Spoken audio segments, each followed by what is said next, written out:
Tantor Audio, a division of Recorded Books, presents Bound by Fate by Michele. Narrated by Samantha Summers and Tim Page. Prologue. Life isn't a guarantee. Each day is precious. How you live those days is up to you. Live in the past or look to the future. Your choice. The phone fell out of my hand and clattered to the floor as Drierson came at me like a bull seeing red. I lifted the gun and fired. Bang, bang, bang, bang, bang, click, click, click. 1. Katie. Warm water caressed over my flesh, falling to the tiled shower floor. The clear liquid swirled into the drain at a rapid pace, reminding me of a tornado taking down everything in its path.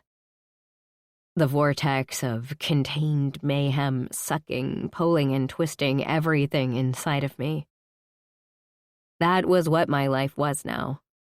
A huge, uncontrollable storm knocking me all over the place and not allowing me to settle.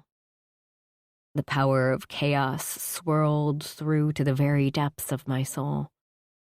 There was nothing left that I felt power over. The universe cursed me, and nothing was right side up, nor did it feel it could ever be again. Everything in my world had completely flipped in the past few years, and I had no idea who I was anymore. The woman I watched in the mirror every single day was a stranger. Friend, foe, lover, or loser, I couldn't answer myself. Did I ever know who I was? Born of a different name and a different life, I had no identity then. A feeling I once found comfort in. Years later, after leaving that life, that family, it was still the same. I tried to straighten out things around me, working to follow in my sister's path. She had ups and some really low downs, but found her happy, eventually. For me, it hadn't come with any type of ease. I should be happy, and for a brief moment I thought I might have it one day. Then, like everything else, the rug swept out from underneath me. Only someone like me deserved this pain. This sadness, heartache, and loneliness. I earned it all. It was as if each section of my life was a domino and couldn't stay upright to save my life. Instead, one fell and then another, and then rapidly the whole lot tumbled to the ground in a fiery heap, catching in a blaze so hot it burned me every time. No matter what I did, nothing, and I mean nothing, came out the way I thought it would. Even when I went the opposite way, thinking it would be better, it ended up being the wrong way too. Every road I traveled was bumpier than the last. The terrain so distraught I kept getting stuck or thrown off at every turn. 6 months ago, I was kidnapped, tortured, and ended up leading my sister to the same fate. Guilt wasn't even a strong enough word for how I felt about it. Regret, shame, responsibility, liability, remorsefulness, and everything in between. All of it gnawed at me, crawling under my skin every second of every day. My heart ached every time I thought about what I had done to Ensley. Never should I have called her. Never should I have told her where I was. Never should I have allowed Daniel, a crazed madman from both our pasts, to get anywhere near Ensley. But I did. Gave my sister to him on a silver platter. I was terrified every second in his possession, but my actions that day were increasingly selfish. He told me he'd stop my pain if I called Ensley. My body hurt everywhere from his abuse, and I just wanted it to end. I was wrong. So very wrong. It never ended. Death would have been better. See, it wasn't just that day and enduring the physical wrath of the madman. Nope. He haunted my every moment. Like a shadow looming, he was always with me. Marked, damaged, scarred. That day would forever be a part of me, and my decision to drag my sister into it only heightened my million regrets. If I could go back in time and change my response, I would do it in an instant. I would have taken everything Daniel had to give me just so Ensley and Remy could be happy. So she wouldn't have almost lost her life and endured 1 second of pain. But I couldn't get in my DeLorean space car and travel back in time. Where the hell was Marty McFly when you needed him? Heck, I really needed Doc. Back to the Future was a movie Ensley and I watched over and over when we first found freedom. We laughed through all the antics each time. Now I wished fiction could be reality just this once so I could right the wrong I'd created that day. The wrong that had scarred my soul and my sister forevermore. Instead, my actions were a gaping black wound on my soul. The mark was so deep, there was no way it would heal. It would never go away. It was a forever reminder that I could have taken Remy's mother away from her.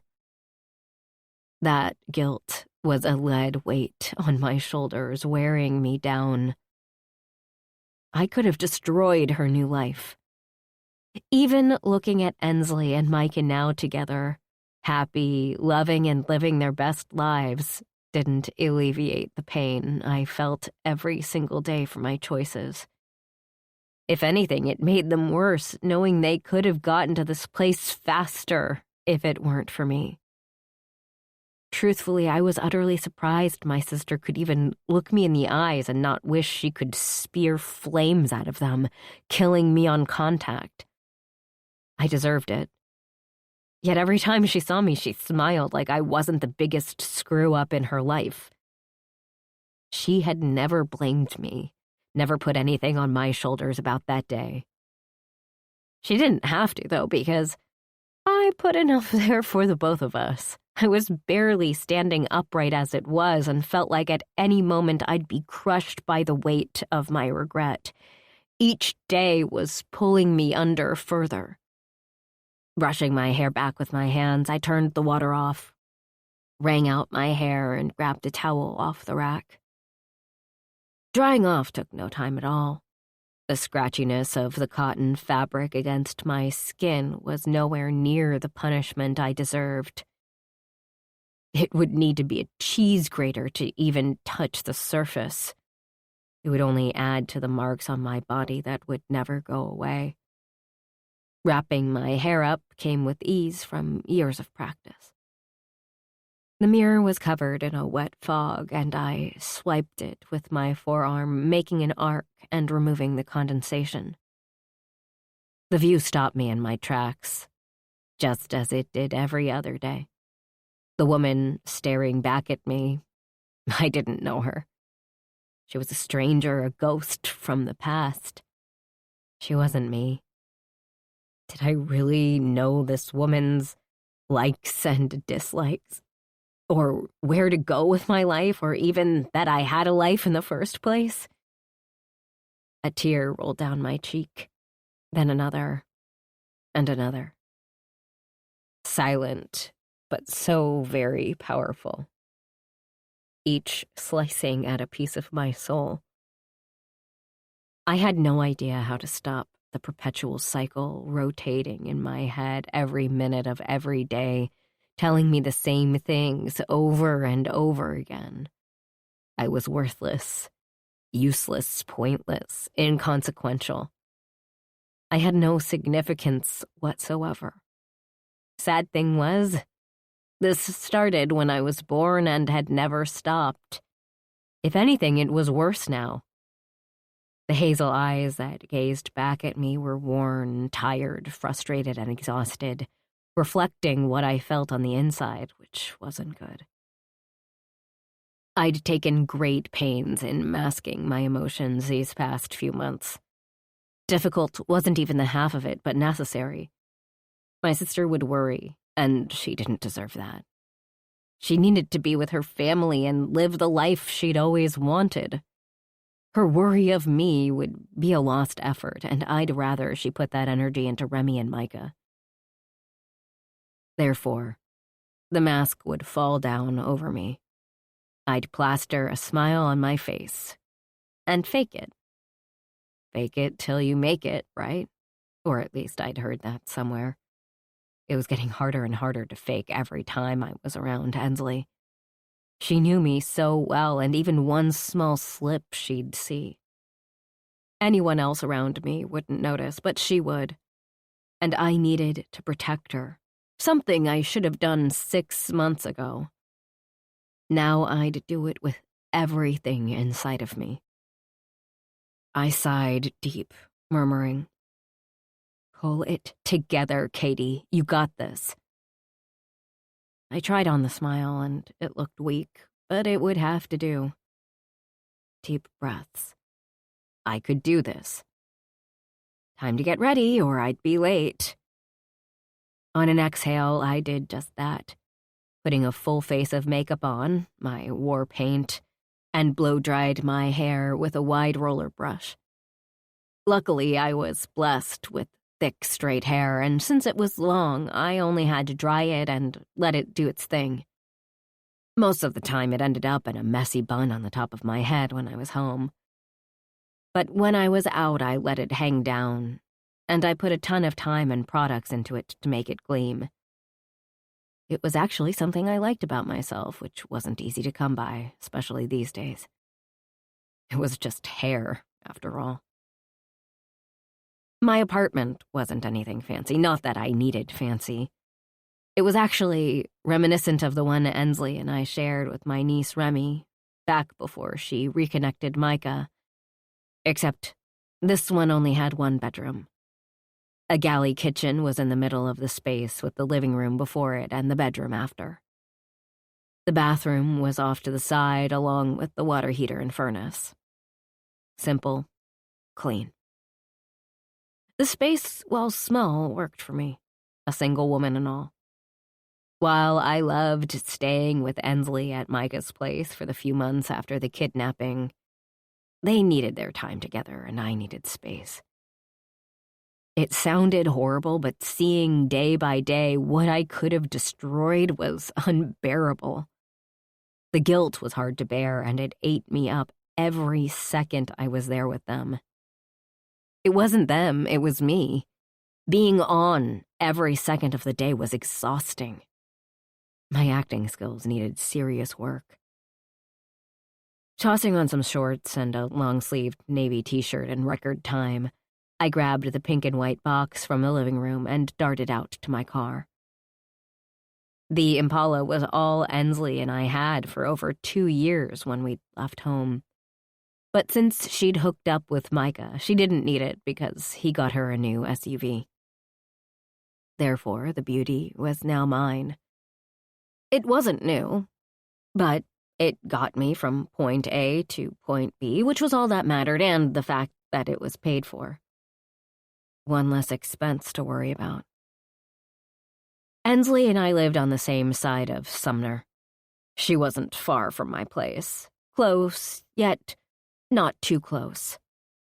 I felt the need to stay near to my sister, but I didn't want to be in her space. Micah was nice enough to let me move in after the kidnapping, but 4 months ago I decided I needed my own place. Mentally, I was in dire straits to be alone long before I actually got out. Not because of Micah or Ensley, but for me. Too much of my life was burdening my sister, and she had this happiness. I didn't want to taint it for them. The only bad part of that was money. I hadn't worked while I healed physically and had very little saved up. My sister's man kicked ass because he loaned me some cash to get back on my feet. Money that I'd pay him back for, even if it were paycheck to paycheck. He told me he wouldn't take it, but I'd find some way to get back to him. This was the first time I'd had to live on my own, and it was challenging. Before, we had 2 incomes to cover all the bills. Now I just had mine. Things were tight, but I made do. There might not be room for extras, but I had a roof over my head and food in my stomach, which was all that mattered. Pulling up to Micah and Ensley's home, there were motorcycles, cars, and SUVs all over the place. Some even parked in the front yard. Guess this wasn't going to be a small get-together. Not that I'd think anything else, though. Just hoped maybe I could catch a break. This was my life, my luck, so I should have known better. Micah had already missed 2 birthdays of Remy's, and no way he'd miss another. That man was so devoted to that little girl. I loved that for Ensley and Remy. His life revolved around keeping them safe and happy. What more could a woman want for her sister and niece? Intentionally, I didn't look for the truck. His truck. It didn't matter if he was here or not. What we had was a mistake. A short-lived, wonderful mistake, but one all the same. We both moved on with our lives. Ensley tried telling me things about him, but I shut her down immediately. I didn't want to hear if he had found someone. It just hurt. Everything around him hurt. He deserved to be happy, though. And that couldn't and wouldn't be with me. He deserved better than me and would find it. It would shatter what was left inside of me, but I'd deal with it like I'd dealt with everything else in my life. Package it up and tuck it far away in the deepest recesses of my mind and heart. It was the only way I was getting by these days. I just hoped where I'd tucked my feelings wasn't about ready to burst because I couldn't handle allowing them to release. I feared it would crush me to dust. Seeing each other was a given. He was a staple in Micah's life, his best friend. Since he started prospecting for the club, it meant that, as tight as Micah and he were before, they were attached at the hip now. He'd also become super important to my niece, even calling him uncle. That alone was cause for us to inhabit the ones around us with smiles. Sure, mine were fake, but whatever.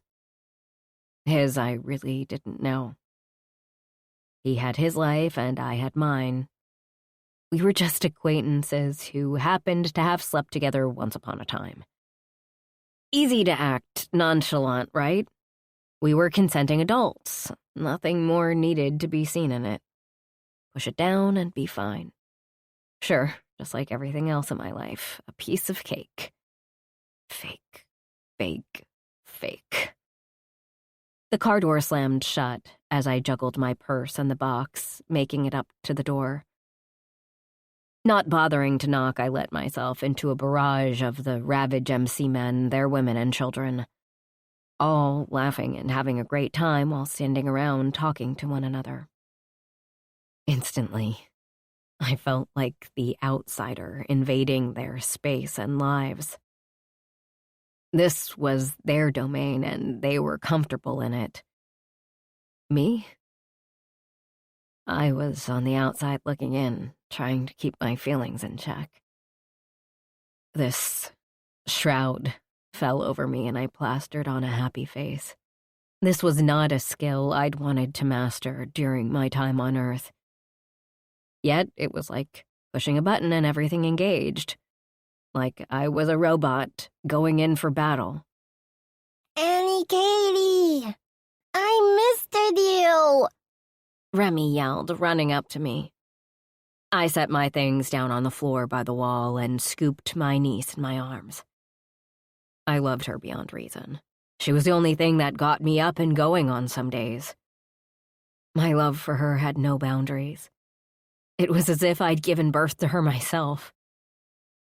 Her smell was calming as I held her tight. I'd been with this little bug every day of her life before I'd moved out of Micah's place. I was by Ensley's side when Remy was born and even cut the cord in the delivery room. I was the second person in this world to hold her, snuggle her, and kiss her head. She was my sun, bright, bold, and beautiful. Now my daily dose of sun had faded. Never had I realized how hard it would be to lose her. How hard it would be not to see her smiling face or her little naked butt running down the hall every day. It was as if a piece of me was gone and only clouds were in my sky without her. Therefore, when I saw her, it was all about Remy. Every second I could be with her, I did. There was no sadness. All of that was swiped clean away from my girl. It was living in the moment with her, loving her and letting her know it whenever possible. Missed you too, Bug. Remy pulled away. It's my birthday, she cheered, and I smiled wide, this time for real, because Remy was everything. She could make me smile on the worst days.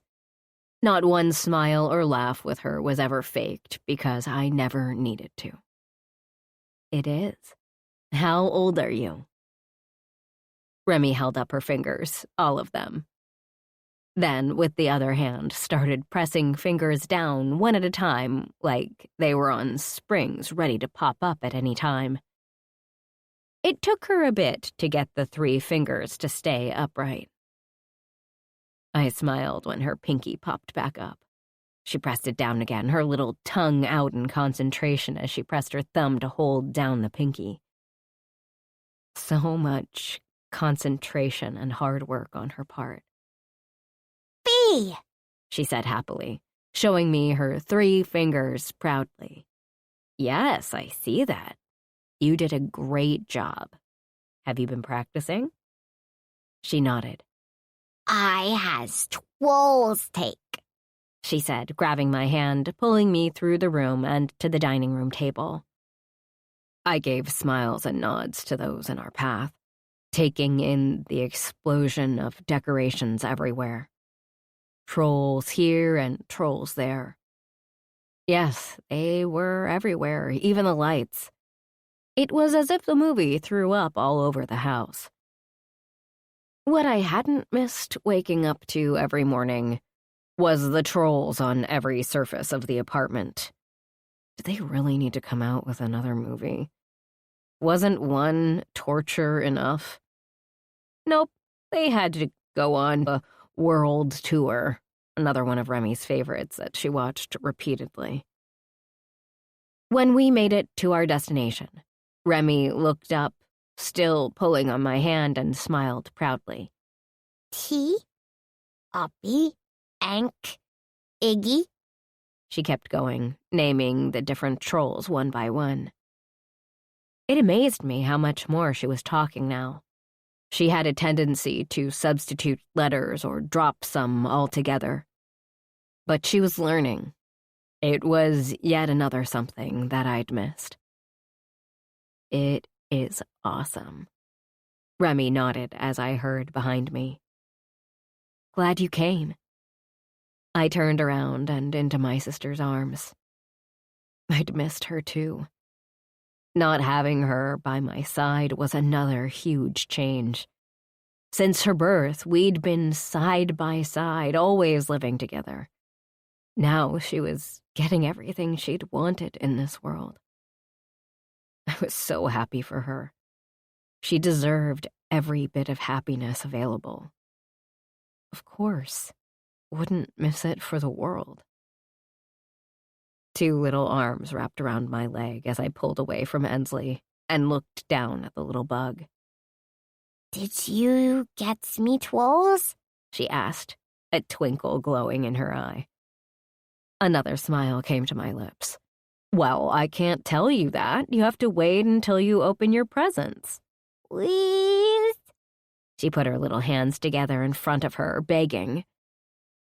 I had to admit, it was so much cuter when I didn't see it every day, and I almost, yes, almost, gave in to her, but somehow resisted. I didn't want to ruin the surprise. Nope, Bug. Ensley answered for me, obviously seeing my struggle. Go find your daddy and see if the burgers are ready. Remy pouted, but took off into the room, getting high fives from some of the brothers on her way. She really fits into this world with all these people. Her family opened up so wide. She had so many to love and protect her. I loved that for her. It wasn't a fake, made-up kind of love like Ensley and I grew up with. No, the love Remy was blessed with was tried and true. I don't know if she's actually going to find him, Ensley said. But at least she's not begging to know her presence. She's been doing that with everyone as they came in. And here I thought I was special. Thanks, Ens, I teased. She hip-checked me, jolting me to the side. You were one of the very few she led by the hand to see her cake, so be happy. How about you? Happy? I asked her, trying everything in my power not to scan the room. It was so hard and took every bit of strength to just stay focused on my sister. There was this pull to him. I knew he was here. I felt him when I walked in. One wasn't supposed to feel another human just by their presence, but even when I hugged Remy, I sensed him.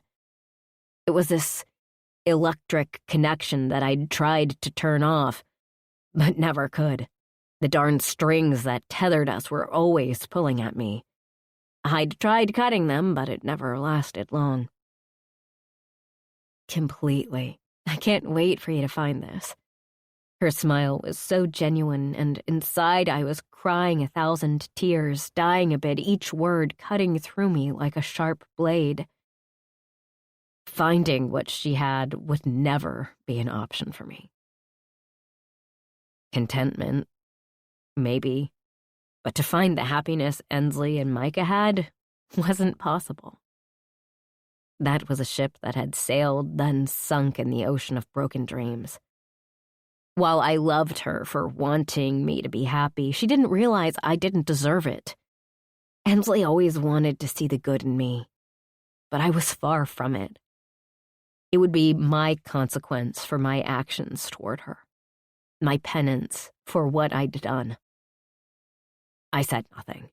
There wasn't any way for me to reply without lying through my teeth, but I did nod, hoping to placate her. It was enough, thank goodness. As she said, "Come on, come help me with the food." Ensley grabbed my hand and pulled me through the people who I said hi to briefly. Ensley had always been closer to the Ravage MC brood than I had. She clicked instantly with Austin, and they ended up being two peas in a pod. Jealous? Yes, I was, but never said anything to anyone about it, and no one had ever asked me either. Guess I'd been a master of hiding my emotions even back then, another trait I'd learned early in life and continued doing. When we got here in Sumner, I'd kept to myself, going to work and then being home with Remy and Ensley. Now it was the same, except for the Remy and Ensley part. Ensley was the opposite, fitting right into their fold. She tried to get me more active in the MC, like inviting me to parties and such. If I went, which was super rare, I stood in the background, fading in. If I didn't, I'd stay home in my pajamas, which I liked much more. Me, Bailey Sarian, and a pint of Ben & Jerry's was what I considered a good night. One would think that with everything I'd been through, that true crime stories wouldn't be at the top of my list to watch. Yet I was fascinated by it. Can you open the black olives and put them in that bowl? Ensley pointed to where she wanted them, and I got busy, loving the fact that I had a task to focus on and not the room at large. I understood it was a cop-out, but I didn't care either. It gave me a slight breather. "Hey, Katie, how you doing?" Austin said in front of me. I looked up, giving a small smile. "Good. You?" "Same. We haven't seen you in a while." Austin was never one for beating around the bush. She was straightforward in everything she did. This was no different, and she was right. I'd avoided anything club-related these past 6 months. I might be Riker's cousin by blood, but that didn't mean I was one of them, of their family. I was a sister of an old lady. That was it. I had no role in the club life, had no purpose, in that I had no right to be around them at get-togethers that didn't center around Ensley or Remy. I wasn't part of their close-knit family. Been busy. This was true. Netflix and I were becoming the best of friends. Between Bridgerton, Arrow, and all the documentaries, I'd been very busy. Countless hours of binge-watching. Oh, and I couldn't forget Hulu and The Handmaid's Tale. That one was awesome. A bit scary in its truth. But I loved how the main character was strong and did what she had to do to make it through. I couldn't wait until the next season. Are you healed up? My hands stilled on the can opener, only turned halfway around. My mind started spinning. I was there once again. In that warehouse. In that underground pit. My screams. Their hands on me. In me. The black tunnel was starting to close in. A hand touched my arm and I jumped, taking the can with me and making some kind of noise I didn't recognize as I snapped back into the present. Ensley stood there with wide eyes, and mine flashed to everyone around me. Everyone had stopped what they were doing and were staring at me. The damn room was so quiet, I swore they could hear my heartbeat as it felt as though it was coming out of my chest. I felt the urge to pull down the sleeves of my long shirt, even though it would do no good. The marks were still there. My heart raced so fast I thought I'd pass out. But I had to get it together. I was at Ensley's home. I was safe. Those men were dead and gone. No one here would hurt me like that. Luckily, I came back to myself, shaking off the ghosts that still haunted me and slipped the mask back into place. Thankful the lid was still semi on the can so the juice didn't spill everywhere. Sorry. What should I say? Crap. I plastered on a smile and gave a little chuckle, trying to deflate the tension I'd caused. Not that it worked. I just wished everyone would forget about what had happened. Forget seeing me the way they did. Forget the marks covering my body in disgusting scars. Forget my cries and whimpers. Forget seeing Drierson carrying me out of that place, a ball of mess. Just forget everything that had happened that day. Unfortunately, they were all there. They witnessed the cuts and blood. There was no getting around that. Katie, what's wrong? Ensley drew closer, her eyes boring into mine. I couldn't let her see what was behind them, and she could, always had been able to. One thing I didn't like one bit. I closed them momentarily and evened out my breathing, then opened them and met her gaze, hoping that the unease was gone from my eyes. Really, I'm fine. Get a little jumpy when I don't expect something, but I'm good. Ensley's eyes narrowed. Because of... She trailed off, and I had to stop her from saying anything about that night. I didn't want to talk about that night, ever. Stop, Enz. I'm begging you to stop. Please. I darted my attention from Ensley and Austin. I just wanted them to let this go. It's Remy's birthday. The first one she's able to have with her whole family. Can we just focus on her? Ensley and Austin shared a look. Then Ensley sighed. Fine, but this isn't over. I didn't think it would be. Unky, why? Remy yelled. And my next bit of torture was about to ensue. He was here in my space. Yay! It just kept getting better and better. One punch after another. At least I was still standing. Can we get back to the food? I asked, not waiting for them and not looking up. Instead, I finished opening the can, then moved to the sink and drained the olives. The chatter in the room picked up once again, and I felt as though I could breathe. I loved my niece. But I really wanted to sing, have cake, and open presents so I could head back to my apartment. It would be so much better if I could spend one-on-one time with her instead of all this. As Ansley would say, clusterfuck of epic proportions. Listen to me. Even in my thoughts, I was cussing like a biker babe now. Too bad I'd never fit in. 2. Katie. With nothing else to do, I finally lifted my gaze to the room. My breath caught at the sight. Drierson with Remy. He started tossing her up in the air, catching her, and then tickling her all the while she laughed uncontrollably. The beautiful sound filled the room, causing the people around them to stop and take notice. She was the star of the show today, after all. A wide smile graced his perfectly formed face. His longish blonde hair was flung back out of his eyes when he lifted from giving Remy raspberries. Yes, he loved Remy, that was perfectly clear. It was something we had in common, mutual ground on which I kept our relationship on. There was no other choice. His arms flexed in the tight navy t-shirt that was spread across his chest.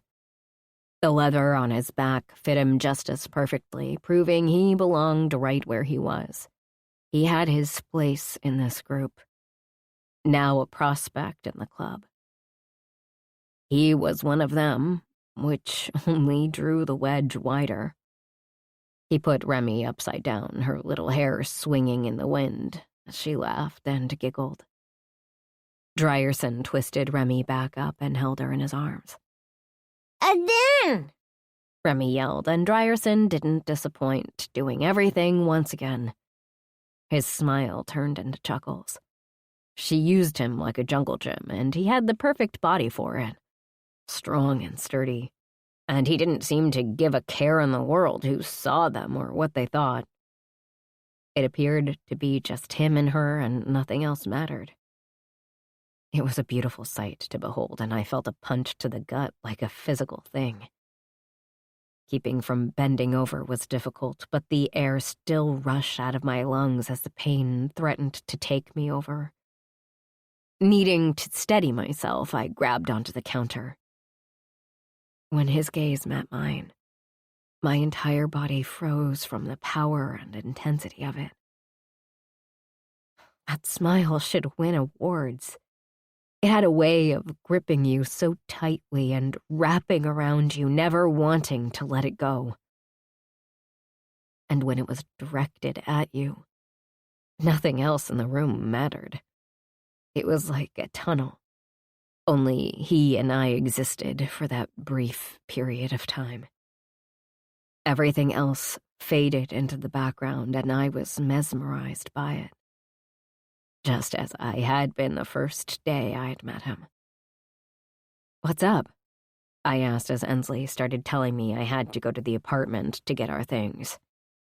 Can't get into all of it right now. Just leave work now, get our stuff, and meet me at the clubhouse, she chattered in my ear. I made way to say something, but she stopped me. Stop. I'll tell you when you get here. She then disconnected the phone. That little brat. She'd hear it as soon as I saw her. Talking to my manager, she wasn't happy I was cutting my shift short, just because it meant she had to jump on the line for a bit.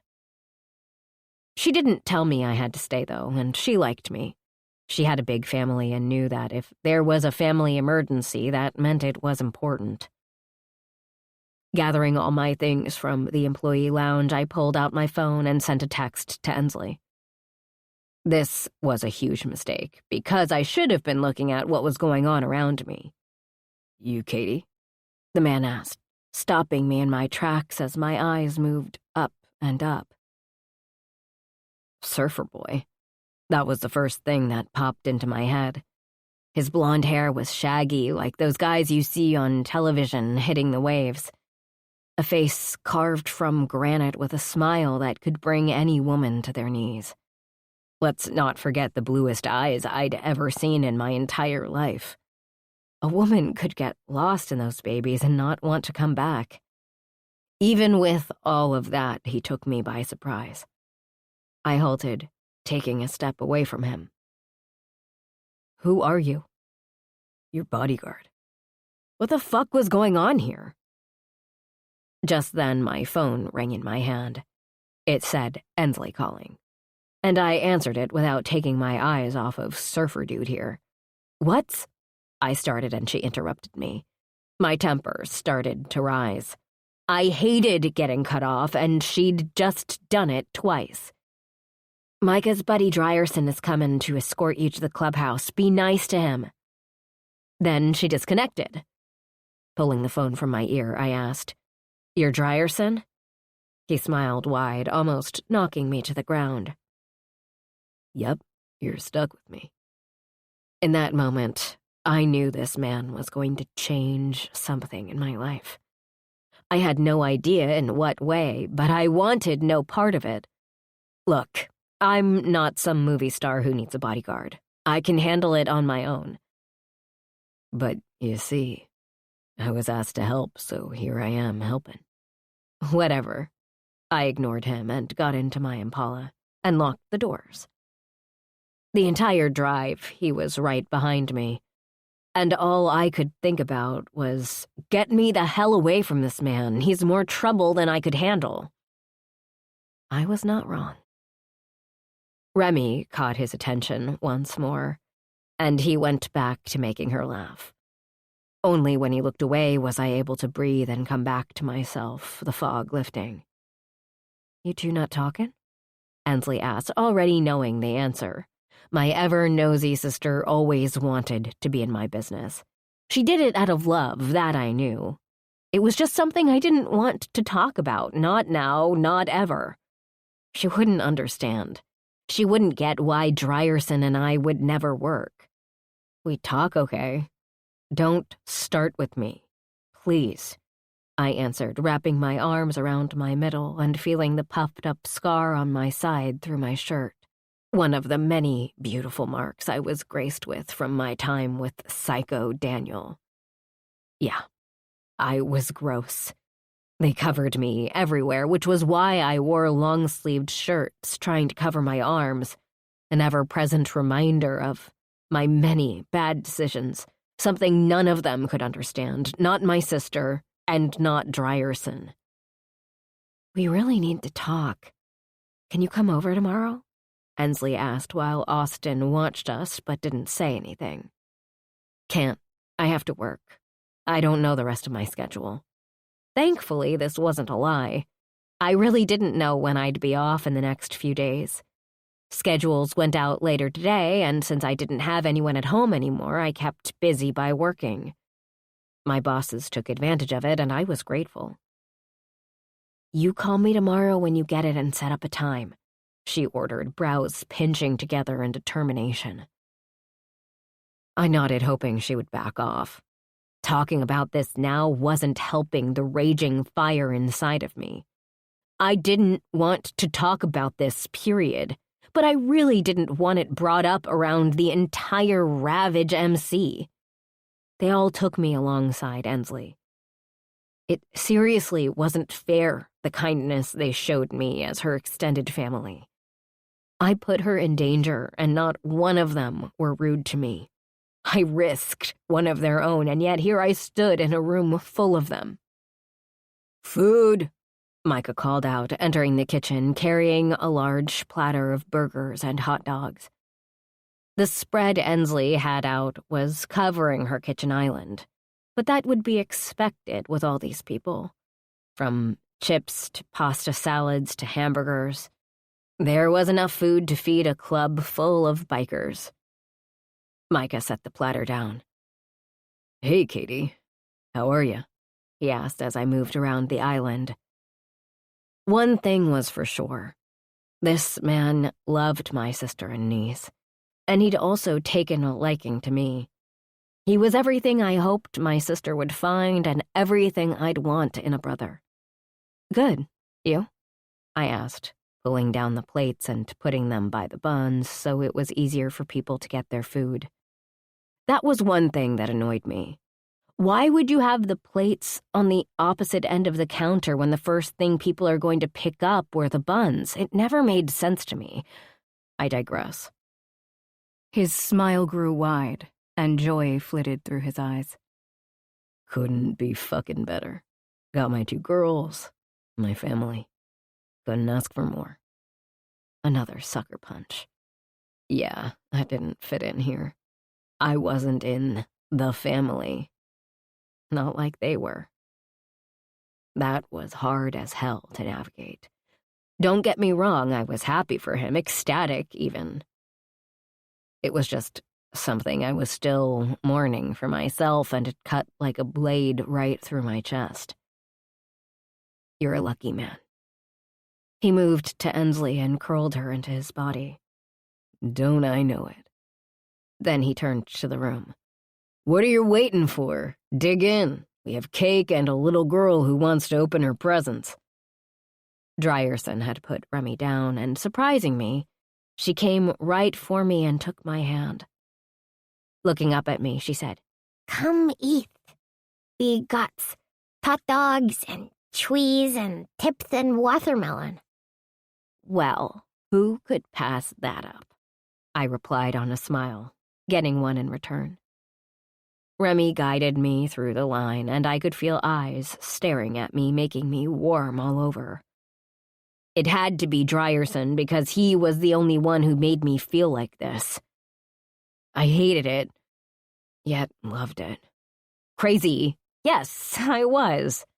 When you'd been through as much as I had in my life, it was expected. My head was so screwed up, there was no way to unscrew it. I helped Remy get her food and carried both our plates outside to one of the several picnic tables. The outside of Ensley and Micah's home was set up much like the inside. Lots of comfortable places to sit and socialize. There were outdoor couches, chairs, adult swings, and tons of pillows. A huge playground area for the kids and wide-open, grassy areas were also included. I knew Micah, Ensley, and Remy spent a lot of time out here. Because of that, Micah wanted them to have a comfortable space, and he'd hit the nail on the head. Sitting next to Remy, she dug into her hot dog. My burger looked good, and it tasted just the same. "It's excited for my twirls," Remy said, clapping her hands together, then grabbing a chip and putting it in her mouth and chewing. "Me too," I smiled. "It looks like they exploded in your house." "Days did. You just come to plays with me," she told me through her crunches. It had only been a few days, but I sensed she felt the separation between us a bit, too. I just hoped she did better with getting past it than I had. Absolutely. I'll come over and play soon. It would be inevitable that Ensley would want to talk during the play session, but it was for my Remy. I'd walk on water for her if she needed me to. Mind if I sit here? The voice I knew without even looking up. He didn't wait for an answer. Instead, Drierson put his plate on the other side of the table and scooted into the seat. Yous gets meatwolves, Unky YY? Remy asked Drierson, who chuckled, his face lighting up. You know I can't tell you that, Bug. It'll ruin the surprise. My heart clenched at him using the pet name I had for her. It was utterly sweet, and I loved that he used it on her. Probably a bit too much. No one tells me my peasants, Remy said, taking another bite of her food. Determination crossed her face. She then jumped down and went off toward the house, no doubt going to talk to her daddy about opening presents. Guess she's done eating, Drierson responded, and I realized that Remy had left me alone with him. Flat out alone. Great. This would be fun. Time to put on the mask I used when he was near. Each time I put it on, it got heavier and heavier to hold up. I feared one day I wouldn't be able to hold it up when it came to him. It's her party. She can run if she wants to, I answered, not looking up, needing a brief moment to pull my shit together. We hadn't been alone together for a month or two, but it felt like yesterday. His touch was seared into my memory and made chills run down my spine just thinking about it. Avoiding him these past 6 months had been seriously challenging with him so close to Ensley and Remy. His whispers on my neck and his hair tickling me as he kissed me. All of it I'd never forget. She can do anything with Micah around. He lets her get away with murder on a daily basis. Told him he'd have his hands full if he didn't watch that. This grabbed my attention, and I looked at him. Daddy Drierson, do you have kids you've never told me about? He laughed. It was deep and sexy as all heck and a pain in my butt. No, just have seen it with Maisie. His head nodded over to the young woman in question. She was smiling and talking with her father. I wouldn't think she'd get away with much, considering Reese is her father. Reese was scary. There were no other words for it. He freaked me out, and I gave him a wide berth. You'd be surprised. He chuckled, taking a large bite of his burger and chewing it. His heat was like a magnet, a tethered string that kept wanting to pull me in. I wanted to be closer and feel that warmth, but I hung back and forced myself not to lean into him. No one had ever told me how much strength it took to hold someone at arm's length. It was exhausting. I didn't answer. Instead, I dug into my food. At least if my mouth was busy, I didn't have to talk, right? Tell me how you're doing. Haven't seen you in a while. Small talk. I could do this. It wouldn't be too hard, hopefully. Working 9 to 5. What a way to make a living. He started singing, and I caught myself from laughing. Instead, I raised my brows at him, a smirk tipping my lip. The man was funny. That I had to give him. One of the qualities that drew me to him in the first place. Seriously, Katie, I want to know you're okay. You haven't answered my calls or texts. His expression turned too serious. I didn't want the heavy. I couldn't. Not with him. So I went the other way. Sarcasm. Aw, is your wiener having issues again? You should really get that looked at. He gave me a small smirk, but his eyes were dead demanding, not allowing me to talk my way out of this one. I really want to know that you're okay. Can we leave the smartass to the side? I felt myself slipping from the mask a bit. It took a moment to slide it back into place. It was becoming more natural, which I didn't know was a good thing or a bad thing. I'm all smart, you know that. His face blanked, expression turning deadly serious. You're not going to answer me, are you? Told you I'm fine. Leave it. He shook his head, face turning to disappointment. You did, but you're lying. I gave him a small smile. Nope, I lied. The war paint was threatening to crack. What happened to you? He started, and I abruptly stood. Stop. You want to be a martyr? Find somewhere else to stick your flag. We will never be discussing that. And if you bring it up again, I'll just stop speaking to you altogether. I grabbed my and Remy's plates and tossed them in the garbage on the way inside. I didn't talk to anyone. Instead, I made my way to the bathroom, giving small smiles as I went, hoping not to give away the pain killing me inside. After closing the door and locking it, I collapsed to the floor, my back against the door jamb and head in my hands. Every emotion welled inside of me, threatened to burst out. That damn tornado was back, tugging and pulling at me to spin away with it. I could feel it through every cell in my body. Keep your shit together, Katie, I whispered to myself, taking in some deep breaths. In, out, in, out, in, out. I'd thought leaving my parents' home would allow me to have a better life. And it did for a couple of years. Now, though, I felt as though I did when living in that place. Only this time I had the added benefit of scars and marks on my body to remind me of the horrors that lived out in the real world. My chest hurt so badly that it started to strangle the breath from me. Gulping in deep breaths didn't help, not that I would know, but it felt as though I was having a heart attack, like barbed wire was making my heart bleed and squeeze in my chest. Moving to hands and knees, I tried to get up, but the pain doubled. What in the world was happening to me?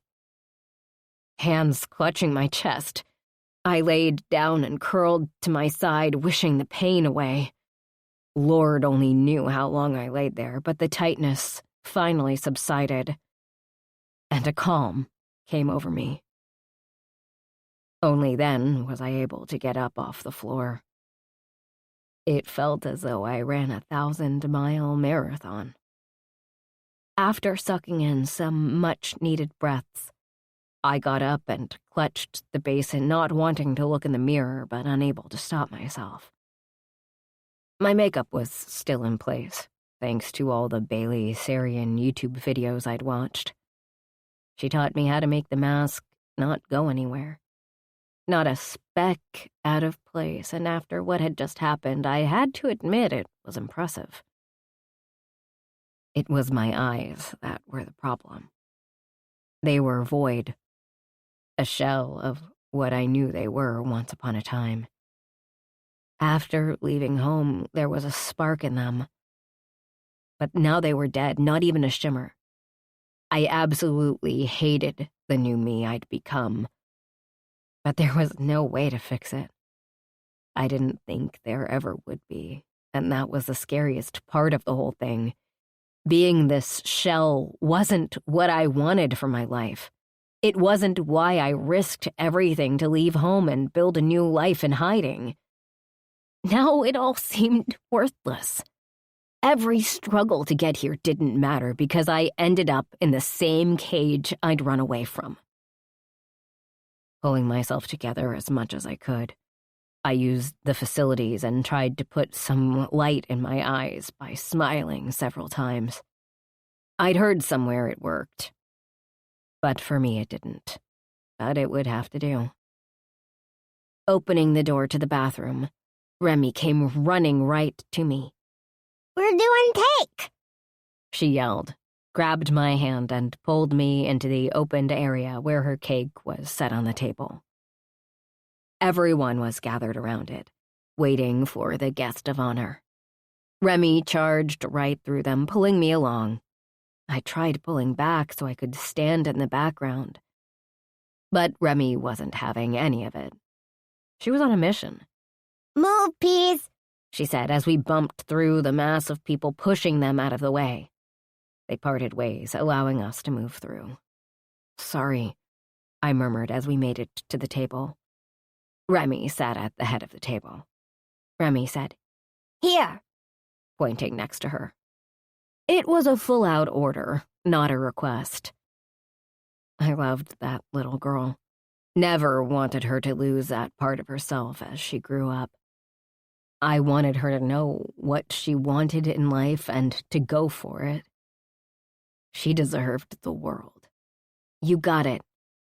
Remy looked over to the end of the table and yelled, Unky Wai-Wai! My stomach fell, knowing what was coming next. Come here's! Remy pointed for him to stand right next to me. Micah and Ensley stood on the other side. And Drierson did not disappoint the little birthday girl, standing so close his heat was calling me. Not having anything to do with my hands, I put them in the pockets of my shorts. My entire left side tingled at his nearness. We hadn't been this close since the day he'd come in and rescued me. My body came alive, and it was difficult to keep it in check. Sizzles tingled down my arm, reminding me of our time together. How could one man affect me so much? Hey there, hot stuff, Axe said, sidling up to my right. You all healed up? When was the last time I'd seen Axe? My mind raced at his question, not because it was rude, but that simple word took me right back. All warmth or tingles evaporated into the air. Just like before, quicker than a snap, I was there in that hole. Dirt, mold, blood. The smell was everywhere. Every place on my body hurt. There was not a hair on my head that felt any relief. Hours, maybe days. I had no concept of time. My arms and legs were tied, and I knew I had no clothes on because my bits were getting breezes they shouldn't get. Daniel ran the knife over my face, down my neck in the middle of my breasts, then to my stomach where he began to cut. It was nothing like cutting your finger with a piece of paper. No, this was agonizing. And Daniel liked to go slow, drawing out each agonized scream. My voice was so raw by then. Between my legs burned and I could feel blood running down my legs. I couldn't move. I was stuck enduring this. But I made a mistake. I called my sister, and she'd be here any moment. Just then, a deep slice went down my thigh, and I screamed out once again. A solid presence came right behind me, and I breathed in hard as a hand came to rest on my neck, right by my shoulder. This time I didn't flinch or pull away. Instead, I closed my eyes as the hand started to squeeze at a soothing pace. I sucked in his woodsy scent. Drierson. It was this special gesture reserved only for me. I'd missed it. Heck, I loved it. Just knowing this man had my back in this moment meant the world to me. Made me feel protected. Something I'd never had in my life. Just from one touch by him, that was all it took. We stood there for moments that were probably only seconds, but felt like an eternity. Hey, Katie, Axe said in a soft voice, but I didn't move or look at him. Keeping my focus solely on Drierson's touch, and allowing it to soothe the mess swirling around in my head.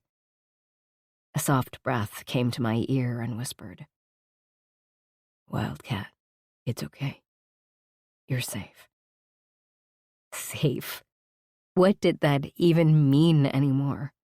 I had been kidnapped off the streets before. No one saw that coming. There was no way for me to be safe anymore. Except with him. But it was Drierson, and he used his pet name for me. Wildcat. He said I had a wild, sarcastic tongue and gave me the name. Now it didn't seem as fitting, but I loved it all the same. After a deep breath, I opened my eyes and hoped like heck the void inside them wouldn't show. But I knew deep down it would. At least there were no tears. That was a major plus. Tears always meant coddling. And that wasn't what I wanted, standing in a room with a bunch of bikers. "Sorry, babe." Axe was serious. Heck, the entire room was silent, just staring at me. Again. This was turning out to be a bad idea. Coming here knowing the past would be brought up and knowing I wasn't strong enough to handle it. But I couldn't miss Remy's party. Nothing would keep me away from Remy. The hand squeezed again, jolting me back to the room at large. Adrenaline pumped through my veins, wanting the attention off me and put onto the birthday girl. "I'm good, everyone. Really. Come on, this little one needs a happy birthday song sang." My focus went to my sister, who was assessing me, probably thinking about locking me up in her spare room until I talked. I wouldn't put it past her, but I knew it was out of love. Right? I gave her wide eyes, demanding with them that she go along with this. I needed this. Finally, after what felt like forever, Ensley clapped her hands and turned to the entire group. All right, let's eat some trolls. Looking down at Remy, even she had a worried expression. She grabbed my hand and squeezed it tight. Even my girl knew I was off. Guess my mask was falling down on the job. Around Remy, I never had to wear one, but for her to see this side of me hurt like heck. Micah's gaze was on me and Drierson, who I didn't step away from. Instead, I continued to fall further into him and his touch on my neck. Micah reached into his pocket and pulled out a lighter, his focus now on his baby girl. "Let's do this." Trolls! Remy shouted, and a room full of people who loved my niece began singing. 3. Katie. Spoiled. That was what Remy was. With such a huge family now, she made out like a bandit when it came to presents. I was pretty sure that there were no more Trolls toys for a 50-mile radius, because they were currently scattered all over the grass outside.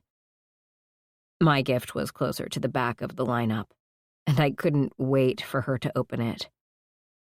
For once, in a very long time, I felt excitement and anticipation to see Remy's face when she opened the box.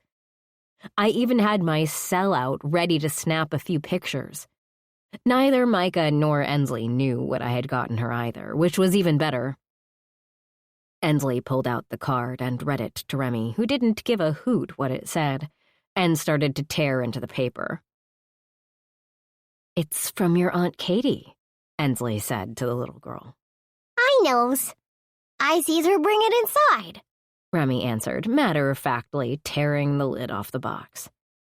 I began to snap pictures rapidly, wanting to catch her every reaction. She went from confused to pulling it out and giving me the face I knew she would. Surprise and all. Like her world just opened for her. Ensley held it up tall, and Remy stood there for moments, mouth dropped open, not knowing what to think. It was brief, the quiet. I mean, as soon as she could move her body, she was pulling it from her mother's arms and wrapping it in her own. Remy hugged it so tightly I could see her little arms straining. Only then did I put my phone in my back pocket and move to Remy, being careful not to fall on all the toys. "Do you know what this is?" I asked Remy, who was still in shock. The reason I knew this was because her next words were soft, nothing like the Remy I knew. "It's Oppie." Her little voice made me smile. "Yes, it is. Do you want to put it on?" Remy nodded slowly, still not knowing what to think. It was full out Poppy. "I'm pretty sure this is the quietest she's ever been," Micah said from my side, making me smile. He'd better not get used to it. This little girl had some pipes. Remy reluctantly handed it to me, and I opened up the back, having Remy step inside it, 1 foot at a time. She steadied herself on my shoulders with each precise movement. Remy placed her arms through and then her head into the top. Out popped her face, and it was wide with a smile. It was one of a kind, because I'd made it all myself. No pattern, just a sewing machine and measurements of my little niece, something I knew she'd love. Pink felt legs, arms, and head. Blue felt for the dress and bow, a tangle of pink hair sticking out of the top. All of it I got on sale, thank you very much. It was really only my time, and I loved every second of making it for my girl. Remy was literally Poppy, a cartoon troll, from head to toe. Her eyes were set in amazement, like she didn't know what to do. "You do realize she's never going to take that off, right?" Ensley said, coming up next to us. I shrugged. It's the great thing about being an aunt. I give. I see smiles. I get hugs. I leave. No issues on my end. Ensley chuckled as Remy started to move away.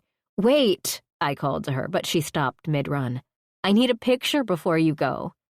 "But I want to show us everybody's," Remy whined, face turning down at the delay.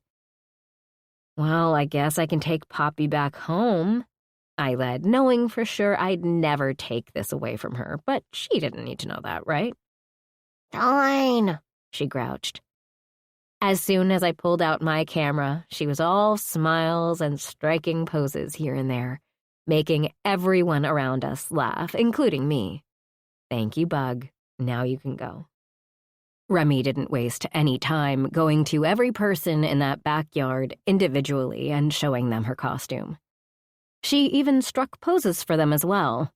She was such a ham, and I expected nothing less. "You've still got the touch," Ensley said, watching her little girl. "Huh?" I questioned, feeling immense joy that I was able to give this happiness to Remy. "You were always so good at sewing." I gave a little chuckle. "Yeah, that's why I had to spend hours and hours making clothes for everyone at home. I actually hated it, but making this for Remy helped me not hate it as much. You could totally make these things for kids for Halloween or whatever. You'd make a killing," Ensley said as Austin came up. "Woman, you made that? Like needle and thread shit?" A smile came to my lips. "Yeah, one thing I can do is sew." "And design," Ensley threw in, making me chuckle.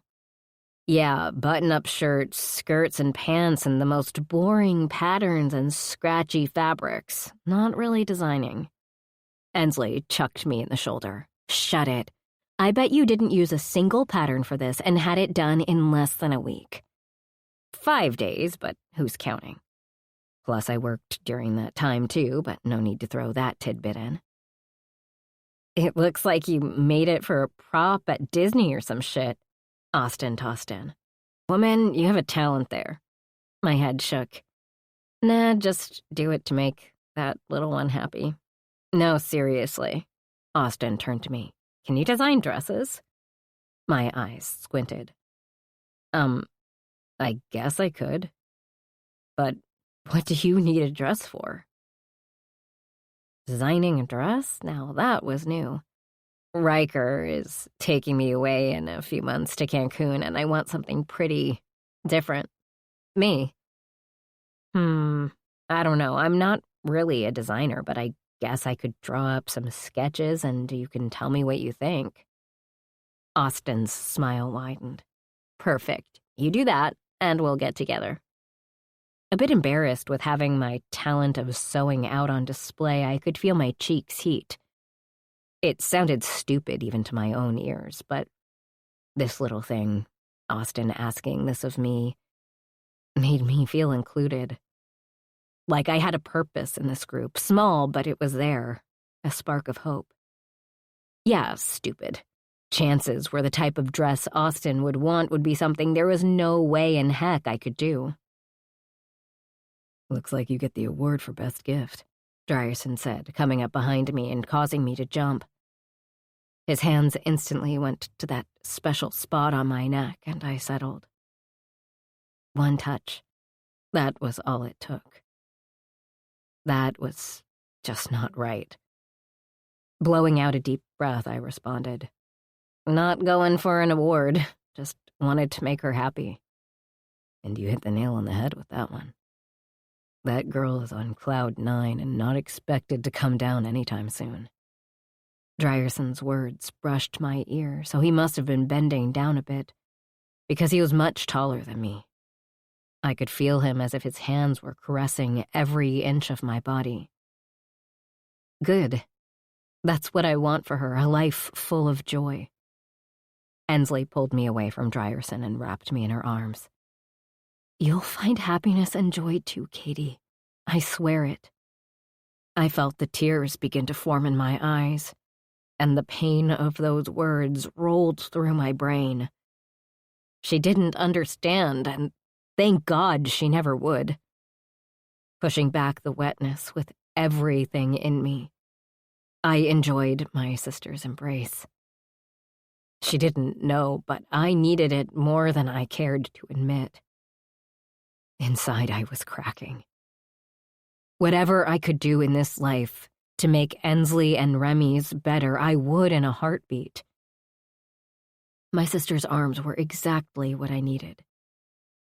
As she pulled away, she brushed the hair away from my face. Swear it, Katie. Swear that you'll grab happiness with both hands and hold on to it. The words were so low, I knew no one around us heard. But I couldn't answer her. I couldn't promise something like that. It was too monumental. Holding myself together took every bit of strength I had left. Instead, I pulled her into my arms again and squeezed her with everything I had. Can I steal her for a bit? Drierson asked, pulling us out of our moment and crushing Ensley's desire for answers. Unfortunately, I didn't know which one was worse, my sister or him wanting a moment to talk. The way I burned up on the inside just from his words, it had to be him, all him. Actually, I'm going to go, I told both of them, looking for some way out of this mess. Talking to either of them had their issues, and I'd held it together, kind of. During this party, I didn't need to push my luck. It wasn't very good as it is. Drierson grabbed my hand, and instantly I tried to pull away, but he didn't allow it. Instead, he said to Ensley, I'll bring her back in to you in a sec. Then began to tug me along through the crowd of people. Drierson! I yelled, getting nowhere. This man was incessant and didn't respond. And, to make matters worse, none of the people we went by or ran into stopped him. Not that I expected them to, but there was a sliver of hope there. With a huff and roll of my eyes, I decided not to fight. It would only make this take longer than it needed to be. Better just to get it out in the open, whatever it was. He led me down the hall and directly into the room where I used to stay and closed the door. I began to look around, but was halted as my back was pressed to the door. Dryerson's body was against mine, his heat stirring this primal need inside me. His lips came down on mine, and only then did he let go of my hand to place it in the curve of my neck and shoulder. That darn sweet spot. He knew me too well. Thoughts slipped from my head as I let the pleasure and joy of Dryerson's touch take me away, following him on this ride. Dryerson's lips were so soft, yet demanding. The taste of him exploded, my eyes closed, and I was lost. Totally lost in him. My fingers threaded through his long blonde hair.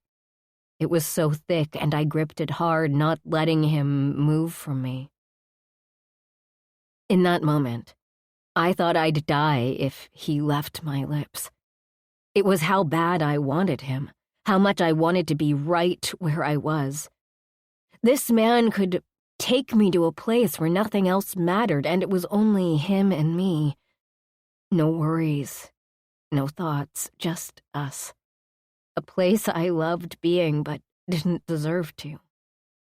With one of his hands on my neck, his other rubbed up and down my back in this soothing motion, making me want to melt in a puddle on the floor. He had this intense effect on me, which was why I didn't want to be alone with him. He could undo me. He was undoing me. From a kiss.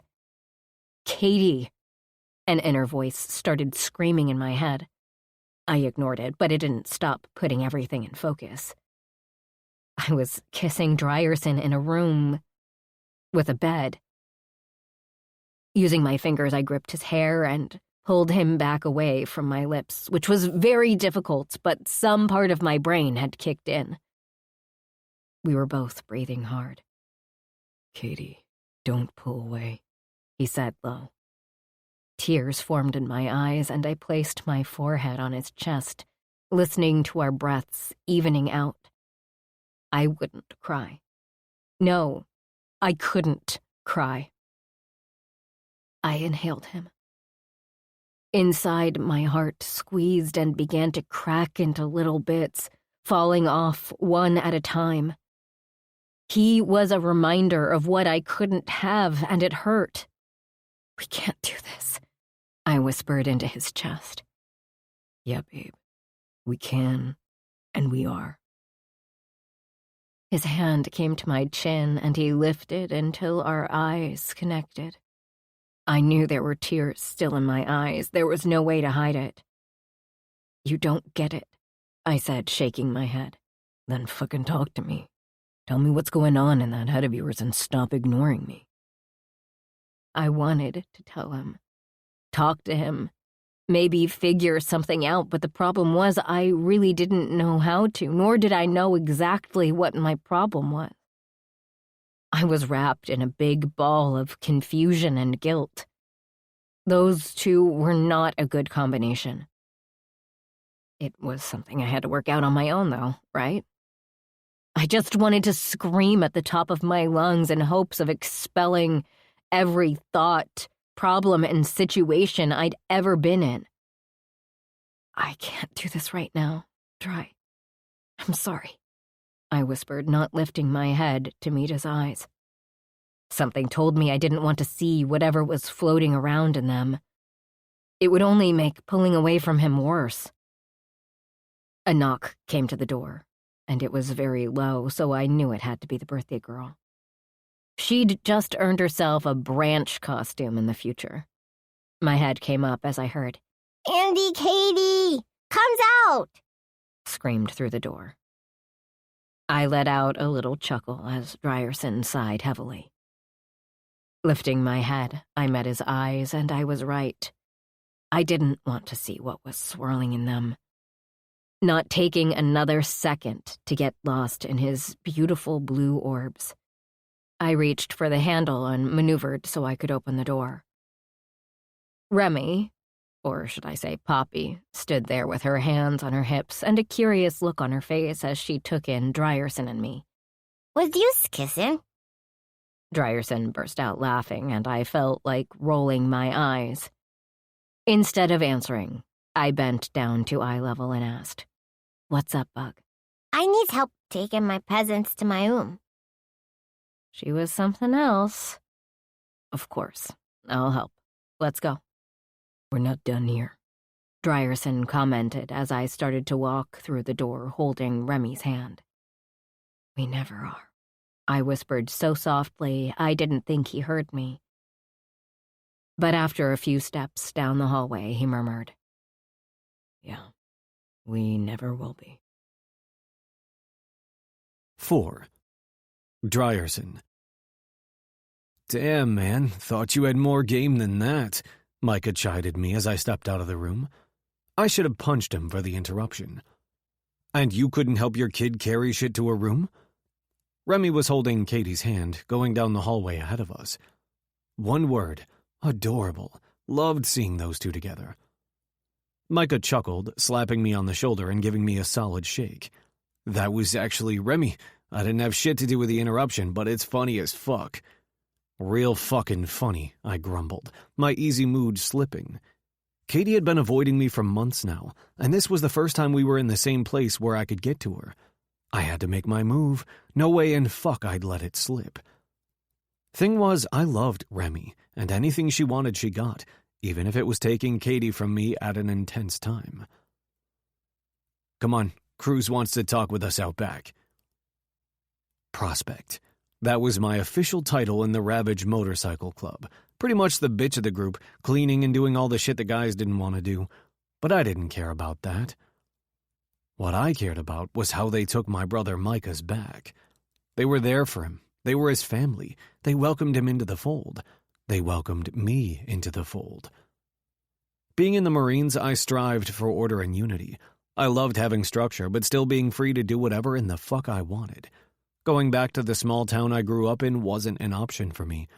The Ravage MC gave me that structure and unity in more ways than one. The sense of belonging, and just like the Marines, a brotherhood of men who stood up for me.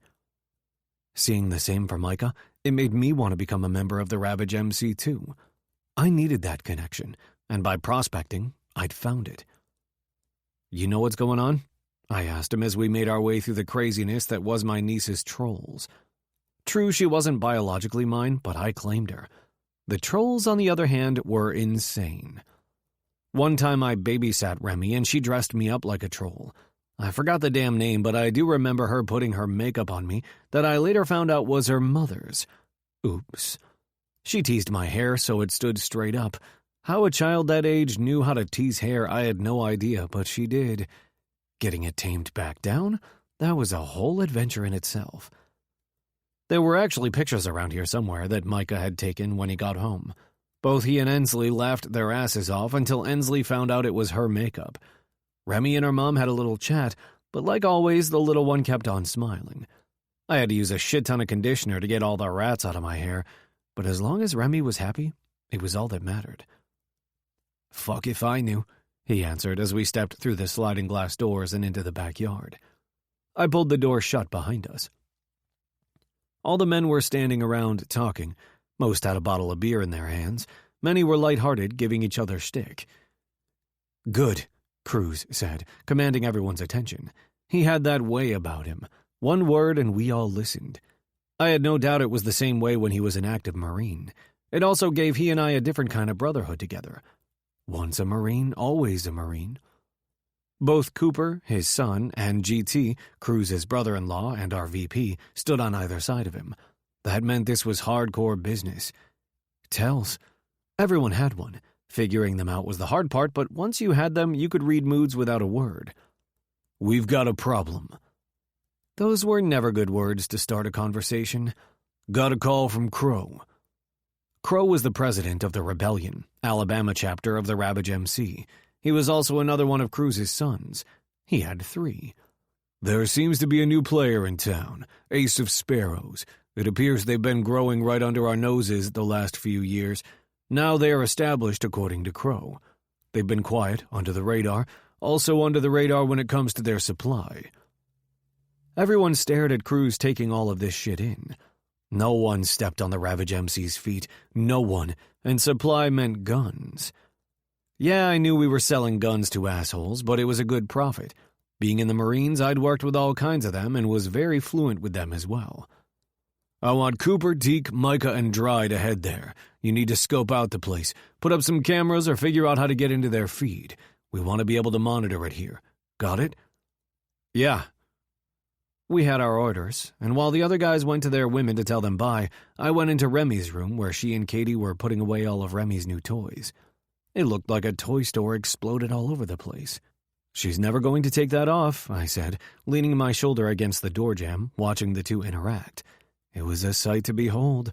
Katie had a knack with children. Katie's eyes flashed up to mine while Remy didn't miss a beat. She came to me immediately, grabbed my hand, and pulled me into the room, saying, "Nope, he's never's taked it off." Katie chuckled. "That's why I made it, for you to wear." "You're going to need to power wash it in about a week." "No," Remy screamed, horrified. "No wadding with powder." This made me laugh.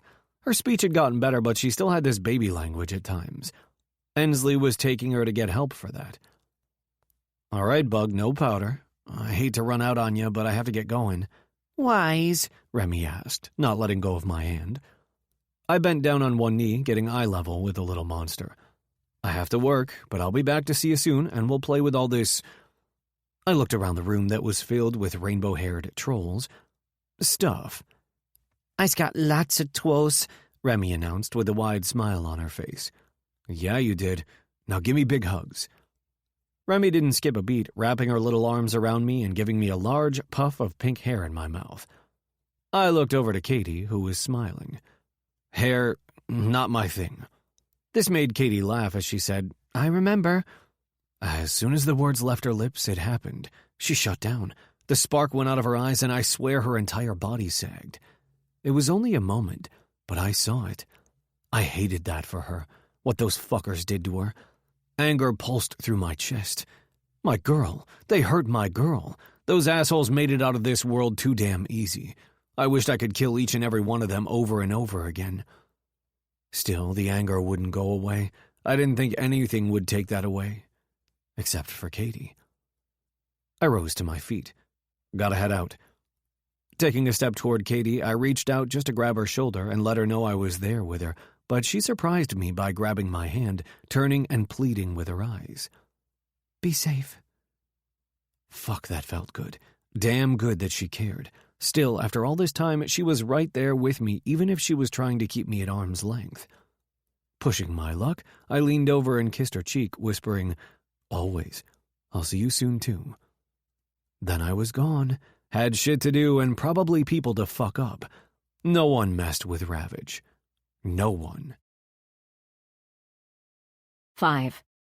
Katie. Beep, beep, beep, beep. All day I heard that sound repeated. Non-stop. Beating into my brain. Each item scanned through the register had that sound. One after the other, a never-ending cycle of UPC codes and beeps from several different lanes of checkers. There were times I heard that sound in my sleep only to wake up in a hot sweat, which I found strange. Why would that sound keep me up at night and make me dream about it?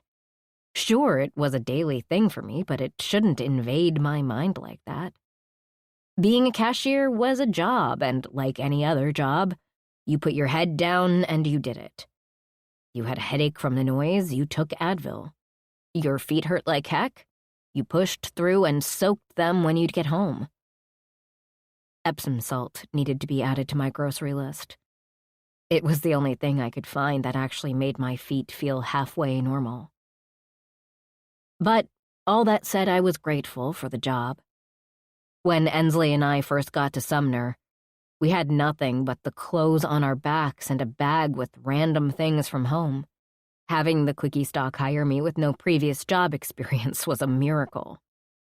At the commune, we never had to worry about jobs or money, because that wasn't our responsibilities. My job was to raise the children, clothe them, feed them, teach them, pretty much do everything with them.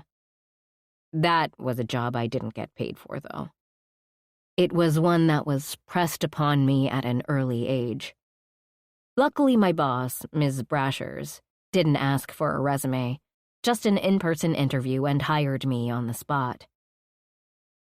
Many days were 10-hour shifts. My boss always wanted me to stay through shift changes, so the customers never had to wait because we were switching out people. Good for the customers and good for me because I got paid overtime.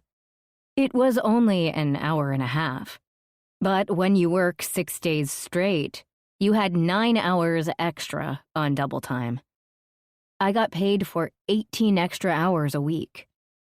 I didn't question it, just took it as a gift from God and went with it. The noise today, though, was riding on my last nerve. I had no clue why. Maybe it was just an off day. But I had my mask in place, and no one who came to me today would know it. Don't get me wrong, I was completely grateful for the job. It paid the bills. I just had my grumpy thoughts in my head from time to time. I grabbed the can of corned beef and pulled it across the scanner, listening for the dreaded sound, then bagging it. After finding the other 4 cans on the belt, I bagged, then double-bagged them, because no matter how heavy those cans were, the bags always seemed to rip. Orders like this one, I wish they asked for paper bags. We could only pull those out upon the customer's request. Finishing up, I smiled at the woman in front of me. That's $27.23, Ms. Davis. I've told you to call me Renee. I smiled wide. I know, but I'll still call you Ms. Davis. She chuckled. Whatever you need to do. She was always nice and was a regular. I tried to learn the regulars' names right away. It made them feel at home, and I wanted to make the best of the day. Having happy people at my register was better than the mean ones. And boy, did Sumner have some mean people. Mostly nice, but the ones who weren't made the mean ones seem like an army. Here you go, young lady, she said, handing me some bills. Thank you. I finished ringing her up and handed her the change. You have a good day. You too. She got her things and left. One customer after the other came through my line.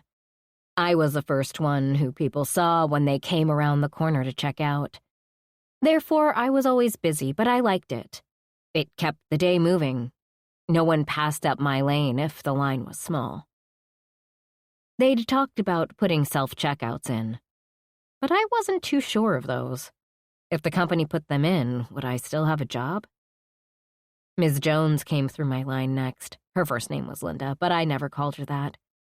We chatted about the beautiful weather as I rang her up.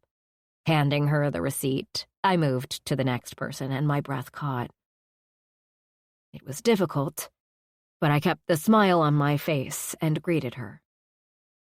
She only had a few items, and I scanned and bagged them, not really knowing what to say to her.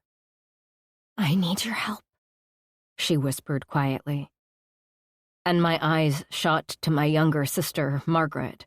She was next in line after me and Ensley. She looked absolutely petrified, with sweat on her forehead and panic coming out of every pore. With what?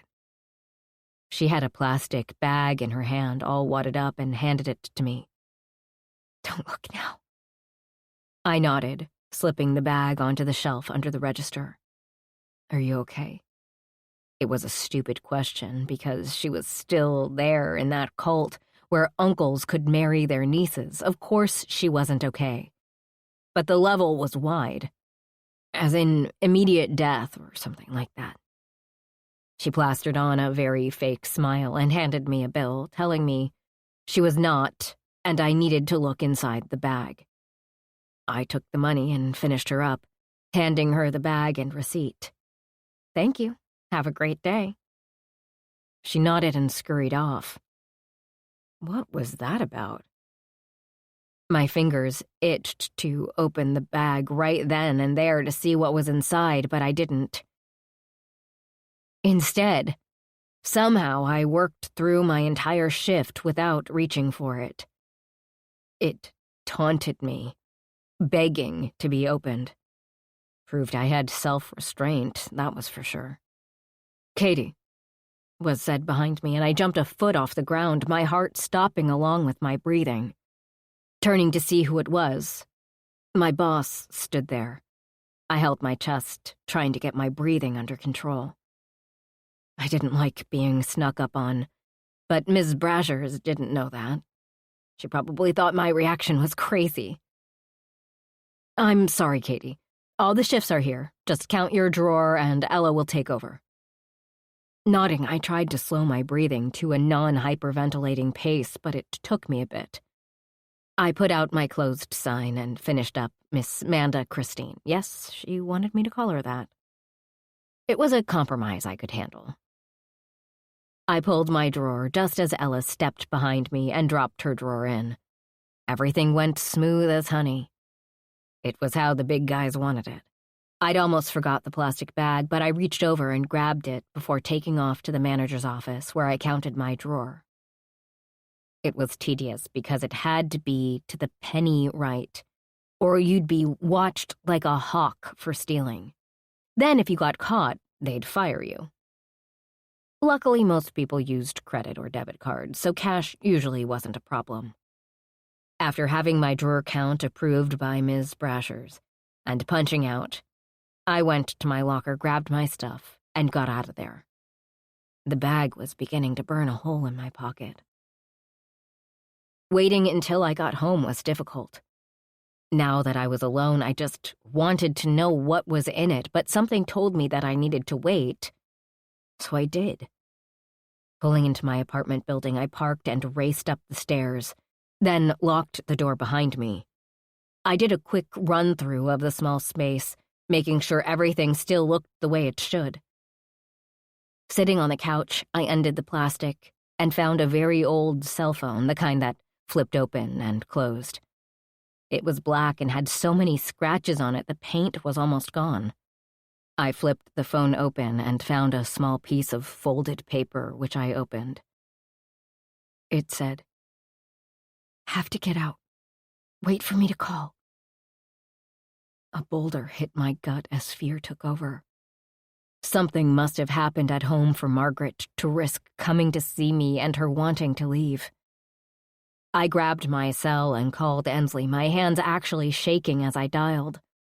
I felt tears well up, whether in joy or fear, I didn't know.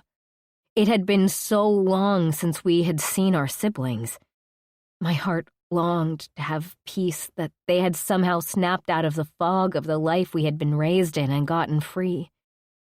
My head knew differently, which made me sad and somewhat desperate to help, especially since Margaret took a risk to come near me in the first place. "Hello?" Ensley answered after the second ring. "Ens, Margaret came to the store today and gave me a phone with a note." I relayed what the paper said. "I can't believe she even went to your store. She's one of the shyest of us all." I sucked in a deep breath. "What do you think is going on at home that made her risk it?" I asked, getting up from the couch and pacing the small space of my living room.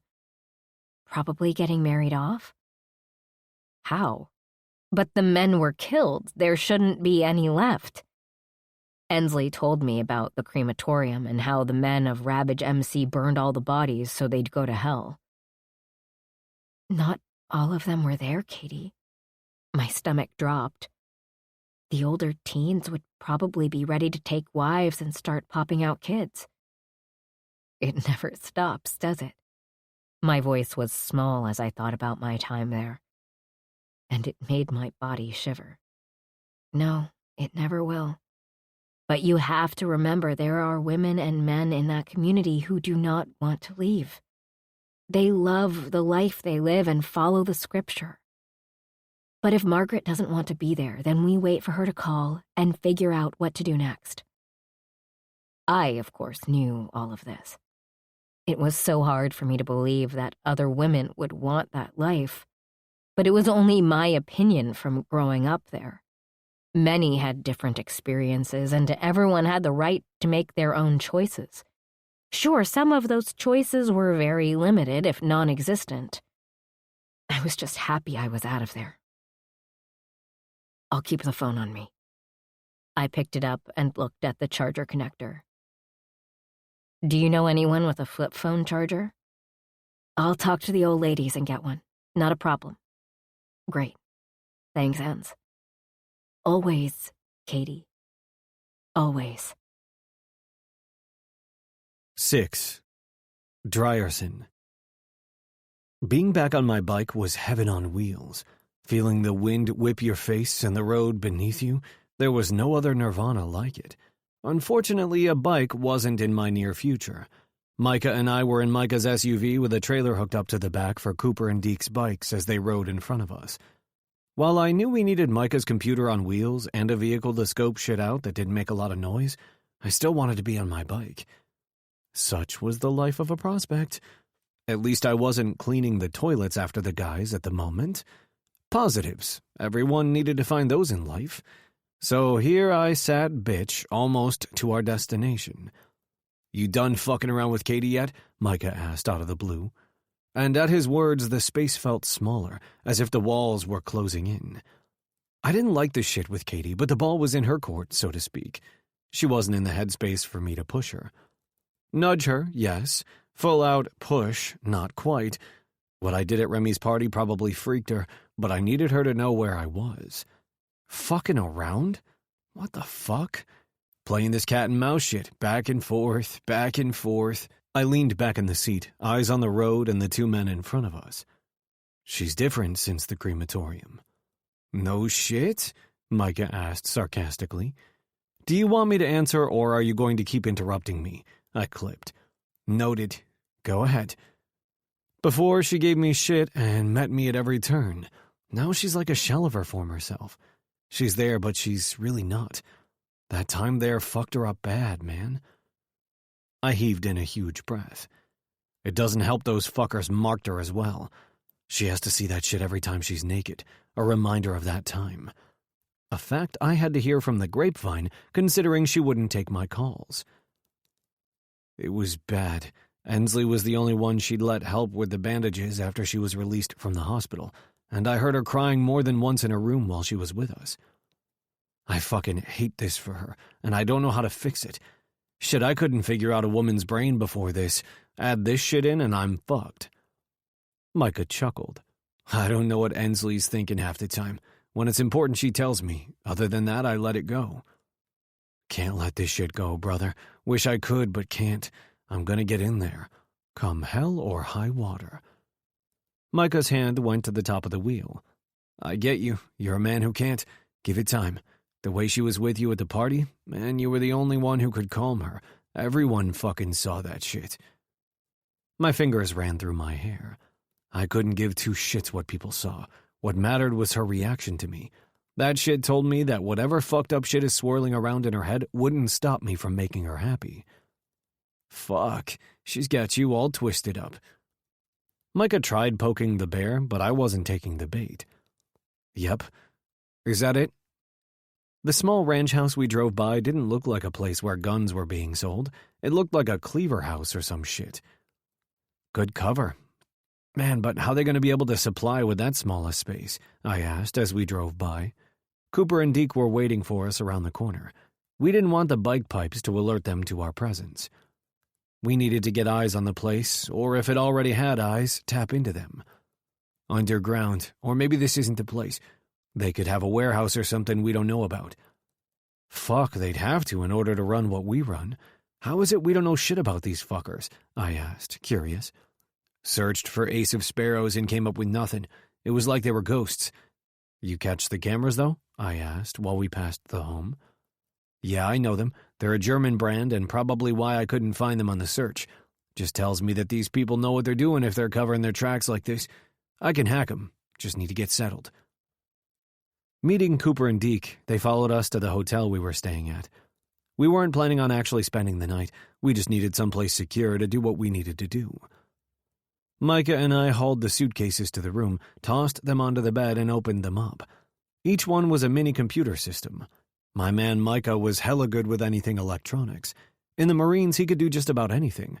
Make helicopters of the enemy fall from the sky, blow up buildings using the enemy's own products to do it. He was that man. I had a knack for finding and locating enemy targets, then disposing of them and whatever they had that needed to be destroyed. It was why he and I were such a good team. If his eyes didn't see something, then mine did, and vice versa. We were able to bounce things off one another, our lines of thinking in sync.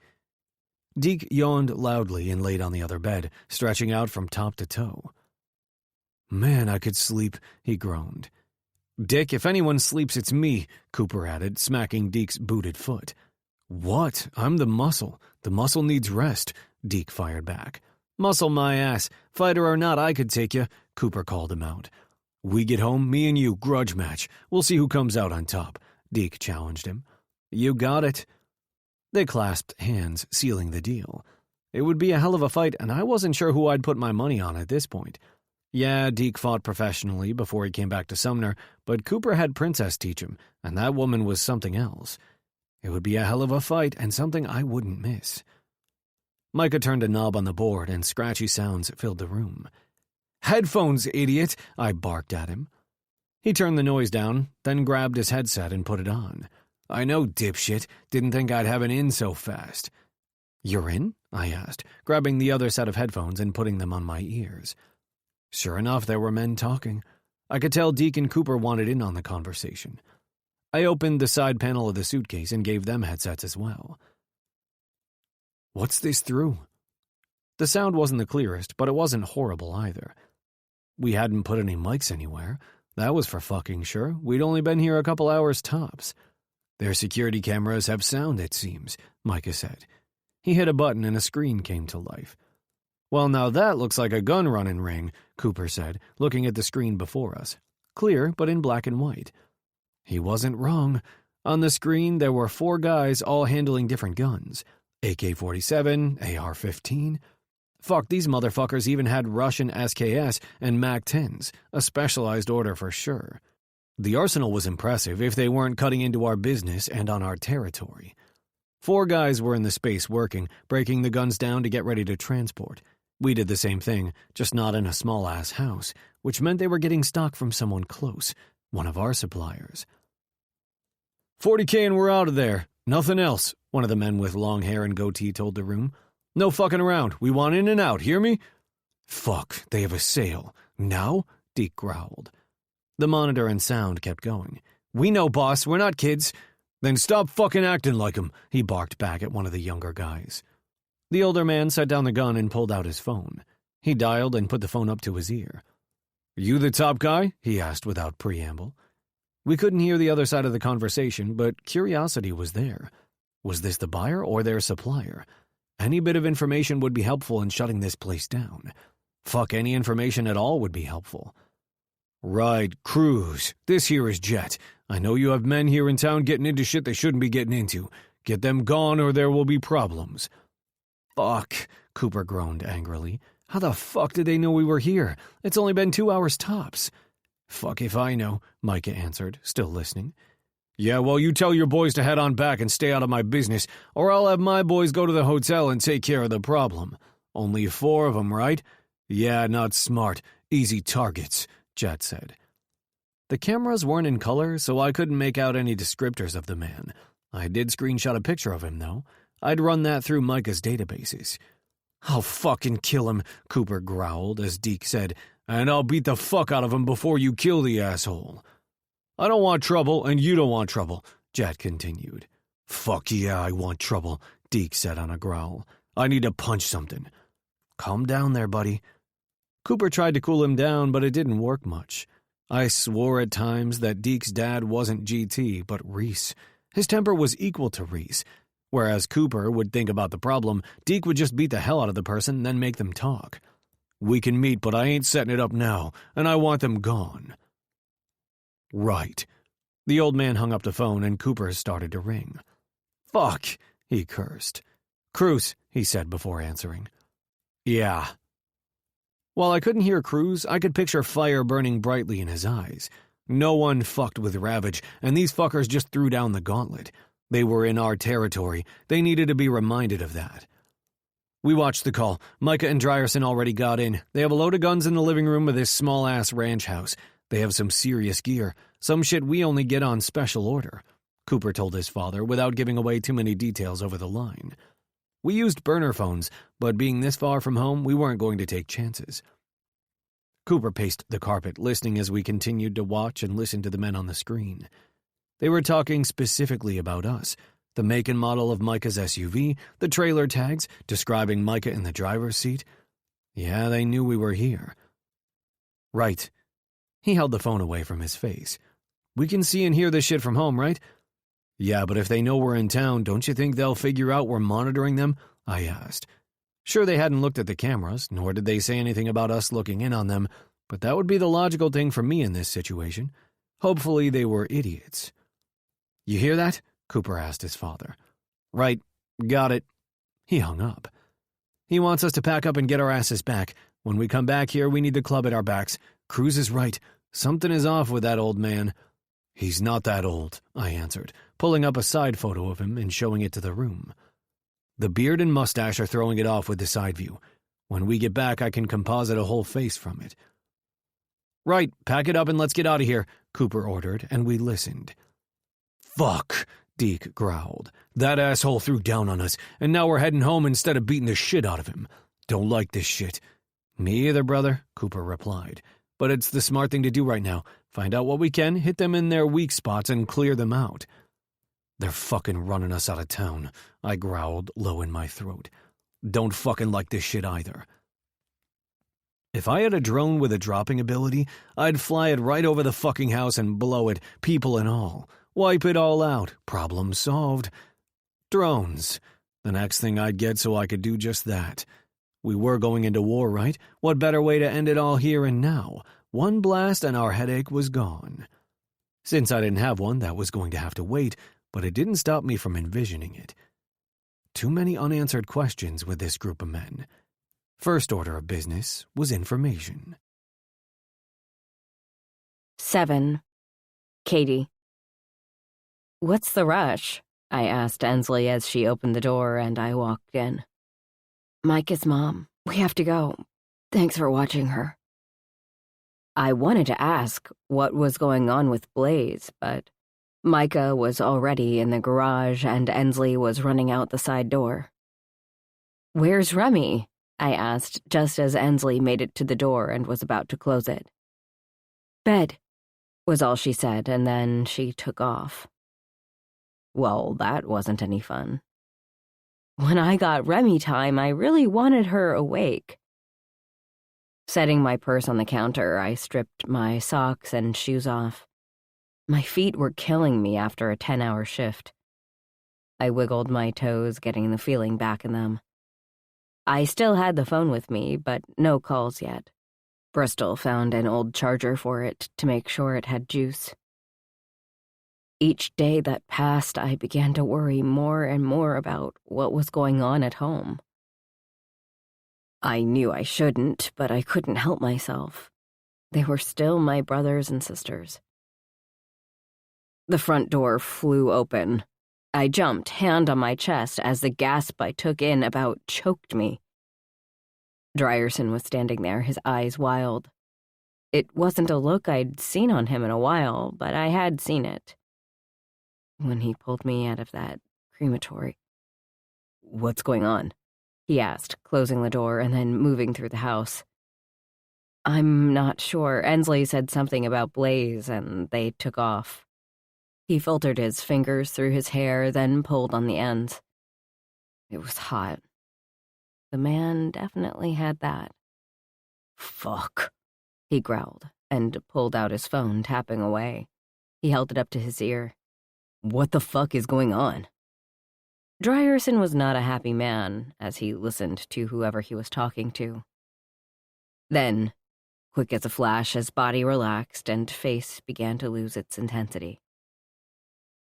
Yeah, right. I'll be here when you get home, he responded, ending the call. So he was talking to Micah.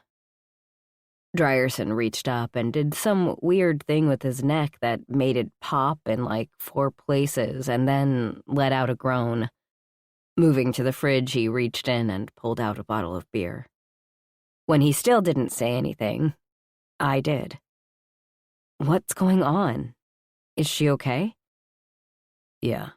Tug's out of town and Blaze needs help with something. They'll be back in a little while. He tore the cap off the bottle and tossed it onto the counter. That's what all this hubbub is about? She's not dying or something, and dude, not cool leaving your cap on the counter for someone else to pick up. Dryerson let out a chuckle, deep and throaty. Yeah, you can yell at Ensley later. Where's Bug? Letting out a long breath, I responded. She's in bed and you can go ahead and leave. I'm sure you have better things to do than hang out while she sleeps. His grin was wicked as he brushed past me. I can't think of anything. So, what do you want to watch? He asked, plopping down in the middle of the couch. Yeah, this wasn't happening. Seriously, I can handle Remy all by myself, and why are you even here? I'm here because Micah texted me and told me to get over here. I didn't ask questions and just came. And Ensley called me about coming over. Either my sister and her mister got their wires crossed, or they were trying to get Dryerson and me alone together. Lord save me from well-intentioned babysitters. I didn't need this. It was stressful enough being around this man, let alone being alone with him. Now we're here. Dryerson flipped the channel on the TV. I've got this. You can go, I told him again. Exhaustion was nipping at my heels, and with Remy sleeping, the bed in the spare room was calling my name. I'm just going to go to bed. His brows raised. Or we could do that. A blush crept across my cheeks. Not that. Come here and sit down. You look like you're dead on your feet. I was. Horribly. Hence why I wanted to go to bed, not stand here and play whatever the heck this was with Dryerson. I am. That's why I need sleep. Even as I said the words, my feet were taking me closer to him. Now in reaching distance, Dryerson pulled me down to the couch and maneuvered us in a way that he was at my feet, my legs resting on his thighs. "Wanna watch Trolls?" he asked as he picked up my left foot and began to massage it. I started to jump up, yelling, "No Trolls!" He chuckled and stopped my movements. I'm just kidding. Lay down. Slowly I did as he asked and settled into the couch. His hands began to knead and roll. He took great care with the instep, and I felt myself groaning a lot. Magic. That was what this was. His hands were full-on magic. Closing my eyes, I paid no attention to what was on the television and just felt. Felt his strength, felt his warmth, felt him. And it was magnificent. He switched to the other foot, and I enjoyed the bliss. That was until he started talking. I should have known this would be an ambush. Darn it. Now that I have you alone, I groaned, opening my left eye to squint at him. Really? You're going to ruin this beautiful moment with talking? He chuckled. We talk, the more I rub. That was a devil in disguise, but I didn't care. My feet were terribly sore, and he had magic hands. Fine. What do you have for me? Don't sound so excited, he responded, laughing. I have a feeling it'll be something I don't care to talk about. But he started. If I'm rubbing your feet, you might care just a bit for me to keep going, right? You're blackmailing me with a foot rub? Dryerson's smile was beautiful. Yep, you up for it? No, I wasn't up for it.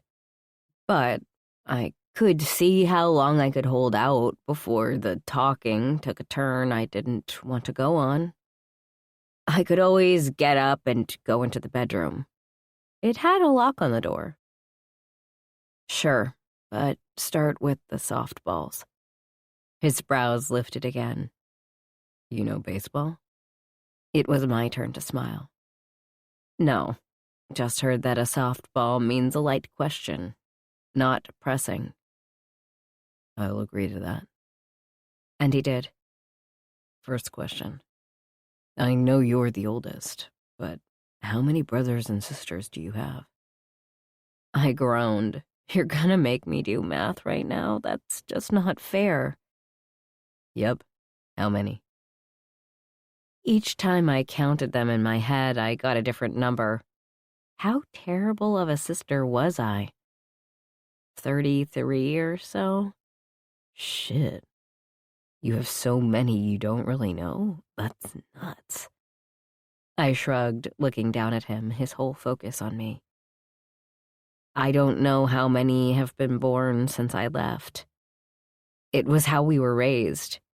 The girls will go off and marry their cousins or whatever, then create more babies to add to the pile. And God knows how many more siblings have been born since we left. A breeding farm? He asks, sounding horrified, and I chuckled. I'd never thought of it that way, but it was true. Something like that. At least it felt like it. It seemed like one of the moms was always popping out another kid, and being the oldest, it was my responsibility to take care of said baby. Come again? He asked. I blew out a deep breath, feeling relaxed from his ministrations. It made my tongue a bit loose. Yeah, being the oldest in that world sucks. Everything gets dumped on you, and you have to figure out how to handle it all on your own. It was like when I was born, all the skills I'd ever need were instilled in me like a robot. Or so my parents thought. So they'd have kids and you'd babysit them? He asked, and I smiled at him. He had no idea. No, not babysitting. I was a mom at age 8. You have a kid? He asked quickly. No, Drierson. At 8, my mother thought it was time for me to take over more responsibility. I was already watching or babysitting my 2 younger siblings, but Mom wanted me to start caring for the newborn day and night. That's fucked up. He didn't seem disgusted, but he did mean it. For some, like my mother, they love that way of life. They never want to change. They never want to see the world out there. Their sole purpose is to have babies and serve the men, and that's fine. Do what you want, but it wasn't me. I wanted to feel free. It didn't happen until Ensley had the balls to leave. But it is what it is. And I'm happy I'm here. Even if at times I want to scream at myself for enjoying his touch. I wasn't raised like that, so I really don't understand it. Your father has wives, correct? Yeah, he has 7. At least he did when we left. He rotates who he sleeps with every night. Drierson actually looked like he wanted to know. Therefore, I kept talking. I knew the schedule for the most part, but sometimes they'd switch it up and mess up the rotation. Hey, I'm all for threesomes, even foursomes. But a rotation, that's too much trouble. My heart squeezed in my chest.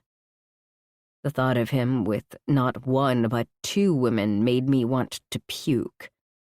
Personally, I'd never do any of that. But I had a strong feeling that Drierson had. And I knew in that instant I didn't want to know. So I blocked it out and kept talking. It was confusing sometimes. One of the moms would be really happy, then another not so much. They say they're sister wives, and they are. But there's a lot of bickering and jealousy behind closed doors. They try to hide it, but living so close to one another made that hard. I can't imagine. So what was your role besides baby mama? This made me chuckle. Baby mama. He was funny. Everything. Cook, clean, sew clothes, garden for our vegetables, make sure the cows were fed and milked. Just about everything. It was always Sybil this and Sybil that. It was never ending.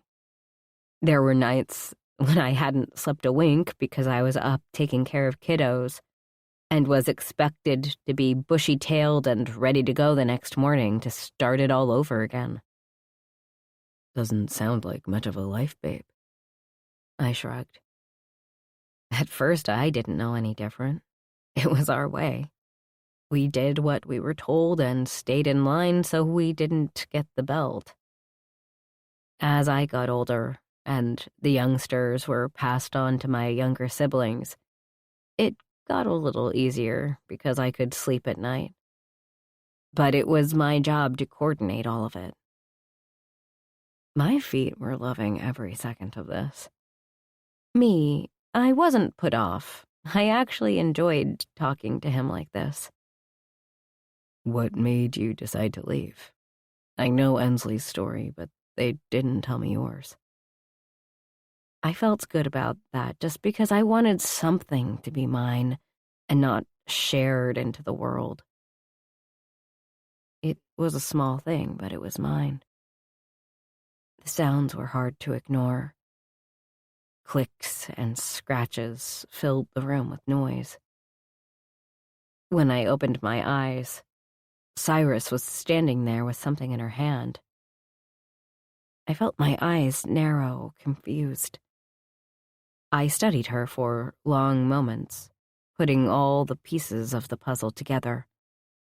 The color in her face drained out, and fear like no other glistened in her eyes. She was close to crying. It hit me suddenly. She was leaving. She was finally getting out of this place and getting away. It was an impulse decision, but I threw back the covers and got out of bed, going right to Cyrus. Terrified wasn't even the word to describe how Cyrus looked. She probably thought I was going to run and rat her out to our sisters or our parents. That was what we had been taught, though. Keep everyone together and no one leaves. Ever. I was done being here. Done with the rules, done with the brutality, done with having who I was going to marry thrown in my face, not to mention he was my cousin. How was that even possible? Yet it was all we knew, and it was time to break the cycle. Even if it was my little sister taking the first steps. I leaned into her and whispered, I'm coming with you. Cyrus's eyes grew huge, and I knew she was in shock. Me, the oldest, would never leave this life. I was to take over everything when my mothers got older. I was the next generation in this jacked-up life. No one had ever asked what I wanted. No one even cared. I had no thoughts. I had no opinions. I was a robot, doing what I was supposed to do when I was supposed to do it. Not even a single complaint. Why? Because complaints came with a complimentary belt to the backside. No, thank you. I didn't wait for Cyrus to respond. I knew we only had a short window of opportunity to really get away. Heading to my dresser, I pulled out a few pairs of underwear, socks, and bra. In the closet, I carefully pulled a couple of dresses off the hangers as not to make any noise. "I'll get a bag on the way out," I whispered, coming out of the closet and looking at my sisters, still in bed, sleeping. Guilt formed in my gut. Leaving them behind wasn't what I wanted. But I had to get away from here. That guilt would just have to come with me. If we didn't make it out of the house, we'd both end up punished. That wasn't an option for either of us. The guilt and fear had its grip on me with every step I took. The punishment would be brutal, and there would never be another chance for us to even think to get out. We'd be locked up. Forever. This had to work. Failure was not an option for either of us. While I didn't know the reasons Cyrus wanted to leave, I at least knew mine, and it would have to do until we got out. Cyrus ended up stuffing my things inside her bag because my arms couldn't hold anymore. I wasn't thinking right. To the point that I grabbed my stuff. We weren't allowed to have possessions. If there was a toy in the house, it was everyone's. It didn't belong to anyone in particular. But I had my rocks, acorns, and things I'd found outside. It wasn't much, but they were mine and I was bringing them with. Stupid when you really think about it. Because it should have been me waking my sisters up to come with us. But I knew they would scream for our parents, and I didn't want to take that risk. We said nothing. We made not a sound as we walked down the small hallway on very careful feet. Fear wrapped around me like a snake ready to strike at any given moment. It felt like walking on eggshells, knowing one wrong move would break the egg and send the people in this house on alert. It was the unknown that scared me when it came to this place. I stopped Cyrus with a hand to her shoulder, mouthing, "Dad's with her tonight," and pointed to the door. Dad's schedule was so repetitive. He rarely changed things up when it came to sleeping with his wives. My heartbeat picked up speed. We couldn't make a noise outside this door. Our father was a light sleeper, saying he needed to keep an eye on all of us. He'd bolt out of bed in a second, and there would be hell to pay. I swore this place had booby traps all over it. On a nod, Cyrus looked down at her feet, thankful for the small bit of light coming in through the minuscule window. We found the floorboard we needed to stay away from. Cyrus pointed down, telling me it was noisy. We both stepped over it without making a sound. We were able to get just beyond the bedroom door, but my relief was short-lived as we arrived at the stairs. The home was older than dirt, and my father had my brothers fixing things all the time. Cyrus flashed my fingers to dictate where to skip the noisy stairs, and I nodded, knowing this. But with the adrenaline pumping, it was good to have a reminder. We began to descend, praying for no noise, not sure how we made it all the way down without a sound. But once we were on the landing and took the final step, we both turned to each other and smiled. A slight feeling of accomplishment washed over me briefly. But we weren't free yet. I darted off through the house to find a bag and had a few places where I hid a few things. When I got to the door, Cyrus already had her shoes on, and I did the same as fast and quiet as I could. Our exit was within reach. We were actually going to get out of this hellhole. Only the door kept us from the freedom we needed so badly.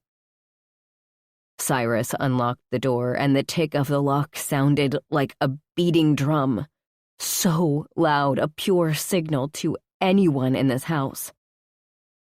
A light clicked on from upstairs, and I stopped breathing. I could tell Cyrus was frozen in fear because she wasn't moving. Her hand started to shake as her head turned toward the light, just waiting for someone to come down those stairs and nail us. Our time was up. We either opened this door now, or we'd get caught by whoever was awake. We were not getting caught. We were too close to allow that to happen. Being insistent, I gave Cyrus a push, and it only took moments for her to get back in the game. Cyrus opened the door, and we ran as fast as our feet could take us into the dark of night. We were gone. The only thing on my mind was, we did it. Damn, he responded with a shocked look on his face. Ensley gets the credit. If it weren't for her, I wouldn't have left. I tossed my head back on the headrest and closed my eyes briefly. Even with all the shit you did every day, you wouldn't have left? I shook my head. I had nowhere to go. I taught myself how to read and do math. The only reason we got out was because of Riker. If Ensley wouldn't have stolen his number from Mom's phone, we'd be in the streets. What's better? That was the choice I had. Stay there or live on the streets. We were so sheltered. I wouldn't have lasted a few days out there. I get that. You were stuck.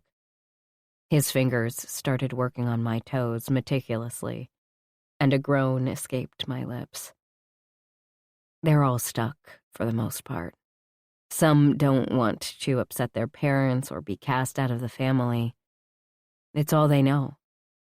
His palm massaged my heel. I seriously loved his touch. Would you help someone who wanted out? I lifted my head and looked him straight in the eye. In a heartbeat. One of my sisters contacted me, and I'm waiting on her call. She says she wants to get out. He nodded, seeming to take it all in. You need help with that? My head fell back to the couch. I have no idea right now. Not sure what the situation is until she calls. You know I've got your back, right? The seriousness of his tone told me he meant that with every ounce of his being. It did crazy things to my body. And my heart. I wished the darn thing wouldn't react to him this way, but there was no way to get around it. His mere presence lit me on fire. Now, what had I gotten myself into? 8. Drierson. Is everything set in motion? Cruz asked, arms crossed over his chest, directing the entire Ravage Motorcycle Club, prospects and all. This was a huge undertaking with many moving parts. Everything had been worked out to a T, or at least we hoped so. Shit could always go wrong no matter what you were doing. I knew my mission and wouldn't let any of the brothers down. Yep, GT answered. It's as close to eliminating threats as we could be. There's something up, Reese added in. I feel it in my bones. Cruz grabbed his gun and put it in the holster. Me too, but we need intel. It's like they're fucking ghosts. No one can be ghosts for long, Micah said beside me. We were standing off to the side, our backs against the wall, taking everything in. Since you can't find shit, they are fucking ghosts, Reese bit back. Micah put his hands up in front of him. Understand, big man, just pissed I can't find him. This seemed to appease Reese as he put his focus on the group at large. Vests today, he ordered, looking to Cruz. Gut man. Cruz took him in. They had some silent communication, and Cruz came to a decision. Vests, eyes open. We all grunted our agreement. Walking into an unknown situation was never easy. So many variables could go right or wrong. Thinking in the moment to fix the wrongs was key. Meeting in a neutral spot was ideal. Jet, the fucker, wanted it on his land. While we wanted in there to find out what he had going on, there was no way in hell we'd walk into a fucking ambush, and that was what we thought it would be. There was no commonality with these people. There was no connection. We knew nothing of them. We had no idea what they knew about us. They were stealing from us, which was the reason we were here. "Let's ride," Cruz ordered, and we got our shit together, put on the vests, and started to ride. Cruz was in the front with GT and Cooper at both his sides. Then there was a mass of men: Reese, Tug, Buzz, Breaker, Deke, Green, Riker, Axe, and Raiden. We were following behind in Micah's SUV, which didn't make me happy when I wanted on the back of my bike, too.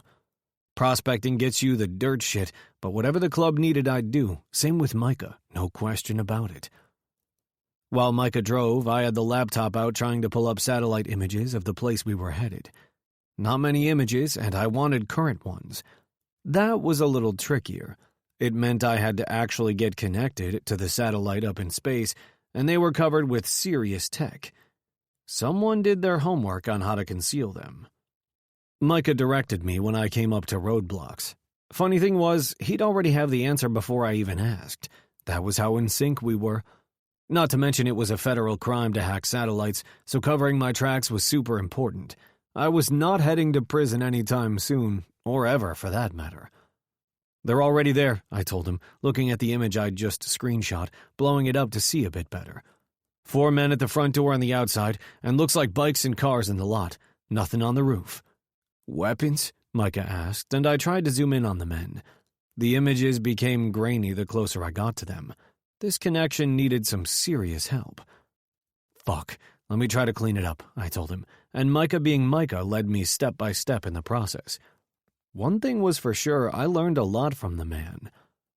"Yeah, all I'm seeing is handguns right now. No heavy, not even an AK or hell shotgun." This struck me as odd. We were fully loaded and had more in the back of the SUV. Reese was right. Something was going on. I just hoped it wasn't too late before we figured out what the fuck that was. Every 5 minutes or so, I'd go in and snap a few more pictures and try to get shots of their faces. Micah could render them through his database and see if we could get any hits. The ones with the side shots, I could make a 3D of it so we could run it too. Everything had happened so fast before, and we didn't get the screenshots of all the men, but I knew I was looking for Jet. He seemed to be the ringleader of this circus. The leader was always the target, then down the line from there. Tactical, precise. It was how our team in the Marines got so many high-profile targets. A new image popped up, and there was Jet. "Got him," I told Micah, and began to move through pulling out the frames one at a time. In doing that, I watched him get off his bike and make his way into the building, with 3 men following him, along with the 4 men outside. "He's in the building. All of them are in there," I relayed what I'd seen to Micah. "Do they have any fear of us?" Micah asked. "Doesn't seem like it. Gonna have to change that." The initial ultimatum was enough. This just added fuel to the fire. We pulled up to the warehouse, seeing their bikes along with several men outside. I had no visual on the inside, but counted 9 guys, 1 being Jet. Swinging the SUV around, we parked on the opposite side of the lot with the bikes leading. Cruz was the first off, and he looked to me for updates. I gave him what I had, and he nodded. "Roof," Micah added into the conversation. "Huh?" I asked. "We need to get up on the roof and get a camera down there. We need eyes in case shit goes bad. Since I couldn't get them in beforehand, this will have to do." Micah pulled out a spool of wire and 2 backpacks, tossing one to me. "Let's head up." In the images, there were several vents and 4 skylights to this place. "What are we going to hit?" I asked him. "We'll know when we get up there. Give us a 10-minute head start before you go in. We'll set up." Micah handed Cruz an earpiece. "We'll talk through this." Cruz held the small device up, then put it in his ear.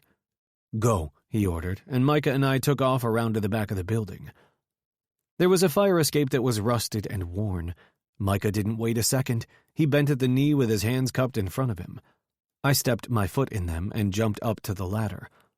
Reaching down, Micah grabbed my hand instantly, jumping as I pulled him up. It was so natural for us. There wasn't a sound as we moved up the fire escape. There were 3 floors, and it didn't take long for us to get up to the top. Micah got close.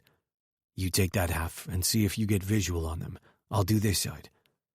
I nodded and moved stealthily to the skylights first, staying in the shadows. There was nothing. Putting my ear to the vents, nothing there either. Micah lifted his arm and made a fist. He had a target. Moving to him, I kept an eye on our surroundings. One never knew what would happen or who could be lurking like we were. Micah pointed down to an old rusty exhaust fan that luckily wasn't working. Peering down, there was a long table with chairs on both sides. Jet was looking at his watch and pacing, not exactly showing the confidence he did on our first encounter. Getting my backpack off, Micah handed me the long spool of wire. Inside my bag, I grabbed the camera and attached it to the end of the wire, while Micah pulled up the feed from his laptop that he'd taken out of his backpack. We didn't need much to make shit work, that was for damn sure. Micah's hand motioned down, giving me the go-ahead to start pushing the wire down through the fan. It was the width of a writing pen, and the small camera was the same. The fan began to spin, not with power to it, but with the wind. I pulled back as the men below us looked up to see what the hell was going on. Fuck. Now, Micah called, and Cruz must have heard. In perfect timing, Cruz, GT, Cooper, Reese, and Deke came into the room, diverting the men's attention away from the fan. Knowing better than to stick my hand in it, I looked around the roof only seeing rocks. Inside my backpack, though, was an ink pen, and I quietly jammed it in the fan to stop the oscillating. The loud voices beneath us caught my attention as I fished the camera down. Micah handed me a pair of headphones. What the fuck? The camera has a microphone, he said quietly. No shit. Well, hell. I put the headphones on and listened. What the fuck do you have running in my territory? Cruz asked angrily, which wasn't a surprise. He was pissed he had to come here in the first place. Even more pissed these men were stepping on Ravage's stock. Come sit, Jet said, moving around the table to sit in the center chair. Cruz's brow quirked, and Cooper chuckled. You don't seem to know how this shit works. Cruz put his knuckles on the table and leaned into Jet. You give me information and you live. You don't? Then we got problems. Jet held up his hands. It seems we got off to a bad start. You think? Cooper asked beside Cruz. Don't like people coming unannounced to my place, Jet barked back. Don't like being summoned, Cruz bit back. Now where are you getting the guns? You think I'm telling you that? Jet smiled and pulled out a cigarette, lighting it. I want to know why you're in our business. Cruz stood and crossed his arms over his chest. You got your wires crossed, man. This is Ravage territory. Sumner, Rebellion, and everything in between. You are in between. Jet tapped his finger on his chin, and that was when I saw it. Out of the corner of my eye, lying flat on a floating heater, was a sharpshooter, his focus on Cruz. Micah, I pointed to what I saw and pulled out my gun. He needed to be taken out now. Trap, shoot, Micah said into the earpiece, and all hell broke loose. 2 shots and the sniper was dead, one to get through the fan, the other hitting him between the eyes. His gun fell to the ground, then his body followed. Shots went off all over the room as I looked at the screen Micah was holding, then more shots came from outside. Fuck, them or us? I asked. Them. Looks like Cooper got a graze, but Jet and his men are down. By the sound from below, it's the same. What the fuck? I asked Micah. That was too easy. Way too fucking easy. There was still something here that we weren't getting. Do you think? Micah asked, and I knew what he was thinking. Get everyone out now, I ordered, grabbing my backpack, putting the shit in it, and moving to the fire escape. Micah was hot on my heels, barking our suspicions into the headpiece. Down the first ladder and onto the second, it happened. Everything exploded. My body flew from the ladder and landed on the ground with a thud. There was no doubt that fall gave me a concussion because of how dizzy I felt. Micah laid next to me, groaning. What's wrong? I asked, moving to him and inspecting him for blood or broken bones. Fucking landed on my back. The computer did not break my fall. I stood up, feeling a little bit of a spin, but I held out my hand and helped Micah up. We moved fast to the front of the building, climbing over debris. The Ravage men were starting to get up from the rubble as we approached. The warning wasn't enough. Where's Cruz and the guys inside? I asked, looking at the building and ground to see if I could spot them. Reese sat up, the concrete and bricks falling off of him. His entire body was covered in dirt and ash. What the fuck was that? Cruz, Several barked at him. I'm good, Cruz said, stepping out from behind Reese. He too was covered in dirt and ash. He also had a cut on his leg that was bleeding. Everyone accounted for? There were several groans and would be some seriously sore bodies tomorrow, but as I counted, it came up right. All here. Let's get the fuck out of here before the cops show up. We need to get home and regroup. He wasn't wrong. That was a clusterfuck of epic proportions, and my fucking body ached. But my thinking now was if Jet was the ringleader, why would he be in a building that had exploded? He wouldn't have had time to get out like we'd warned Ravage. Maybe Jet wasn't the monkey running the show. Maybe he was just a puppet. 9. Katie. What is up with you calling me over here in a tizzy? I asked Ensley as I walked into her door. This was the second time in the last few weeks she'd done this to me. Since the last time was a setup to spend time with Drierson, I couldn't help but be skeptical. Especially when her message was super vague. More so than the first time. Annie, Katie! Remy came barreling around the corner, and I scooped her up in my arms. Hey, Bug. Her little head went into my neck while all her limbs went around me like a spider monkey. Loved her more than anything, but I needed to know what was going on, so I prompted, Ens? It was then Ensley turned to me. Her face was drained of some of her color. Her hand even trembled a bit. That was not like her at all. It made me nervous. Micah and Dry are on their way here. They had some club business today and it went bad. My heart thumped and body tightened. Oh my God, were they okay? What had happened? What was wrong? Tons of thoughts rolled through my head, immediately going to the worst. I shouldn't care, right? He meant nothing to me. He was just a man, right?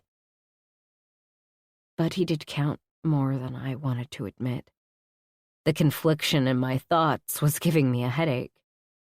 It's okay. Remy lifted her little hand, coming to my cheek. Why, always okay. I didn't know how I felt about my niece already knowing and understanding this information. My first thought was shock that she knew what her dad did was dangerous. Then sadness that she was in that position. Then understanding. This was her world. Remy needed to develop a tough skin. Micah and Ensley were never leaving the Ravage MC, and Remy needed to understand and acknowledge this life. It surprised me that she acclimated so quickly while I struggled to fit in. Was it crazy to admire your 3-year-old niece? Are they hurt? I asked Ensley, loving that I had Remy in my arms. My sunshine was really needed at the moment. Banged up a bit, but okay. What does banged up a bit mean? My tone rose just a bit. Remy felt it and gave me a squeeze. I breathed in and then out deeply. Nothing too serious, or they wouldn't be coming here. I just needed help with whatever shows up at my door. My darn heart thumped so hard in my chest, it made it hard to breathe. Breathe! In and out. In, out. Come, help me, Ensley ordered, and she pulled out a huge first aid kit and put it on the dining room table. Opening it, tons of things sprang from its confines. I mean, I know Remy falls every once in a while, but did you rob a hospital or something? You'd be amazed at how handy this thing is. Princess put it together for me. Good thing. Remy started squirming, and I put her down. She ran out of the room. She takes this situation really good, I commented to my sister. She's a trooper. We'll see how she is when her dad gets here. Wasn't that the truth? The door swung open, and little feet ran through the house directly to the door. Daddy! Remy screamed. I couldn't tell if it was a good scream or a terrified one. Micah came in first, covered in dirt from head to toe. He had a few cuts on his face and one through his black pants. Ensley went right to him, asking Remy to stand back. Drierson was next, and I thought my heart stopped at the thought of him getting hurt. This was nothing compared to that thought. No, this was rusty barbed wire around my heart as tight as it possibly could be, then alcohol doused on it. "Where are you hurt?" I asked, rushing to him, pushing down the pain in my chest. I had a mission. Drierson. Everything else needed to be pushed to the wayside. The man was covered from head to foot with dirt or ash or heck, both. As I got closer, he smelled like fire and smoke. It was Ash. "Just need a shower and I'll be good," he answered, shutting the door and giving a small wave to Remy. He didn't look like he was good, though. He had several cuts that had dried blood caked on them. At least it stopped the bleeding. He'd need to have those washed and attended to. KD, remember, you don't care. He isn't your man. You have zero claim to him at all. Was there a way to shut up my thoughts? I needed it. Now. "Let's go," I ordered him, grabbing his hand and pulling him through the house and into the bedroom I claimed as mine all those months ago. He didn't protest, and he moved fine. The thing was, Drierson didn't seem to have a threshold for pain, according to Ensley. That scared the heck out of me. If he didn't feel it, I'd never know how bad the pain actually was. The door shut behind us, and I locked it for good measure. Remy didn't need to come in and see all this. I let go of his hand, but continued to the attached bathroom. "Strip," I ordered. He started chuckling. "A demanding little thing. I'll get naked for you anywhere." It made my toes curl and cheeks heat, but I kept with the task at hand. Hard to do, but necessary. Turning on the water full blast hot, I waited for it to get steaming, then turned it down to warm as I heard Drierson approaching. His hand came to my shoulder, and I turned to face him. I gasped, sucking in every molecule of air in the tiny space. Bruises and cuts. Lots of them. "Turn." He did, and his back came into view. Holy shit, what happened?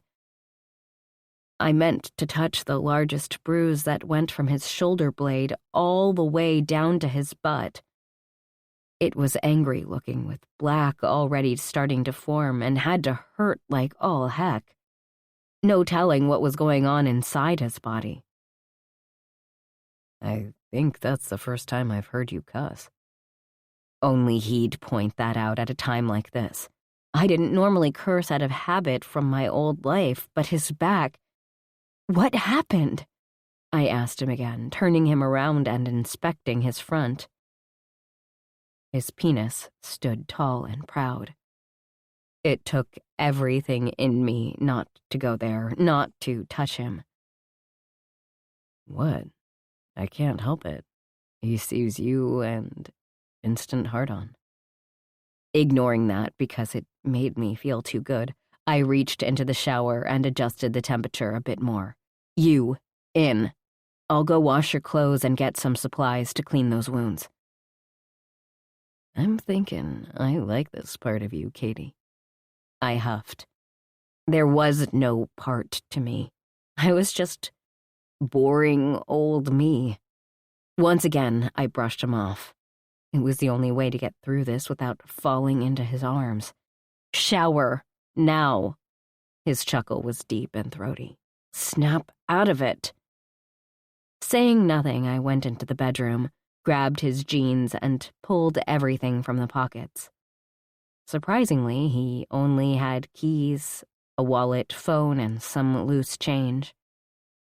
I didn't know why that was surprising to me because it was probably just normal. I didn't have many opportunities to go through a man's jeans in preparation to wash them. Nabbing the rest of the clothes, but not the cut that was laying on the bed, I moved out and met Ensley at the washing machine. "How bad is Micah?" I asked her as we put both men's clothes into the washer. "Bruised up. His back is really rough. He's gonna be in pain tomorrow. Guess they fell off a fire escape." My eyes rounded. "Yeah, some kind of explosion, but that's all he'd tell me." "Huh? All he'd tell you?" Ensley closed the lid on the washer. "Yeah, club business. I know what I need to know. It's how it is. I've got to go check in on Remy, who's watching Trolls, and take care of my man." She turned around, and I stood there for a moment.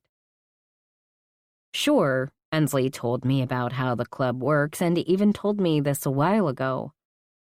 I just never felt it. Felt the not knowing. It was for her, not for me. But it was for me.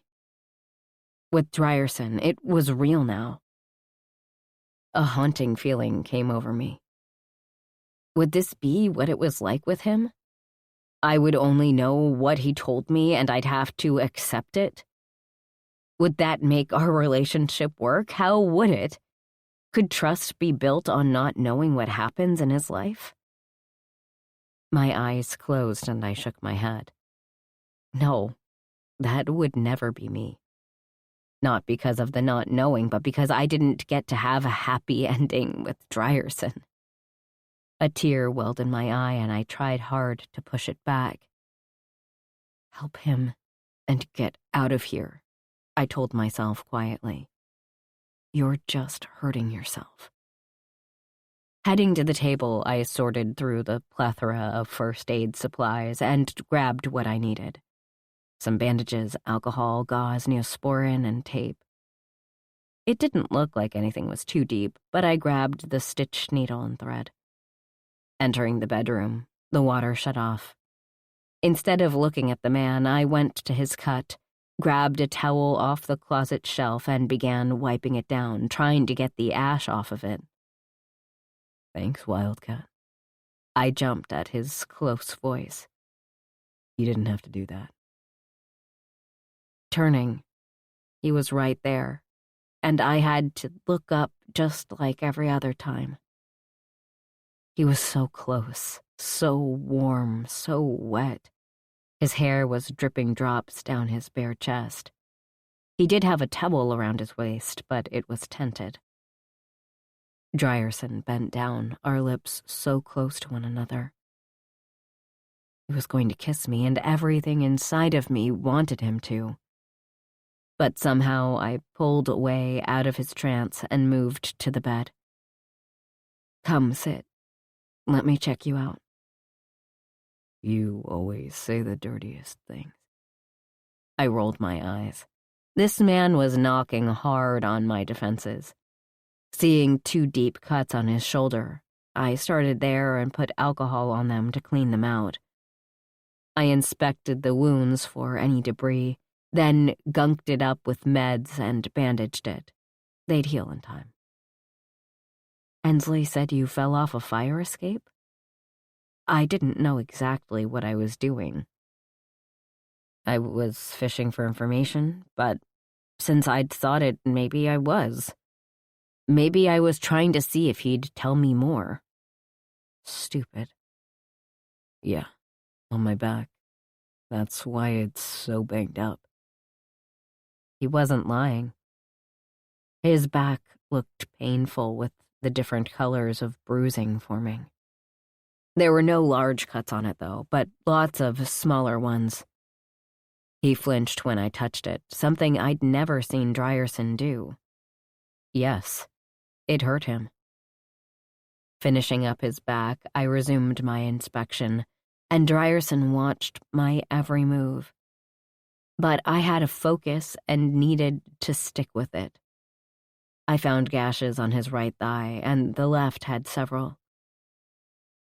Bending down in front of him wasn't the best position for me to be in because his penis was right there.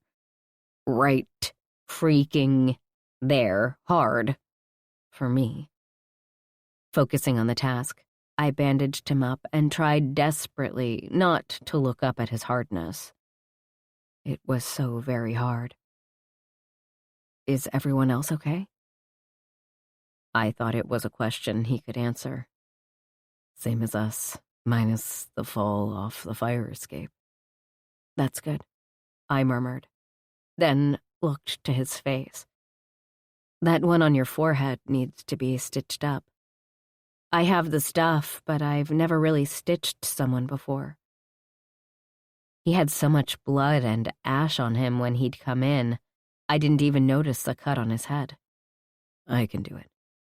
He held out his hand and I gave him the supplies, then moved quickly away from between his legs. Dry went into the bathroom, and then the curiosity bug hit me hard. I wanted to see him. The thought of him doing his own patch job kind of turned me on. Not everyone would just grab a needle and thread and start sewing their body back together.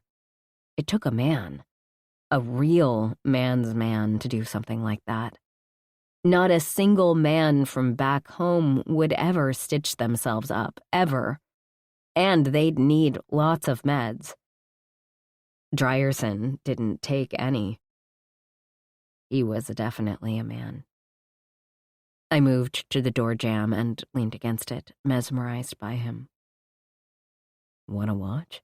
he asked, sticking the needle into his skin without a flinch, and then tied it up like he was a doctor. "How did you learn to do that?" "Marines teach you a lot of things. Basic emergency care happens to be at the top of the list of objectives to master." Right. Military. Sometimes I'd forgot about that. How, I had no idea. Stitch by stitch, he continued to close the wound. I stayed silent, not wanting to have him mess up because of me. It was the shape of a lightning bolt when he finished, and I couldn't help but laugh. "What's so funny?" he asked, stepping out of the bathroom and heading to the drawers. He opened one and pulled out some boxers. This wasn't unusual. I had things here too, just in case. "I really hope you don't have a scar there." "Why is that?" He eyed me curiously, but I didn't get why. "Because you'll look like Harry Potter." I burst out laughing at the thought of him, big, strong man's man, turning into Harry Potter. I doubled over from the hilarity of it. It took me a few beats, but I was able to control myself, and as I looked up at him, his wide smile greeted me. "A scar is never ugly. It means I survived." His voice was utterly serious, and the laughter left me in a whoosh. He wasn't talking about his scars. No, he was talking about mine. A physical reminder of winning, because against all the odds, the body kept going. My heart ached and burned. From a moment of happiness to one of pain and sorrow in a flash. No. I wasn't talking to him about my scars. I left the room without another word, closing the door behind me.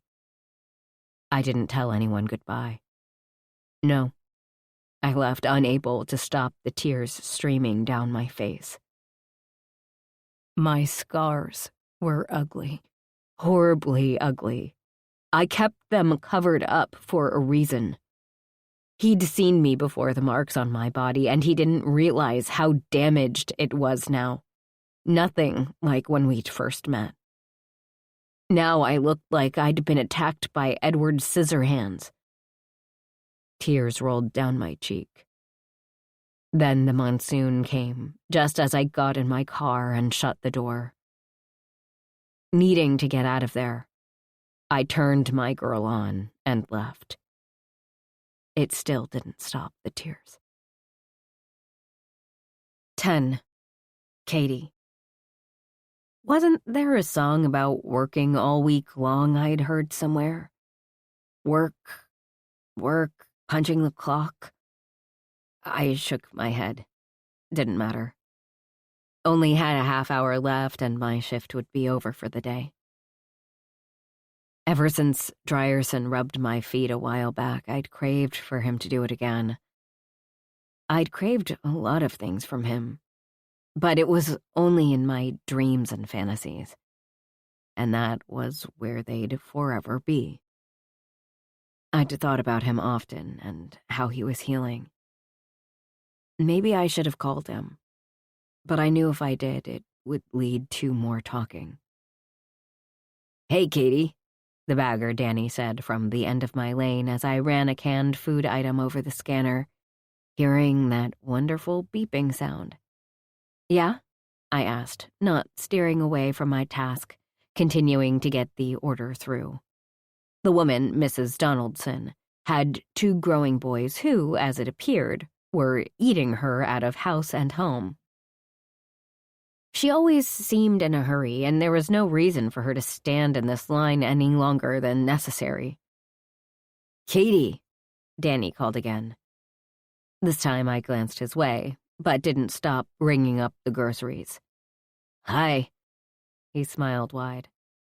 Hi."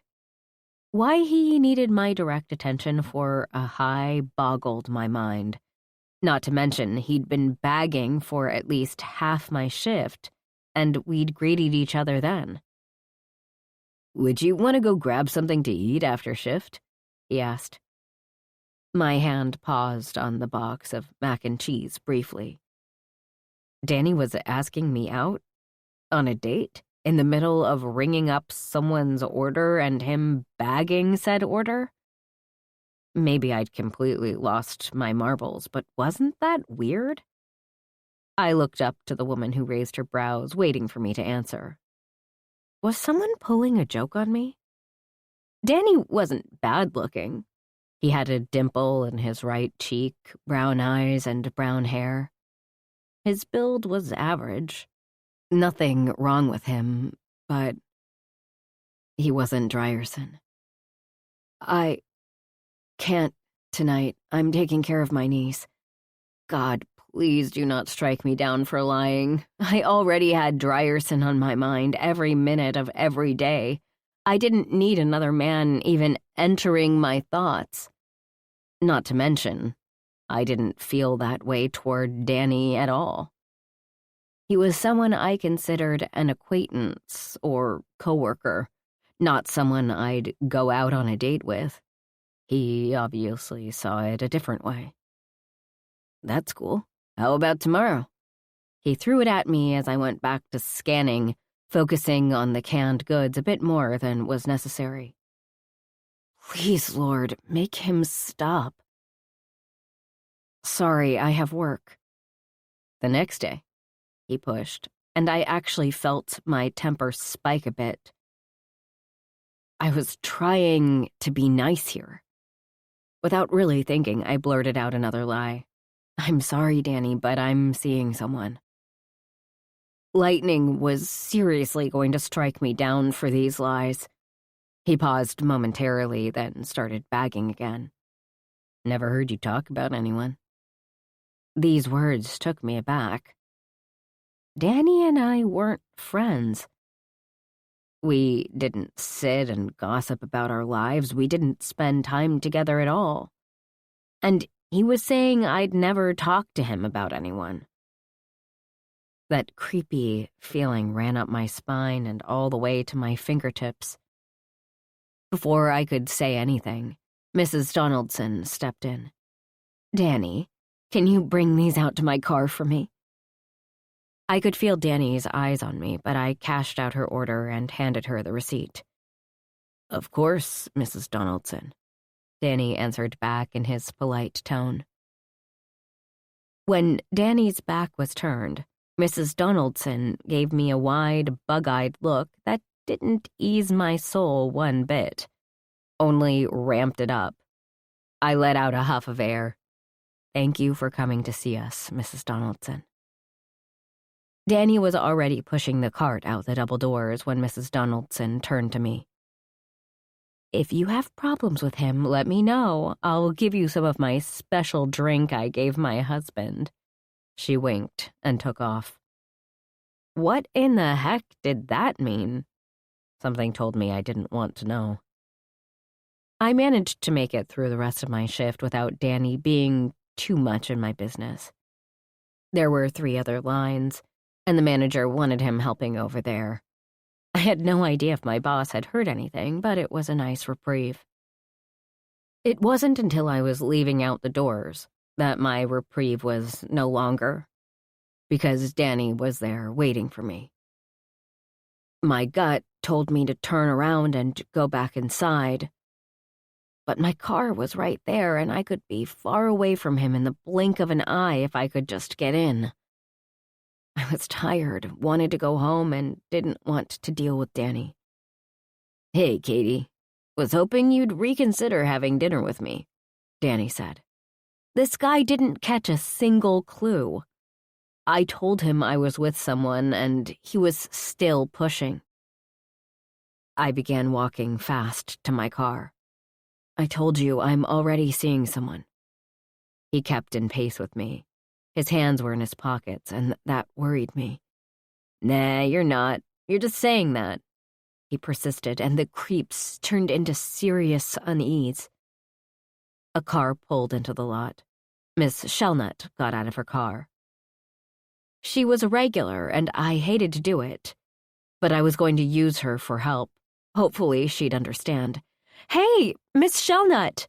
I yelled, and the woman turned to me a bit puzzled. "Yeah, so was I." "I have that recipe you wanted." She looked between Danny and I, and whatever she saw, she went with my ploy. "I was afraid I'd missed you. The baby was fussy, and I couldn't get him settled." "I'll see you later, Danny," I said, stepping far away and moving swiftly to Miss Shelnut's car. Not even pretending to reach inside my purse to give her a non-existent recipe, I whispered, "He's freaking me out and won't leave me alone. Will you please walk with me back into the store so I can get Ms. Brashers to walk me out to my car?" "Of course." We turned and walked toward the store. "You'll need to tell Ms. Brashers about him. She'll help if he's making you uncomfortable. You really need to tell her." She repeated herself, letting me know how important it was. And I got it. I don't think I'm going to have a choice considering I'm asking Ms. Brashers to walk me out. Who needs this crap? Not me, that was for sure. And I didn't want Miss Shelnut any more involved than she already was. What a mess. Entering the building, I didn't once look back as we walked. I'd hoped he went away, but there was no telling with him. It was like a switch flipped or something. "Thank you so much for walking in with me, Miss Shelnut." She patted my arm. "Anytime." "And where's that recipe?" she said on a smile. "I actually have one. I'll give it to you the next time you come." Miss Shelnut chuckled as I moved to the manager's station. "I'll be ready for it." My smile died when I turned to Ms. Brasher's office. She was a wonderful boss and a nice person. With short blonde hair and brown eyes, she was my height. She'd worked here since she'd graduated high school and moved up the ranks to boss. I admired her. I knocked once on the door, and she turned around with a wide smile on her face. Once she looked at me, her smile fell. "What's wrong, Katie? Can you walk me out to my car, please?" Her brows lifted. "Absolutely, but what's wrong?" She wasn't a stupid woman, unfortunately. I sucked in a deep breath and told her. "Danny asked me out to dinner tonight. I told him that I was seeing someone. Then he came up to me while I was walking to my car and kept asking me about going out. He made me feel very uncomfortable. Screw it, I said it. It was like a creepy stalker feeling, and I had Miss Shelnut walk me into the building. I really needed to watch the latest Murder, Mystery, and Makeup Monday because that was what this felt like, only worse, because it was me. I see. Yes, let's get you out to your car and home. Once you're in your house, I want you to call me and tell me. She grabbed a business card off her desk, flipped it over, and wrote down a number, then handed it to me. This is my personal cell. It's always in my back pocket. If you don't call within a half hour, I will be calling you. I couldn't help but feel a little relieved by her comfort. If he is out there when you leave, I will go to his car before you take off and talk to him so he cannot follow you. Know that we here at Quickie Stock take this very seriously and it will be discussed and rectified. I really didn't know what that meant. Fired? Hopefully. Maybe disappear. Sure enough, Danny was still waiting in the parking lot. He'd pulled his beat-up old truck next to my Impala. Great, I muttered. You know the plan, Ms. Brashers told me, and I nodded. The tension was thick. I had no idea how Danny would react or what he would say, but I didn't stick around to find out. I got in my car, started her up, and darted home. As soon as I was locked in my apartment tight, I called Ms. Brashers, and she told me that Danny wouldn't be in for the rest of the week. It was something, at least. 11. Drierson. It had been a week too long since I'd seen Katie. Ravage business was still hot, but I wanted to see her. Hell, I needed to see her. My mom always said that if you want to see someone, you find the time no matter when to see them. Never push them off. I took that to heart. I texted her a few times, and it took her hours to respond. She probably didn't even know how to respond, and it took her that long to type it in. She was drifting away with each day. It was what she had done ever since I'd pulled her out of that dreadful place. The sounds of crying could be heard from the tunnels as we moved quickly. My eyes went right to Katie as I hustled toward her naked body. The straps holding her down were biting into her skin, and blood was streaming down her arms. Those fuckers. I stood in front of her, my back to her as a shield, not to mention I needed to scope out the damn room. In the blink of an eye, Ensley was behind me as well, and I could hear her undoing Katie's straps. "Where's Micah?" I screamed as the men advanced on us. I had an extra clip in my back pocket, but even with it I couldn't take them all out while keeping Ensley and Katie safe. "Ah!" I heard Katie scream behind me. "What happened?" I asked, still trained on the room. "She fell, but I've got her," Ensley replied. I could hear her struggling, but the men were approaching fast. The sounds of scraping on the floor behind me alerted me that she didn't have her. Fuck. "Down!" Micah yelled. I dropped just as gunshots rang out and fired off a few rounds. Once the brothers came in and took over, I raced to the girls. Ensley was on top of Katie, protecting her, and Katie had tears running down her face. "Let me have her," I ordered Ensley, who looked at me, terrified and worried about her sister, too. "I've got her." Only then did she move off of a naked Katie. Her body was covered in blood, dirt, and bruises. Cradling her in my arms, I held her face to my chest. She sobbed the entire way out of that damn place. Getting to the light, Katie curled tighter into me. "It's okay. I've got you." My words didn't seem to help because she sobbed harder. In the truck that day was the last time I'd held her in my arms until Remy's birthday. Entering the store, I didn't see Katie right away. It was set up to come in on one side, then had a large barrier making you walk around it to the cashiers. As soon as I made it around the corner, Katie's back came into view. Her silky brown locks hung low in a ponytail down her back. She turned around, her hands moving slowly as she scanned each item. She hadn't looked up to see me yet.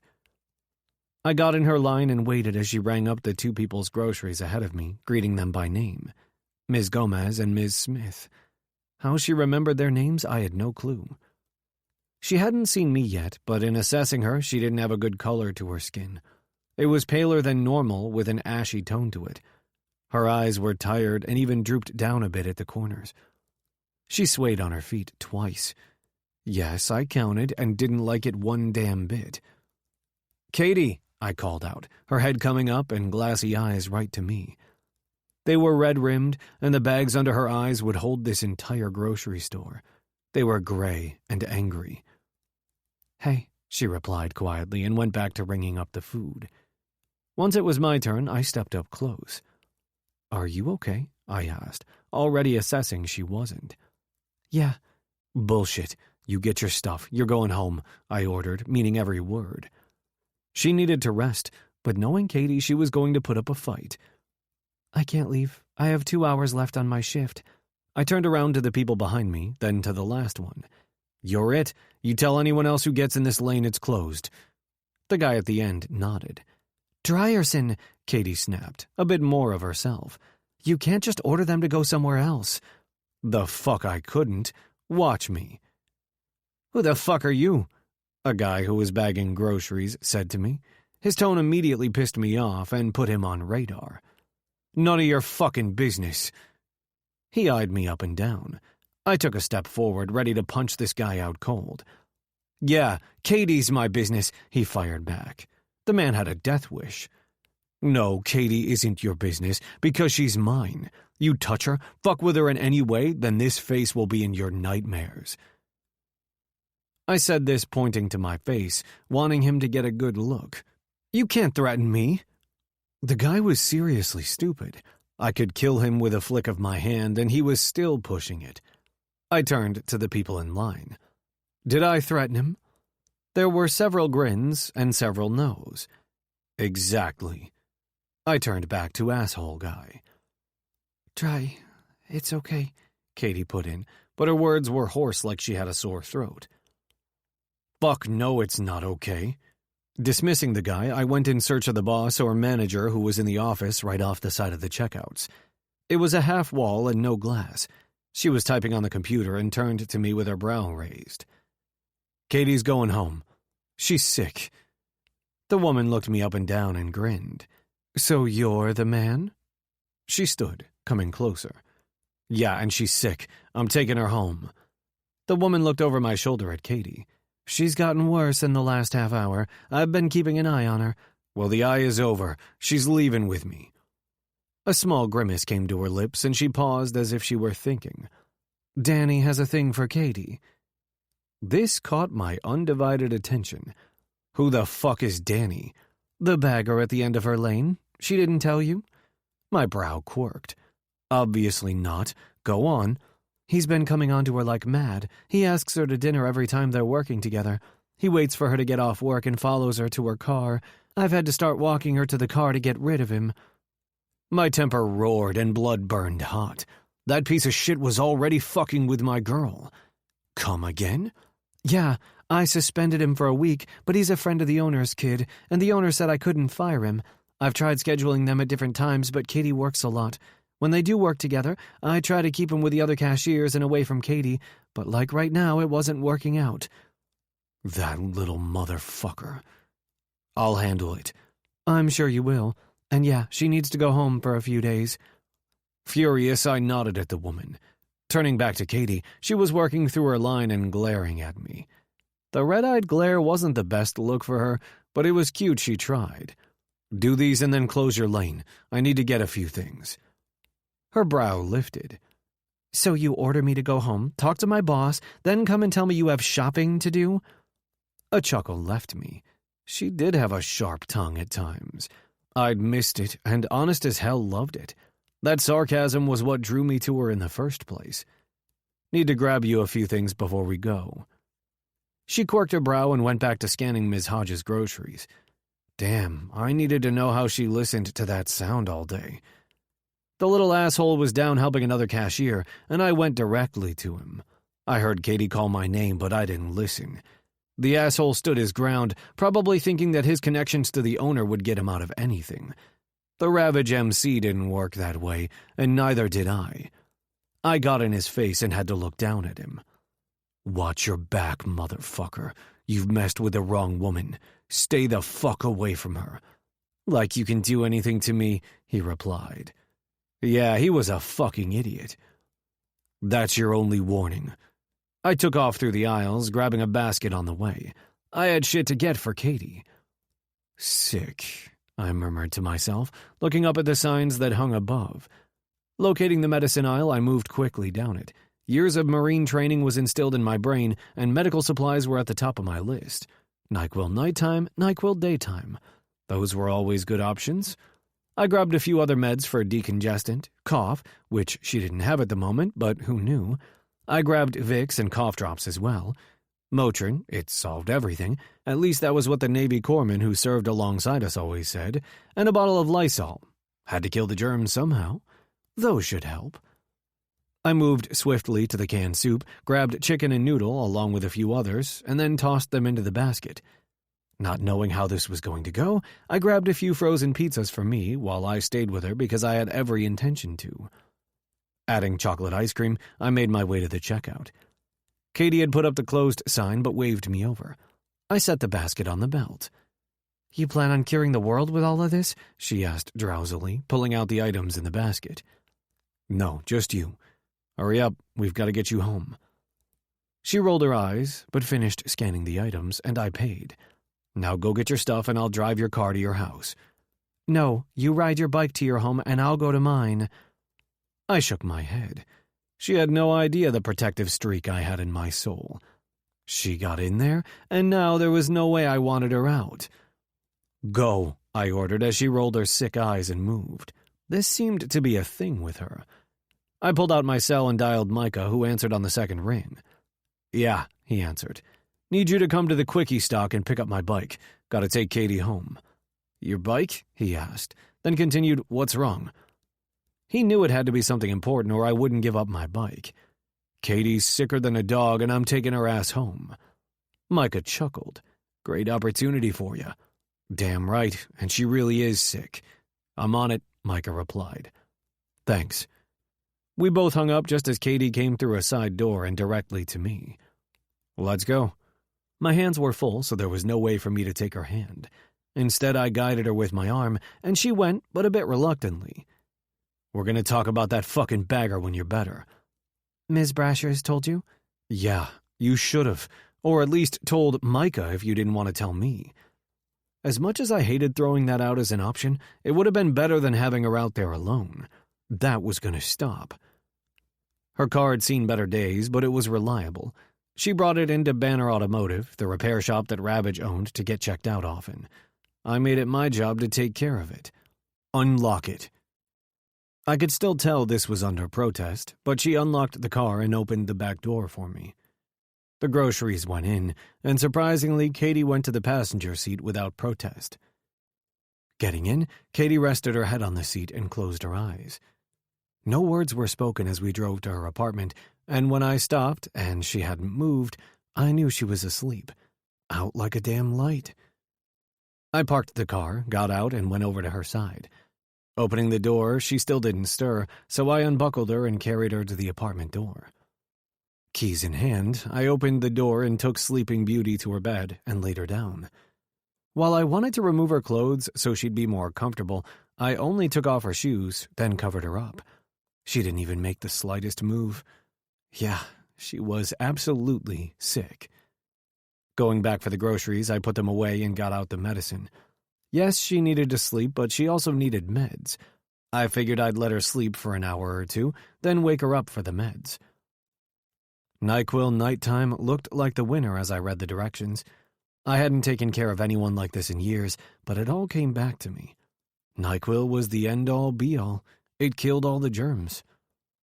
Going to her, I felt her forehead. She was burning up, yet she was shivering.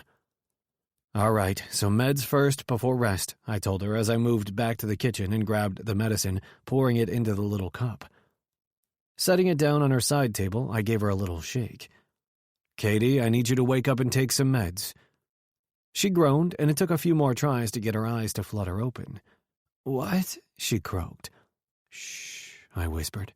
"Need to get you set up and take this medicine, then you can sleep." "I'm cold." "This will help." I lifted her gently, reached around, grabbed the medicine, and put it to her lips. A bit of it dribbled down her chin, but she was able to get most of it down, even though I swear she was still sleeping. Laying her back down, I covered her up, wiped the dribble off her face, and then put a cold rag on her head. My cell rang in my pocket, and I answered it quickly, not wanting to wake up Katie. I looked down at her, and she didn't move, so I took the call. "Yeah." "Micah said Katie's sick," Ensley said on the other line. "What's going on? Is she really sick? What's going on? Are you making this shit up to get in her pants? I swear, Dry, if—" She kept asking questions and not allowing me to answer. "If you let me answer, I'll tell you." "Fine. Talk." She huffed into the phone. A smile tipped my lips. She was the perfect spitfire for Micah. Running down everything that had happened so far didn't take long. "I'm coming over," she ordered. "Ensley, I've got this. There's nothing you can do right now. She's sleeping, and I've got my eyes on her. Gave her meds, and we've got to let her sleep to get rid of it." "Dryerson, she's my sister," she yelled so loud I had to pull the phone from my ear. "I know, and I'll let you know if and when anything changes." Even sick, laying in bed, Katie was still the most beautiful woman I'd ever laid eyes on. "I don't like this, Dryerson." Ensley was fierce in her tone. "Settle down. Promise I'll let you know. Besides, you don't want to bring this home to Remy." It took a beat before she responded with, "Fine." She paused. "Please take good care of her." "Absolutely."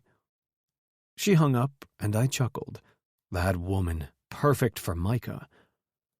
Pulling a chair from the dining room table into her room, I parked my ass on it and watched. Watched her chest move up and down, watched her eye twitch every now and again, watched her move her hands under her face as she rolled on her side. Watched her, took everything in. Yeah, maybe beautiful wasn't the word, because she was beyond beautiful. Yeah, Katie was it for me. She was mine. Now to make her see it. 12. Katie. My head pounded and my entire body ached. Swear, even the tip of my toes hurt. I felt cold like ice, even though there were blankets on top of me. Wait, where was I? Was I home? God, please let me be at home. I cracked my eye open a bit as Dryerson, of all people, came into the room carrying a bowl and spoon. "Hey there, Sleeping Beauty." His smile was radiant, and I loved it. Too much. If you asked me what my dream would be when I woke up, it would be this exact thing. His smile and the loving way he looked at me, minus the bowl, of course. My voice croaked and cracked as I tried talking. "What's going on?" "How are you feeling?" he asked, setting the soup on the nightstand, then sitting next to me on the bed without answering my question. "Cold." A full-body shiver rolled through me, and I burrowed deeper into the blankets. "Right. I need you to sit up and drink some of this broth. You need liquids in you." He made a move, but paused when I responded. "I'm okay. Just cold." "This is warm and will heat you up." He sounded like he was talking to a young child, but I didn't have the energy to call him on it. I just wanted to sleep and get warm. I tried to sit up and my body screamed.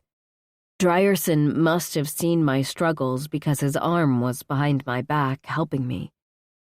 How did I get so weak? "Take some sips of this," he ordered, but I just wanted to lay down and sleep again. Somehow my mouth and throat worked, and I was able to get a little down with him holding the broth to my lips. "Come on, Wildcat. I needed to take some more." I let out a huge groan, but did as asked. Or at least tried to. He was right, though. The soup did feel warm. That part of this I liked. "Good. That's good," he said, setting the bowl down and then laying me back. As soon as he did, the shivers returned in full force. "Why is it so cold in here?" The question came through chattered teeth as I pulled the covers tighter to my body. "Because you have a fever and we need to get it broken. Take some more meds and then you can go back to sleep." "Sleep sounds good," I groaned, just wanting the feeling to stop. I'd never been this sick before, ever. And at the time, I didn't think about the fact that Drierson, of all people, was the one taking care of me. Drierson left the room and I closed my eyes as sleep tried to grab me and pull me under. All too quickly, he was back, making my aching body sit up once more to take the meds. It felt warm down my throat. "Is that booze?" I asked as he laid me back and covered me up. "NyQuil." "It's gross, and I'm cold." "Hang on, Wildcat." The bed dipped behind me, and I could feel Drierson's heat warming me as he wrapped me up in his arms. It only took moments, and I was fast asleep. The next time I woke, it was to Ensley standing beside me, her hand on my forehead. "Hey," I croaked out. My throat was raw. "Hey, yourself. You're a mess," Ensley said on a smile. My lip tipped. "What every woman wants to hear." "Your fever broke. Drierson thought he'd have to take you to the hospital. I didn't realize I was that bad." "How long have I been sick?" Suddenly, I was burning up and tossed all the blankets off me. Sweat covered me from head to toe. 3 days. Drierson's been hogging you." This confused me. "What?" "Tried to come over yesterday, but he's like a pit bull and wouldn't let me come. Me being me, started on my way anyway, and Micah called. I'm a sucker and went back home." "Pitbull, huh?" This made me smile. "Yeah."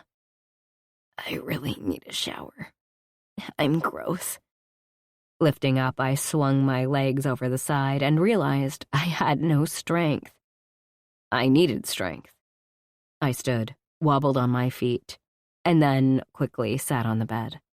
"Hang on," Ensley said, leaving the room only to come back seconds later with Drierson following her. "Hey to you," I greeted him. "She lives," he teased, and secretly I loved it. Even gross and disgustingly sweaty, he made my heart skip a beat. "I guess. I feel gross." His sexy smirk made my head spin more. "Lucky for you, I give great showers." No, I'll take a shower on my own," I told him. He was not seeing me naked. I might have helped him before, but there was no way he was going to see the marks all over my body. No, not happening. My sister walked out of the room saying, "You get her cleaned up, and then I'll get some food in her." "Ensley!" I yelled, but she didn't reply. "You're not giving me a shower," I told him directly, putting every ounce of force I could muster up into my words. "No, I'm holding you up, giving you support." I had to look to meet his eyes from my perch on the bed. "No." "Can you stand on your own?" My stare turned into a glare because no, I couldn't. Standing caused a wave of dizziness. "Right, so let me help you." He was so damn frustrating. "Right, I can't. You can't see me." Tears welled in my eyes, thinking of all the marks those assholes left on me. I never wanted him, of all people, to see me like a butchered-up piece of meat. "I won't look," he replied. "Huh?" "You're sick. I'm helping you. That's all this is right now, Katie. Trust me." Trust him. Lord, that was a loaded phrase. But if there was anyone I'd trust, it would be him. Fear struck me at what I was about to do. He would see it all. Every gash, every scar, every bump and keloid that didn't heal correctly, all of it. I wasn't the same woman he had in his bed all those months ago. I'd changed, and not for the better. My breathing was rapid as I clutched on Dryerson's arm for support. You'll have to look dry. But I don't want you to see the mess they made of me. When the words were out, I couldn't believe I'd said them. That vulnerability came through loud and clear, and I hated myself for showing it, even if it were true. You're not a mess. You'd never be a mess, Katie. Don't ever think that. You're beautiful on the inside and out. I felt a tear fall down my cheek. Why did he have to be so sweet about this kind of stuff? Drierson, you don't understand what you'll see. I don't care if your entire body is burned from head to toe. You're beautiful in my eyes. Always have been, always will be. You do not give those fuckers control over you. You are in control. I've got you. He always seemed to have me, even when I pushed him away. Taking a fortifying breath, I nodded once. Every part of my body turned burning hot. And it wasn't from fever. No, it was from embarrassment. Trust him. Trust him.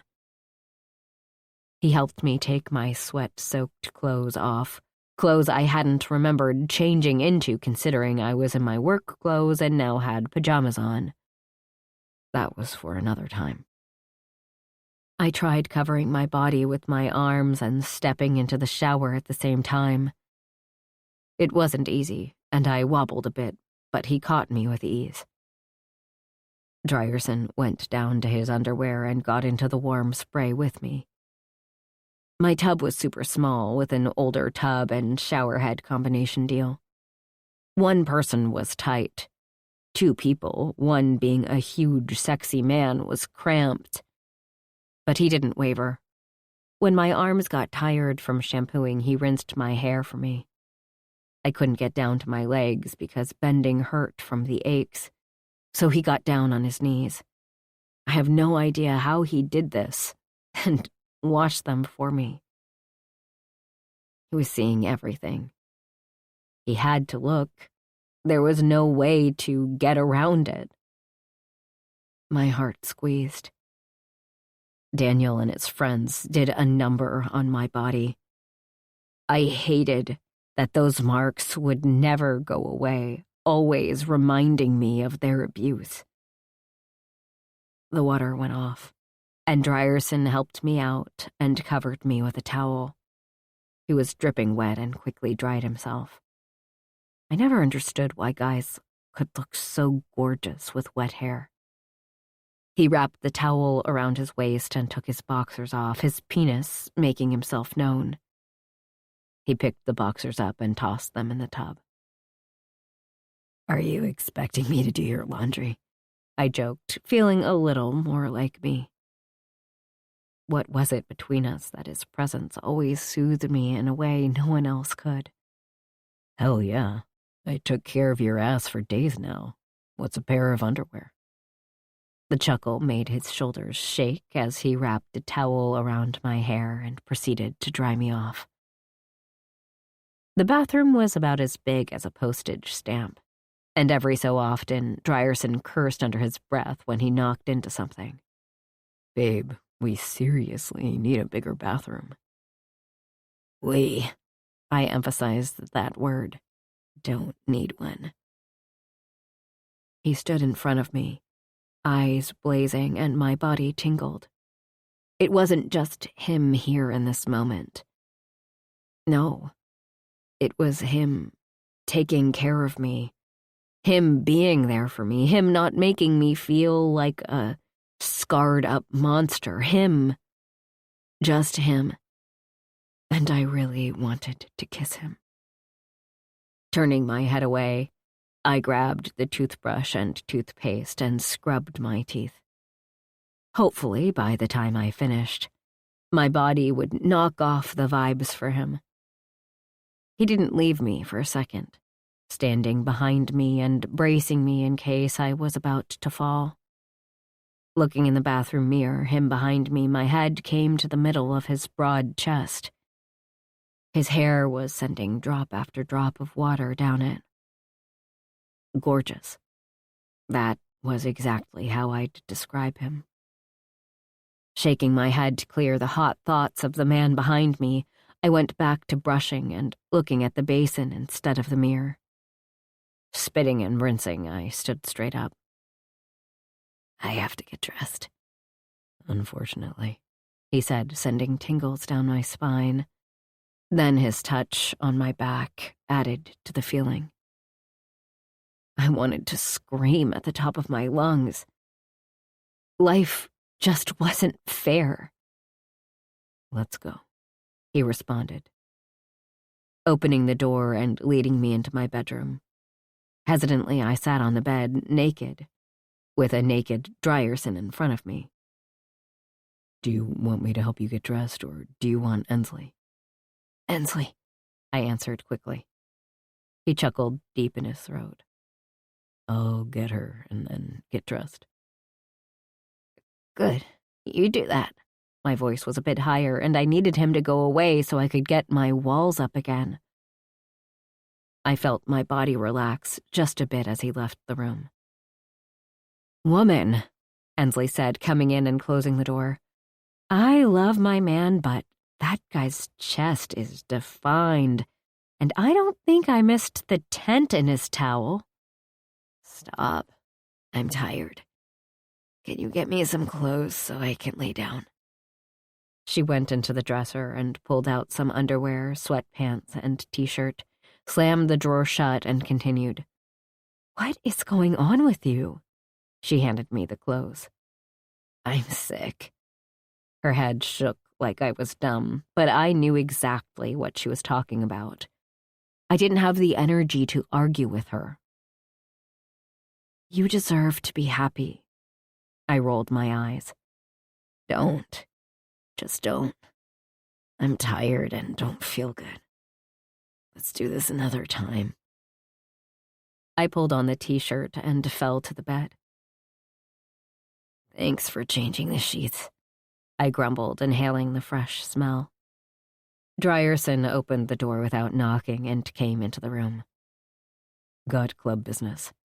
Ensley, can you stay? Yeah. Does Micah have to go? Yeah. He came over to the bed, leaned down, and kissed the top of my head. I'll be back as soon as I can. Okay. Be safe. He smiled, and then he was gone.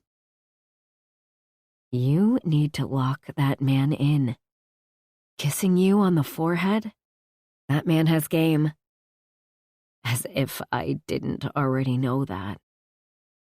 Most nights, he was all I thought about. Same with tonight, when I finally fell asleep. 13. Drierson. We had feelers out everywhere for information on what had happened at that warehouse. We all had come to the conclusion that this was a setup by someone who didn't give two shits about killing people who were supposedly part of his crew. That was some twisted shit there. The guy obviously had no loyalty. We were hoping a tip we'd got from one of our clients, Tommy, would pan out. That was where we were headed, to Tommy's place. Once again, Micah and I were in the SUV. The guys had to be fucking with us. We hadn't seen the back of a bike with these men in what felt like forever. The inside of the meeting place was dark, a typical dive bar that looked like it should have been shut down years ago, but somehow they kept it afloat. There was a large bar to the left and a wide open space to the right. Then there were two doors. One had a window and looked like it led to the kitchen area. The other door must be the bathroom. Tommy sat in the corner of the bar. His hair had a comb-over that looked like it had been fucking teased by a brush. It seemed he was having a hard time with getting older and losing his hair. 3 other men sat around him. Sizing them up, they had bulk, but numbers alone had us on top. "Let's make a deal," Tommy said to Cruz as he sat at the table, which was ballsy. Even though we were in his place, Ravage would shoot first and ask questions later. He had to know that. Cruz put his elbows on the table and stared at Tommy. He didn't like that shit either. I was curious to know what way he would go. "And what's that?" Cruz finally asked. It was foreplay, though. I could tell by Cruz's face, but only because I'd been around him a lot over these past months. To the normal eye, they'd miss it. "Ghost guns." "Fuck." "Yeah?" Cruz prompted. "I need 5 of them. You get them for me, I give you the information." Tommy sat back in the seat, his arms stretched out like he didn't have a care in the world. Ghost guns were hard as fuck to get your hands on. The reason being, they were made all by hand and had 0 identification on them. If it was used in a murder, the cops could trace the bullet type to the gun, but not to the ghost gun. Those fuckers were untraceable, which made them expensive as hell as well. "Those will cost you more than the information." Tommy smiled and nodded. "I expected so, but I want a discount." Cruz crossed his arms over his chest. "How do I know you're not full of shit?" he challenged. "I have a little incentive for you." Cruz's brow quirked, and I kept my eyes on everything in the room. One could never be too careful these days. "Come with me," Tommy said, motioning to one of his men as he climbed out of the booth. Cruz made eye contact with GT, who nodded, and we all followed the two through the club. What this guy had up his sleeve was anyone's guess. Tommy and his men slipped through the door, and Deke got up in front with his gun out at the ready. Whatever he saw inside must have been safe, since he lifted his chin to Cruz and we all piled into the space. It wasn't large, and with all of us in it, it seemed smaller than hell. But the room didn't hold my attention. That was directed at the man lying on the ground in the middle of the room. Why it was always the middle of the room, I had no idea. It was almost like the movies. Covered in blood, I wasn't sure the man was even alive. "And this is?" Cooper prompted Tommy. "Anton Welding." He stopped, like we knew who the fuck that was. Even searching my memories, the name didn't ring any bells. "And," Cooper said again, "if I have to say that shit again, I will not be happy." Tommy just smiled, and Cooper put his hand on his gun. Tommy held up his hands. "Easy now. Anton was part of the crew that got blew up. We found him through one of our informants. He got away from the blast." "Why the fuck did your informant give you this fucker? How do we know any of this shit is true?" Cruz asked, and I was right there with him. "The informant wanted something I had. He gave me Anton. I get what I need from you. It's all business." Tommy held his hands out. "Unfortunately, this one is about ready to die, so if you want something from him, you'd better be quick." Why did I feel like this fucker was taunting us? Oh yeah, because he was. GT moved quick to the man and kicked him, turning him over. He grunted, but it didn't seem like he'd meant to do it. He was definitely on his last leg. "Who the fuck do you work for?" GT asked, getting down on the ground and grabbing the man by the collar of his shirt, pulling him to eye level. Anton gurgled, and GT shook him. "Don't you fucking die yet, tell me!" When he didn't answer, GT's anger lit up the room. The man had a temper. Fuck, we all did. It wasn't like it was anything new. Anton opened his eyes into slits and looked up at GT. "That's right, fucker. Talk." Instead of doing what he was told, Anton's eyes skirted around the room and landed on me. Terror like no other showed in them as he said, "You're here." The entire club looked at me, and I had no fucking clue what the man was talking about. "What do you—" GT cut me off. "He's not breathing." GT tossed the man's body down to the ground. "We got nothing from that shit." "That's not my fault. You wanted reassurance, and that was what I gave you. Plus," Tommy snapped his fingers, and one of his men brought over a black bag with handles. Tommy unzipped it, showing us cash. Clean cash. Half now, half when I get the guns. "You're gonna have to do better," Cruz demanded. "All the cash for the guns up front. Then when we deliver the guns, you give us what you've got." Tommy snapped his fingers once again. "I had a feeling you'd say that." Another one of his men brought another duffel. Opening it, it was also filled with cash. 100 grand here, clean. You bring me the guns as soon as you can, and I'll tell you what I know. If Tommy didn't have all these assholes around him protecting him, I'd grab him and beat the shit out of him until he told us what we wanted to know. If something happens to my club during that time, it's on you, Tommy, and I'm not fucking around here, Cruz said, getting into Tommy's face. Tommy's men started to step forward, but Tommy held out his hand, halting them. A hair gets out of place from anyone in the club or associated with the club, you'll be responsible, and I won't give the first fuck that you have the information we need. Got me? Tommy's happy-go-lucky demeanor cracked a bit. I'm getting tired of you threatening me. I'm getting tired of you yanking my chain, Cruz shot back. Is it a deal? Tommy took a few beats longer than was necessary, but then held out his hand to Cruz. Deal. The man must really need these guns to accept a deal like that one. They shook on it and that was that. Ghost guns. That would be interesting. Getting back into the SUV, before I had even closed my door, Micah was already asking, why the fuck did he say, you're here? You know him or something? I felt a bit insulted that he'd even think for a moment I'd hide something from the club, but especially him. He and I had no secrets. Fuck you, I fired back. Not being a dick, man, but did you see the way he looked at you? Like he was gonna piss and shit himself there on the spot? I didn't miss it. I breathed out deep as we took off down the road. Fuck, I needed my bike.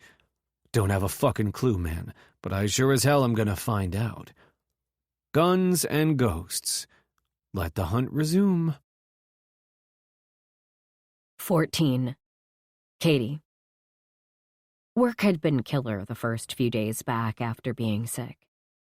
It wiped a woman out, and I could have used a few more days to rest. But this woman had to work. Drierson took care of me in a way no one had ever taken care of me. He didn't care if he got sick. He helped me shower and said not one word about the marks on me. He brought me soup and meds.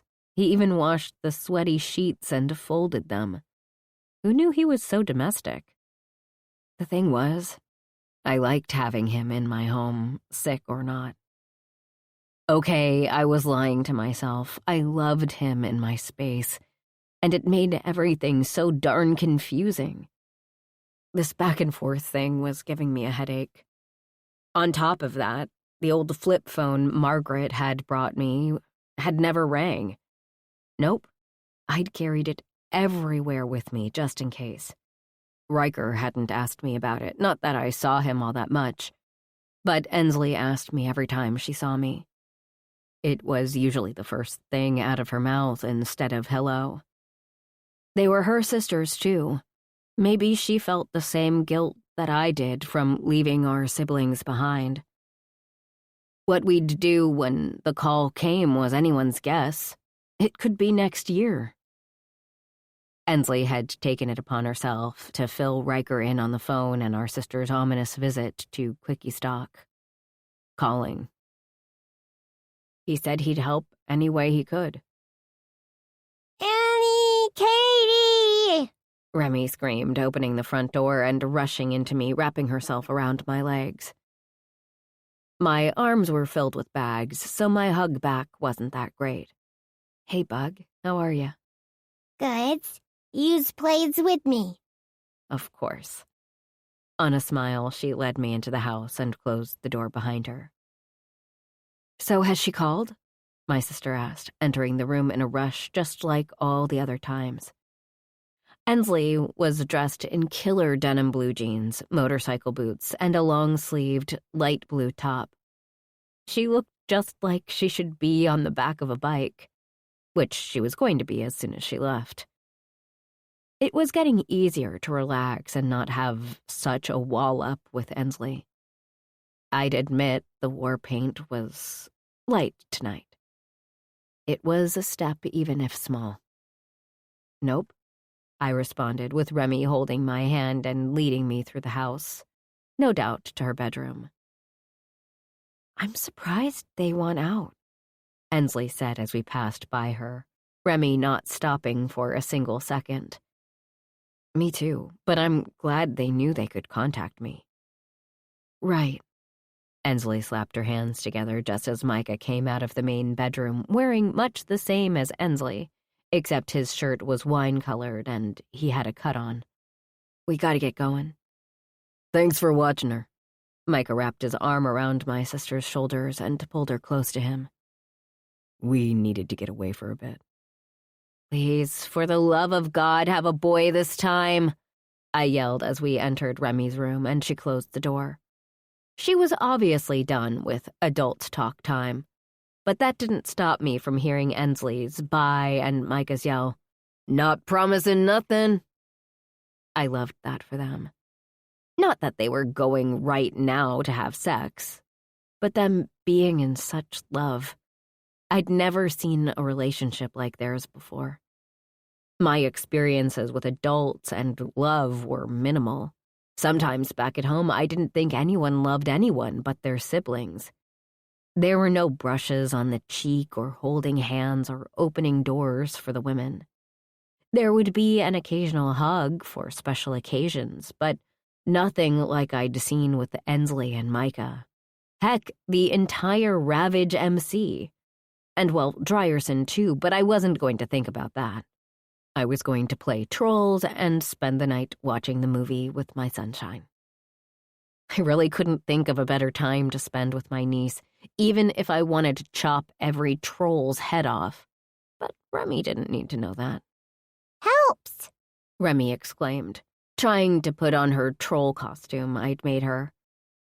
It reminded me I needed to finish the sketches I'd started for Austin's dress. They were nowhere near done since I had been sick, but it was started and wouldn't take me long because it was already in my head. Maybe after Remy went to bed, I'd have some time. Moving over to Remy, I helped get the costume on just right and zipped up the back. Maybe I should have had the opening in the front so she could get in by herself. A thought for another time. Is Uppy? Who's use? Remy asked, her little troll fingers coming up to the troll's face and tapping thoughtfully. Use Widget. I smiled wide and groaned inside. Remy was going to make me put the skates on. Ensley got them just for this purpose after Remy cried that I didn't have skates for being Bridget, and it didn't look right. Rainbow wig and skates were coming up. Sounds good. Where's the... I looked to the corner. There they are.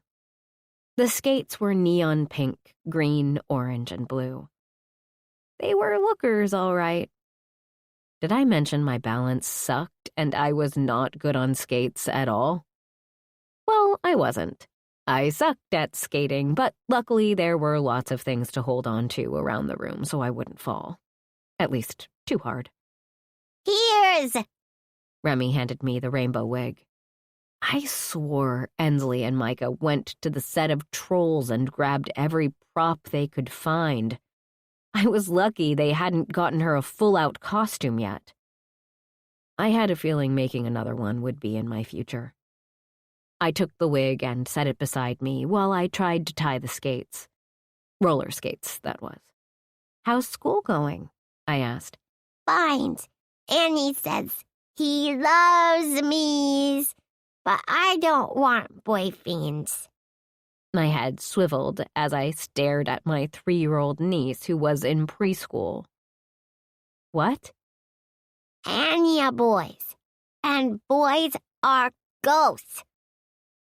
You keep going with that. Boys are very, very gross. No boyfriends, because they stink. Right after my last word, the bedroom door flew open. Not remembering I had skates on, I tried to get up and get Remy behind me. Instead, I landed on my butt, holding on to Remy, staring up at Drierson. For the love of Pete, you scared the crap out of me. My grip on Remy went away as she smiled warmly up at him. After my heart started back up again, I finished tying the skates. What's this about boyfriends I heard? Drierson asked as Remy ran to him. He picked her up and tossed her in the air, costume and all. Annie wants me to be his girlfriend, but I ain't no. Damn right you said no. Where is this Andy? He and I need to have a chat, Drierson asked her. Miss Jenny's. He talks like me. Remy had a speech issue since she'd started talking. Miss Jenny was the speech pathologist that Ensley and Micah took her to. According to Miss Jenny, Remy's speech was getting better, but it would take time. This was her school right now. They thought she had some troubles with her ears, not hearing correctly. She was supposed to get tested here soon. I'd need to remember to ask Ensley when that was. For now, we either roll with it or sometimes repeat back to her what she'd say. But when we do that, she wrinkles her nose at us, and since she's spoiled rotten, she usually gets away with it. Well, I'm coming to Miss Jenny's to let Andy know you will never have boyfriends. A chuckle escaped me, and I saw Drierson's lip tip. He might think it's funny, but I had no doubt he would be talking to Micah about Andy. The way he was so protective over Remy sent butterflies to my darn heart every time. Which brought me back to, what are you doing here? Drierson gave Remy a little playful shake and set her on the ground. Going skating? He teased, not answering me. She's a widget. Lucky you, Drierson said softly. He knew what this entailed. I cleared my throat, getting his attention and prompting him to speak. Micah called and said the little bug and you were hanging out tonight. Thought I'd come hang out too. Yay! Remy called.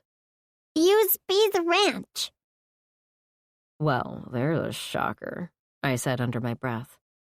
Branch was the main boy troll. Lucky for dear old Drierson, Remy didn't have much for Branch for him to dress up in. But what she did have was hilarious. Great, Drierson said as Remy handed him a black dunce cap. Yes, it had a tall point and was painted black to represent Branch's hair. I burst out laughing as he put it on his head. I make this shit look good, he remarked, turning in a circle with his arms out wide. Yes, he did make the hat look good, but I wasn't going to give that to him. We played trolls for hours, or at least it felt like hours, before Remy decided she was hungry. Standing up on the skates, I rolled to find a good place to land so I didn't get a troll up my butt when my foot went out from underneath me and I started to go down. Definitely not as graceful as I'd planned. Drierson was there, his arms coming under my armpits and lowering me to the floor gently. Yeah, he was something else. Thanks. My voice was quiet. Was I embarrassed? I shook my head and started taking off the skates. Anytime, beautiful. Remy eyed us suspiciously. Annie Katie, is he your spice fiend? My heart stopped beating there for a moment. Actually, the world seemed to stop as my mind raced. If only I'd made different choices in life, maybe that could be true. Maybe I could have someone as sweet, caring, and protective as Drierson at my side. Heck, maybe even get married and have kids of our own. The four of us, Micah, Ensley, Drierson, and I, would be melded together like glue. I'd actually have a family who cared just as much about me as I did them. Don't get me wrong. I knew my sister loved me. It was a different kind of family I was talking about. The one where you belonged, you were wanted, you were appreciated, you were loyal. You'd always have someone there to fall back on no matter what. Yeah, that kind of family. Inside, I felt my heart beginning to shatter. One slow piece at a time falling away into nothingness. As much as I'd love to fall into that fantasy, I knew it could never be. I'd failed my sister in the worst way and needed to pay for that. Penance. Back home, penance meant everything. It was one way of punishment when we did things wrong. Or something that the elders or our parents didn't like, which was a lot of the time. It was how they kept us in line, how they showed us who was really in power and who we should bow down to.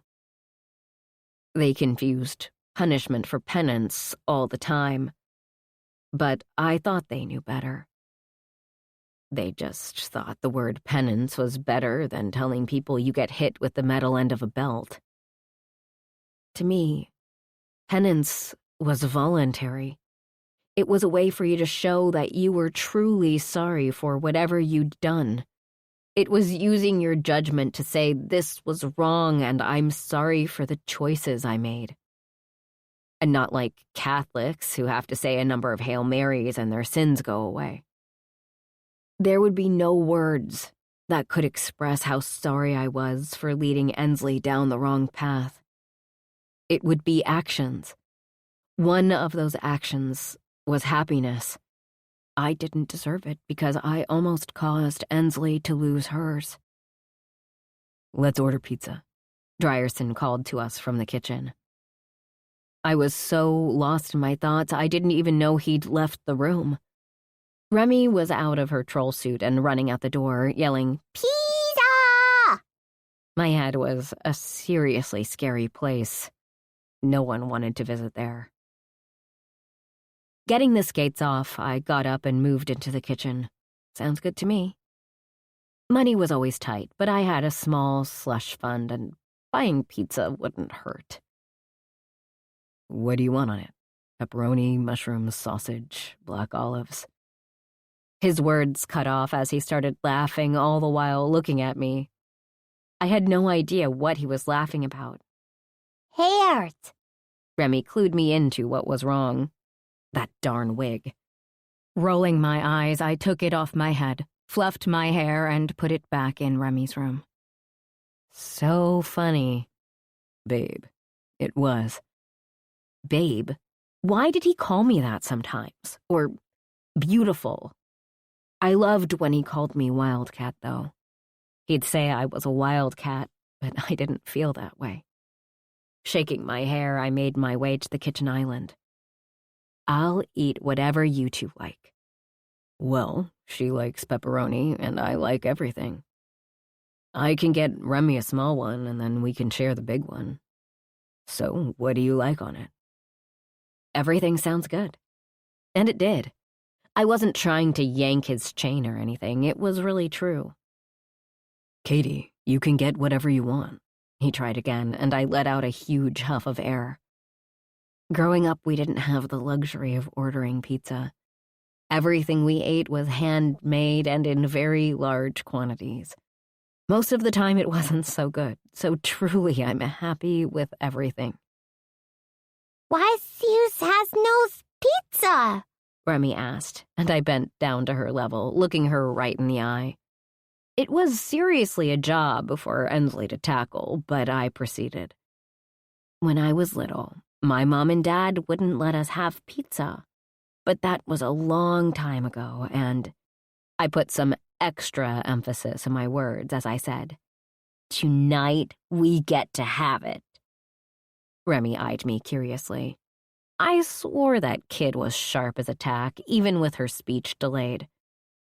Once she let me out of her stare down, I scooped her up and started tickling her belly.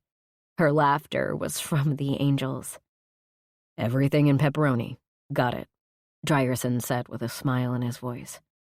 "My card is in my purse right there," I nodded to the other end of the island. "Good place for it. Don't need it, though." "I'm the one babysitting. I should pay." "And I'm a man. Whenever there is food, a check, or us together, I pay." "That's ridiculous." He held his arms out wide, giving me a beautiful look at his broad chest. Punishment. That was what this was, not the penance I talked about before. This was torture because I knew what that chest looked like with nothing covering it. I knew how his touch felt on every part of my body. I knew how he tasted, and it was good. Closing my eyes for a moment, they popped open when he said, "Get used to it." I felt my eyes narrow on him. Seriously? Did he just say that? Seriously? He relaxed his arms as he pulled out his cell phone and called the pizza place in town. I listened to him order, and he added breadsticks, mozzarella sticks, and pepper poppers. We were definitely going to have enough food for the night. He turned his phone off, saying, "About 20 minutes. What should we do?" As soon as he asked, I really wanted to stuff a sock in his mouth. Watch his twirls! Boom. I knew it was coming, but a small sliver of me wished she'd turn her love to something else. But it was trolls. Great, Drierson said, not really feeling it either. But what she wants, she gets. Trolls it is. Trolls could kill a lot of moods, but being around Drierson, trolls and all, I was still wrapped up in wanting him. 15. Drierson. Remy was fast asleep in my arms, filled up with pizza, her two favorite people, and Lord save me, all the trolls. She was knocked out. She looked like a little angel, her body so tiny against mine. Yeah, that Andy boy was going to get talked to. Fuck that and fuck him. This angel would be off limits forever if I had anything to do with it. Making my way to the bed without stepping on toys was a bit of a challenge. It was one of the fun reasons to babysit. I didn't have to pick up the mess. Ensley and Micah had that job. I felt myself chuckle at the thought because I could hear Micah cussing me up one side and down the other. Gently, I laid her down and pulled her pajama shirt down, then covered her up. I leaned down and kissed her forehead, and she curled onto her side. I swore she had a small grin on her face. That was a score for Katie and me. She had a good night. Turning around, Katie stood at the door, her shoulder on the jamb as she watched us intently. "What?" I asked, and she put her index finger on her lips, telling me to shut the hell up or I'd wake Remy. Since it was way past her bedtime, I got it. Closing the door, I asked her again as we moved to the kitchen island. She stood on one side and I stood on the other. "What?" "You're good with kids," she commented.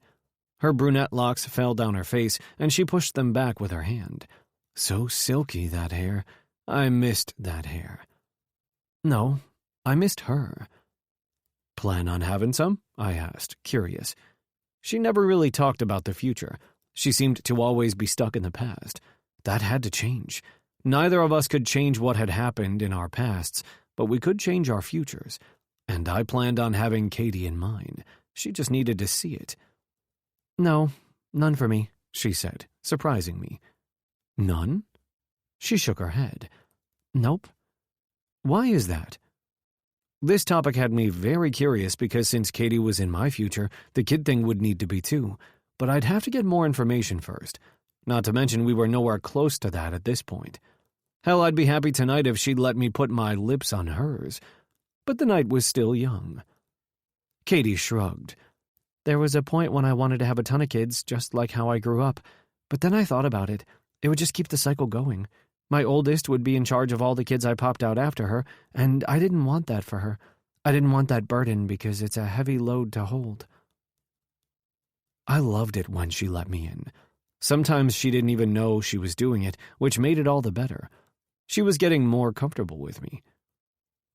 After the incident, she was closed off to everyone except Ensley. Even Micah, it took her a bit to get used to. What those men took from her, I wanted to bring them back from hell and kill them myself. It was like the fire had gone out. She went from calling me surfer boy to a quiet, shy girl. Not that I didn't like both of them, but I wanted the smartassness to come back. The sass she had, that flame needed to be lit again inside of her. "That's rough. I can see where you're coming from. But now that you're out of there, what are your thoughts?" She stared off into space for a moment, and I'd love to be in her brain at this moment. Love to know what she was thinking. Those wheels were turning hard. "I haven't thought about it, to be honest. My past is ingrained in me, I guess." That didn't mean a final no. This was good. It wasn't a deal breaker. "I think I'm going to go to bed," she told me, seeming to look to the side of me and not at me. "You can head out." A chuckle escaped. "Nope, I'm staying. You want to watch a movie or something?" Her little jaw tilted this way and that as she bit her lip with each movement. "I'm not sure that's a good idea." "Why the hell not? I can rub your feet again." I waggled my brows. "That did feel good," she contested. "Come on." I walked around the island and held out my hand. She paused, staring at it for a few beats, but I didn't push her. She needed to do this on her own time. Thank God she slipped her small hand into mine. I didn't lace them together or pull her hand up to my lips, even though I wanted to. Instead, I kept the same grip all the way to the living room, only releasing her when she bent to get on the couch. I sat at the other end and pulled out the remote. Picking up her feet, I maneuvered us and got comfortable. "What sounds good?" Bridgerton? "No. Ensley made Micah watch it, and he bitched about it for a month."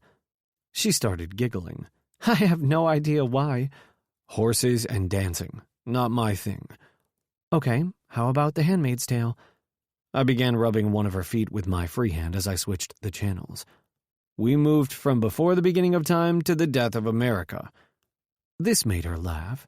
The sound coming out of her mouth was something I hadn't heard directed at me in far too long. It was happiness and carefree. Before I could soak it in, she covered her hand over her mouth and muffled the sound. "All right, how about Squid Game?" "Squid Game? What the hell is that?" She smiled. "Good, then you don't know what it's about. It's on Netflix." This better not be a combo deal from the first two. She laughed again, covering up the sounds. I had no idea what I was getting into. She didn't warn me one bit. "Red light," the ugly as hell big doll said on the screen. Then it started. One after the other, shots fired in rapid succession, killing people on a whim who moved the slightest millimeter. Holy fuck, Katie. I felt my heart race.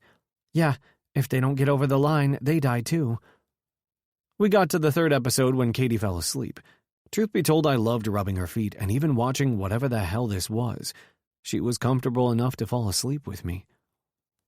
Turning off the show, part of me was twisted and actually wanted to finish it, but I didn't. Instead, I focused on Katie. She was adorable in sleep. Peaceful, serene, happy. I wished like all hell she felt that all the time, not just when her eyes were closed.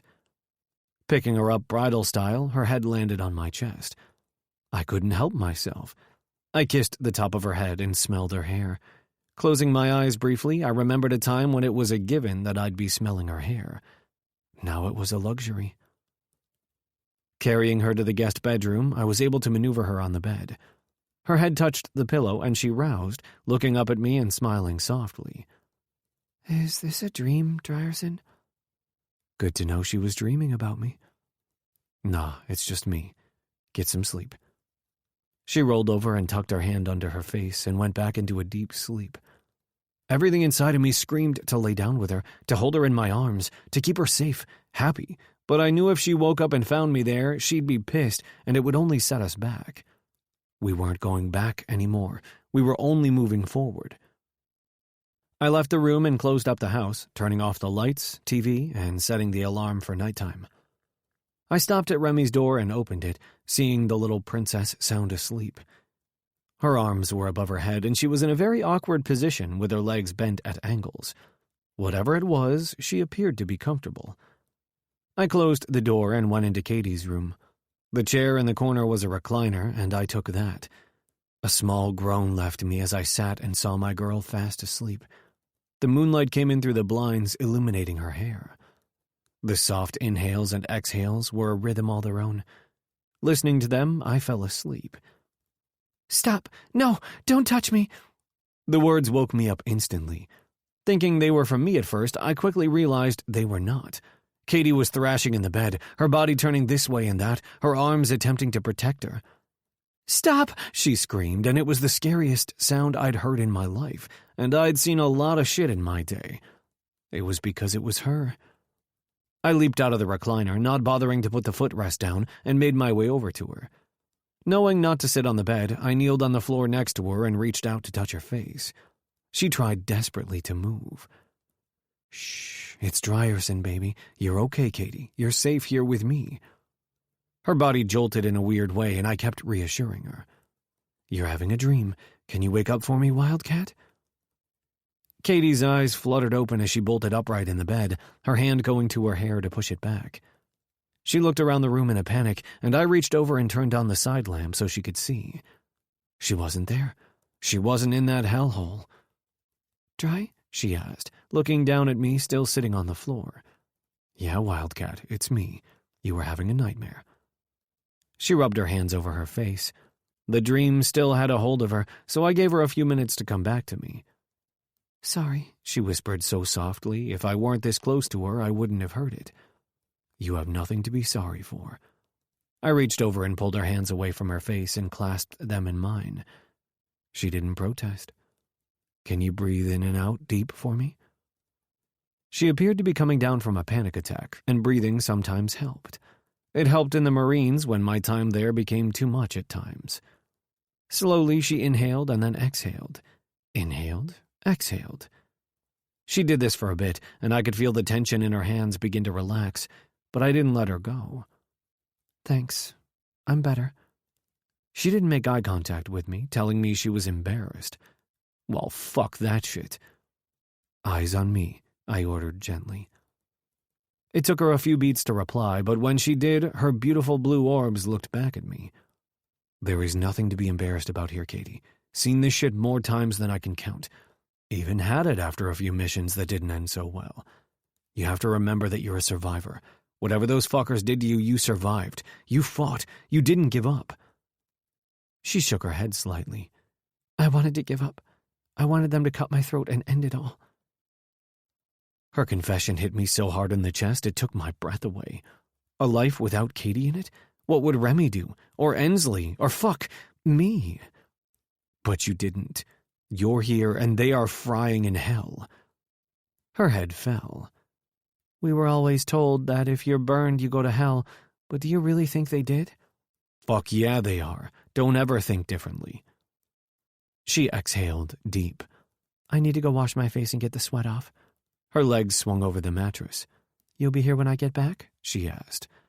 A smile graced my lips. Nowhere I'd rather be. On a nod, she went into the attached bathroom. Fuck, it was worse than I'd thought. Her demons were coming at her in the light of day and in her nightmares. I wondered if she ever had a break from them. Demons had a way of holding on to the soul sometimes, and I didn't want that for Katie. Hell, I didn't want any of this for Katie. I wanted her to be happy. This right here didn't come close. I remained knelt down on the floor when she came back in and stood next to me. Looking up, she was so gorgeous, and she didn't see it in herself. I wished she did. I wished she saw what I did. "Will you lay with me?" she asked, turning to sit her bottom on the bed. Fuck, that was music to my ears. Of course. "Where were you before I woke up?" I stood and nodded to the chair. "There. You could have slept on the couch. It probably would have been more comfortable," she replied, moving into the bed and under the covers once again. "But if I were in there, I wouldn't have heard you." Her head laid on the pillow as I turned out the light and moved to the other side of the bed. I only thought for a second before I did it. I pulled her into my body, wrapping my arm around her and fitting her to me, her head resting on my chest along with her hand. She didn't protest. I let all of my heat envelop her, hoping to relieve some of her fears. She didn't protest. Instead, she laced her fingers through mine and held them to her chest, a chest that was thumping rapidly. Fucking loved this. "You're safe, Katie. I've got you." "I don't really know much about you, Drierson. Why is that?" A soft chuckle escaped me. "Because you haven't asked." Her body stilled, getting rigid. "I haven't asked?" "Nope." And she hadn't in all this time we'd known each other. That was the one thing she'd never done, find out about me. She knew the surface, but did she really know the real me? She turned in my arms. "Oh my God, I'm so sorry. You must think I'm a selfish twit." Even in the darkness, the moonlight lit up her face that appeared horrified. "Nah. Get comfortable and ask away." 16. Katie. I'd never asked him about his life. What the hell kind of person was I? This man had been inside me. He was in my niece's life, my sister's life, and I knew nothing. All because I didn't ask. To say I felt like a moron was a huge understatement. I'd been so wrapped up in my life, my troubles, my feelings, and pushing him away from me that I didn't even get to know Drierson on a friend level. Because that was what I wanted with him, right? To be friends. To both be in my sister and Remy's lives without us actually being together. It didn't speak very kindly about me as a human being. He deserved more, but I already knew that. It made me feel even worse in that moment. Unfortunately, I was the jerk in this situation, and I hated myself for it. It was time to rectify that mistake. "What's your full name?" I asked, starting off slow. Knowing his first and last, I had no clue what his middle was. "Benjamin Joseph Drierson," he answered without a pause. "Did the girls in school call you Benny?" I teased, feeling his chest move in a chuckle. "Actually, most of the school did. It just stuck, and I didn't give a fuck. Then, in the Marines, we went by our last names, and I carried that one through. So Drierson it is." This made me smile. Can I just say that Benny is seriously cute? I may have to start calling you that. He squeezed me and replied, "Honestly, you do that and I'd be the happiest fucking guy in the world." My breath caught and my gut got tight. "Why?" "Because that would mean you let me in." Why did I ask when I knew this was going to be the answer? Layer by layer, this man was undoing me. This time I did it to myself. Normally I wasn't a fisher, but with that question I felt like one, fishing for information and confirmation. That wasn't right. I let it lay in the quietness of the room, but said no more. Pushing him away was harder with each second that passed. Drierson wasn't having any of my breaks, though. "Next question." A smirk crossed my lips. He always knew how to get me to move on and not dwell. It was as if he were in my head knowing my thoughts. Continuing with the questioning, I asked, "Where are you from?" "Illinois." This surprised me. "Really? Didn't pick you for a Chicago man." I could hear his smile in his tone. Illinois isn't just Chicago. Everyone seems to think that. Yes, Chicago is a big city and has over 2 million people. But there's an entire downstate that is always forgotten. It's nothing like the hustle and bustle of Chicago. I've never been to Illinois. Heck, I hadn't been anywhere except home and Sumner. You're not missing much. Cornfields everywhere. We lived out in the country, not close to the city at all. We made the most of it.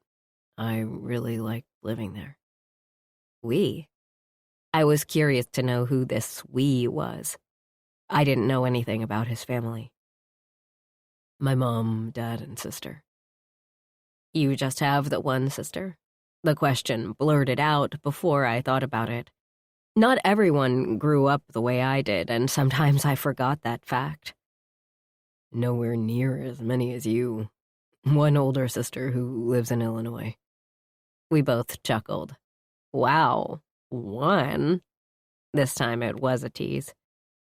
His hand came up to grip my hand on his chest and tightened in mine. Yeah, but both my sister and I are adopted. This made me still again. No one would ever put up a child for adoption at home. One of the moms or kids would just take over if need be or put one of us kids in charge. Not that adoption was bad or anything like that. It was more of they didn't want to let anyone out of their clutches. And with that, I didn't know much about adoption or the reasonings for it. Seriously?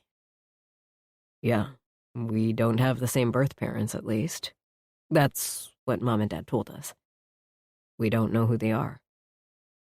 His chest rose and fell steadily. Did you ever think of finding them? Nope. I have my mom and dad. They gave me a good life. The rest is just biology. The conviction in his tone burned bright. You're the first person I've met who's adopted. But wait for it. I don't know that many people. To this, he laughed. I loved hearing that sound. Deep and throaty. Perfect.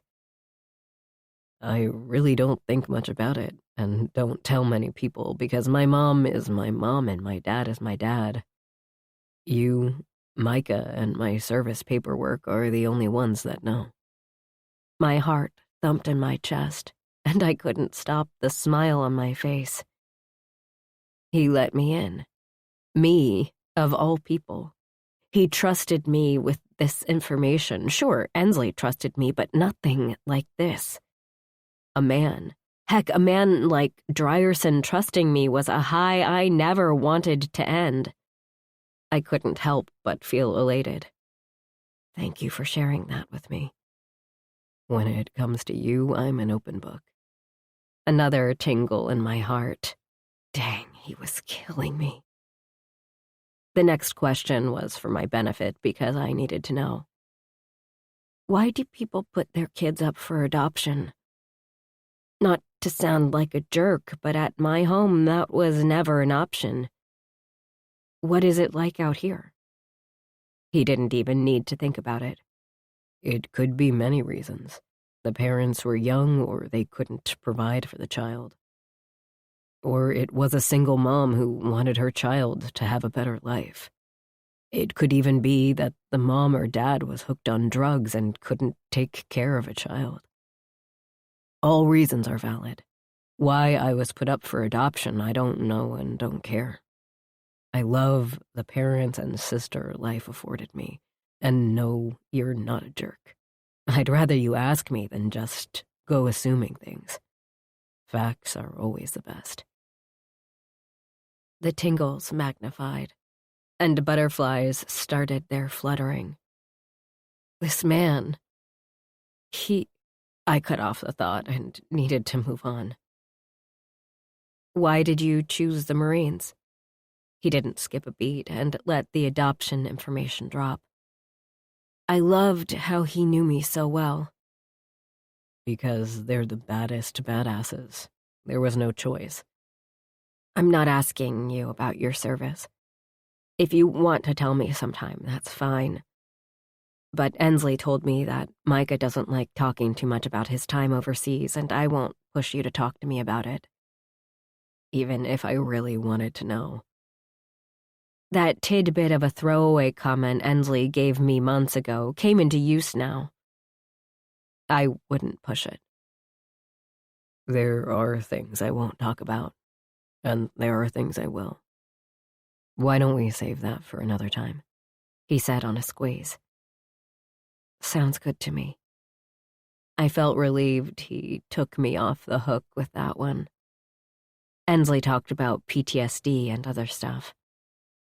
That was all really deep, and now wasn't the time for that kind of conversation, especially since he was trying to calm me down from my dream. Favorite cookie? I tossed out on a whim. His body shook with laughter. My grandma's Christmas cookies. Is your grandma still alive? Yeah. The old woman is 91 and in better shape than me. That part I had a hard time believing because the man was ripped. You meet her, you'll love her. She's a spitfire.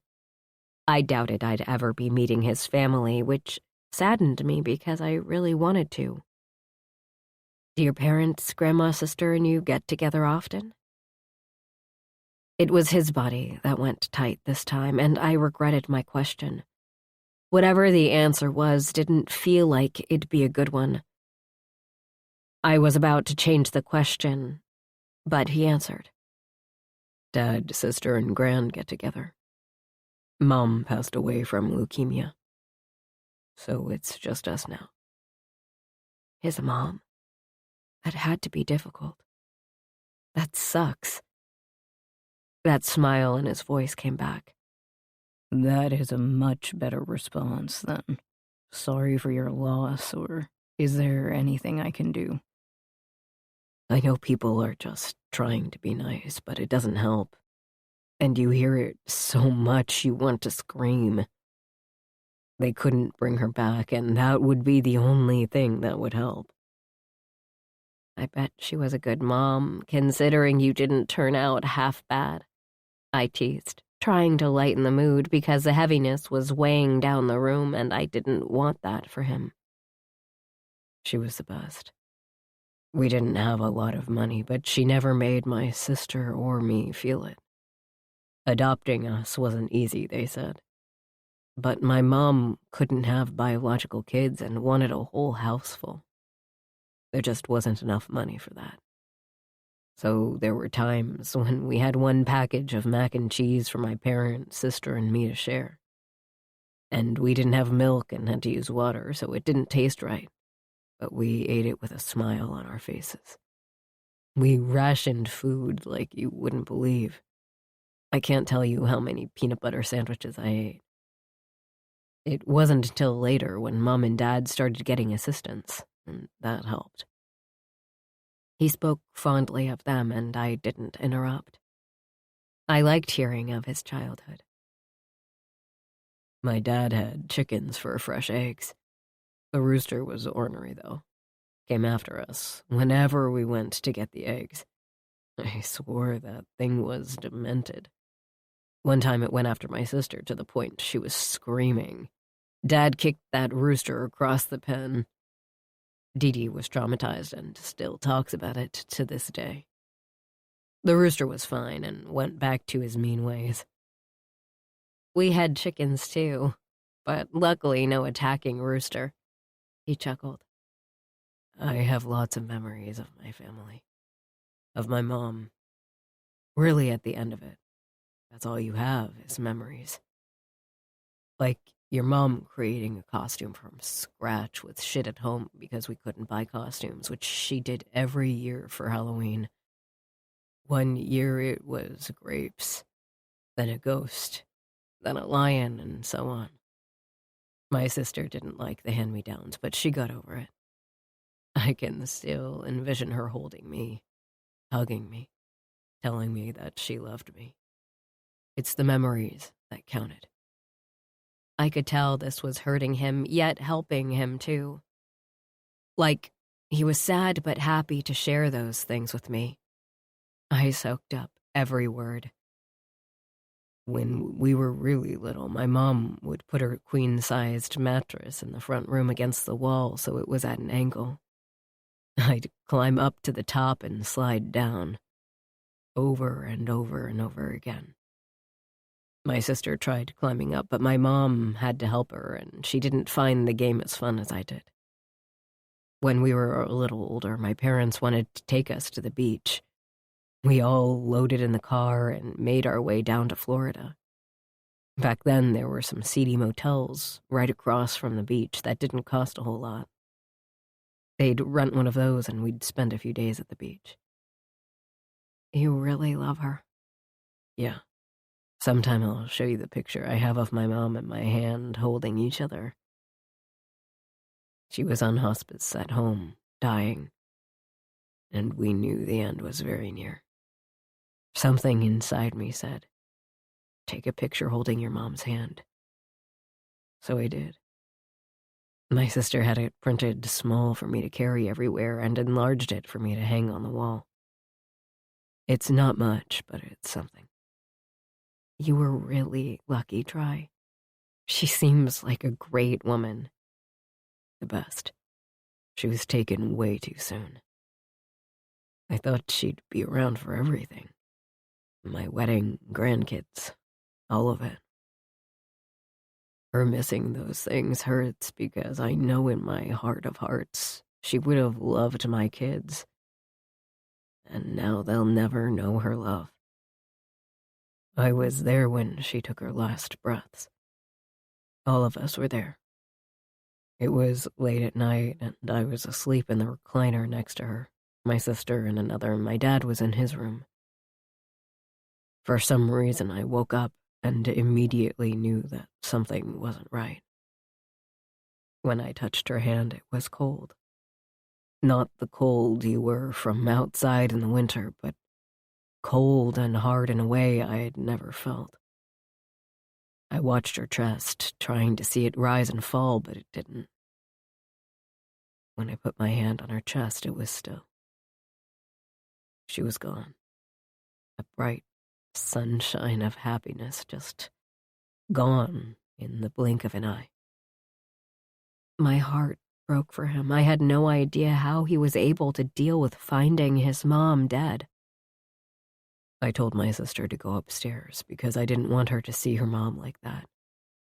Didn't want the last memories of her to be cold, open-mouthed and pale. It was mine, and it was a hard sight to see. I wrapped my arms tighter around him and pressed my body as close to him as I could, hoping to give him comfort.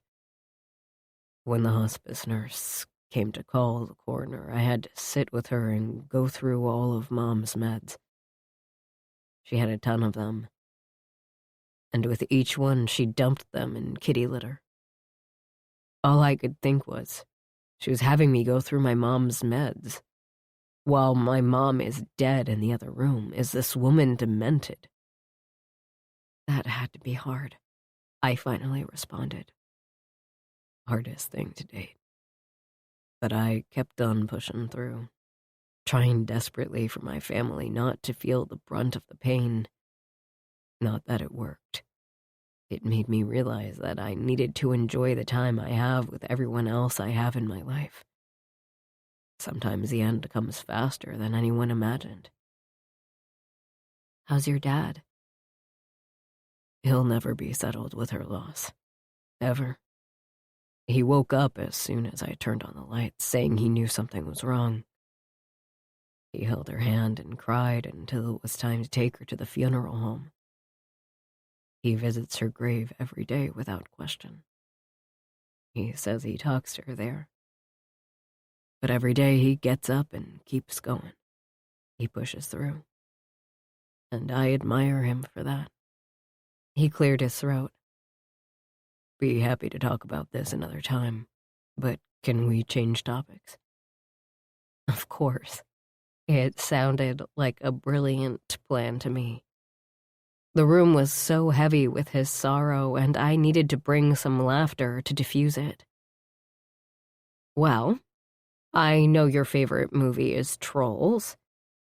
Out of the blue, Drierson started tickling me, and I tried to get away from his fingertips, but there wasn't much use.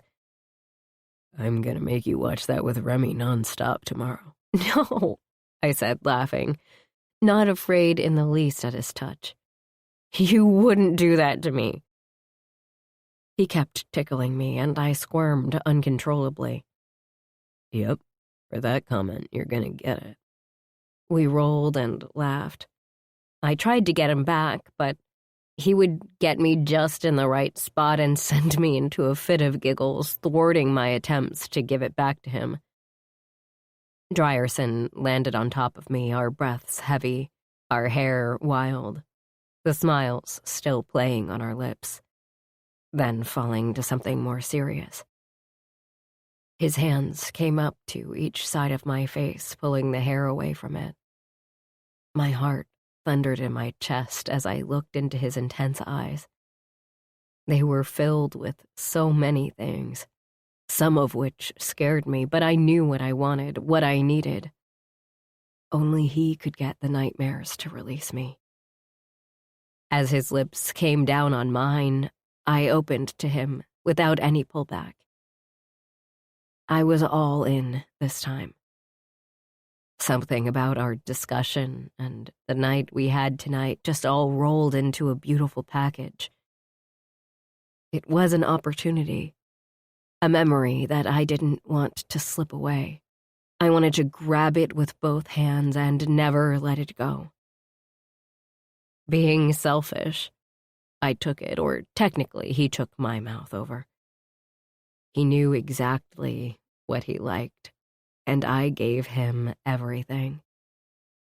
The thing was, he didn't just take. He gave. With every touch, caress, and movement, he made me feel special, beautiful, worthy. For that moment in time, my brain shut off, and I enjoyed being with Drierson.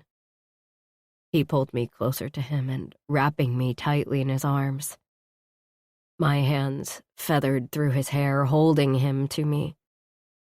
The man could kiss, and he was not in a rush. It was as if his lips could be on mine for eternity, and that would be enough for him. Our tongues danced in a beautiful rhythm. My body was warm against his, my breasts straining. I could feel my nipples pebble and rub against him. Wetness flooded my core. It was as if he knew, which he always seemed to do. His hand slowly moved down my back to cup my behind. He maneuvered us to the side, my thigh up and resting on his, opening me up to him. His hand slipped between us and lifted my shirt, exposing just a sliver of my skin. I'd fallen asleep in a long-sleeved shirt and pants, but my shoes were gone. My scars were always there, and I tensed at his touch on my skin. The shower was different. I was sick and needed help. This was different, intimate. He caught the panic building inside me. Every part of you is perfect in my eyes. Every mark on your body tells me how strong and determined you are.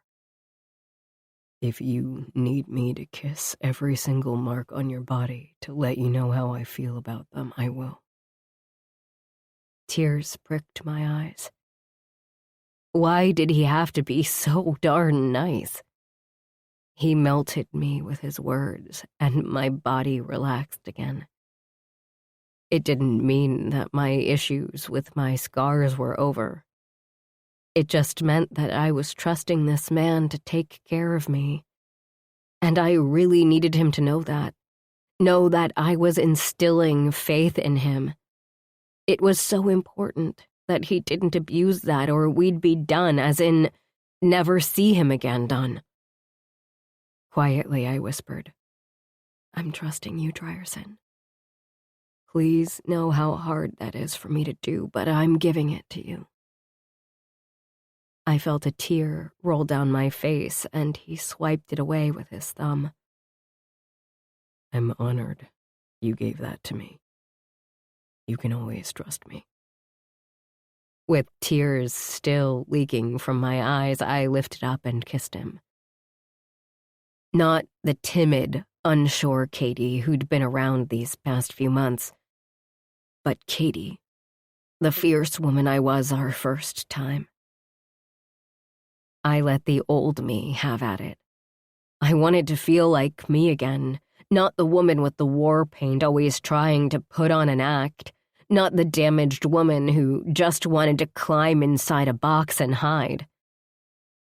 Drierson didn't waste a moment of my invitation by rubbing himself against my core. It was through clothes, but that didn't take away the feeling of pleasure at the touch. His hand moved up my back, under my shirt, deeper, and I stiffened once again. Mentally, I counted, then eased once more. He felt it because he lifted up and said, "Thank you for trusting me." At those words, I pushed him to his back, sat up, and took off my shirt. For some reason, it felt important for me to do it this time, for me to be the one in control of showing him my body. He sat with his head propped on his hand and watched every move I made. I could actually see the fire dancing in his eyes as he took me in and ripped off my thin lace bra. I was strong. I could do this. I could trust him. "Beautiful," he whispered, flipping me to my back. He began at my neck and kissed every single scar that he saw on his journey. I felt the wetness in my eyes, but it was also between my legs, and at this moment I could only concentrate on one thing or another. As his lips kissed, his hand moved along my skin, lighting my body on fire. His hand slipped beneath my pants. It took him merely a second to find the exact spot I needed. I gasped and arched my back off the bed, taking in every sensation. The orgasm came over me instantly, and his lips came down on mine to silence me. Remy. Remember Remy? Lights flashed behind my eyelids as the electric current kept zapping me. The entire time he did not stop, not even once drawing out the currents. When my body finally gave up and went back to the mattress, his kisses turned sweet as he lifted and said, "Nothing more beautiful than watching you come." A blush tinged my cheeks. Shaking it off, I asked, "Are you going to take off your clothes, or do I have to do that too?" He chuckled as I wiggled out of my pants and kicked off my underwear. I could trust him with what he'd see, and I wasn't going to let what happened to me ruin this moment. Yes, I had been violated. Yes, I still thought about it. A lot. But this here, being with a man I trusted, I knew he'd never hurt me like that. It was what gave me the courage to move down the bed and pull off his jeans. I figured he kept his pants on instead of going down to his boxers for me. His hard length was straining in those boxers, and it gave me a sense of power that I could turn this big, strong, beautiful man on like that I was in control of my body, and he took it as an honor that I was able to give it to him. He stripped off his shirt as my hands grazed up his legs. The hair on them tingled my fingers. Getting to the boxers, I looked up and saw he was biting his lip. "Wildcat," he warned. My nose grazed up one side of his boxers, coming in contact with his rock-solid shaft, then moved to the other side. His hands gripped the sheets, and I knew I was testing his patience. But with each second he trusted himself with me, I gave that back to him. Through the fabric, I ran my lips along him, taking a moment to give the tip a long kiss. His hips bucked and a smile tilted my lips. He wanted me, and that was a powerful thing.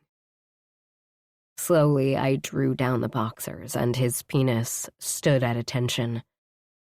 Wrapping my hand around him, it barely went all the way around him. The man had girth, that was for sure. The first time we were together, I didn't think he'd fit, but now I knew he did. We'd fit perfectly. Leaning down, I licked up one side and down the other. "Fuck me. If you don't do something quick with my cock, I'm gonna implode," he growled, his length twitching. "Nah, you'll be just fine." A giggle escaped me at seeing the torment in his eyes. I loved playing with him. I'm trying to let you do what you gotta do. But just know my patience is threadbare at the moment. His warning was sweet, and I swallowed his shaft down my throat, giving a little swallow for the fun of it. He groaned loud, and I reached up and cupped his mouth with my hand. Letting him go with a pop, I reminded him, "We're not here alone." Don't fucking remind me, he gritted out between clenched teeth. Yes, he was about to burst open. Deep inside, though, I wanted him to. I wanted him to take me like before, like I wasn't damaged or less than. I wanted him to completely devour me. And it only took moments before I got my wish. 17. Drierson. I was man enough to admit it. She had worked me up to the point of exploding like a damn teenager. It had been too long since I'd had her, or anyone for that matter, because there was no in-between for me. It was her. The moment I saw her, it was her. It was always going to be her. Flipping her to her back in one swift move, I knelt between her legs. For a moment I paused, looking up to make sure what I'd done was all right by her. Taking it slow was fucking hard, but I'd do anything for this woman. Her chin tipped down and brows furrowed, telling me to get on with it. Yeah, she was good with it. Grabbing under her knees, I spread her as wide as I could. Her pink pussy glistened, and I wanted to soak up her cream. She needed to come again before I took her. Running my tongue from bottom to top, her taste exploded inside me, short-circuiting my brain momentarily. I'd missed this so fucking much. She tried to close her legs against my head, but I held her legs down, checking once again to make sure she was okay. With her hands gripping the sheets and the moan that left her lips, we were good. I ran my tongue through every crease and sucked hard on her nub, poking desperately out of its hood, needing attention. Giving her a small nip and then going back to sucking, she grabbed a pillow and put it over her face as she came. Hard. Hard enough that my tongue felt every single pulse as it rippled through her. Her cream flowed freely, and only after she came down did I take my time cleaning her up. She hadn't moved the pillow from her face, so I moved up and took it away. Her eyes were closed and mouth opened just a touch. "You did good keeping the sound down," I teased. Only then did one eyelid open. "Moaning into a pillow cuts off air supply. Did you know that?" I smiled wide. Damn, I loved this about her. I'd heard something about that. Moving up to bed, I kissed her hard and pulled her on top of me. Her legs went on either side of my thighs, and her pussy rested on my hard cock. Hands on her ass, I began to move her hips, and she took the hint, grinding down on me. "That feels so good," she moaned out, not stopping, and it did. Felt so good, but I needed inside of her, needed to be connected to her. Lifting her slightly, the tip of my cock was at her entrance, and she lowered herself down on me. Her pussy gripped me, swallowing me inside of her. Perfect. That was what this felt like. She didn't move. She sat there, me fully sheathed inside of her. Connecting my eyes with her, hers burned just like they had the first time. She felt this intense connection. Finally. With our eyes still connected, she started moving so damn slow up and down my cock, each moment more torturous than the next. I needed to flip her, needed to be the one in control. I'd given her as much as I could take. "Gotta have you, beautiful," I said on a downward glide. "Take me," she said softly, and I didn't waste a second. I flipped her over and thrusted hard inside of her. I watched her intently to make sure she was okay.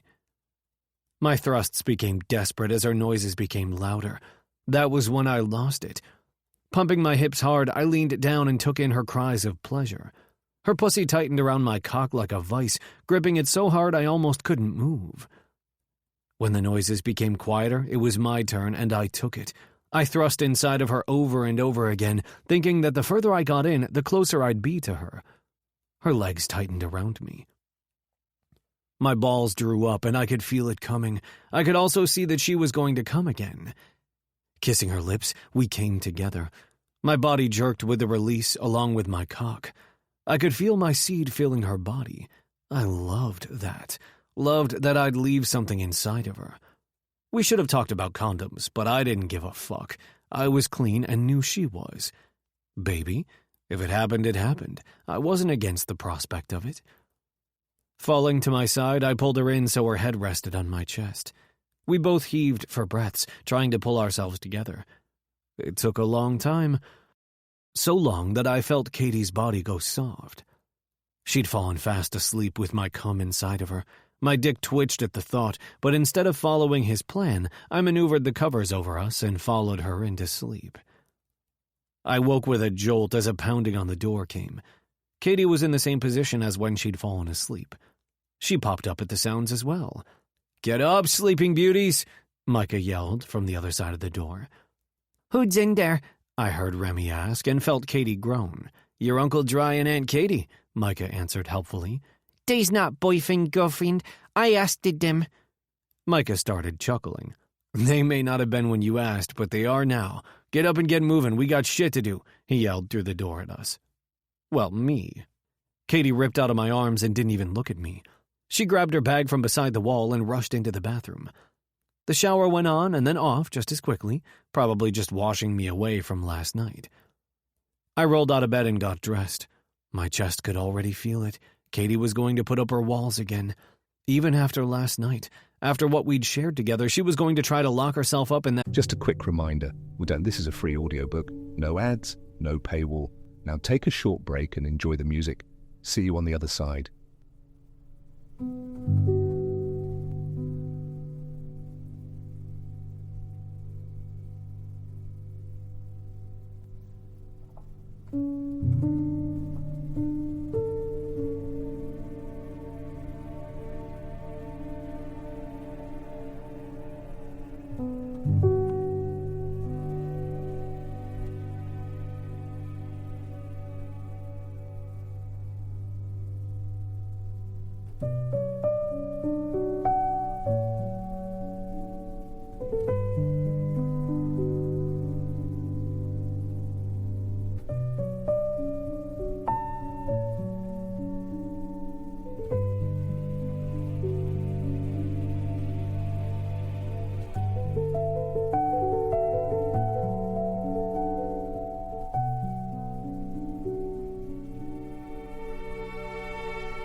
A damn fortress she had inside her head.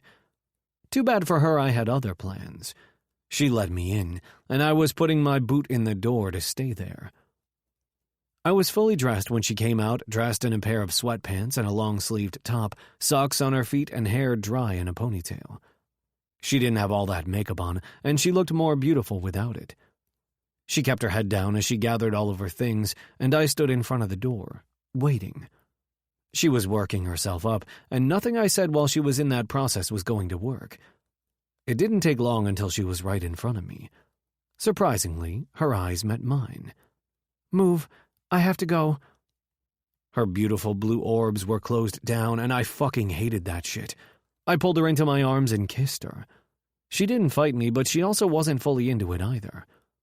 Pulling away, I told her, "I'm in. Staying in. Missed you." A tear formed in her eye, and my attention was on that and not what she was doing behind me. She'd swung the door open, went under my arm, and outed. "Annie Katie!" Remy yelled, and then asked her about our boyfriend and girlfriend status. I answered for her, entering the kitchen. "Yep, we are, Bug." Remy's eyes got big like this was the best thing ever. Katie's narrowed, but she wiped it clean and gave Ensley a hug, saying, "Don't," and then moved to Remy. She didn't say bye to me or Micah. "What the fuck did I do?" Micah asked. "You're a man," Ensley answered, and I chuckled. "Once again, she's running away from you. What the hell, man?" Micah taunted. I ran my hand through my hair and over my face. 1 step forward, 2 steps back with that one. "Yeah," Ensley started. "And don't freak her out. She likes you a lot, but something's holding her back, and she won't talk to me about it. Every time I try to get her alone, she has some excuse and avoids it." "Your sister went through a lot." Ensley closed her eyes and then opened them. "Yeah, she did." The room was quiet for a moment while we seemed to take this in, all of us in different ways. Remy broke the silence wanting pancakes, and Micah got to work. "I gotta head out. Meet you at the clubhouse?" I asked Micah. "Yeah," he answered. "Oh, dry?" Ensley said as I moved to Remy to get my hug by. "Just so you know, she'll be at the clubhouse with me later. She's showing Austin her drawings." "Drawings?" "For dresses, but you're missing the point just like all men. She'll be at the clubhouse." "Then I'll see you all there," I replied, sort of wondering what drawings she was talking about. Remy jumped up and hugged me tightly. Then I was off, had shit to do. The club was still on the hunt for the ghost guns, and I had shit to clean. 18. Katie. "Katie, what is your problem?" Ensley barked at me. "Nothing," I lied, not feeling like talking about this, ever. I hated lying, but she kept on pushing me and pushing me. The relentlessness was wearing me down. "I'm going to leave." We were at the clubhouse. I didn't want to come, but Austin wanted to see the drawings I had finished of the dress she wanted. She said I have the eye, whatever that means. But the dress was a go, and I was done here. It was time for me to go home. I had worked on the drawings all afternoon, trying to get my mind off of Drierson. Every stroke of my pencil didn't take the thoughts of him away. He was there, in my face, and it was all my fault. Last night, I lost my mind, seriously lost my mind. Sleeping with Drierson wasn't the way to go when trying to push him away. It opened the link between us and pulled us closer together. All afternoon, I tried to score up my defenses. It was a fling. He was just horny. Heck, I was too. It was the heat of the moment, the passion, all the excuses I could come up with, one after the other. All it led me back to was loving every second of what we'd shared together, every touch and caress, him inside of me, all of it. The sad truth was, I loved him. With every beat of my heart. And I couldn't have him. He deserved better than my messed up head. It was like a ticking time bomb ready to explode. Therefore, I needed to get out of there. There were a ton of people in the clubhouse, and I could only smile and nod so many times before someone would want to talk. Every freaking time, eventually, what had happened came up in the conversation. I didn't talk about that. Ever. Ensley said it was just because they cared, but I wanted it to all go away and to put it in the past. Talking, thinking about it just brought a mixed batch of emotions that I was keeping a very thin hold on. Ensley grabbed my arm to stop me from leaving and jerked me around. "No, you're going to talk to me." She'd been on me since I stepped into the clubhouse, wanting to know details of what had happened last night. telling me that Drierson and I were perfect together. We belonged together. We were perfectly matched. We were in sync. We would be so happy, blah, blah, blah. On and on and on. I wasn't even sure if she had taken a breath during that time at all. I was on my last string of hearing it. Each word she said made that string inside me fray. Piece by piece, it kept thinning, and I really needed her to stop. One last try. Blowing out a deep breath, I said, "Look, I'm fine. You're fine. Everyone is fine. Now let me go." Her eyes narrowed into slits. She was on her last straw with me, too. I could feel it. "You are not fine. If you were, you'd let Dry in. You keep pushing him away, pulling him in, and pushing him away again. How long do you think he's going to keep trying before he says fuck it and leaves?" That was a punch to the gut that sucked all the air from my body. Sweat started to come to my hands, and I seriously wanted to puke my guts out. Drierson moving on, finding someone, starting a life. God, it killed, burned so painfully that something inside me cracked and I couldn't hold on to the emotions. I had to get out of here. If I didn't, it was going to be bad. Panicked, I tried to move away from Ensley, but she was right in front of me. She'd let me go physically, but was standing her ground.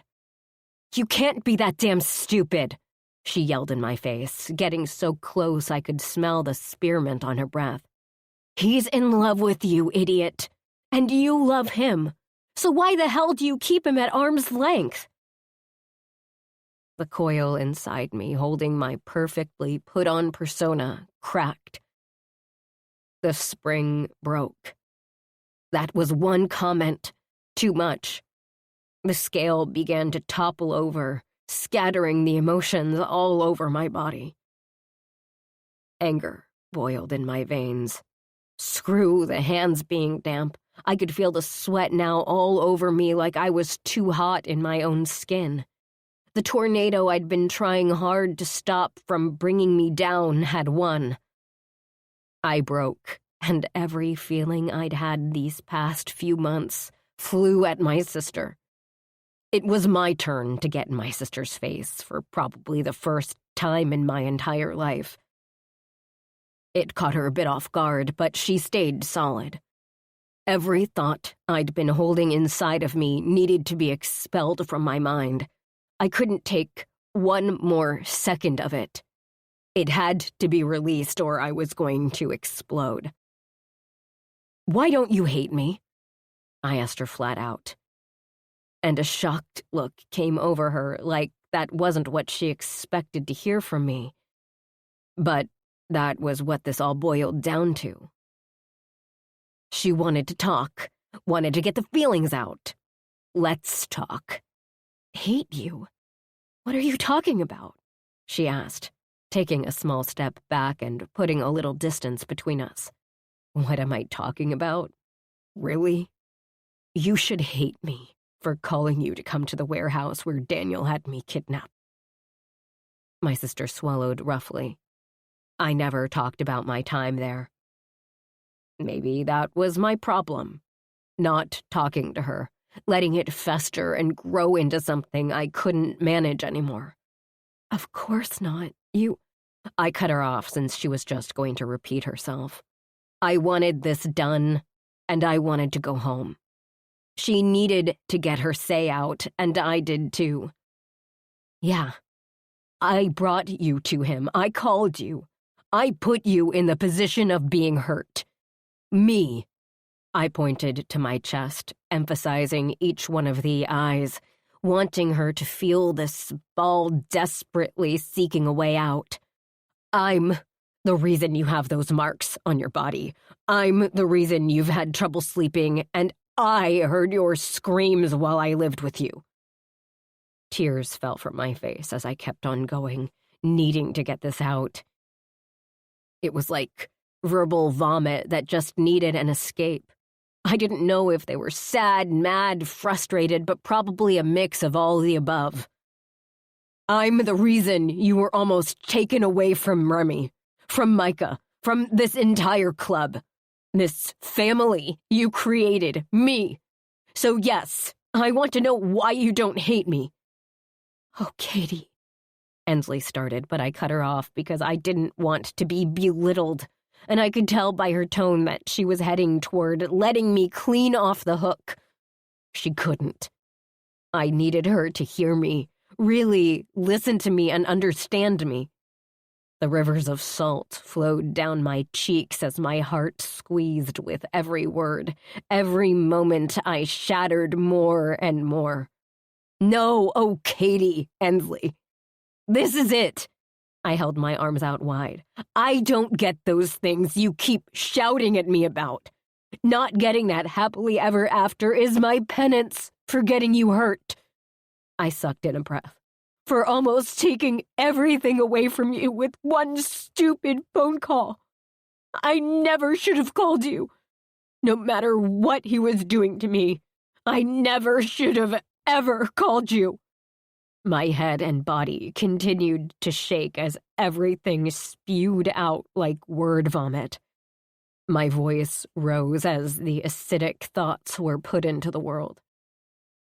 They took turns with me, treating me like some toy out of a box.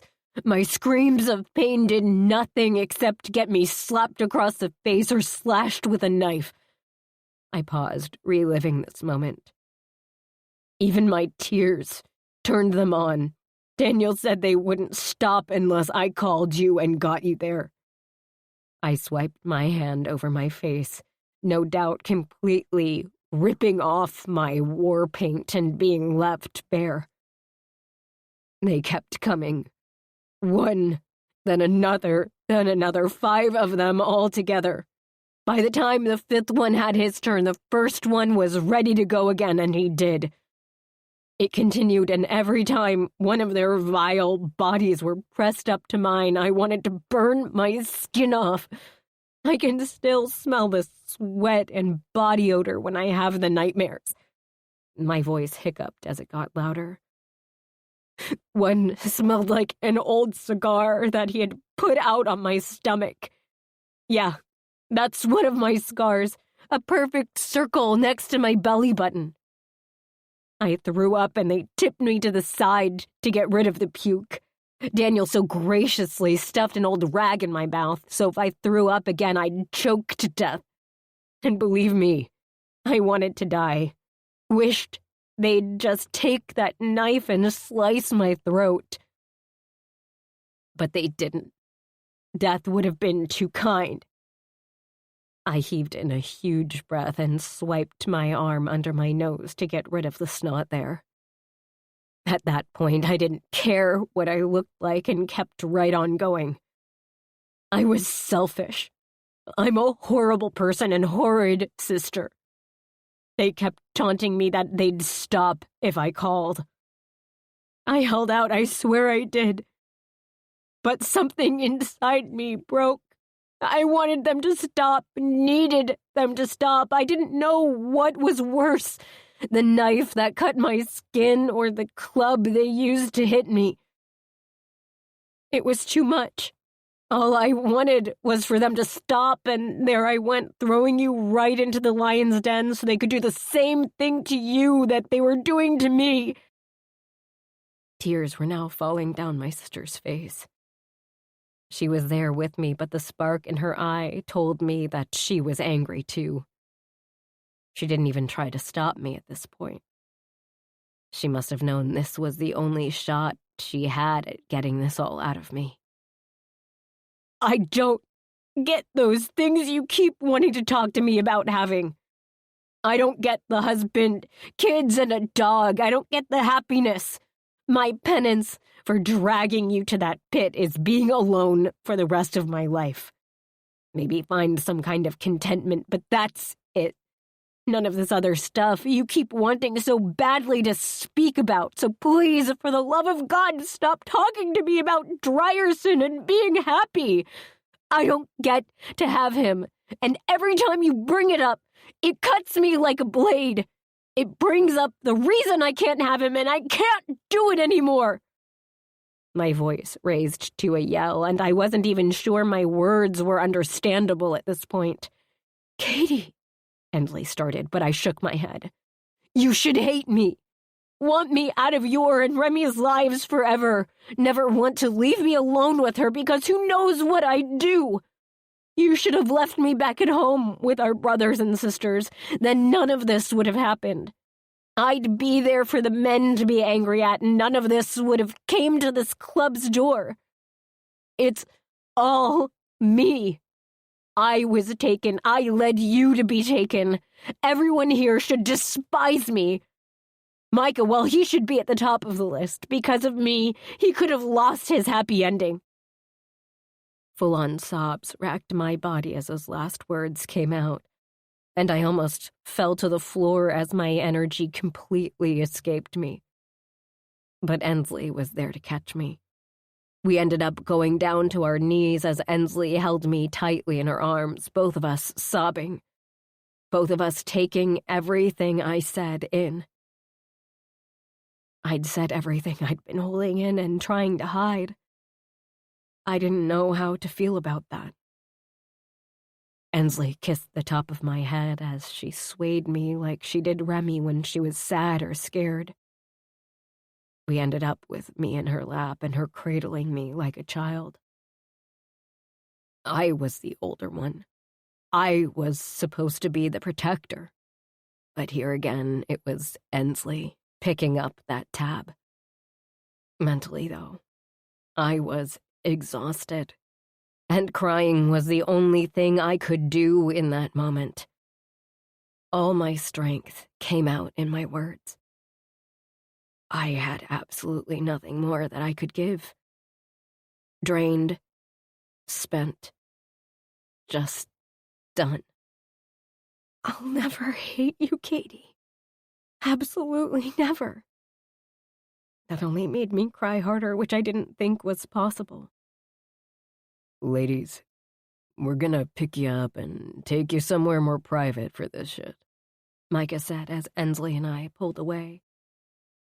We both looked like hell had run us over and spit us out.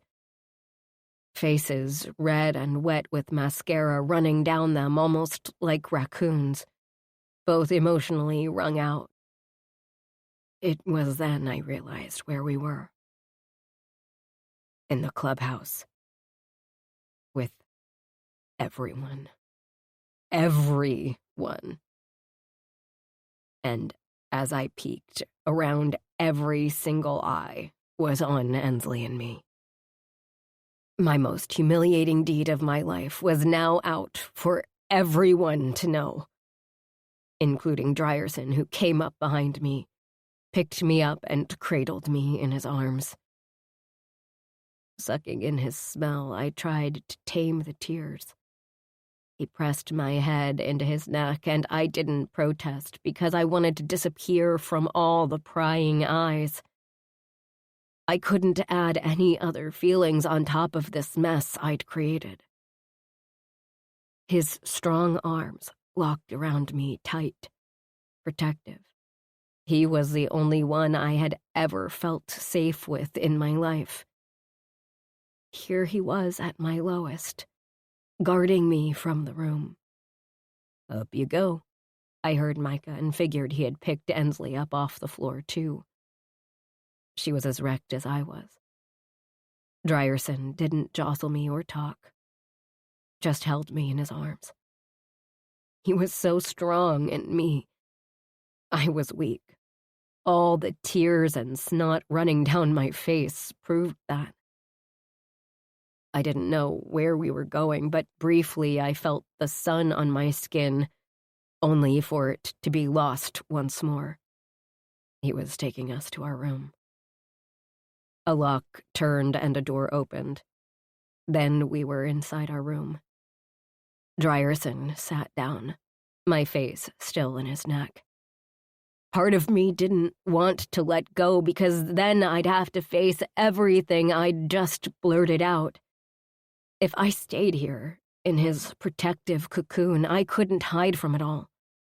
Pretend I didn't just tell my sister everything I'd held inside. As much as I love holding you, we have a lot of shit to unpack from what I just heard. Drierson told me, and I groaned, not wanting to talk. I was tired of talking. There was nothing more to say. I really wanted to sleep. In sleep, maybe I could forget it all. Therefore, I shook my head, but he pulled his body back, so my face had to come out. His white shirt came into view, and it was covered in my war paint, tears and snot as expected. Guess I'd left him with a souvenir for his kindness. A small hand took mine, and I knew instantly it was Ensley. It was the hand that I'd held so many times before, attached to someone I loved very much. First, we wash all the tears, snot, and makeup off our faces, Ensley ordered, taking over, going straight to fix-it mode. Ever since she'd became a mom, she had that setting. Guess it was only something moms had. She pulled me out of Drierson's arms, even on my moan of protest, and we walked to the bathroom. My legs felt like jelly. This emotion stuff was for the birds. I could go my entire life not doing this again. I avoided the mirror altogether because I didn't need that visual reminder. The mental one wasn't going anywhere anytime soon, and I'd already had enough of those. We washed and scrubbed, the water turning a gray color. We were in the pseudo-apartment we had when we lived here for a bit. It was a huge space. It was bigger than my apartment, that was for sure. After drying off with a towel, Ensley and I just stood in front of each other and stared. Not knowing what to say or how to say it, I said, "I'm so sorry." I felt the tears roll down my cheeks once more. Does a body stop producing tears? Surely there wasn't that much water available for their creation. "Hey there." Ensley wrapped me up in her arms once again and held me tight. "You have nothing to be sorry for, Katie. I've never blamed you for any of that. But that's the thing. You should hate me for it. What I did is inexcusable." "Come on." Ensley grabbed my hand, led me out to the bed, and we sat down. I felt Drierson, but I kept my focus on Ensley. I didn't want to know what he thought of all this. I was a bigger lost cause than I thought. "Love you guys, but out," she ordered Micah and Drierson. My sister was a tough chick, but I didn't know if the two men would listen. Especially Drierson, I didn't think he would. He wasn't that type of man. He'd want to be here with me. Another thing that caught me in the heart with him. Both men walked to us. Micah leaned down and touched his lips to Ensley's, and Drierson bent to kiss my forehead. That was so sweet and made me shed another tear. They walked into the next room, not going far, but closed the door. At least we had some semblance of privacy. Ensley grabbed both of my hands, her warmth reminding me of home. Home was never a place. No, it was Ensley. "You feel guilty." Ensley came right out and said it, and I nodded. "You're right. I could have been pissed at you or hurt. I could have yelled and screamed at the top of my lungs, asking you, why did you call me and put me in that situation? Why would you risk my life?" Her words were burning a hole in my soul. But this was what I wanted, right? But here's the thing, Katie. You're my sister, and I love you. Don't you think I know if you had any other choice, you would have taken it? You didn't. And if calling me to come to you meant those stupid assholes stopped hurting you, then I'd expect that phone call. I'd be pissed as hell if you didn't. If it took only 5 minutes of your pain away, I would do that for you. You think I'd leave you there? Never. And if I had lost you, unable to get you, I wouldn't be the same. You are a piece of me, Katie. I should have just died. Then you wouldn't have to have those memories or scars. You never would have been at risk of leaving Remy motherless. She squeezed my hand and pulled me back into what she was saying, cutting me off for a change. I was falling back down the rabbit hole, and she sensed it. None of what happened is your fault. None of it, Katie. That was Daniel and his demented followers thinking they had the rights to both you and me. That wasn't you, and it wasn't me. You're the one they kidnapped. They did this. You don't get it, I tried, but she continued. The guilt lies with them, Katie, not on us. We are survivors of that ordeal. We stayed strong and lived. Now maybe you think you would have made different choices if you had to go back in time. I nodded. The choices you made helped us to save you. Do you think I could have lived with myself if you had died, Katie? You think I could just go on making pancakes for Remy with a smile on my face if you were taken away from me? No, Katie. That's what you need to understand. I couldn't live my life knowing that you gave yours up for mine. We're a team. We have been since we were born. But when we left home, we became stronger. I listened to everything she said, but I felt it more. I hear what you're saying, but please hear me. The guilt I have inside eats away at me every single day. It's part of my soul now. A dark, lonely place where it threatens to take over each day. I want to feel the way you do. I want to be free of all this, but I don't know how or if it's even possible. Then we find someone who knows how and we get you sorted, Ensley said instantly. If I can't help you work through this, then we find a doctor to help. I know quite a few that I'd trust with you. My head's a mess, Enz. I'd thought it was before when we lived at home, but that was nothing compared to now. Those men took something from me. What, I don't know exactly, but whatever it was died with them that day. I don't think I'll ever get it back. Ensley squeezed my hand. Yes, you will. She had so much determination and conviction in her tone that I wanted to believe her. You will, because you are strong. You don't think so now, but you will eventually. You'll see what I do. What those fuckers did to you was beyond horrible. I had no idea what really happened because you never told me. I tried, I cut her off. I know you did. And there were so many times I just wanted to tell you and have someone I could talk to about it. But in my head, I didn't deserve that. It was part of my penance to live with it. Penance?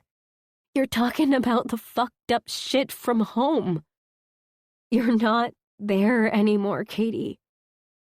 You're here, where there are different opportunities and we can make our own rules. You don't take penance for someone else's actions. They deserved punishment, and they got it, rotting in hell. Do you really believe that? That they are in hell? I mean, since we're not in that world anymore. God, I hope they were. They didn't deserve to be anywhere near heaven. Damn straight I do. The only reason I do is because they believed that was where they were going if they burned. They needed to pay for what they'd done, and I swear to you they are. It's on them, never you. Sucking in a deep breath, I closed my eyes, then opened them. What they did to me wasn't love. It was anger. That I know. It's just still hard when my mind goes there. I want more than anything for it to stop. Ryerson woke me up from a nightmare last night. We talked. Every word he said helped. Ensley smiled. And then what happened? I felt my cheeks blush. He made love to me. That's what us being together is. But I try so hard to push him away, and each time it kills me inside. That's fate's way of telling you to stop pushing. You love him and he loves you. Fuck everything else and focus on that. Focus on the good. Can you just try that for me? I nodded slightly, and she pulled me into her body once more. Love you, Katie. Love you too, Ans. 19. Ryerson. Fuck me. Angry? Fuck no, I was livid. Absolutely wanting to punch the hell out of something or someone. I paced the room Katie and I had made love in for the first time like a caged animal ready to strike. I needed something to punch, but I wasn't leaving Katie. Never again. Man, you need to calm your shit, Micah said, lounging on the bed while I was, in fact, losing my shit. You don't think I know that? I snapped, running my hands through my hair. I closed my eyes and took in deep breaths. Looking to Micah, I felt that dagger in my chest twisting and turning until it bled. 5 guys, Micah. Did you hear that shit? They took turns, over and over. I didn't get to her soon enough. I didn't protect her from their assault. Cry or anger? Anger, please. It was the emotion I could handle. Crying didn't solve anything. Anger, though, was a motivator to keep fighting. And I was fighting for Katie. She was mine. That's why she's gonna need you now more than ever. I don't know how to fucking fix that shit. And the thing is, she seems more upset about calling Ensley than she does about getting assaulted. Is that shit normal? I asked him as I sat on the bed next to him, elbows to knees, head in my hands, not having the slightest clue how to help her. My heart flat out shattered for her. Normal? What the fuck is normal? I don't know how chicks think, but you're right. The assault wasn't what worked her up. Fuck if I know what to do with that one, Micah responded. But she's talking, and that's more than she's been doing these past few months. She lets this stuff out, it'll be better for everyone. I got up and started pacing again, unable to keep still. The room was a good size, but I needed to walk a lot further if my anger was going to simmer down a few notches. That's why she keeps pushing me away every chance she can. She doesn't think she's deserving. Undeserving of happiness? Fuck, if anything, she deserves it more than anyone because of all the shit she went through. And punishment or penance? I just can't wrap my head around this shit. I hear you, brother. This was one fucked up situation in the first place.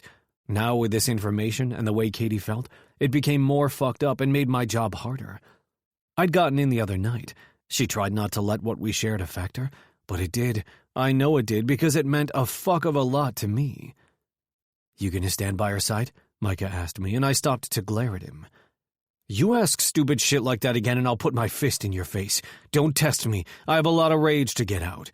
If he wanted to volunteer as a punching bag, that was on him. Micah smirked at me, the crazy fuck.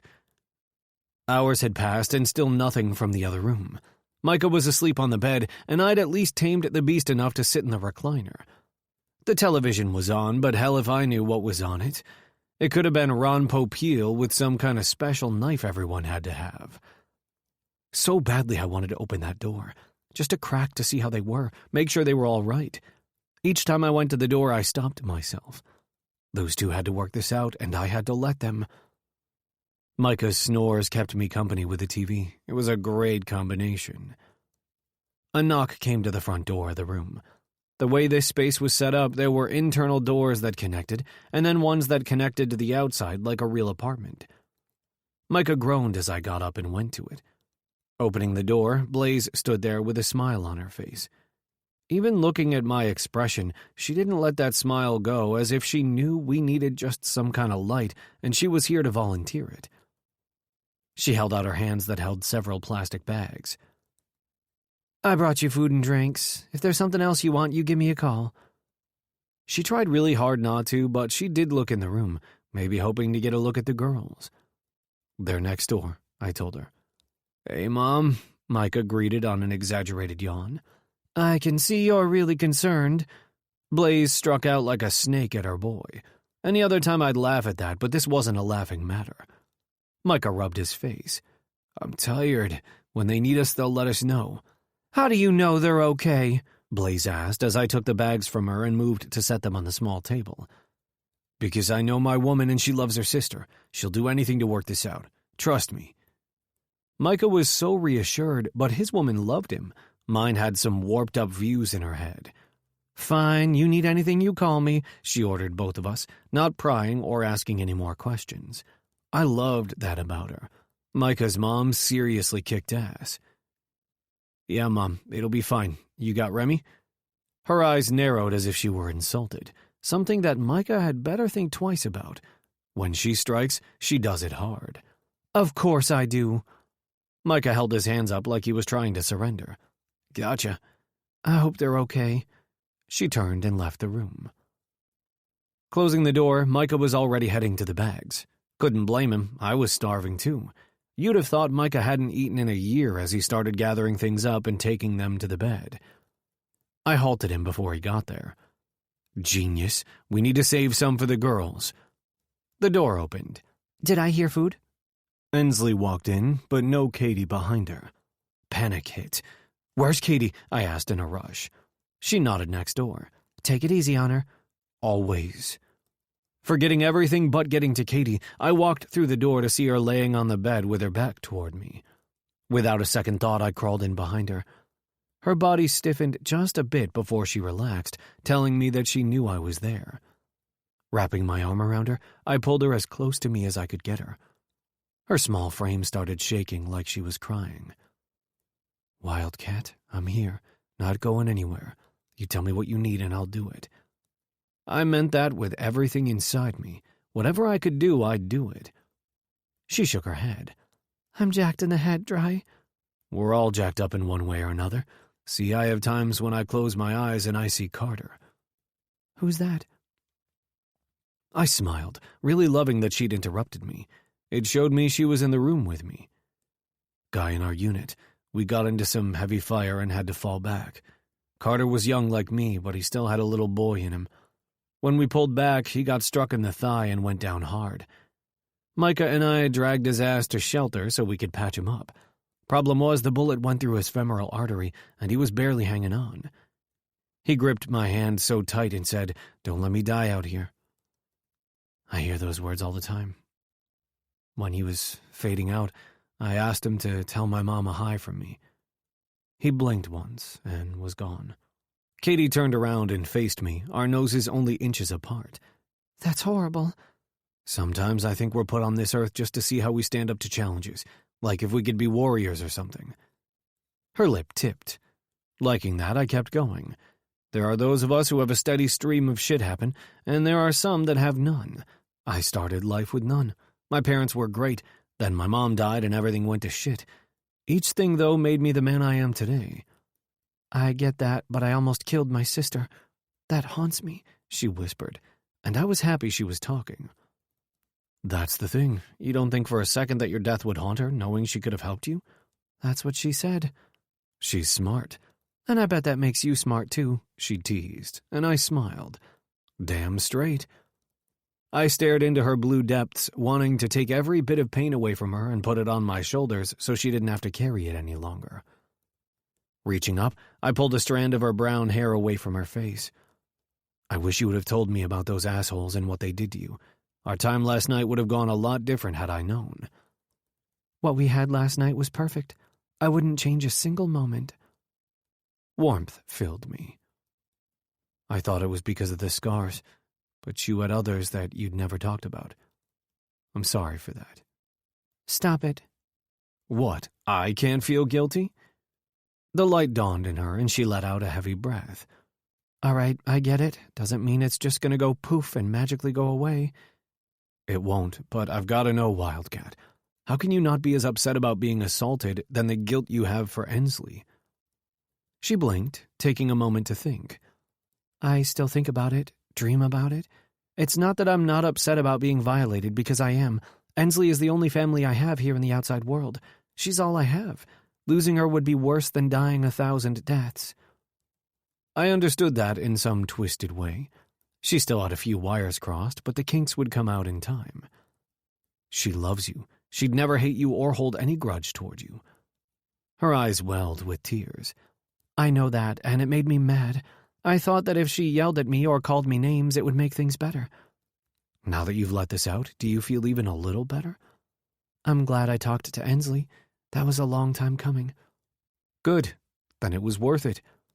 What, having a breakdown in the middle of your club? That's a great way to show them how sane I am. I chuckled. The only way to build ourselves up is to be broken in 1,000 pieces. Then you work like hell to get them put back where they're supposed to go. You're kinda smart, she said with a bit of bite to it. Does that bother you? She shook her head into the pillow. It's annoying. I let out a chuckle and saw for the briefest second her lip tip as well. We gotta talk about you and this punishment or penance, whatever. She tried to roll and pull out of my arms, shutting down on me. Nope, we'd gotten this far and we needed to keep on pushing, get it all out there on the table because once we knew the problems, we could work on fixing them. Katie. I said her name and got her attention. You've had enough punishment to last a lifetime 3 times over. I could list all the shit you've told me you've been through that was the same thing as this punishment that you've inflicted onto yourself.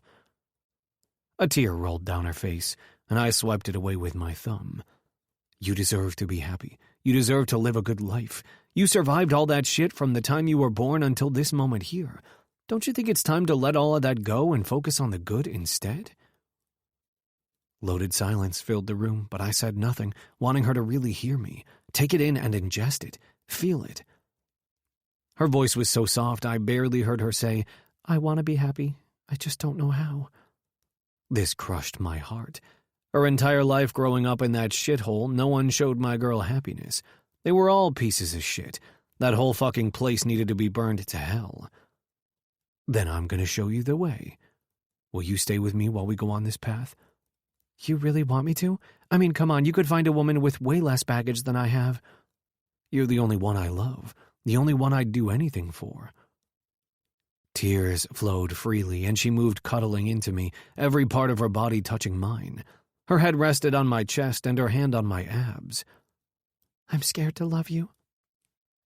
I know you are. I kissed the top of her head. Taking a chance on someone is always hard. After what you've been through, it's expected to be a bit harder. Just let me show you every day what I mean. Her hand got tighter on my chest, and we laid there together holding one another. I didn't realize how exhausted I was as we passed out and only woke to a banging to the connected door. Katie rolled over and then sat up, grabbing her head. Why do I feel like I have the worst hangover in the world?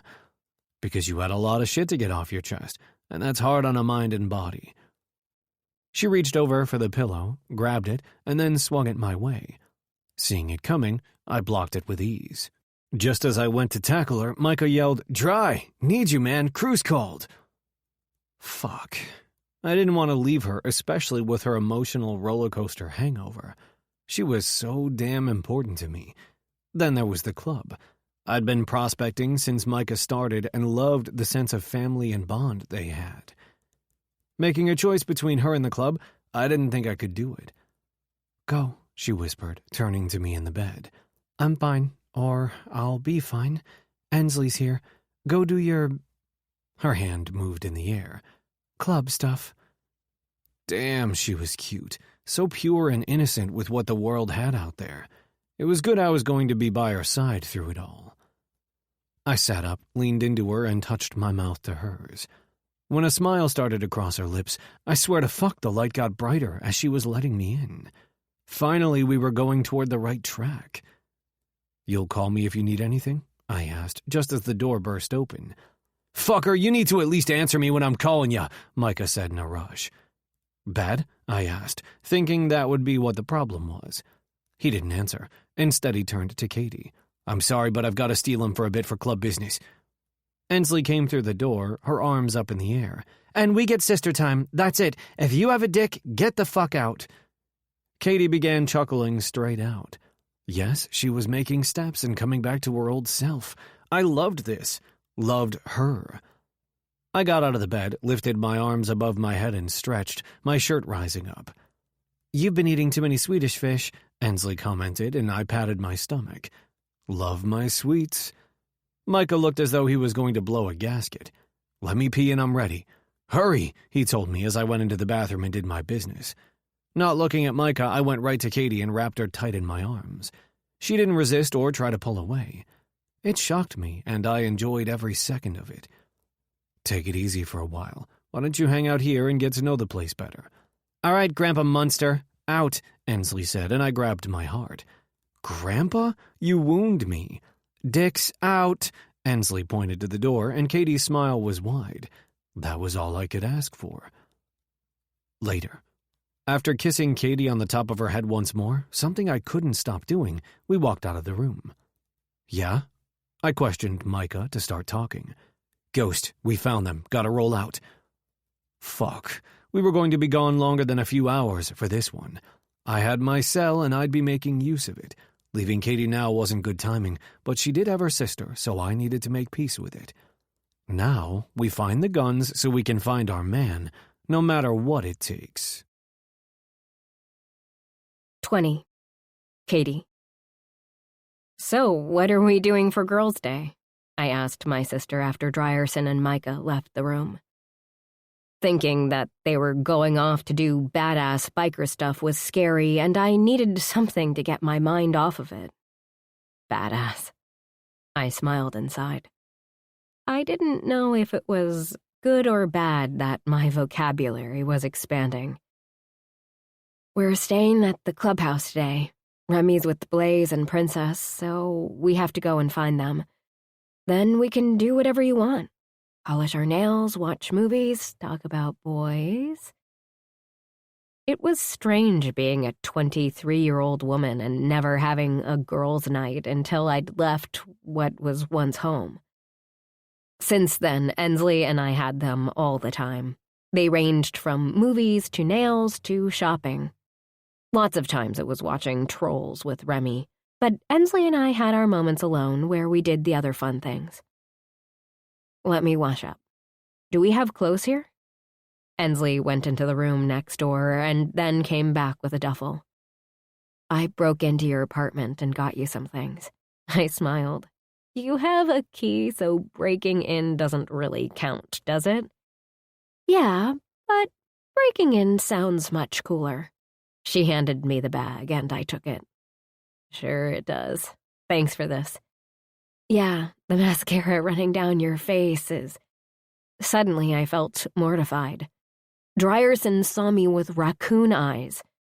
"No." She laughed. "You should see your face. No, Katie. You cried all of that out a long time ago. And remember, we washed together." I rolled my eyes dramatically. I'm not amused here. But I was smiling.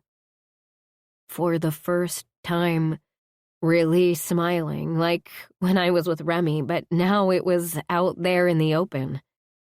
It felt strange but good at the same time. It would take me a bit to get used to this feeling. I moved into the bathroom with Ensley yelling, "I didn't bring all your makeup. You don't need that shit." At first, my heart stopped. No makeup. No war paint. No, I couldn't go out there without the mask. I jumped when a hand touched my shoulder and turned to see Ensley. "I get it. You hide behind it." How the heck did she know that? I never talked to her about my war paint. She nodded. "I'm not a dumbass. You loved makeup before all that shit went down. But afterward, you went into double drive concealing your face. But really, trying to push down your emotions. You don't need that anymore. You're here. You're you. We all love you for you, not all that crap on your face. Tears welled in my damn eyes again. Is it too early to smack you? I asked her, and she burst out laughing.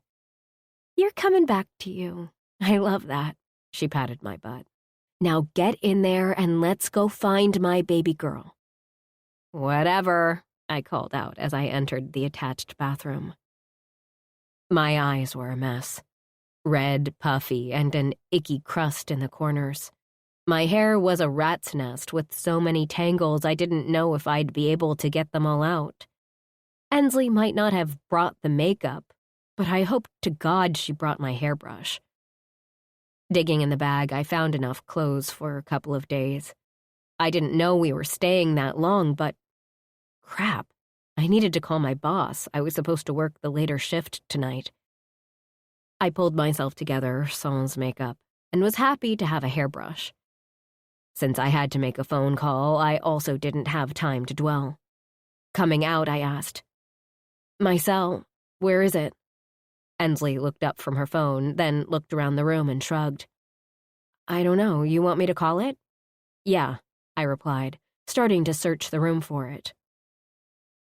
After I started crying in the clubhouse, nothing else registered except Ensley and Drierson. A buzzing sound came from the bed, and I pulled all the blankets off. Not seeing it, I peered down under the bed, and lo and behold, there was my phone. I snatched it up and looked at the display, hitting ignore on Ensley. That wasn't nice. You're supposed to answer your sister. She was so full of it. The teasing, I really missed it. Missed being me. You're right here, and I need to call work. I'm supposed to... I looked at the display, and a message popped up with Ms. Brasher's name on it. It read, Drierson, thank you for taking such good care of her. I'll take her off the schedule the next 2 days. I scrolled up and read what Drierson wrote to Ms. Brasher's. Hey, this is Katie's man. She's sick and will be off the next 2 days. The message made me smile. He didn't ask her if I could have the time off. No, he told her. That was such a Drierson thing to do. I should probably be mad that Drierson texted my boss, but I'm not. What's up with that? I turned to my sister, seriously asking. Well, number 1, you love him. 2, he's taking care of you. And 3, you've never had that, and you need to hold on to both. My lip tipped. He does care. I've known that almost since we met, but was too afraid to have something clean and happy, let alone I felt like I didn't deserve either of those things. Ensley came right up in my space. No. Her face was like stone, telling me she was not to be messed with. You deserve it all. The moon and the stars. A man who will drop everything to take care of you when you're sick.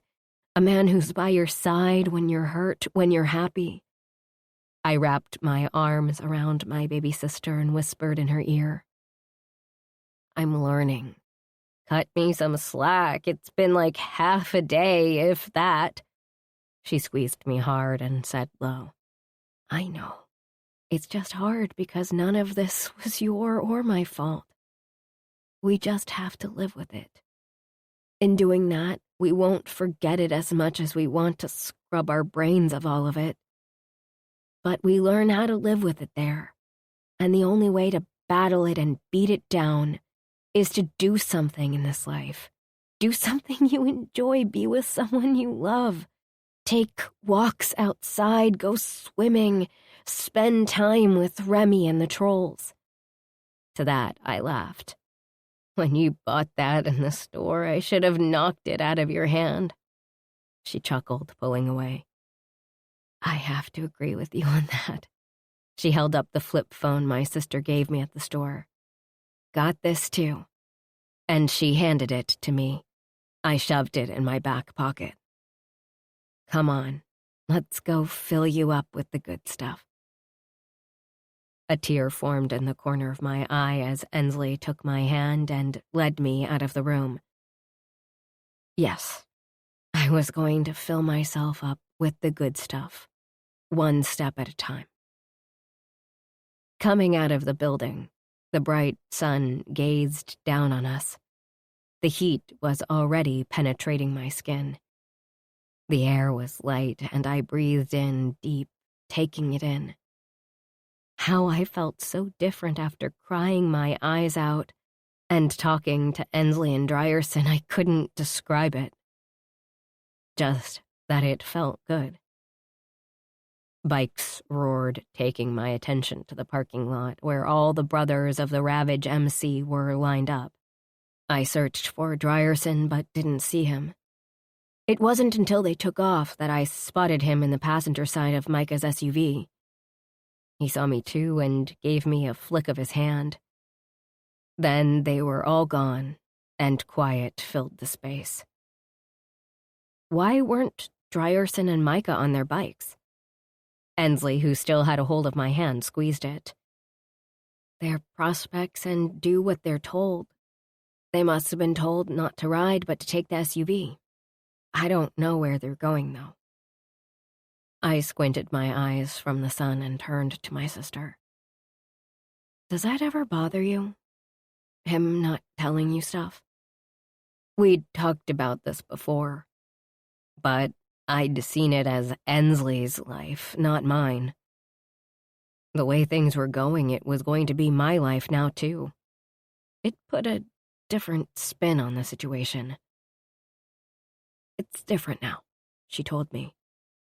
Now you have to watch your man take off and do what it is they do. It's a different perspective. Until you're in the position, you don't fully understand it. As far as him not telling me, he tells me what I need to know, and that's that. I remember you saying that you were okay with it a while back. It just feels different. It'll be okay. Just give it some time. She tugged my hand. Come on, let's find Remy before Blaze gives her so much chocolate she's bouncing off the walls for days. We walked into the clubhouse, and my gaze instantly went to the spot where I had my meltdown. Guess I can cross off mental breakdown in front of a club off my bucket list. Ensley turned to me. You have a bucket list? She said it in that way that sounded like, are you stupid? No, not really. Don't you have things that you want to do in this lifetime? Of course, but I was joking, Ensley. Gotta cut me a bit of slack here. I'm not planning on dying anytime soon. Sorry I jumped to that. I pulled her into another hug and she wrapped her arms around me. You know, you're almost at your quota of hugs for the month. You'd better start conserving. Her body started shaking just as the laughter burst out of her. It felt good to make her do that. Her happy really made me happy. Today was just filled with epiphanies. Mom! Remy called out as we broke apart and had a little troll barreling our way. Told you she wouldn't take it off, Ensley said, jabbing me in the stomach, then bent down to catch Remy before she took a nosedive. I'm glad. Ice has. Remy tried putting her fingers up, and every time she got one down, another would pop up. It took her a bit, but she finally got it and held up 3 fingers. Fee cookies! Couldn't tell from the chocolate on your face, Bug. Annie Katie! She lunged from her mother's arms and into mine. Luckily, since she'd done this often in the last 3 years, I caught her and tossed her up in the air to land on my hip so I could tickle her belly through the suit. Top! Remy said, laughing and squirming in my arms. I just held her tighter. So what fun are we going to do today? Ensley asked as Blaze, Princess, Austin, and Bristol came around the corner. That little one has fast feet, Blaze commented, but smiled, telling me she loved every second of it. And she did. Blaze was a fantastic grandma. And that was what she wanted to be called. Grandma. Nothing else. Blaze once said that other than having Micah and marrying Tug, Remy was the gift she'd always dreamed of. While that was adorable and all, Remy was a handful. Yeah, she does. I tried to kiss her head, but pink, fluffy hair was in the way. Austin came up. We have a date with cookie dough. She held out her hands to Remy, who jumped from me to Austin, who caught her. She looked at me. You doing all right? I gave a little nod. Getting there. You need me, I'm here. Austin nodded as she turned away with Remy. Bristol gave me a smile and followed them. We need to talk, Princess said, her tone directed at me. This woman scared the bejeezers out of me. She was like no one I'd ever met before. Strong, in control, demanding, determined, loving. That last one didn't scare me, though. I'd heard of her getting in the boxing ring with some of the guys and kicking their butts. Yeah, that was the one that scared me. I didn't stand a chance against this woman. And what the heck did she need to talk to me about? Okay. Both of you, Princess nodded to Ensley and me. Follow me. Not going to lie, but I was happy to have my sister with me because not only did Princess come, so did Blaze. Crap. Was I in trouble? Because it felt like it. 21. Katie. We followed Princess and Blaze, who were laughing and talking. I had no idea what the heck this was about. That wasn't completely true. It was probably my display of freak-out in the club. I didn't want to make her mad. It felt like Ensley and I were walking to our deaths. I stopped abruptly and blurted, Are you going to kill us? Princess and Blaze turned around to us and just stared. They did this so long my feet began to shuffle at the uncomfortableness of the whole situation. Both women burst out laughing. They doubled over, arms around their stomachs with tears in their eyes, laughing. It was bizarre because I was actually serious. What? Ensley grabbed my hand again. They aren't going to kill you. They want to help you. Help me? I asked, looking between the three women. Blaze and Princess still had smiles, but they were able to stand. Yeah, your family. We help family, Blaze replied, stunning me. Come on. Blaze looped her arm with mine as we walked through the club, outside, then through another door. The gym, the one with the huge ring that Princess was the queen of. Great. Please tell me I'm not going in there, I murmured under my breath. But Blaze heard it. No, you're not. Blaze pointed to a picnic table in the far corner of the room. We're going there. At least it wasn't the ring. Sitting and talking. I could do that. Right?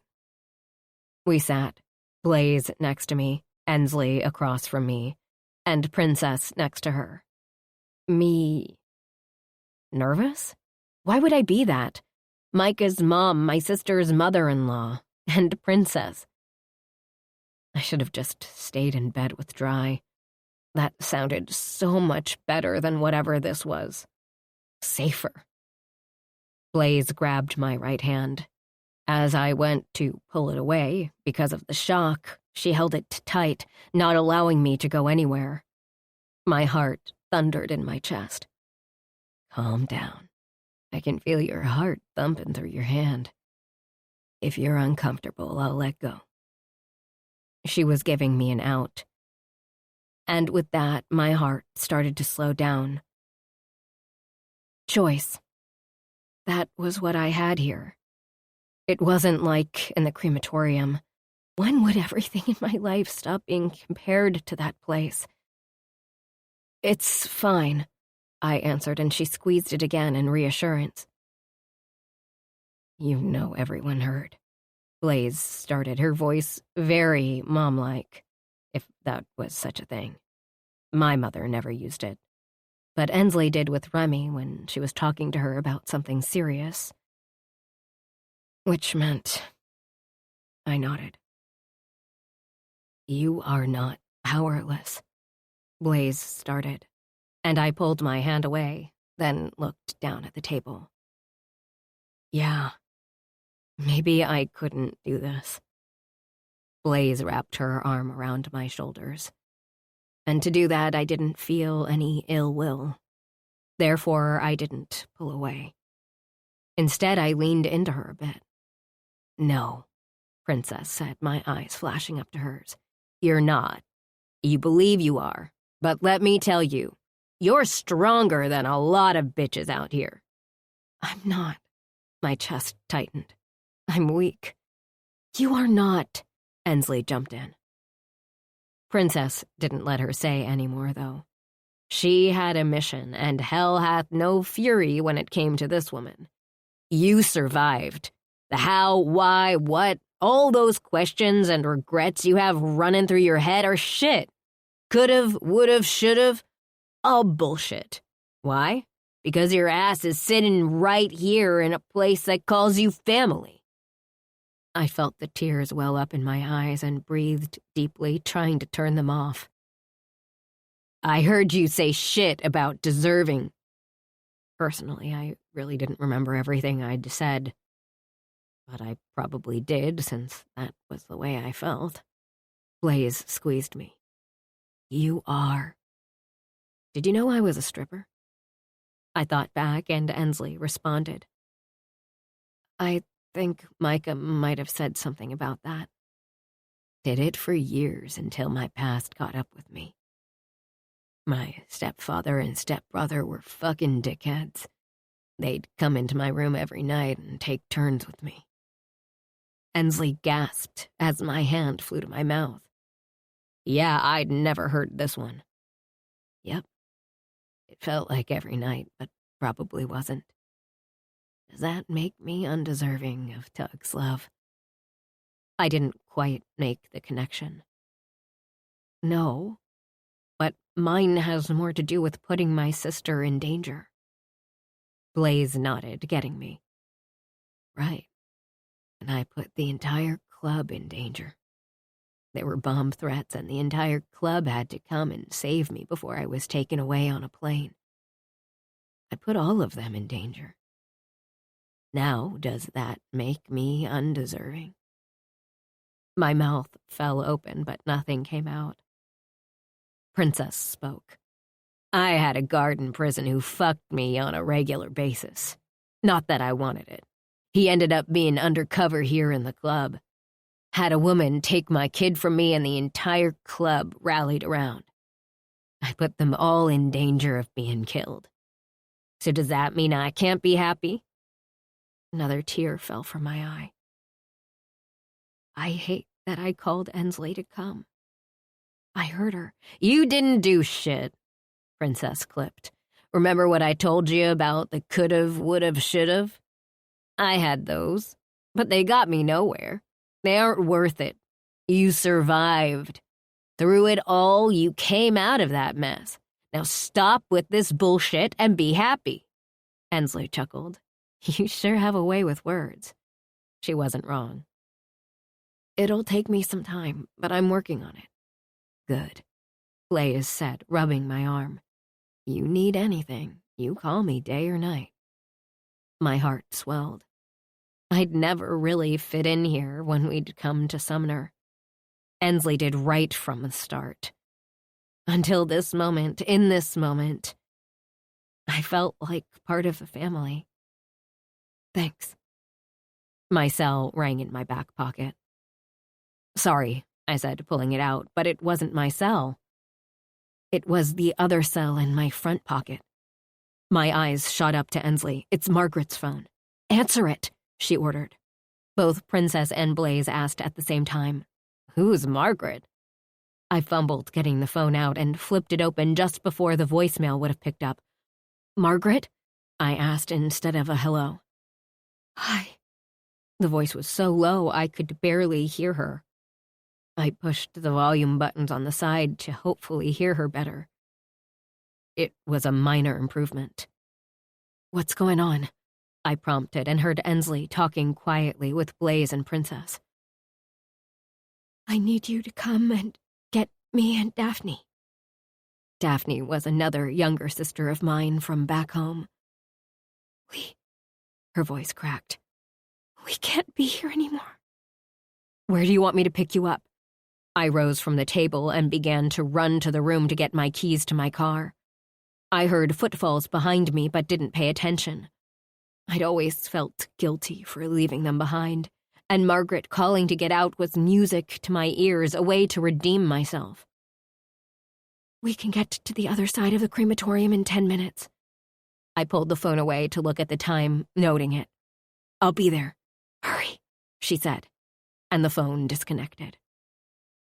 I entered the room and grabbed my keys, stuffing the phone back in my front pocket. Turning around, I saw Ensley right on my heels. We need to go and get Margaret and Daphne, right now at the crematorium. Wait, why there? Ensley asked. I grabbed my bag and took off out of the room, Ensley right behind me. I don't know, but we have to go. Ensley grabbed my arm and stopped me. Frustration built inside me. We don't have time for this. They have 10 minutes, and that'll be pushing it from here. Did you stop to think this might be a trap? My gut tightened. No, I hadn't thought of that. Just then, several women started pouring out of the clubhouse. I saw guns slung over shoulders and some on belt clips. I'm thinking we'll be okay. Blaze and Princess came up first. Let's go. She handed Ensley a handgun, and I gasped. You know how to work a gun? Micah taught me. Now I feel better. Let's go. I didn't end up driving my car, but I did drive Blaze's Tahoe. It was a nice vehicle, and I hoped like hell I didn't damage it. So many of the Ravage MC old ladies were either in this vehicle or the three others following us. Princess, Blaze, Angel, Tanner, Bella, Shayna, Bristol, Riley, Austin, and Emery were the ones that I saw. Who's with Remy? I asked Ensley. Mom, Myrna, and Leia stayed back with her, Ensley said with confidence, making me feel better. It didn't hit me until we turned into a long drive. The crematory. Where bad things happened. Where Daniel kidnapped me. Where things I'd never be able to forget resided. And here I was. Once again. You okay? Ensley asked, noticing my hands clutching the wheel. Just coming back here sucks. It's nice that all these women are with us, though. It helps. I'd never had this before, ever. So many women ready to stand beside me and, if need be, fight for others they didn't know, but I did. So they were here. It was a truly humbling moment. We got your back, Princess called from the back seat, hand holding her gun. She was ready. Breathe. It'll be okay, they got my back. That warmed me so much. Start looking around. There's a few trees, but I'm thinking they'll be hiding on the other side of the building since you can't see it from the house, Ensley said, and I didn't waste time. I was going to scratch the Tahoe, a problem for another time. Going through the dirt and grass, we headed to the other side of the building. Two forms were huddled in the back corner. There they are. I slammed on the brakes, put it in park, and Ensley and I jumped out. You're really here, Margaret said with amazement. She looked the same as the last time I saw her. Long hair up in a bun and clothes from top to toe showing absolutely no skin. Her eyes, though, were sad and void. I remembered those days, even the look in her eyes. Let's go. Daphne had tears rolling down her face. Something had happened to her, but I didn't have time to ask questions. 4 trucks growled in the distance, heading our way quickly. I grabbed Margaret and Ensley grabbed Daphne. Princess and Blaze took over the front 2 seats as we heard gunfire. I threw Margaret to the ground and covered her. It only took moments, and we were in a standoff. Women I knew, men who I didn't on one side with guns directed at us. The Ravage MC old ladies on our side with guns pointed at them. It was like an old Western movie. The truck door opened and my mother, the biological one, came out. She was the same as always, too. Every woman was the same here. There was no individuality whatsoever. "Sybil and Cyrus, why are you on our land?" my mother asked, walking toward us. I couldn't help the nerves at seeing her. Even being out as long as I'd been didn't stop the pain of her never standing up for me or my sisters.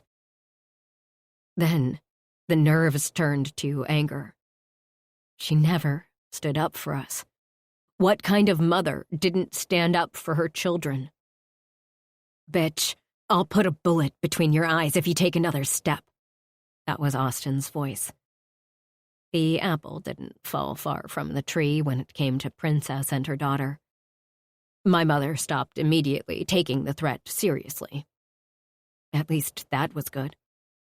I rose and pulled Margaret with me, then behind me. "Margaret, get over here now," my mother ordered, pointing her finger at the ground. "Daphne, you too. You are not going with these people." "Yeah, they are." I believed that was Bristol's voice behind me, but I wasn't 100% on that one. "No, they're not." 2 of the men in the back of 2 different trucks hopped down. "That's my wife," one of them said. My stomach dropped to the ground. They'd already married off my sister. I hated that for them.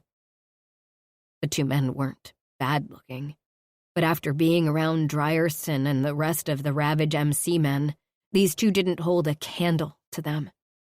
Their chests puffed out. They thought they were the roosters in this henhouse.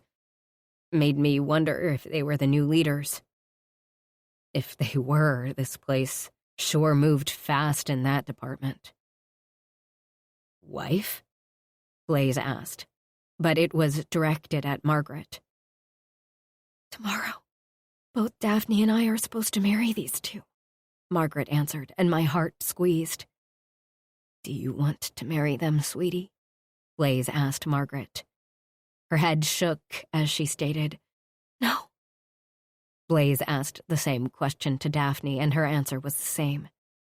"I don't care what they want," Mother said. "They are getting married tomorrow. We need babies since you degenerates murdered all of our men." I heard Princess chuckle, but it was Ensley who talked. "The men who tortured us? The men who bled out the elders just to get ahead? The men who almost killed us? Those men? I wish they would have killed you too," Mother sneered. You'd think that would hurt, but it didn't. She was nothing to me. Heck, I didn't think she ever was. I was just a workhorse. "Right, I'm done with this shit," Princess announced. "Get in the SUV," she ordered us, and I began to move Margaret back. "We will shoot," the man threatened. "So will we," Blaze said, her gun pointed at the man's head. I had no doubt she would. She'd be protecting someone I cared about, which was astonishing. No, none of us had ever had this kind of care. It wasn't my sister's fault they were born into this life. Shots began to ring out, and I tossed Margaret in the vehicle. Ensley did the same to Daphne on the other side, and they collided as we hopped in behind them. "Sorry." Princess hit the gas, slamming our doors shut all the while with a gun out the window shooting. As she turned the SUV around, several others had guns sticking out of their windows, firing. As they turned, so did the guns and the bullets. We were off, and I'd bet everything I had that all these vehicles were damaged from the bullets. I sighed loudly once we got out of the area and no one was following us, partially relieved. I I turned in the middle seat to the back where my sisters now sat. "What's going on?" I asked them. It was Margaret who talked. Daphne always was a quiet one. "Since all the deaths, a new prophet came from Utah. He also brought all of his brothers and sons, who each had wives and children that also came. We were getting married off quickly to replenish what we'd lost. And you didn't want that?" A tear rolled down Daphne's cheek, and Margaret grabbed her hand and squeezed it. "Daphne wasn't going to marry any of those guys there. Me, yes, her, no. She was going directly to the 67-year-old prophet, so I had to get her out of there. I'm so sorry for both of you. That life isn't an easy one." "It's not," Daphne whispered. "After you two left, they had round-the-clock guards to make sure no one else left. It had taken this long for us to get up the nerve to go through with this plan. It was the only one we had." "I'm happy you called me," I replied. "Me too," Ansley replied. "Are you two okay physically? Are you hurt anywhere?" Margaret and Daphne both shook their heads. At least that was a good thing. "Good. We'll get you to my house and get you cleaned up," Ansley told them. Princess looked at her phone. "Austin's getting a hold of Riker's sisters." My sister's eyes lit up. "Brianna and Ashley?" Daphne asked, the hope bright in her eyes. "Yeah, we got them set up in a place. We'll get y'all sorted," Blaze said, turning around and smiling bright. "You're safe." It was Margaret's turn to have the tear roll down her face. 22. Drierson. Once again, Micah and I were stuck in this tin can. Even with the windows down, it didn't touch the feeling of a bike. Alas, we were here following. We also had a companion. Booker was in the back seat, fucking around on his phone. The kid was only barely out of high school, but we were equals when it came to rank in the club. Since we had to ride in the cage, so did he. Since this was the first time with us, we needed to get a feel from him. And we could if he didn't have his face attached to the damn phone. 3.5 hours later, we landed in Savannah. We didn't have a Ravage MC here, or we could have let them handle this exchange.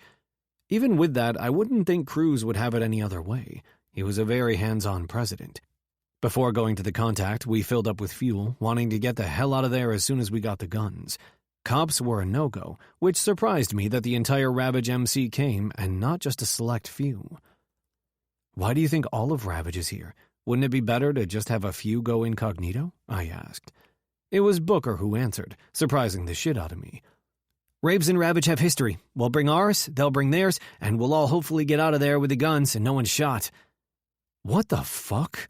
I asked, turning around to Booker, who, again, shocking the shit out of me, wasn't looking at his phone. "It'll be fine, that's what Dad says." Booker was Breaker and Shayna's boy. "But if it's not, we're ready. They want the money. Actually, need the money, so it should go smooth." Famous last words, Micah trailed off. "No fucking shit." Booker chuckled. "Everything comes down to the money. We have it, they want it. End." The kid was smart for his years, but I wasn't going to tell him that. He already had a big enough head and was full of himself. Cocky. So damn cocky. That shit would get him killed in this business. I just hoped he learned to tame that shit down before that happened. Breaker would surely drag his ass back. "What the fuck is going on?"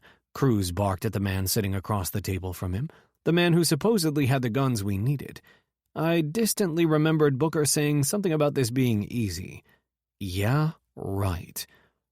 We were in a club, a strip club in the front and a large meeting room in the back. We were in the back, all of us except for Axe and Booker, who were outside being guards. Too bad Booker wasn't here to see his mistake. The man, Valentino. Yeah, that was his fucking name, like he was out of a damn commercial or something. He was in his late 30s, dark hair, and wore sunglasses in the dark space. He had his people behind him, and I had my hand at the ready to take whoever needed to be taken out. "We have a problem," Valentino started. "Yeah, we have a fucking problem if you don't have my guns," Cruz bit back. Valentino sighed dramatically, and I was about done with whatever this bullshit was.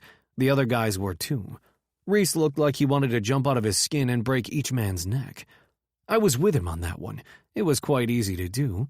In and out, that was what we needed. "You see, friend," Valentino said. Cruz hit the table that sat between them. "First, I'm not your fucking friend. I'm here to buy product you said you had. Either you have them and this can be done, or you don't and we blow your fucking heads off." This made the men on Valentino's side grab their guns. They didn't hold them up to us, but the threat was there, and we followed suit. No way they'd get the drop on us. Fuck that shit. Already happened once and there wouldn't be a second time. Valentino snapped his fingers, and a goon from behind him brought a duffel bag.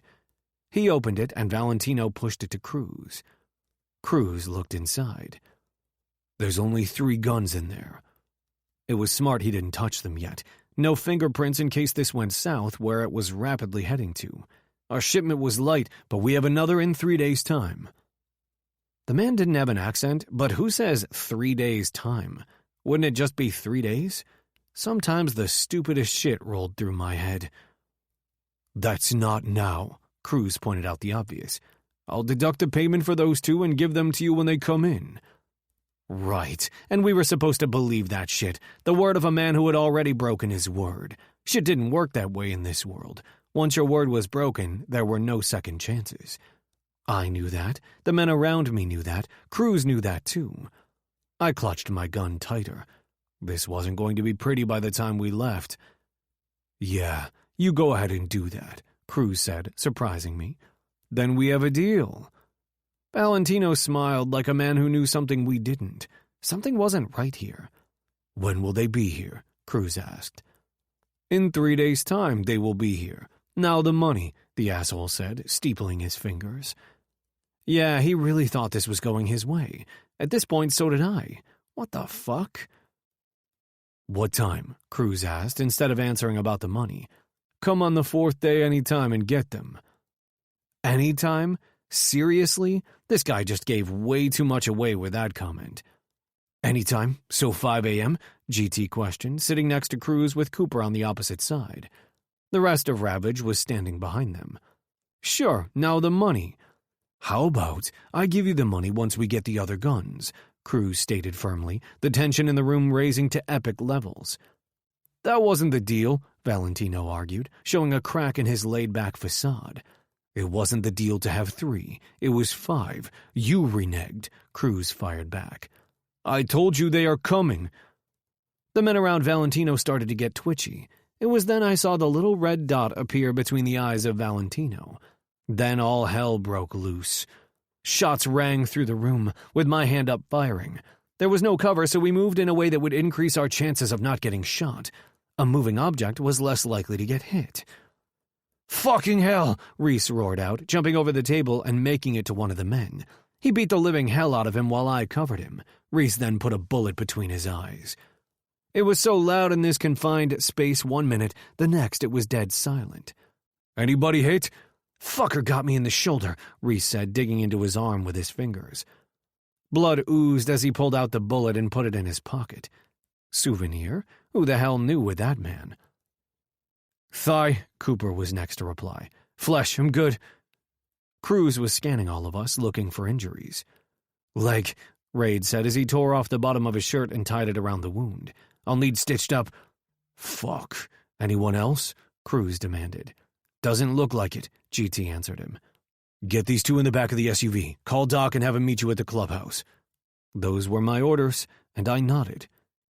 "Wait," I stopped. "Money and guns." He tossed them to me.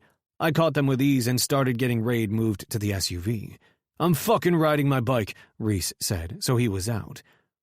"Let's go, buddy." Raid hopped on 1 foot out to the SUV where Micah was putting away his gun. He was the red dot. "What the fuck happened in there?" Micah asked, seeing us and coming to help Raid. We got him in the vehicle. "I'll tell you on the road. Let's get the fuck out of here." "That bad?" Micah closed Raid's door and I held up the bags. "Product." Micah waved me to the back of his SUV where he pushed a button and a trap door opened. I tossed the 2 bags inside and Micah closed it up. "You're like Batman. I'm thinking that should be your road name." "Shut the fuck up." He closed the door, and we took off toward home. 23. Katie. "This is where you live?" my sister Margaret asked, admiring Ensley's home. This place was a far cry from where they had lived, that was for sure. "Yeah, me, my man Micah, and our daughter Remy," Ensley answered, going into the kitchen. Both Margaret and Daphne were in awe as they looked around, and I followed up behind them. "Do you want something to drink? We have Diet Coke, Mountain Dew tea, water."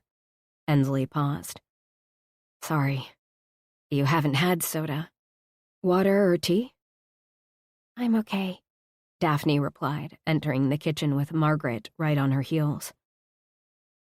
"I'd like some water, please," Margaret asked politely. Daphne started fidgeting with her fingers. They no doubt felt out of their element. "It's okay.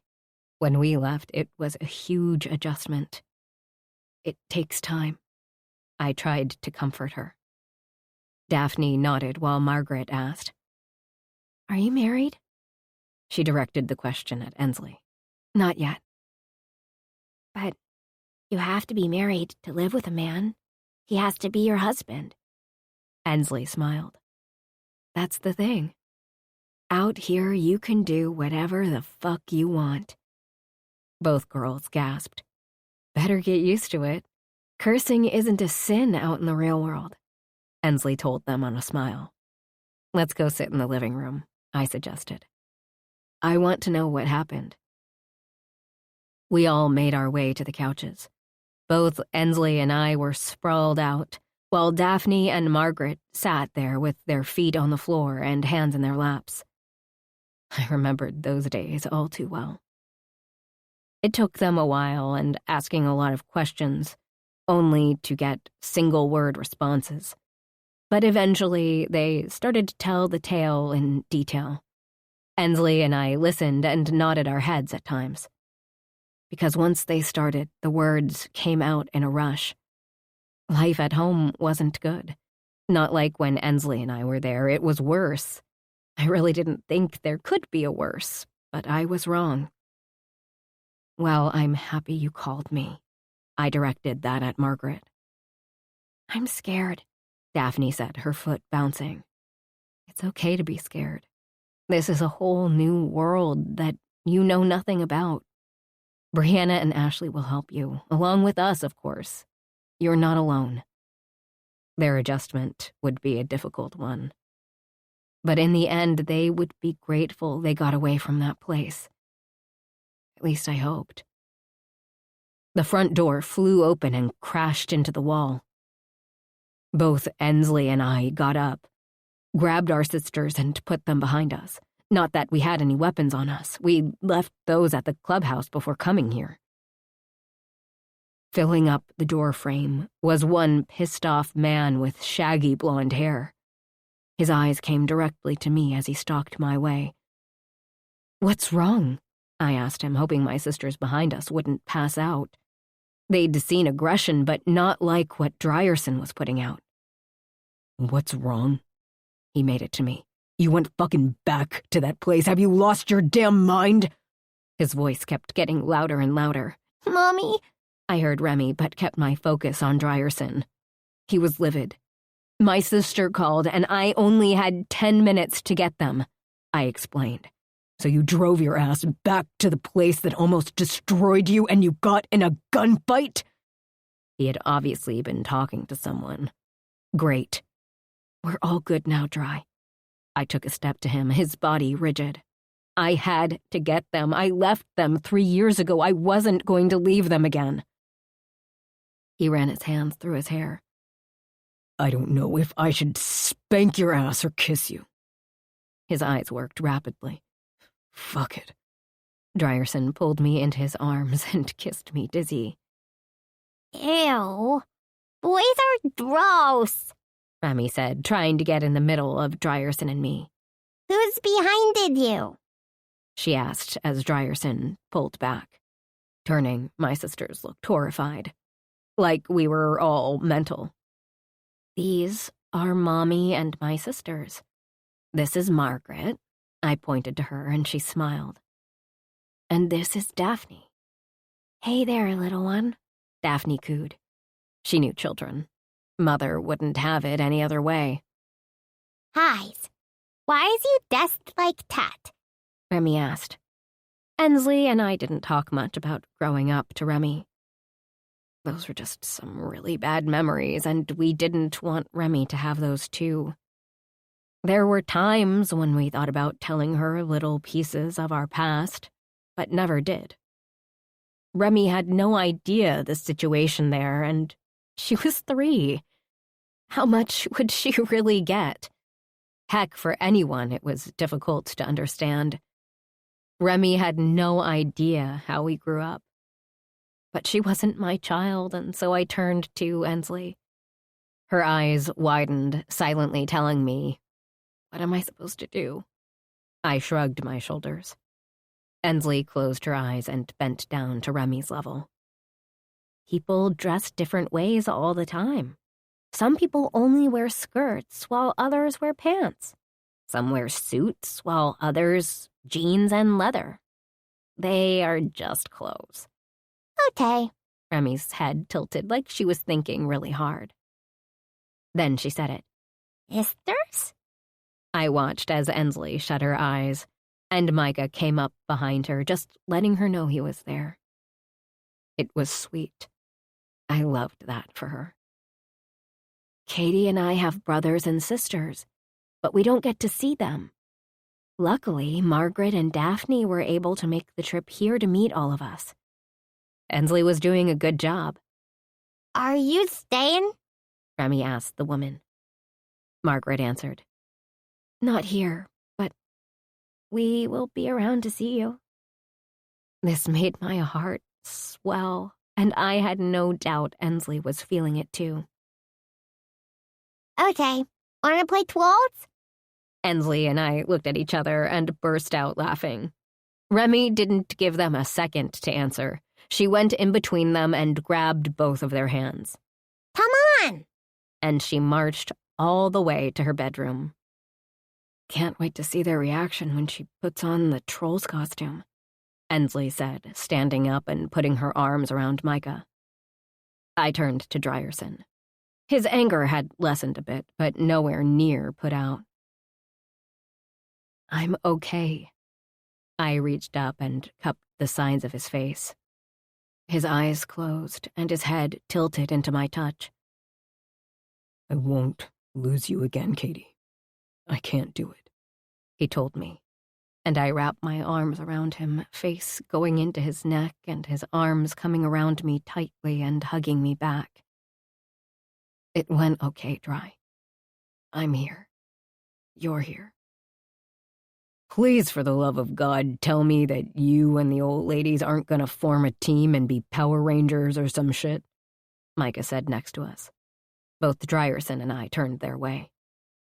Ensley had her hands on her hips and her foot was tapping. Never a good sign. Of course we aren't going to be Power Rangers. We're the old ladies of the Ravage MC, Ensley stated, not missing a beat. We are? Her head whipped to me. Shut it. I chuckled, and so did Drierson.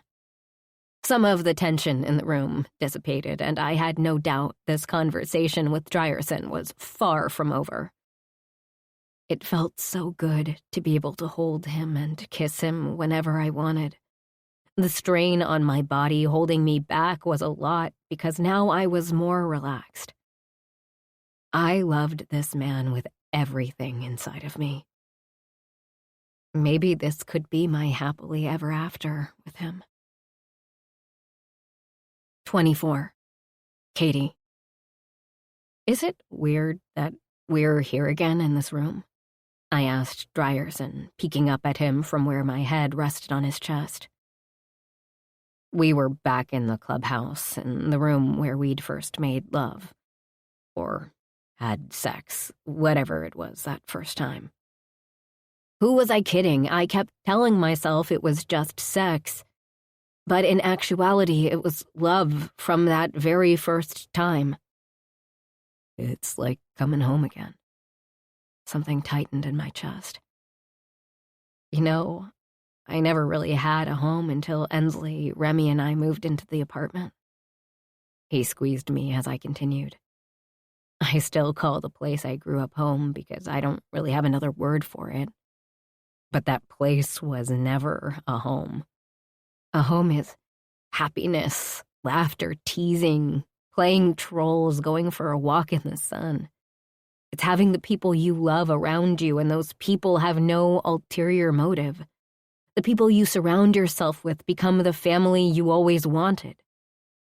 Drierson kissed the top of my head. Family doesn't always have to be blood. Sometimes blood is toxic and you need to scrape it off. Once you do, your real family will emerge. One that you can count on. Say, to go in like bats out of hell to steal away 2 girls wanting to escape the hell they were living in. My heart warmed because he was so very right. Every one of those women had Ensley in my back. I freaking loved that. When we first got here, Ensley connected quickly to Austin. I never told her, but I was so jealous of that connection. Ensley just fit right in. I never really did. He started playing with my hair. We were laying on the bed, taking a break to spend some time together before I went to work, and he had club things to do. "Why is that?" he asked me. I sucked in deep and really thought about that question because I'd wondered that myself for a very long time. Why I couldn't just jump into the fold head first like Ensley did. I wonder that myself. I've thought about it a lot, but have never really wrapped my head around it. I looked up into his beautiful sky blue eyes. Maybe just fear? To go from one extreme to another overnight had to be a shock to your system. Then you got comfortable living in the little cocoon you made so you wouldn't get hurt again, he said, staring into my eyes. Getting hurt was something I always feared, but it was more a physical thing. This was more of a fear of not being liked, a fear of not fitting in. If I stayed away, then I wouldn't have to wonder if I fit in or not. I distanced myself. Babe, you know the why. You just laid it out. My mouth quirked. Guess I do. Now, though, I don't feel like the outsider anymore. Good, because this is your life now. Ensley, your 2 sisters, Remy, Micah, and the entire Ravage MC at your back. I'm pretty sure you forgot someone. He chuckled. I'm a given, Wildcat. My ass isn't going anywhere. Neither is yours. Dry rolled on top of me and kissed me slow and sensually. These were the kisses that told me everything he felt inside for me. I hoped I was giving him that same feeling. The kissing turned into making out, and hands began to roam. The button on my jeans was unclasped, and his thick hand pushed under my panties. Beep, beep, beep. A damn alarm I'd set so I wouldn't be late for work. Dry pulled away from me and said, "Work?" My head nodded, disappointment clearly written on my face. Yeah, I can't be late. It's my first day back after the break. As much as I'd rather stay in this bed with you just like this. Let's go. He rolled off of me and pulled me to my feet. Do whatever it is you do that covers up all your beauty. What? I asked, turning toward the bathroom. You don't need all that shit on your face, but if you like it, go for it. For me, though, I prefer you just like this. A tear welled in my eye. Knock it off, you're gonna make me cry. I didn't wait for him to blow my world apart and headed into the bathroom, closing the door. I could hear him chuckling on the other side of it. When I opened the makeup case, stuff flew everywhere. War paint took a lot of work to look right and not cakey. I looked in the mirror at myself. I wasn't bad looking. My eyes were pretty well proportioned to my head, and my nose was thin. My lips had a bit of a puff to them, but nothing overly crazy. Did I need the war paint anymore? It took me long moments before I decided to take baby steps. I put nowhere near the amount I'd put on normally, but my complexion was smooth. Compromise. Maybe one day I could move to a more natural look. That day wasn't today. Too many things going on. This would have to do.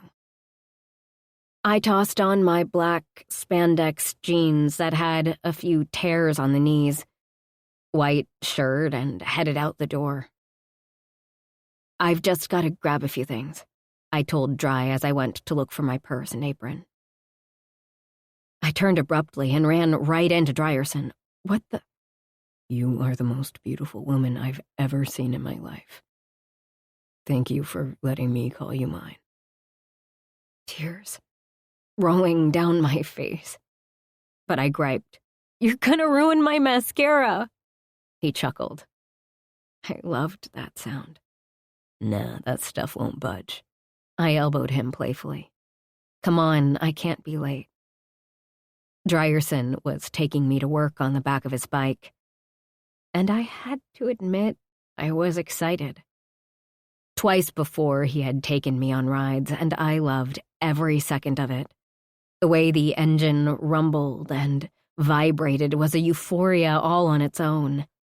Add the wind blowing in your face, my arms wrapped tight around Dryerson, and there was nothing that came close to the feeling. We walked through the corridor and out to the large grassy area. There were a few Ravage around, and each of them did a chin jerk to Dry and a smile to me. Even the women. Was I really part of this now? It sure felt like it. Dryerson handed me my helmet, and I snapped it in place. He swung his leg over and steadied the bike for me as I climbed on behind him. My arms went around him tight as he started the engine, and we rode. I closed my eyes, taking it all in. Me, little Sybil, who was born into a family that became many, who cooked, cleaned, and became a mother at the age of 8, left that life, was violated in the worst possible way, only to come out on the other side, sitting on the back of Dryerson's bike with him calling me his. And gaining a family I never thought I'd have, let alone imagine. He was right. Blood meant nothing when it came to family. And I was choosing mine. This was my life now, and I wouldn't change a thing. The ride was way too short. Dryerson stopped the bike and I climbed off, really not wanting to. Another ride before work? I asked him, joking. Okay, maybe not joking. Tonight, I'll pick you up after shift and we'll go out. My eyes lit up. Really? He pulled me into his side. I'd do anything for you, Wildcat. Any fucking thing. Then he kissed me. Hard. Rough. Demanding. Right there at the front door of my work. The old me would be so embarrassed. But the me in this moment didn't care at all. He was the one to pull away, and I felt my body leaning into him to find his lips again. He chuckled. You keep this shit up, I will throw you on the back and you won't come out of the bedroom for a week. I paused, biting my lip. That really didn't sound bad to me whatsoever. This made him laugh harder. Get in there. I'll be here to get you. Only then did I move away. See ya. The wide grin on my face couldn't be helped as I walked in for my shift. It was going to be a great day because tonight, after our ride, I was going to tell him I loved him. Life seemed to always just happen, and I wanted him to know it. Saying it out loud would make it real for us. I needed real. 25. Drierson. Too short. 2 fucking guns short of finding out who the fuck was the ringleader of the guns being transported through our territory. Jet was dead. Valentino was dead, including all their men. There had to be a puppet master pulling all the strings, and whoever it was a fucking ghost. And Tommy? Well, the air around him was getting very thin. He was pushing for the 5 guns, and it wasn't sitting right with any of us. A deal was a deal, but no one said no to the Ravage MC. How the fuck do they get cum on the ceiling? Who the fuck has a fire hose? Micah, also known as Batman, said with a mop in his hand. I'd been trying it around the club, and it seemed to be catching. Looking up at the ceiling, it was fucking gross as hell. They probably just threw that shit up there for us to clean. I dipped my mop in the bucket and started scrubbing the ceiling. Always start with the ceiling when cleaning, top to bottom. Any other way was flat out stupid. The clubhouse bathrooms were always the worst of the worst. With all the shit happening around us, it had been a few days since they'd been tackled, and you could tell they needed serious cleaning. Wouldn't surprise me. The smell of bleach filled the air, and it was strong. We kept the door open for a bit of ventilation because of it. A strong disinfectant was an absolute must in this clubhouse. Ceiling to walls to toilets, doors, sinks, mirrors, and floors were being scrubbed and scoured. Heard any more about Tommy? I asked Micah when we were finished up. I think something's in the works, but I'm not in on it. That was one thing about being a prospect that sucked. Most of the time I loved that shit and ate it up, even cleaning the bathrooms. The not knowing things happening around me bothered the hell out of me. The more information you knew, the more you could protect yourself and those you love. Being in the dark was part of being a prospect. For the most part, that included us, but certain things we'd find out after the fact. This apparently was going to be one of those things. After dumping the nasty water, putting our shit away and cleaning up, we headed into the clubhouse. Walking down the hall, Cruz's office door flew open and crashed into the wall. He barreled out, saw us, and said, "Come." He didn't wait for us. He just kept on going. Micah and I looked at each other, then were hot on his heels. We entered the large area of the clubhouse where all the parties were held. Cruz yelled out, "Hole!" and every Ravage man jumped to his feet and began to follow. We probably looked like a mob.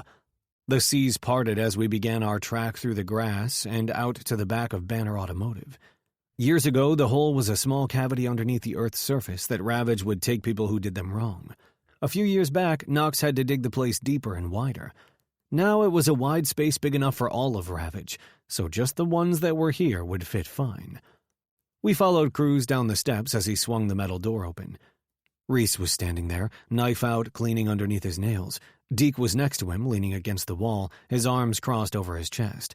Buzz was in the middle, standing next to a very pissed-off Tommy. Tommy, who was zip-tied to a chair by his ankles, wrists, body, and had a rag in his mouth. From the looks of it, a dirty one. He angrily spat words, but every single one was muffled. Cruz marched up to him and pulled out the rag as all of us gathered around the room. "You motherfuckers will pay for this shit," Tommy spat out. "I'll fucking have all your heads for this shit." Seemed Tommy woke up on the wrong side of the bed. You wouldn't take the 3, so that presented a problem. Cruz nodded to Tommy. Hence why your ass is sitting there. You think I'm gonna tell you anything after this shit? Fuck no, you can all rot in hell. Tommy glared at Cruz, who struck him hard in the face, the sound of broken bone crunching. Blood ran down Tommy's face. His nose was totally broken. "You fucking dick! What are you thinking? We had a motherfucking deal!" he screamed at Cruz. "The deal is changed. You tell us what we want to know, you leave. You don't, you die right here. I don't give a fuck either way." Cruz turned to Reese. "Clean?" Reese's eyes lifted up in response to Cruz. "Yeah." Cruz turned back to Tommy. "Do you know what that means, Tommy?" Tommy glared. That motherfucker," he nodded to Reese, "stopped taking fucking steroids." To this, Reese actually chuckled. "Bitch, I don't need drugs to look this fucking good." This was so out of character for Reese that I and most of the people in the room started chuckling. Damn, Maze was rubbing off on him a bit, and here I thought it was the other way around. "Fuck you!" Tommy spat, and Cruz kicked his shin with his steel-toed boot. Tommy screamed out in pain. "You don't seem to have a very high pain tolerance, Tommy, and as much as I'd love to get my hands dirty, I have a room of men who are hungry." Tommy's eyes skated around the room to all of us. Only then was a flicker of fear that he tried to erase. Cooper went over to the 2 large red toolboxes that were kept in the space. He pulled out a pliers, clamps, a hammer, and zip ties. Had to admit I was curious what he was thinking. He always had an angle. This was only my second time down here, first with an actual captive. I was intrigued. And this was the part of Ravage I'd shield Katie from. Always. Me, I had no qualms with it at all. He had information, we needed it. He wouldn't give it, so we beat it out of him. Easy. Simple. Ravage. Cooper called Deke over. "You want to do it?" Deke held out his hand, and without a word, Cooper put the pliers in his hand. He walked calmly, as if he were at the grocery store, to Tommy. "What the fuck are you going to do with those?" Again, Deke didn't say anything. He grabbed Tommy's hand, clamped the pliers to his middle finger, and pulled the nail completely away from Tommy's body. Tommy screamed in pain, as if that was the worst amount of pain he'd been in. He hadn't seen anything yet. This was small potatoes. Tommy yelled out every curse word in the book. Deke didn't wait and pulled out Tommy's ring fingernail, only to have Tommy screaming again. Then Deke pulled out the pinky. "Fuck, man, see if he'll talk," Cooper said, chuckling. Deke shrugged and stepped back. Tommy had tears mixing with the blood running down his face. He wasn't hurt that bad. Yet. One thing for sure was no way Tommy would hack being a Marine. We'd eat him up on the first fucking day. "Who is it?" Cruz asked. "Fuck you," Tommy said, spittle flying on the ground. He was either stupid or... Never mind, just stupid. "I'm up," Knox said, grabbing the hammer and slamming it into Tommy's shin. Bones crunched under the blow, causing Tommy to scream harder. Knox didn't wait and took the hand that Deke worked on and swung at the man's elbow. A man never got used to the sound of crunching bones. Tommy wailed louder, and at this rate he was going to lose his voice before we got anything out of him. Buzz and Cooper took their turns, choosing to use their fists. Tommy's head hung as blood dripped to the floor. There was a grate there and a hose to clean the place when we were done. I knew that would be Micah and my job later. GT grabbed Tommy's hair and flung his head back with a pop. "Now, what do you know?" Tommy's eyes met mine and he smiled. Yes, fucking smiled. Brow raised, I waited. "It's him," Tommy said, directing it at me. All eyes fell upon me as the air in the already damp room thickened.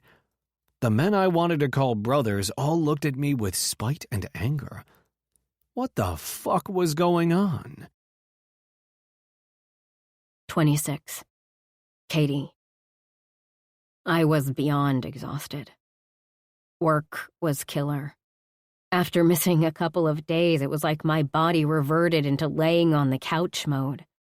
My feet were screaming at me, wanting relief desperately.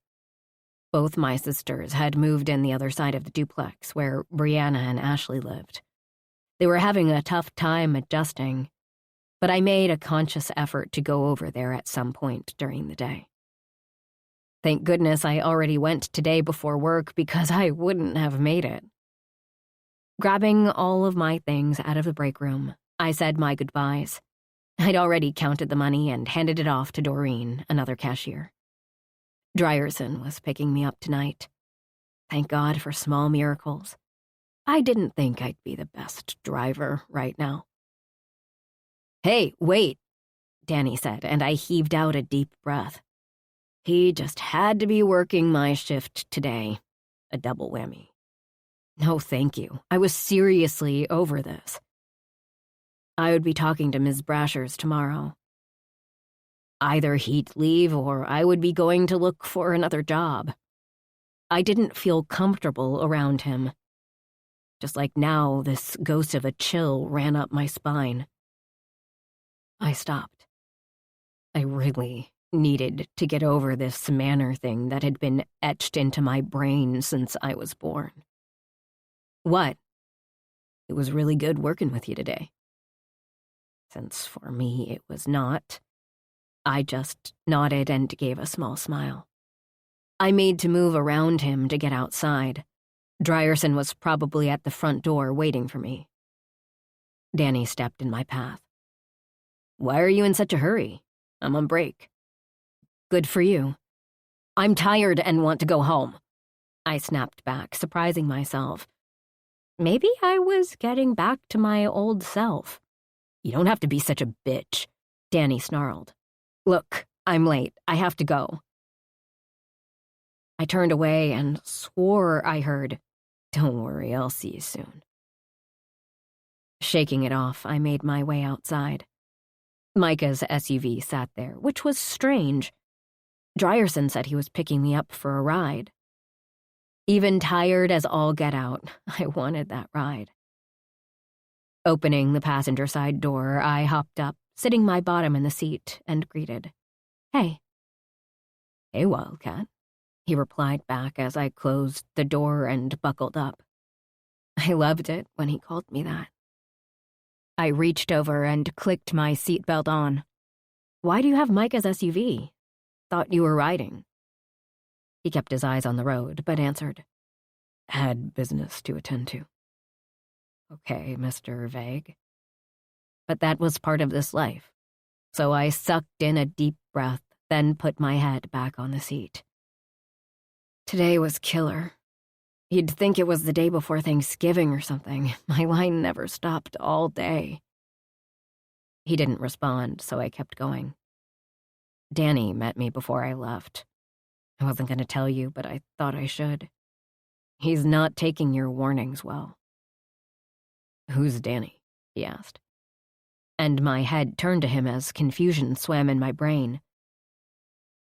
Danny is the guy at work who won't give up on asking me out? We've talked about this. You've talked to my boss about it. That was strange. Dry didn't forget things like that. That's right. My head is all over the place right now. Again, that was odd. Are you feeling okay? I asked, looking at his profile. Everything looked like it should. But I knew from experience that the inside didn't reflect the outside. His hand was on the wheel with his arm extended, just like he always drove. Yeah, just shit going on. Let's get you home. I felt my brows turn in. I thought we were going to the clubhouse again tonight. Not that I didn't want to go home, but it was starting to not feel so homey. Nah, thought we'd go to your place so you can grab some stuff, and then we can go to mine. This surprised me. He told me that his house was up for sale and he'd been crashing at the club. Said there was no furniture in it. Yours? Yeah, mine, he replied as we pulled into my apartment complex. We pulled in the usual spot at the front door. My car is at the club. I told him something he already knew. You don't need it tonight. Okay. The man was being a bit mysterious. I walked up to my apartment with Dryerson on my heels as I unlocked the door and walked in. I hadn't been here in a bit, and when I flicked on the lights, the room didn't give me the same comfort it once did. With Dryerson here, though, it helped. He felt like home. What do I need to take? I asked him, setting the keys on the small table next to the kitchen. Whatever chicks need. Whatever chicks need? That was strange. I'd never heard Dryerson say chicks in that way before. It was almost condescending, but that wasn't Dry. I said nothing and went to my room searching for a bag. You know, this would have been easier if we would have stopped at the clubhouse so I could have got my bag. Finding a small two-handled tote, it would have to do. I stuffed in some underwear, a top, and bottoms. I quickly stripped out of my work clothes and put on some jeans and a t-shirt. I stopped for a moment, not hearing anything out in the living room. No television. He wasn't asking any questions. What the heck was going on here? The front door opened and then shut. Did he leave? Moving out to the living room, Drierson stood there with a laptop in his hands. Why do you need a computer? You seriously ask too many fucking questions. He snapped at me, and it felt like a knife to the heart. He'd never, not once in the time I'd known him, ever snapped at me like that. I felt the tears well in my eyes. I loved this man, and he was angry, saying mean things. That was not what I'd ever expect from him. What's wrong? Talk to me, I pleaded, needing some answers as to why his behavior had changed. Nothing's fucking wrong. Sit your ass on the couch and let me finish what I've got to do, he told me, moving to the table where I threw my keys. I ignored his command. That was not how this relationship was going to be. No, talk to me. His sky eyes were full of menace when he stalked toward me and slapped me hard across the cheek, sending me flying to the couch. The bag fell from my hand as I reached up to hold my face. Like a spider, I moved quickly to get as far away from him as I possibly could, crawling into a little ball at the far edge of my couch. Fucking listen when I tell you to do something, he said, pointing his finger at me. Then he turned and went back to his laptop. Flashbacks of my childhood flooded back to me. The abuse, the helplessness, all of it twisting my insides. No, I left all of that there. I didn't have that out here in the world. Fear gripped me in its clutches. I'd never been afraid with Drierson, but I was now. Something had happened, and I had no idea how to fix it. I just wanted to disappear like I had tried to when I was younger. This couldn't be our life. 27. Drierson. Tommy started to chuckle, but I was more concerned about the men starting to fan around me. Their stares turned to scrutiny as the seconds ticked. I've no fucking clue what this guy is talking about, I told them. Tommy coughed, then said, You planned this shit from the beginning. Don't play stupid. I'm not playing fucking stupid. This guy is fucking crazy, I countered. What the fuck was going on here? Did I enter a new universe or something? And why the fuck were the men I wanted to call brothers looking at me as though I'd betrayed them? He's ATF, Tommy said, and instantly I took a step back as if the words were slashes against my face. ATF? No way in fuck. You checked me out. You know I'm not ATF. Undercover, Tommy said, chuckling. Shut the fuck up, you piece of shit. This only made Tommy chuckle more. Cruz stalked up to me. We were equal in height, both Marines, but he had a lot more years on him when it came to club life. The most important thing was I knew he'd protect this club with his life. If that meant taking mine, then so be it. My gaze did not leave his. I didn't plan shit. I also ain't ATF. That motherfucker is lying. Dry is not that kind of man. Micah jumped in for me as any brother would do, but I shook my head once. He didn't need to get brought into whatever was going on here. His father was in the inner circle of the Ravage MC. No way in fuck would I want this to tarnish his stature trying to help me. Fuck you, Micah said, not listening to me, and instead turned to Cruz. You have his entire history. Not only that, I've been with him for years, and the fucker never once wavered from me. He's loyal to the marrow. While what he was saying was indeed nice to hear, it wasn't the time. Micah, know you're trying to help, but this isn't the time, I told him as Cruz's anger pulsed off of his body. He really thought I'd turned against the club. He thought I would want to take everyone here down. When did I ever give him the impression I was against anything the Ravage MC did? When did I ever go against anything he told me to do or was told? Why would he flip so hard on me? Brother, GT said, coming to stand next to Cruz. While I was sure I could hold my own, I didn't even want to think about trying to fight my way out of here. It would never work. But why was it coming to that?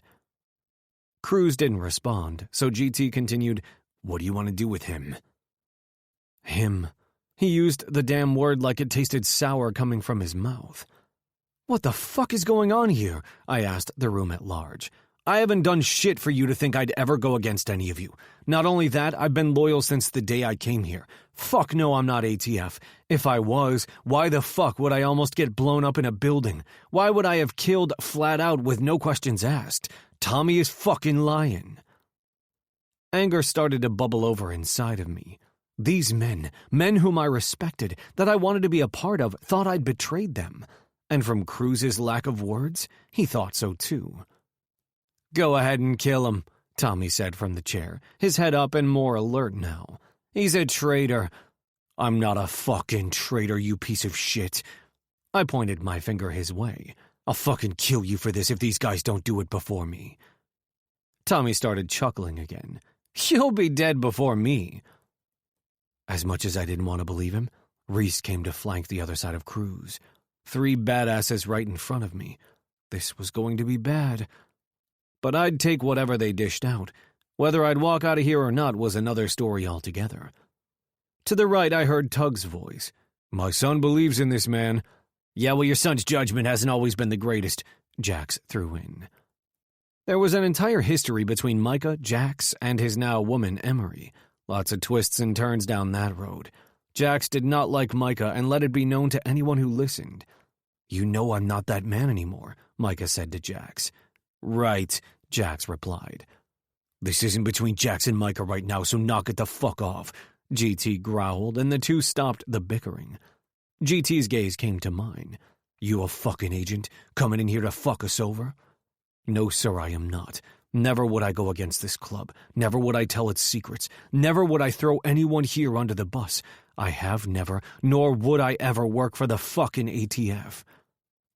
Tommy chuckled. Whatever, you're so full of shit. You came to me wanting to take the Ravage MC down. Too bad it's not going to work out for you. Are you fucking kidding me? Micah said, Deke moving in front of him as he started to move my way. Man, Micah warned, but Deke crossed his arms over his chest. Deke might have stopped his progress, but he didn't stop his mouth. Fucking Tommy is lying to get shit stirred up around here so we forget about the bigger picture. Think about it. Really take a fucking step back and think. The man has been by the Ravage MC's side since he came to the clubhouse that very first time. With Katie. That was the first time I saw the little Spitfire. Katie. Fuck me. I needed to get out of here to at least talk to her one last time. Not to mention, she would know something was very wrong when I didn't show up to pick her up from work. This shit couldn't be happening.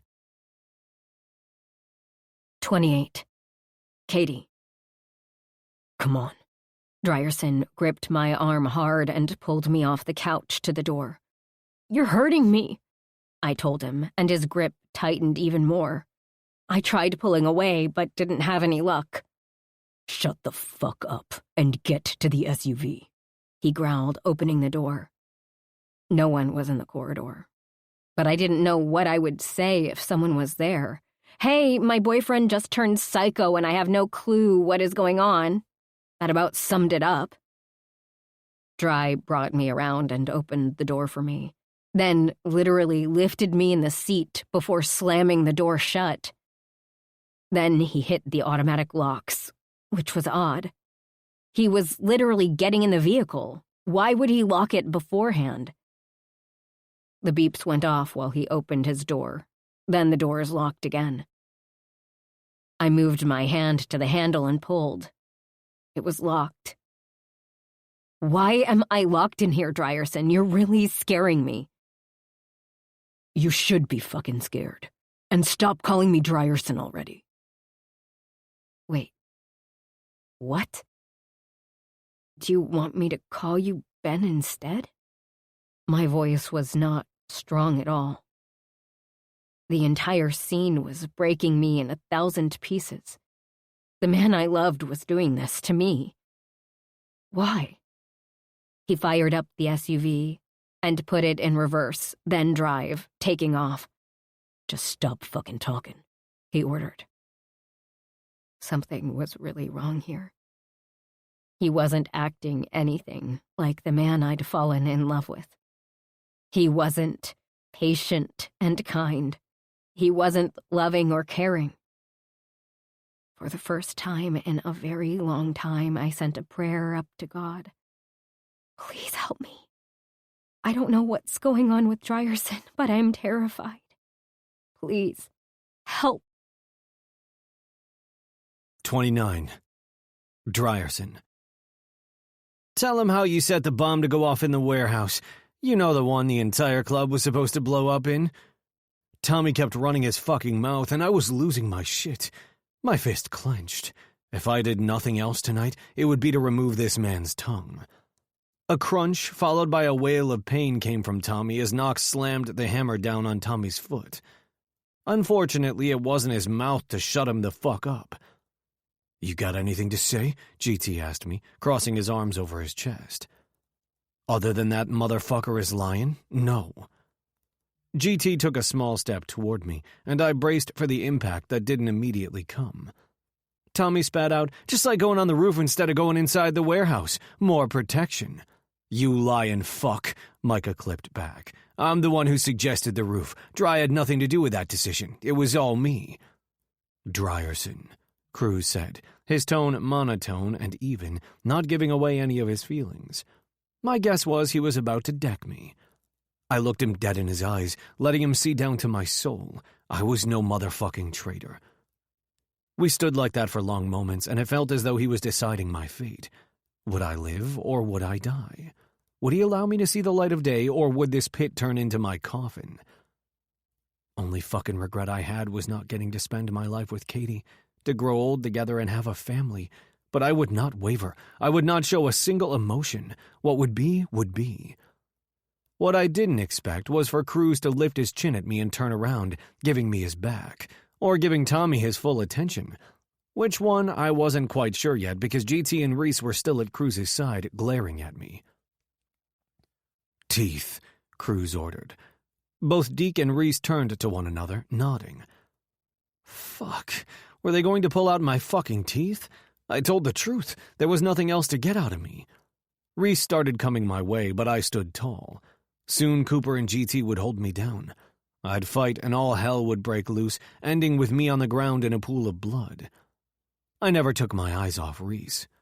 When he turned and moved to Tommy, opened his mouth and pulled out a tooth with ease, I didn't know if I felt relief it wasn't me or confused about what the fuck was going on here. Motherfucker! Tommy screamed, spitting blood at Reese. He punched Tommy in the stomach, causing more blood to spray out and for Tommy to gasp for breath. Tanner's gonna be pissed she has to deal with blood again. For that, I'm taking another. Reese didn't stop. He did exactly that, and this time Tommy got smart and didn't spit more blood at Reese. Better, Reese said, tossing the tooth to the floor where it rolled and met the other one, all the way down to the roots. Fuck, that hurt. Why are you doing this to me when him and his friend are the ones who fucked you over? Tommy practically cried the words out, his persona slipping a bit. The door to the room flew open and Buzz and Green came storming in. In front of them was a scrawny man, average height and dark hair. Holy fuck, I whispered, knowing exactly who this was from past surveillance I did for the club. Information was everything in our business. Found this fuckhead trying to get in to save Daddy Dearest, even had a gun on him and everything, Buzz stated sarcastically. Tell me you really need to teach your kid how to use the fucking thing. Buzz threw the man, Teddy, to the ground at his father's feet. What the fuck are you doing here? Tommy asked him. I couldn't let him. He didn't finish his words because Breaker came up behind him and pressed his boot into Teddy's back, causing him to lay flat on the ground. His father's tooth was right by his nose. Who would have their kid, now 30-something, be called Teddy? Well, was he a fucking bear? Well, this just took an expected turn. Riker came through the door, clapping his hands slowly. Fuck, I miss all the good shit. So what's up? Riker was a crazy fuck, but also with Cruz's daughter, Austin. Shut the fuck up, Cooper told Riker, who held up his hands. Who the fuck pissed in your Cheerios this morning? Fucking knock it off, GT boomed, his voice echoing off the walls. We have a situation. If you're not helping with said situation, fucking leave. I knew I didn't have that choice, but it was a nice get-out-of-jail-free card that someone could use. Breaker nodded at the twins, Axe and Raid, who came up. Lift him and hold him. Breaker ordered, and they did as told. I didn't do anything, the little pissant Teddy said, but that didn't stop Breaker from punching the kid in the gut. Teddy gasped for air and tried to keel over, but the twins didn't allow him. Cruz's voice rang. You see, Tommy, you don't fucking tell us what we want to know. Your kid gets each thing we want to do to you. Teeth. Reese moved to Teddy, then reached into his mouth with the pliers and pulled out a tooth, tossing it to the ground. Teddy cried out in pain. Leave him the fuck alone, Tommy spat, tipping the chair and trying to get out of it to get to his kid. Tell me, Cruz said, and Tommy glared. Cruz turned to Reese, who reached in and pulled out another. Nails next, Cruz ordered, and Reese lifted his chin in recognition. Tommy already had most of his nails gone on one hand, so he knew what was coming for his son. Teddy cried out, tears rolling down his face. Tommy didn't teach his kid anything about this life. That was a huge mistake. Deke stepped in and worked on the left while Reese worked on the right, pulling the nails out by the roots. Teddy screamed and howled in pain, trying without any luck to get out of Axe and Raid's grasp. Good luck with that, buddy. Stop! Tommy screamed, the pain on his face for his kid apparent. I couldn't imagine watching someone you loved get the shit kicked out of them, but I didn't give a fuck. This dick told my club I was a spy for the ATF. Fuck that and fuck him. Talk, GT barked. He and Cooper now had all eyes on the two in the middle. My fate, though, was still up in the damn air. At this point, my only option was to see how this played out. I did itch to grab my phone and shoot Katie a text, but now wasn't the time for that. What do you want to know? Tommy bit every word out, and Cruz nodded to Deke, who pulled out another nail. Teddy screamed once again. You play fucking games, it's gonna get a lot worse for Teddy. Now fucking talk, Cruz growled. His patience left a while ago. Tommy nodded to me, and low growls could be heard throughout the room. Yeah, this wasn't looking good for me. Came to us with a plan to get rid of all of you. When you didn't blow up in the warehouse, I came in with the request for the ghost guns. That asshole over there told us to get Valentino to take you all out there. And that motherfucker backfired, Riker said. Right, then everything went to fucking hell. Tommy then sat there quietly. Not wanting to wait a second, Cruz nodded at Reese and Deke, who looked to Knox. Knox smiled, then grabbed the hammer and slammed it into Teddy's knees. He buckled, his screams coming out as air as his vocal cords were strained. Axe and Raid continued to hold his weight. I told you I'd talk, Tommy yelled, blood coming out of his mouth and running down his chin. The mouth sure did bleed. You're not talking fast enough, Reese growled low. Should we do more? Fine, Tommy yelled. After the Valentino thing, that fucker, he again pointed at me, wanted to blow up the clubhouse, but no way in fuck were we in on that shit. Too risky. He told us to fuck off, gave us a stack of cash and left. That's all I fucking know. And this is the guy you saw? Tug this time asked Tommy. Tug knew me better than the other original Ravage. He had to know I'd never do that shit. Looked just fucking like him, except he didn't have a stick up his ass, Tommy spat my way. Fuck me, not this again. It wasn't me. Then who the hell was it? Tommy asked. Your fucking twin? It was then Micah and I turned to each other, both our brows raised. No fucking way. 30. Katie. The SUV stopped about an hour later. I tried to keep track of where we were, but I wasn't used to this area and got lost. Even if I could get away, there was nowhere for me to go. We were in a subdivision, so maybe I could possibly find someone. Maybe. Hopefully. Get out, Drierson ordered. I didn't want to listen and didn't move exactly when he said. He barked loud. Now. My entire body jumped. He had the keys, so all he'd have to do was hit the unlock button. Reluctantly, I climbed out. The home was a small 2-story brown brick. The yard was manicured to perfection along with the bushes trimmed within an inch of their lives. Everything had a spot. Drierson grabbed my arm like before. Move your fucking ass, he ordered, dragging me to the front door. I didn't want to go in there. This is a mistake, Katie, my gut screamed. This whole thing was a mistake. I shouldn't be here right now, nor should the man I fell in love with change in the blink of an eye. After working so hard to get in there with me, why would Drierson flip the switch on me? Now that he had me, this was how he wanted to treat me? My knees gave out, and Drierson's grip faltered just enough for me to twist and try to run. It didn't work, though. He caught me way too quickly and landed on my back, my head hitting the grass. His weight was heavy. There was a time when I loved that weight. Now I wanted him off of me. "Get off me!" I tried saying, but got a mouthful of grass for my efforts. Drierson got up and grabbed my hair, pulling me up to my feet. He pulled so hard I could feel the strands tearing from my scalp. It hurt like crazy, but I saw this was my only out. If I went into that house, this man was going to hurt me. And it would be the end of me. It might be my life, but it would be the end for me emotionally and mentally. The thought of the man I loved inflicting any kind of pain on me.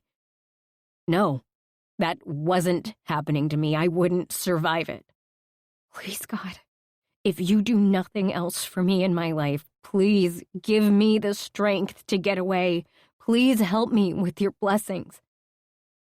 I prayed and did it hard. Just because I left my old life didn't mean I didn't believe in a higher power. Just not the one they wanted me to believe in. 2 seconds later, while Drierson still had a hold of my hair, a lawnmower roared to life. Not having a second to thank God now, I would later. I had to act fast. Turning, I kicked Drierson hard in the knee. He fell, but his grip was still tight on my hair. But I pulled and pulled, my hair falling away from my head one tiny strand at a time. It felt like days, but was only seconds. Getting loose, I took off running toward the sound. "Get back here, you little bitch!" Drierson yelled. Having no clue if he was close to me or not, I ran with everything inside of me.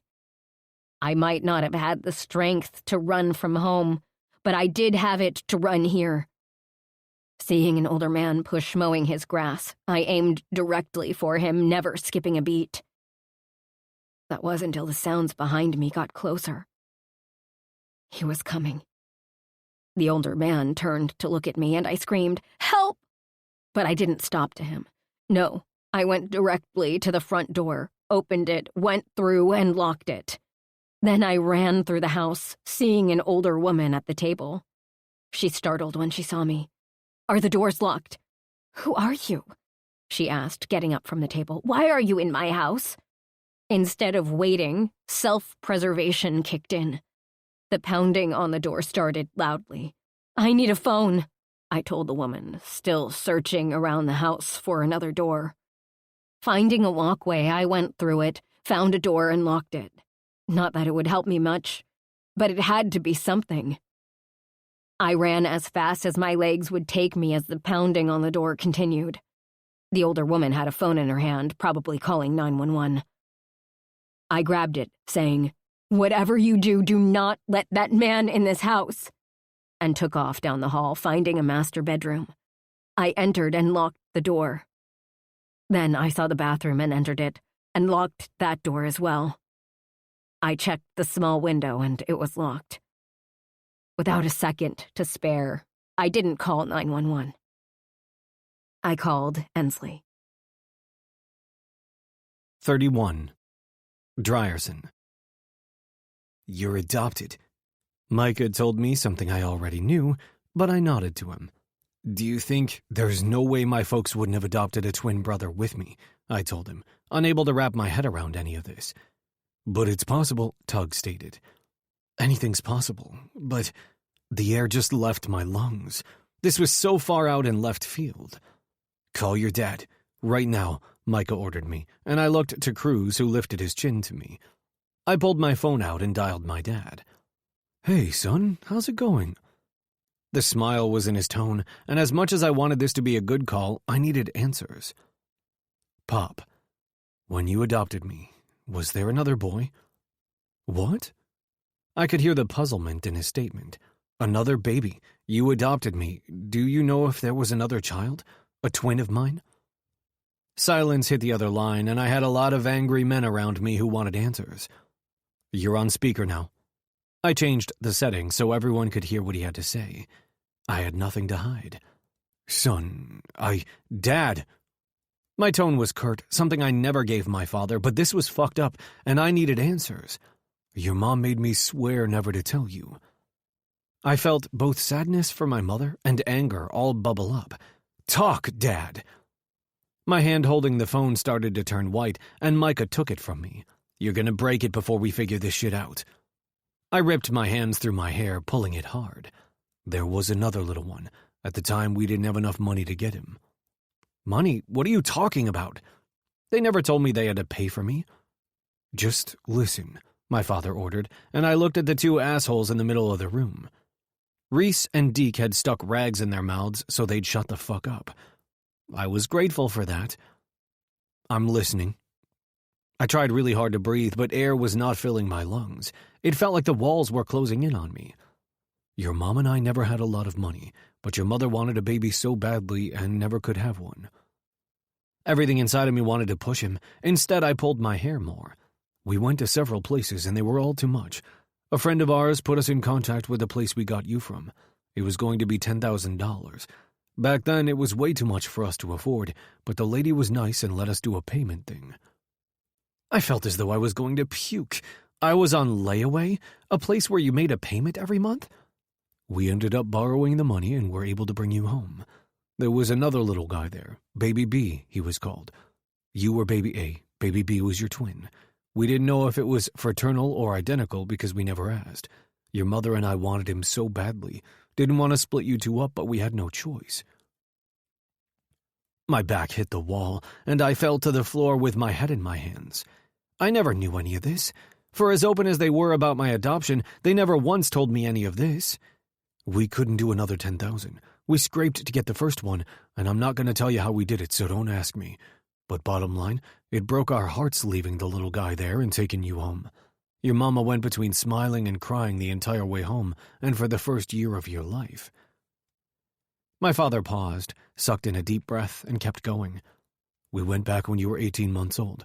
We didn't have all the money, but we had to know if Baby B was still there, and we were going to figure out a way to get him and bring him home with you. We couldn't handle the guilt. It ate us alive for years. Why didn't you tell me? I asked, my voice quiet, and I didn't know if he heard me. He answered, so I guess he did. Because we didn't want you to harbor any guilt. You're a good man, Benny. We didn't have a lot, but we had what we needed. If Baby B didn't have it as you did growing up, you'd feel that, and we wanted to protect you from it. We had enough of it on our shoulders. You didn't need to have any because we chose you and not him. Fuck me, Dad. So he wasn't there when you went back? I asked, looking over the room who were all staring at me like a sideshow act. I didn't give a fuck. This was too heavy. No, and they wouldn't tell us anything about him. We know nothing about Baby B. A banging came to the steel door, hard and insistent. Since they didn't enter, it had to be one of the women. "Who is it?" barked out Green, who was still standing by the door. "Princess, need you now." "In," Cruz yelled, and Princess came in like a raging storm going straight to her husband. "Dryerson has gone off the deep end. He kidnapped Katie." I jumped to my feet. "What?" Princess's eyes came to me, then to her husband and back. "What the fuck?" Princess was not an easy woman to surprise, but this time, yeah, I'd done it. Or my twin did? Fuck, this was messed up. "We're learning as we go, babe," Cruz said, getting her attention again. "What's going on?" "Katie called her sister and said she was locked in a bathroom at some random person's house. She gave us the number of the phone, and Austin pinged it about an hour from here. She's scared as hell, but she got away from Dryer." She looked at me, then back to Cruz. "The man." "Tie these two fuckers up and let's roll," Cruz ordered. I was on the move, but halted at the sound of my dad's voice. "Son? I'll tell you what I can later. Gotta go. Don't worry," I said as Micah handed me my phone, and I ended the call. I had to get to my woman. And, fuck me, my twin. 32. Katie. Fear. I'd felt it so many times in my life. Fear from my family. Fear from leaving. Fear from letting Drierson in. Fear of living at times. This fear, though, was a knife to the chest. I was bleeding on the inside. I wouldn't even be surprised if red tears came from my eyes. The man I'd let in, the man I loved, was trying to hurt me. He swore to me he'd never hurt me, that he'd be by my side. He said he loved me. This wasn't love. He didn't know the definition of it. "Are you still with me?" my sister asked from the other end of the line. I hadn't hung up, needing something, a lifeline. Even after all I'd done, Ensley was always there for me. She seemed to be the only one I could count on at the moment. "I'm here. I hear him yelling outside. He's telling the woman who lives here if she doesn't open the door, he's going to kill her husband. It'll only be a few minutes before he's in the house." "Fuck," Ensley said. "Just stay with me. Look for a weapon. A razor, a zit popper? Hell, a damn tampon. Find something." I searched through the medicine cabinet. Inside was a razor, but the blades were embedded inside of it. A newer razor. "Let me see if I can break the blades out." "Do you still hear them?" I listened. "Yeah, they're arguing." "Good. Unlock the door." "What? Are you out of your mind?" I shrieked. "Look in the bedside tables and the dressers. See if there's a better weapon, a knife, a gun, something you can use to protect yourself." They were still fighting. "Okay." I shakily unlocked the door and peeked out. Seeing no one and the door to the bedroom still locked, I moved like lightning. I opened the dresser drawers and found nothing. The side table next to the bed had a revolver, one of those old-time ones where you spin the dial and see if you get a bullet or not. I had no clue how to use it, but it was a weapon, and I was a fast learner. "Did you find something?" my sister asked, but before I could answer the door, the bedroom burst open. The phone fell out of my hand and clattered to the floor as Drierson came at me like a bull seeing red. I lifted the gun and fired. Bang, bang, bang, bang, bang, click, click, click. Drierson fell into me, landing us both on the bed with him on top of me. I scrambled like I never had before, climbing out from underneath him while still clutching the gun. Drierson didn't move. I watched for his back to rise and fall with breaths, but they didn't come. Nothing. My back hit the wall and I slid down to my butt. I wept. Hard, body-racking sobs. I'd killed the man I loved. The man I thought I'd spend the rest of my life with. The man who had my heart in the palm of his hand. The man I'd finally thought would be my happy. Then he ruined it. Ruined me. For good. 33. Drierson. I rode my bike like I'd stole it, weaving in and out of traffic. Horns blared around me, and I didn't give them another thought. Katie. I had to get to Katie. He had her. The last report was Ensley told Katie to find a weapon. Then we took off. I had to get to my woman. I'd fucking kill that son of a bitch. Blood? Fuck him. He was no one to me. Micah was right beside me with many of the Ravage MC behind us. The old ladies were in Micah's SUV, with Austin at the wheel driving like mad and needing to get away from the cops. Ensley was riding shotgun doing the GPS. I had to remember that and let them lead, but it was hard. Katie. My Katie. He'd hurt her. Fuck. I had no fucking clue. Nothing. Not even looking myself up to try to find my birth parents just to find they were dead. Nothing. And I mean nothing led me to think there was another one of me out there. My mind reeled the entire drive there. The hour drive took about 30 minutes, and as we made the turnoff, I let Austin in front of us. She had the GPS and would lead the way. Then she'd get the fuck back with the rest of the Power Rangers. They led us into a subdivision, and there was no way to miss where the action was. Police cars were everywhere, lights, guns out, the whole 9 yards. We didn't know these cops, so this was going to be tricky. I had a will. I'd find a fucking way. Parking the bikes, an older couple stood on the front yard talking to 2 officers. "You can't go in there," a cop tried to stop me. "My woman is in there. She's probably in shock. I need to get to her," I told him calmly. "The ambulance is on its way." "Is she hurt?" Fuck it. I charged in just as I heard Micah talking to the officer, covering my ass like he always did. I searched through every room, coming to a door with an officer at it. "Sir, you can't be in here." The guy outside said I could come in. "She's my woman." The officer looked me up and down and nodded, stepping to the side. Face down on the bed, sky-blue eyes open and staring at me, was my identical twin. I didn't see his whole face, but from just the side I could tell we were mirror images. That was creepy as fuck. Katie was huddled up in the corner, not allowing anyone to get near her. "Wildcat," I whispered. Her eyes flew to me, got round, and she started screaming at the top of her lungs. It was a pain-filled scream, one that would live in my nightmares for the rest of my life. Katie got up, ran around me and out the door, still screaming. She was scared of me, scared of him. Fuck.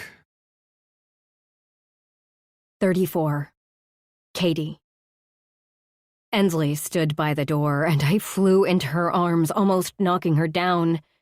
If it weren't for Austin right behind her, helping Ensley stand and take my weight. Her arms wrapped around me so tightly, and the waterworks were uncontrollable. "I killed Drierson," I said through choked cries. "Shh, no, you didn't," Ensley told me as she led me off to the side away from the circle of cops standing in the front. I argued. "I did. I shot him 5 times. I can still hear the sound and feel the gun in my hand." True to the point, my hands were trembling. Ensley stared deep into my eyes. "Listen to me." I nodded, the wetness still seeping down my cheeks. "You killed Dry's twin brother. That wasn't Drierson." My head shook. She was talking nonsense. "I know what I saw, Ensley. Please listen to me." My entire body was now shaking. "Katie," was called to the left, and Micah charged his way toward me. "I'm so sorry, Micah. He was your best friend, but he... I couldn't continue as the sobs once again took over my body. Without another word, Micah wrapped his arms around me, and I clung to him, not knowing what I needed, but needing something. "Shh," he whispered in my hair and kissed the top of it. It wasn't anything romantic. Just a peck to let me know my brother was there. "Need you to breathe in and out for me, Katie. Your heart's racing 1,000,000 miles an hour. Can you do that for me?" I shook my head no, because I couldn't focus on something as stupid as breathing. I'd just killed the man I loved and thought loved me. "Do it with me." Micah began taking deep breaths in and out. Each one I felt on my cheek that was plastered to his chest. Minutes, seconds, hours, I had no idea. But finally I started to mimic his breaths. My body was strung so tightly like a coil ready to spring. Micah pulled me away and bent down so our eyes were connected. "That wasn't your Drierson. That was a fucked up man who wanted to fuck with Dry's life. I swear to you with everything inside me that you did not kill Drierson." My eye flitted to the door and my body tensed. "He's there," I whispered to Micah, finding myself holding onto his shirt with both fists. "Scared? No. Try terrified." "That's your man, Katie. Not the man who kidnapped you." The man they called Drierson took 2 steps toward us, saw me edge back and stopped. His hands went through his hair as he pulled hard. That was a Drierson thing to do. I shook my head. This was all confusing. Nothing made any sense. It felt like a cloud was inside my brain, fogging it up. Drierson took another step closer just as a police officer cut him from my view. It didn't take but moments, and I saw the back of the man everyone was saying was Drierson. He blocked the cop from getting to me. "We need to ask her some questions," he stated firmly. "Well, she's in fucking shock. After we get her checked out at the doctor, then maybe she'll talk," the man said. God, was this really Dry? "She murdered a man," the cop said coldly. And my body went ramrod straight. Murder? No, he was going to hurt me. I saw it in his eyes. "She was protecting herself from that asshole who took her," Drierson, maybe, said to the cop as Cruz walked up and slapped a hand on Drierson's shoulder. "That asshole in there is this man's," he nodded to Drierson, "twin brother who he didn't know he fucking had. You've already talked to the man and woman who live here. They told you what happened. There's nothing more to fucking say," Cruz said, looking to me. Then the strangest thing happened. Cruz, one of the toughest men I knew, came up to me and wrapped his arms around me tight. Family. I had one. He was giving that to me. Or was he? Cruz stepped away. "They're going to bring out the man who took you in about 10 minutes. I want you to look at him and Drierson together." I shook my head. "No, I just want to..." Cruz shook his head this time. "You're part of us, Katie, like it or not. And everything I do is to protect my family. I need you to look at the both of them and know that you did not hurt your man. That your man was with me and the other brothers when this jackass took you." I don't know what's true and what's not. I'm so confused. If my head didn't explode soon, I'd be very surprised. Cruz gripped my shoulders with all the care in the world as tears fell once more. "I know. We were 2 when we found out about the twin. But swear to Christ, Katie, the man who kidnapped you was not Ben Drierson." A handful of tissues were put in my face by someone, and I took them, wiping whatever was on my face off with all the snot. Then I rubbed again, not knowing what I was trying to remove, but needing to do it all the same. But he sounded just like him. It was now my turn to whisper. He knew where I worked and lived.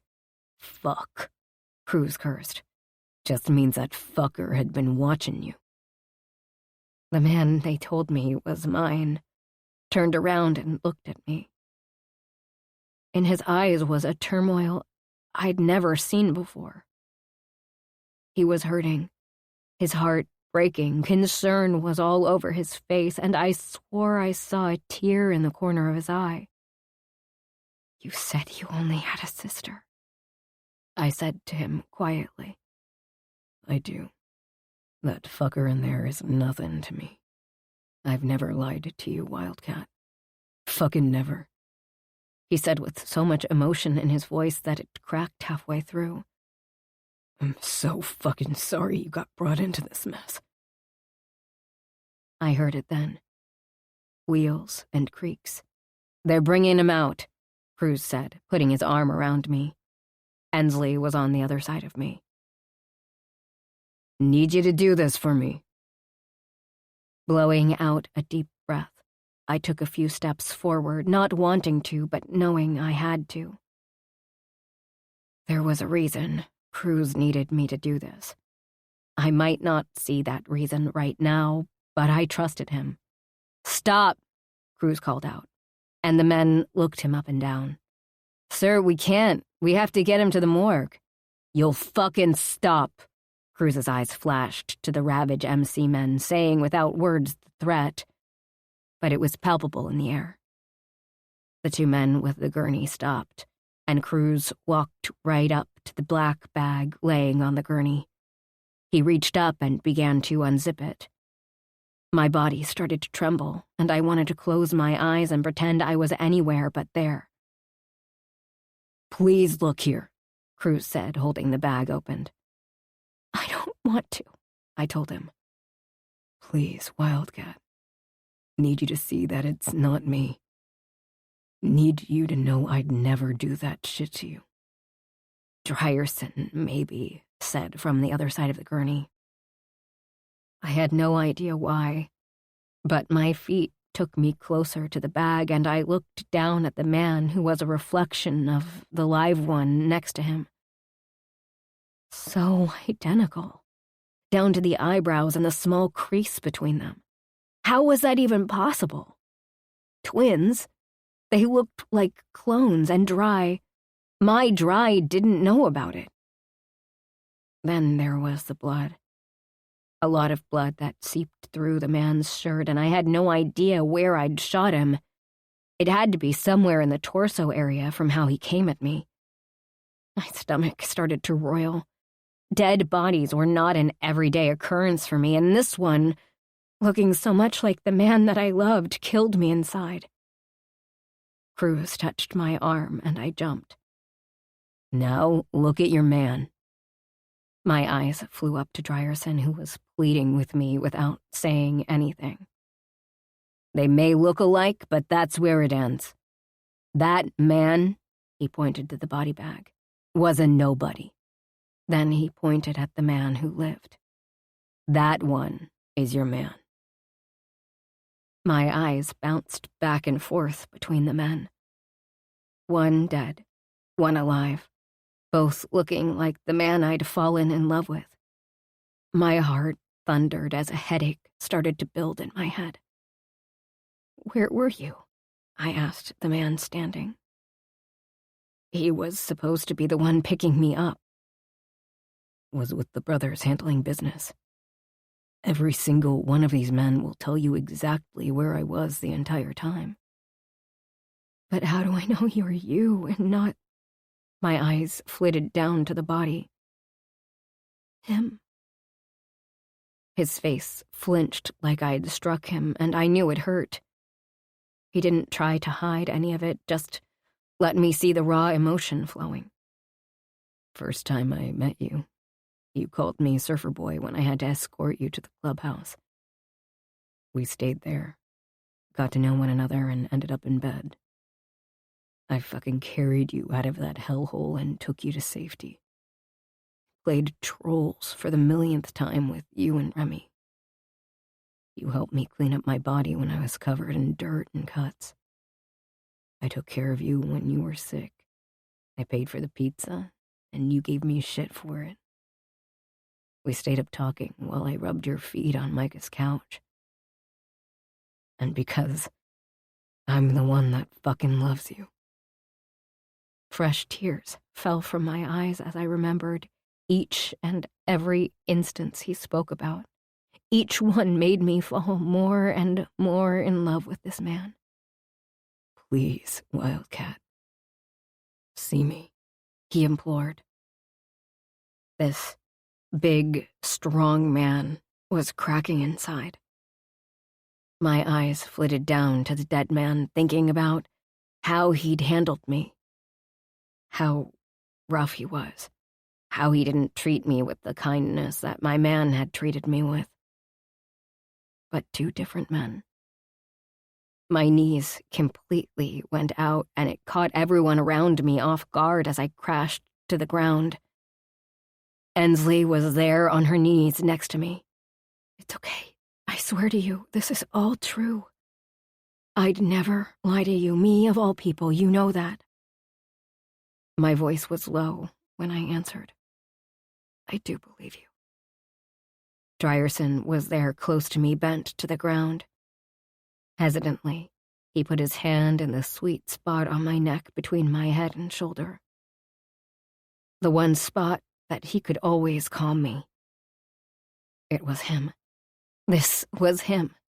The man I loved. He didn't do anything to me but love me. His touch I'd never mistake for another's. The one that took all my fears and anxiety away, allowing me to breathe. I fell into Dryerson's arms, my entire body shaking. He fell to his butt in the grass, and I curled into him, clutching him like he'd leave me with the snap of a finger. He held me while all my emotions poured out of me. How long? I had no idea. But I finally got myself together, but still didn't move from his embrace. Just felt his warmth seep into the coldness I'd become over the last few hours. I thought he was you. I thought you didn't love me. I thought you hated me. Fucking never, Wildcat. Never will I even think the word hate when it comes to you. I love you with everything inside of me. You're my air for breathing. You're my everything.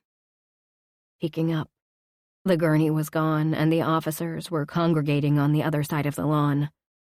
The older couple were sitting in the 2 chairs on their front porch. I have to tell them I'm sorry, I told Drierson, who didn't resist for a second when I went to get up. Another sign he was my guy. I ran into their house and might have knocked the woman when I grabbed the phone. Come on, Drierson said, grabbing my hand. Instantly, I felt it. That spark, zing, connection, whatever you wanted to call it, hit me. This was nothing like the dead man. No. This was my man.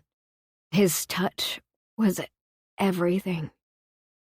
He walked hand in hand up to the couple who tracked our movements to them. You all right, young lady? The older man asked. I probably looked like the dead since I had blood on me. Weird. Didn't even think about the blood on me until that moment. All it made me do was itch to take my clothes off and burn them. I will be. I'm so sorry for dragging you into this. For getting you hurt and storming into your house. Nonsense, the older lady said before I could finish whatever tirade my brain was going on. You're safe. That's what matters. Now that it's all over, we feel good that we were able to help in some small way. You're way too kind, I told them.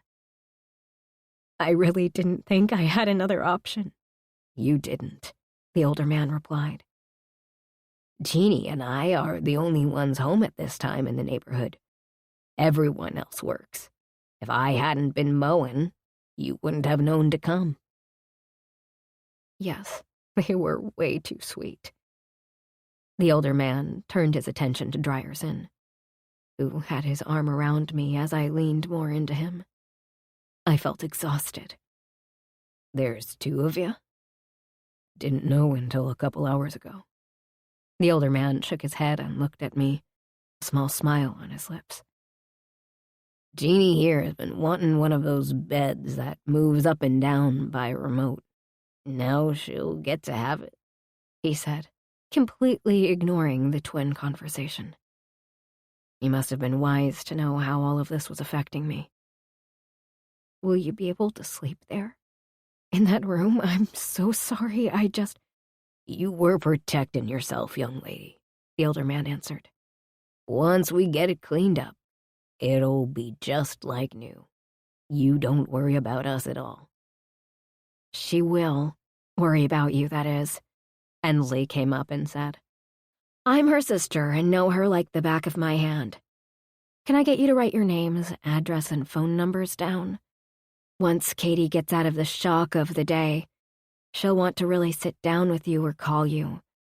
And she'll beg the hell out of me to get it. So could you help a sister out and give it to me so we don't have a moment? I felt my lip tip up for what felt like the first time. There hadn't been anything funny these past few hours. but my sister was funny and knew me well. I loved her so much. Why, of course. Miss, you need to go get checked out or answer our questions. A cop came up to us and said. Drierson didn't miss a beat. I'm taking her now to get checked at the hospital. I wanted to ask, "You are?" but refrained. My gut told me that I didn't want to talk to this cop about anything that had happened here. Not yet. Drierson said some words to Micah as he opened the door for me to get into the SUV, and he followed me into the back seat. His arm went around me and he pulled me in tight to him. I heard the bikes roar to life. "You're letting Princess ride your bike?" He sighed deeply. I need her home, and I'm not waiting around for Booker to get here with the trailer. It's just easier. I'm sure I'll get shit about it, but I don't fucking care. I have you in my arms, and that is all that matters to me. I snuggled in deeper, and the day, the emotions, all took their toll on me, and I fell fast asleep. 35. Drierson. It was as if she couldn't get close enough to me, like she wanted to burrow inside of me. Fucking twisted, but I loved that I was that for her. Her safety, her everything. I was the luckiest son of a bitch on the planet in this moment. She saw me, her man, not that asshole who had tried to hurt her. Deep inside, though, I knew it wasn't completely over. She had nightmares of the crematorium for a long time. With everything inside of me, I prayed that she wouldn't have them because of this, because of him. My twin. No way I'd call him my brother. Fuck that shit. He was nothing to me. I'd kill him again if I could. There was a story there that I was damn sure going to get to the bottom of, but first I needed to take care of my woman. Her hand clutched my shirt. It was covered in dried blood. We didn't take a minute to clean her up after she fell into me. We just got the fuck out and pissed off the cops at the same time. They'd come around at some point. Austin pulled into the clubhouse with bikes in front of us and behind us. Protection. They were protecting their family. Fucking loved that. For me and especially for her. The SUV came to a stop, and Katie didn't even stir. She had completely exhausted herself, but she trusted me to take care of her. That meant more to me than anything. She saw me, her man, not that other one. Carefully, I got her out of the SUV, and she curled into me as I carried her bridal style. Her head rested on my shoulder, her hand going back to clutch my shirt. "Doc's up in the room," Ensley told me as I nodded and followed her to what I now called our room in the clubhouse. The 3-bedroom connected unit had turned into that, a safe haven. Ensley opened the door, and Doc was standing by the bed waiting for us. Who called him, I had no fucking clue, but I was happy they did. She was covered in blood and needed to get that off before Doc could do anything for her. "Wildcat, need you to wake up for me." I planted a kiss on her forehead. "You can sleep more in a little bit." She shifted but didn't wake. "Katie, wake up for me. We gotta get you out of these clothes." This time her eyes fluttered open. Then it happened, something I'd never forget as long as I lived. Her eyes snapped to mine and she screamed, kicking and trying to get away from me. Inside, my heart shattered. Outside, I wanted to punch every wall in sight. "Wildcat, you're okay. It's me." I set her on her feet, and immediately she bent over her hands to her knees and threw up. She didn't have much in her stomach, but it flew, and I heard her crying again. She went to wipe her mouth with her arm. Seeing the blood, her eyes flew up to me and she said, "Help me." I didn't need another invitation. Picking her up once again, I carried her into the bathroom, closed the door, and turned on the water to get it nice and hot. While that only took a few seconds, Katie already had her shirt off and was unclasping her bra. "Dry, I have to get him off of me," she said through the tears. "His blood is everywhere." "I've got you." I helped her get the rest of her things off and then stripped down to my boxers. Once we got in, there were no loving talks, but there were loving touches. Every time I ran the soap over her skin, watching as the remnants of the twin I never knew circled down the drain. Good fucking riddance. Her hands were working on her hair, washing it rapidly. Each squeeze had red coming out. No clue how she got it in her hair. Only when she finished did she meet my gaze. I finished rinsing her off, and her nipples grazed my chest.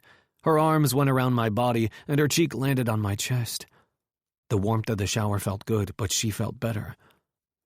I'm so sorry. Katie's voice was barely heard over the water. Not one damn thing you need to be sorry for, Wildcat. Nothing.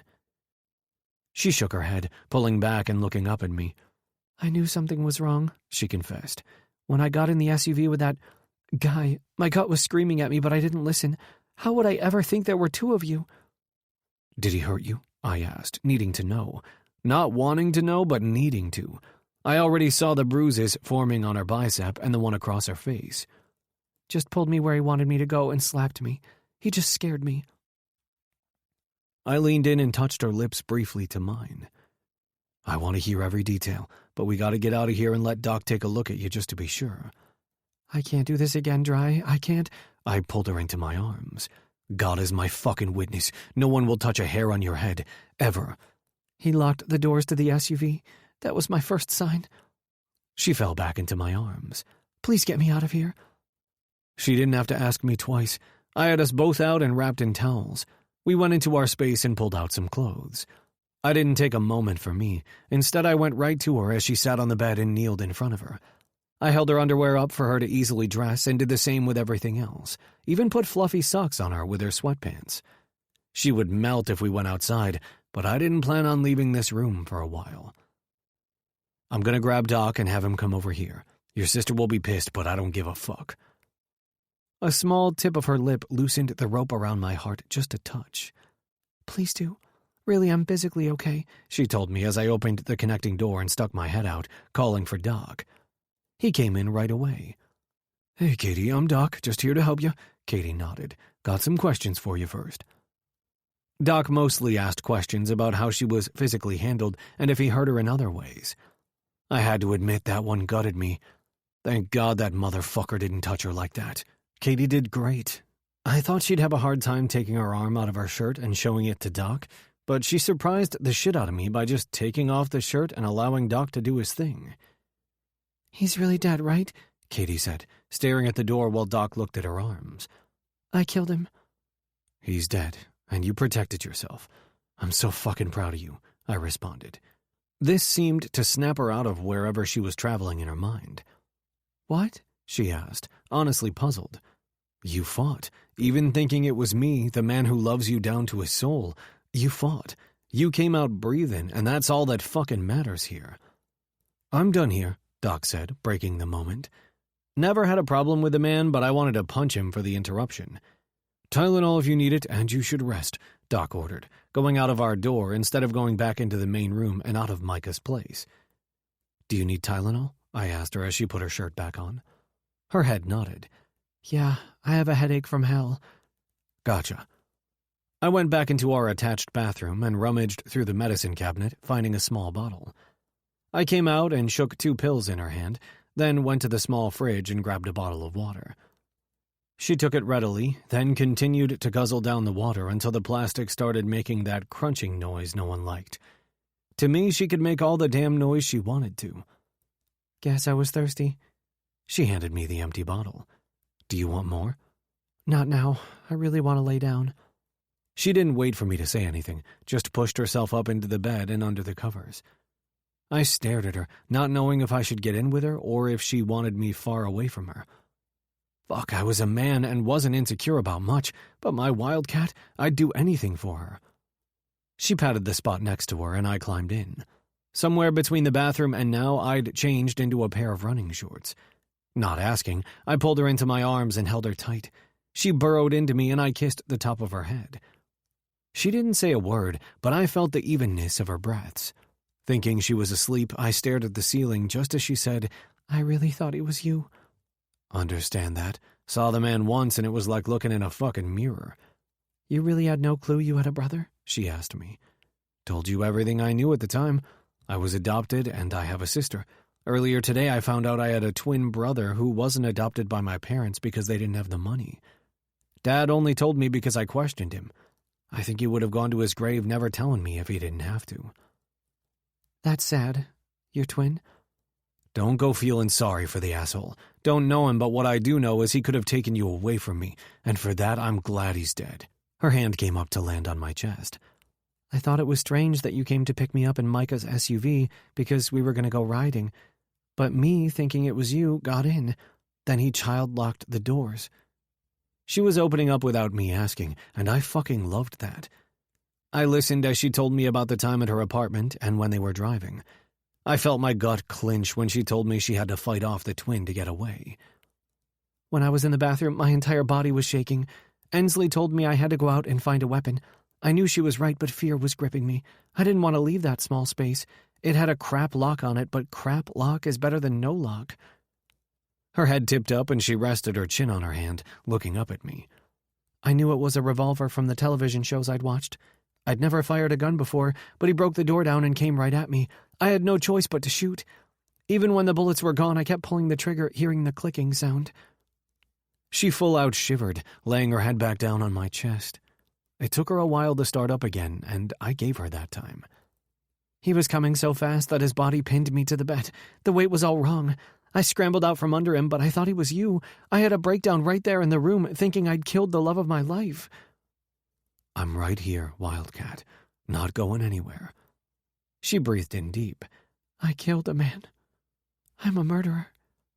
It was my turn to shift us so we were facing each other. "You saved your own life, Katie. You did. That doesn't make you anything but a strong fucking woman. My strong fucking woman." "He was your brother." "No, he wasn't. You know just like I do that blood doesn't mean shit." "I love you," she whispered, yawning, my heart thumping hard in my chest. It was the first time she'd actually said it, and I memorized the moment. "Love you too. Get some sleep." Within minutes, she was out like a light. Me, I needed to get to the bottom of my twin, a man I didn't even know the name of. I would find out, and why the hell he was targeting the Ravage MC. If he was working with anyone, they'd better hide now, because I'd find them and their deaths wouldn't be pretty. For now, I listened to her breathing, not thinking I would sleep. But in the end, I did. 36. Katie. He was coming at me at full speed. The man I loved was about to hurt me. The shots rang out. I bolted up in bed, breaths harsh and covered in sweat. "You're okay, Wildcat." The dream still must have had its talons in me because I scooted away from the man who laid beside me. The disappointment on his face struck me. This wasn't that twin guy. This was Drierson, my man. They might have had the same face, but they were not similar by any means. I fell into his arms and he held me tightly. "I'm so sorry." My body began to tremble in his warm embrace. "It was a dream and Shh, Wildcat." His hand filtered through my hair, then went to that special spot on my neck he loved to touch. The calm wasn't instant, but it did come only moments later. He was my calm. He was my strength. I sucked in a very deep breath, then pushed it out loudly. This isn't gonna happen every night like before, is it? As much as I didn't like talking about the time in the crematory, the dreams after that nightmare were worse than hell. They had lasted months. I didn't want to go through that again. Not having a good night's sleep for months and working as hard as I do didn't go hand in hand. Don't know, but I'll be by you every step of the way. God couldn't have granted me a better man. Love felt like a small word as to how I felt about this man. It was like he was my oxygen and I needed him to breathe. Through everything, he had been right by my side, even when I tried pushing him away. He never gave up. There was a knock on the door to the adjoining room. "My sister," I whispered. "Let her in. She's worried about you." He kissed me on the top of my head and rolled out of bed, making his way into the bathroom. I still had my clothes on from after my shower, I didn't even want to think about how my hair looked. Going to bed with it wet was never a good thing. Getting up from the bed, I went to the door, unlocked it, and opened it. My sister fell into my arms, and I wrapped mine around her. We said nothing, just stood there and held each other. Sometimes the best moments in life were when no one spoke a word. But you knew everything they wanted to say. This was one of those times. When Ensley pulled away, tears welled in her eyes. Taking my thumbs, I swiped the top of her cheeks, wiping away the water. "Shh, don't cry," I told her. "I'm okay. Or I will be okay." She blew out a deep breath, still clutching onto me and holding me close. "Never in my wildest dreams did I think this could happen, Katie. I'm so damn sorry." Leaning in, I kissed her cheek and pulled away, grabbing her hands in front of us. "No one knew, right?" Ensley nodded. "Right. This isn't anyone's fault, Ensley. You don't get to lay that guilt on your shoulders." Ensley's lip tipped. "I swear I told you the same thing." My head shook. That was totally different. But I'm working through that. I just have a little bump in the road that I need to overcome. Ensley pulled away, then pulled the long sleeves of my shirt up, seeing all the bruises, then moving on to the other. "I'm fine." "You have bruises." She wasn't wrong, because I could honestly feel my flesh on fire from where he grabbed me, and my face was on fire from when he slapped me. "They'll heal." "That's it. Pull down your pants," Ensley ordered, just as the bathroom door opened. Drierson held up his hands. "Don't let me stop you. I'll sit back and enjoy the show." I felt my lip tip. The tightness of it reminded me of how much had happened in the past 24 hours. "I'm not pulling my pants down," I told them both. "I'm fine. Doc checked me out and I'm good." "Heard you panicking when you woke up," Ensley said softly. "Don't like that." "Join the fucking club," Drierson threw in. "Both of you, stop." "Time. That's what's going to help. That and information." Then a memory slammed into me like a freight train. The laptop that twin guy set up in my apartment. "What's wrong, Wildcat? You look like you've seen a ghost." Drierson stood in front of me, looking down, and my heart began to race. "My apartment. That twin left a laptop on my table. He never told me what it was for." "Motherfucker," Drierson clipped, then called out, "Micah!" A few seconds later, Micah stepped through the doorway, his eyes instantly going on alert when he got the feel of the room. "Need to get to Katie's house. The motherfucker left a damn laptop there. Need to find out what's on it." "I'll round up the guys," Micah said, kissing the top of Ensley's head and then starting to take off. No, we're going with ya," Ensley declared. "Club business," Micah said. But Ensley wasn't having any of that. "No, it's not.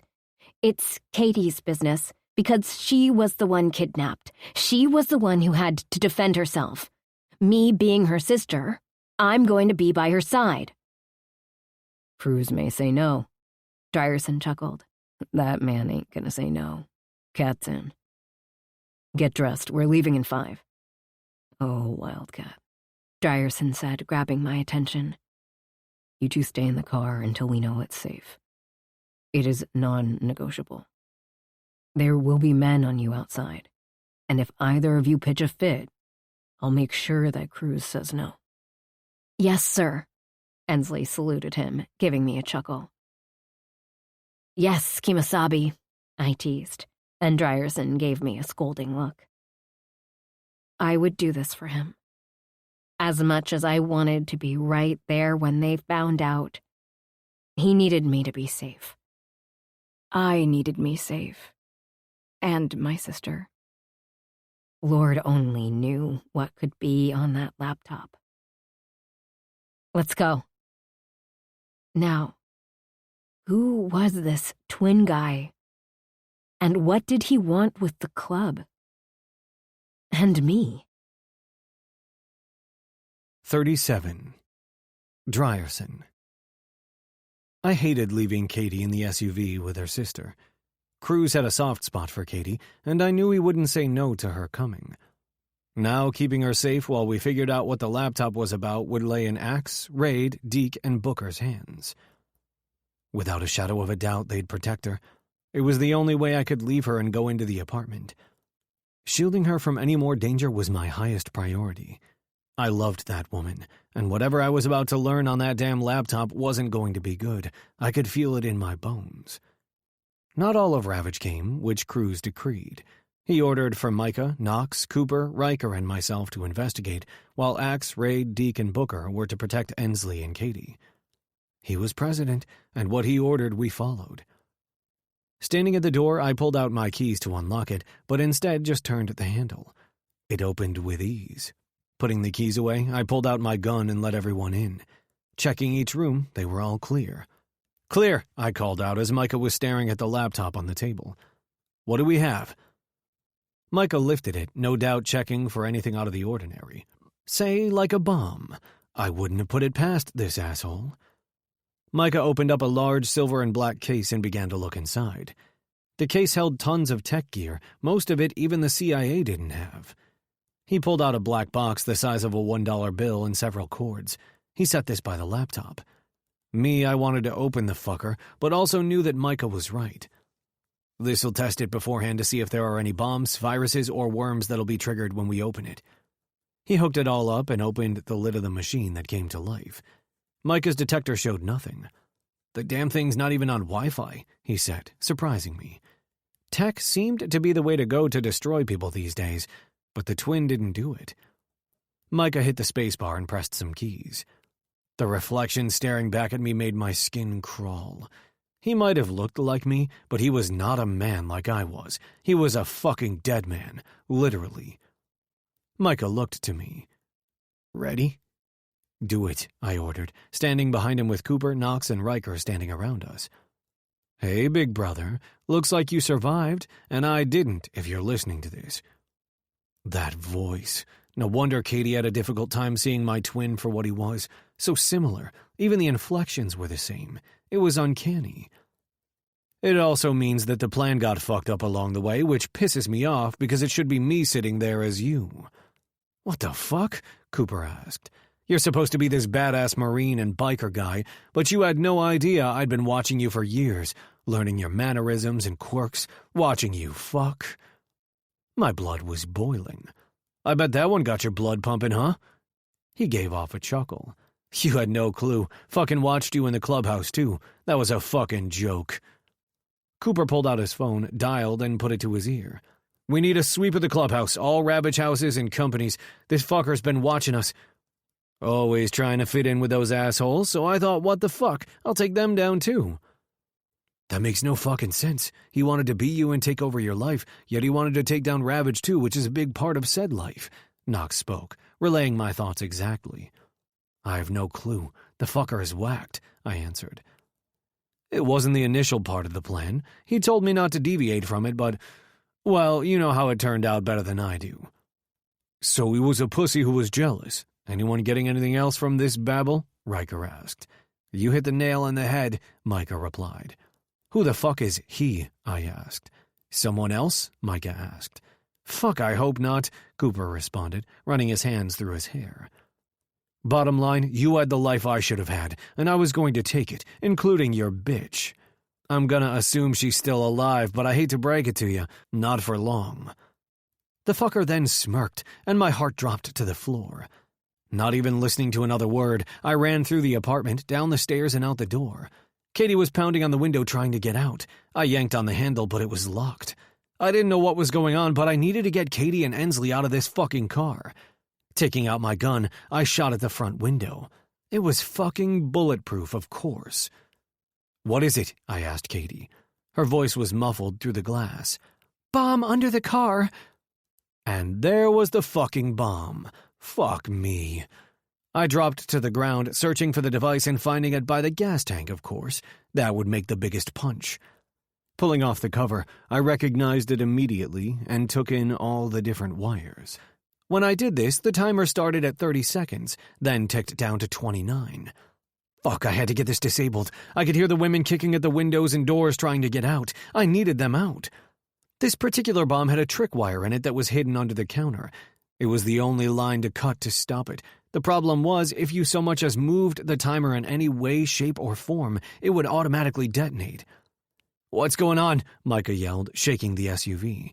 "Stop shaking the fucking car! Bomb! I've gotta have still!" "Fuck me." Micah was down, eyes on the bomb. "Fuck, the damn trick wire.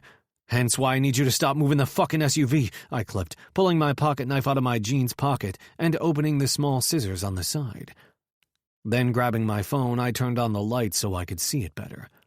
"I see it," I told Micah. "It's jammed into the far end of the timer." "Fuck me," Micah said. "We gotta get them out." "Can you get the fucking doors unlocked?" I asked him as I lifted the knife and pulled all the useless wires out of my way. "No, somehow the failsafe to keep them locked is engaged." "Fuck me. So killing the bomb is all we've got." "I've got a tire iron," Riker called out, and I looked to Micah. "It could bust through, but doubtful." I looked at the timer, and we had 23 seconds left.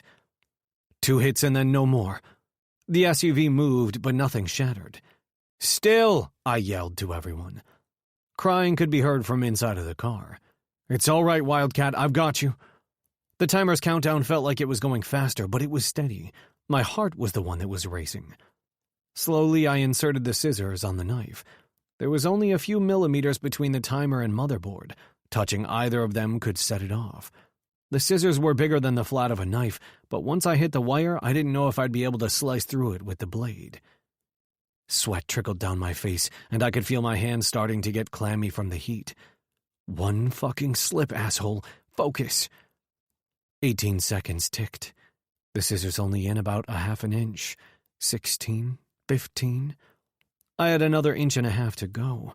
Fuck, time needed to stop. I kept going, my fingers ready to snap as soon as I had the wire in my grasps. My hand jostled, and I stilled. Fuck, did I hit it? When nothing happened, I sucked in a few calming breaths, only to look at the timer and see 7 seconds. That one slip-up cost me so much precious time. The woman I loved was inside this car. The woman I thought of as a sister was in this car, and my brother was still next to me under the car. 6, 5... I moved, touching the wire with my scissors, but not getting it in between the blades. Fuck. 4. I tried again. 3, 2... I sliced the wire, and the timer stopped. "Son of a motherfucking bitch," I said, laying down, my arms falling to my sides. "You're telling me. Let's get these women out of here." Micah held out his hand and pulled me out from the car, righting me. "How the fuck you gonna do that?" Micah nodded to the far end of the parking lot, and the tow truck from Banner Automotive was on its way. "Jaws of life are the only thing open in that door," Micah told me as he looked in on his woman. "Next fucking car you get has to have a way to get the fuck out," I ordered him, going around to Katie's side and putting my hand on the glass. "You're gonna be okay, Wildcat." From around the building, Deke, Axe, Raid, and Booker all came, each one rubbing some part of their body. "Where the fuck were you?" I barked at them. They were supposed to be protecting the women. "Fucker had a trank gun," Deke said, pissed as all fuck. "He did me first, and before I could grab my gun, these 2 fuckers were hit and we were all going down." I looked to Booker. "He got me right here and must have dragged me to the back with these guys." "Who the fuck is he?" I asked everyone. Katie banged on the window and my focus went back to her. "It was Danny." My vision covered in a red film as anger moved through every part of my body. My hands balled into fists. That motherfucker was working with the twin. He was the he the asshole was talking about. Fucking didn't see that coming either, and rage boiled in my veins. He was a dead man. It took a bit to get the girls out of the car, but once it was pried open, Katie fell into my arms and I wrapped her up tight. "So sorry, Wildcat. So fucking sorry."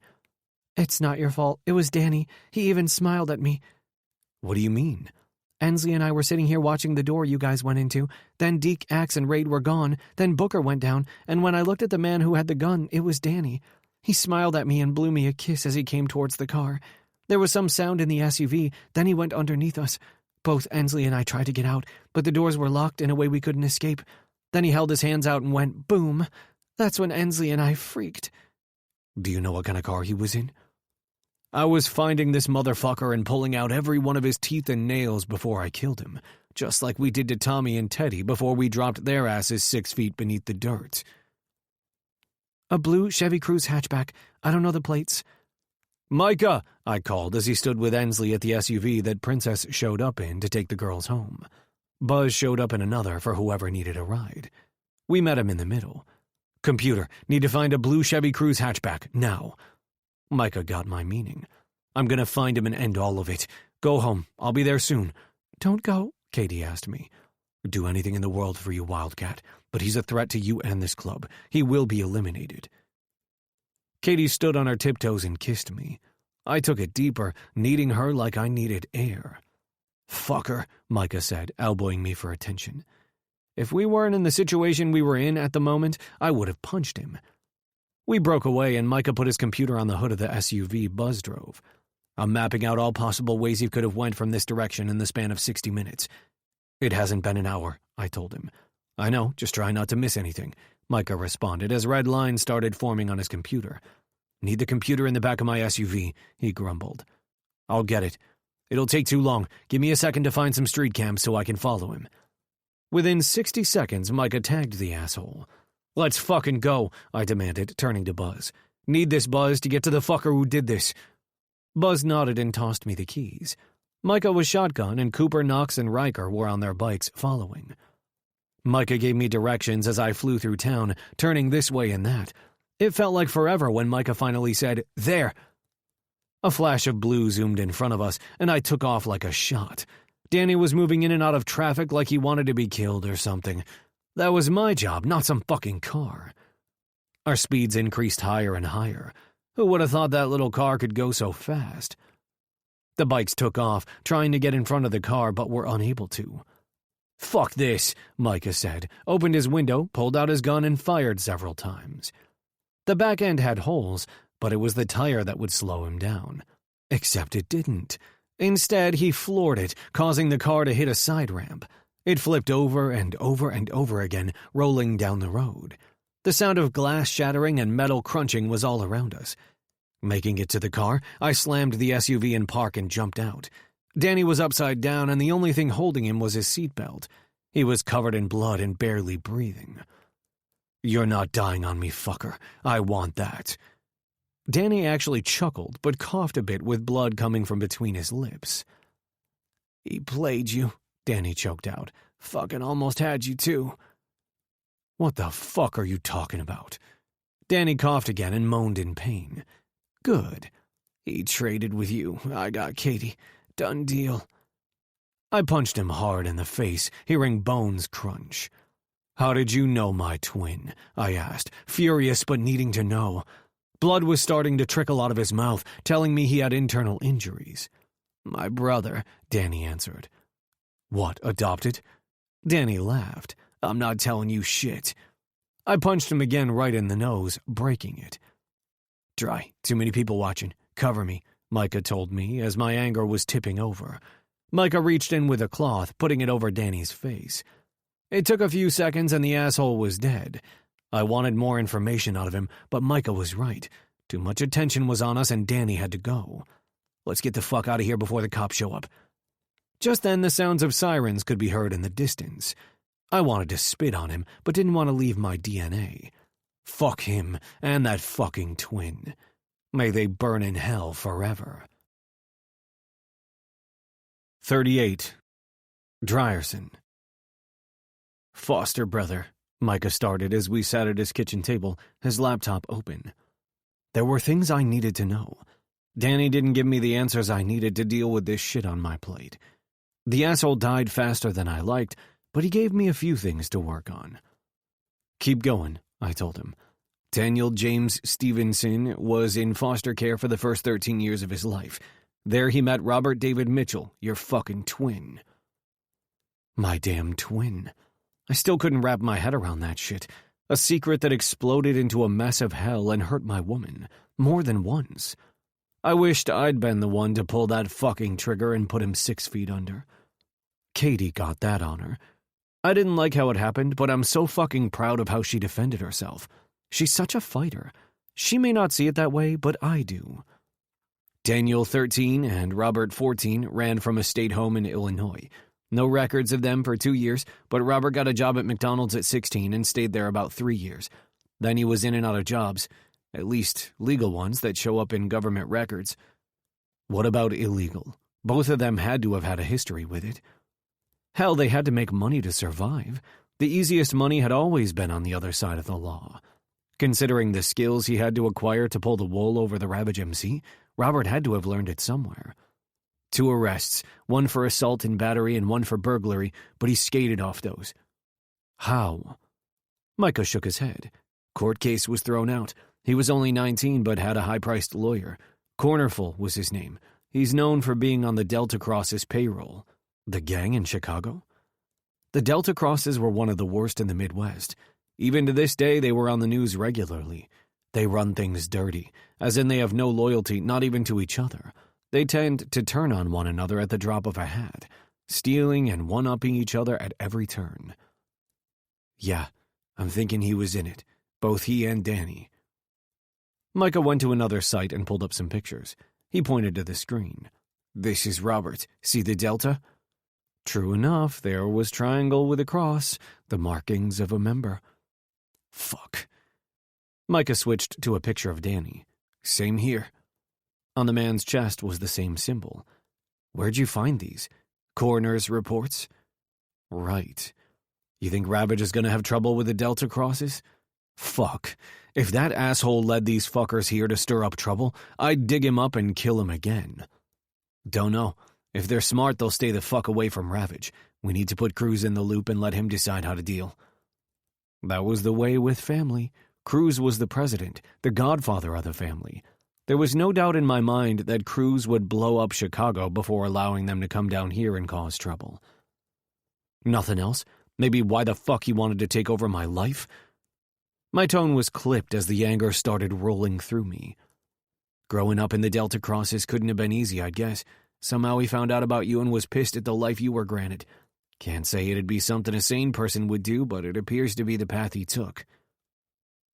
My head tipped up to the ceiling as I heaved in a breath. Shit's fucked up, man. A damn twin. Still can't wrap my head around it.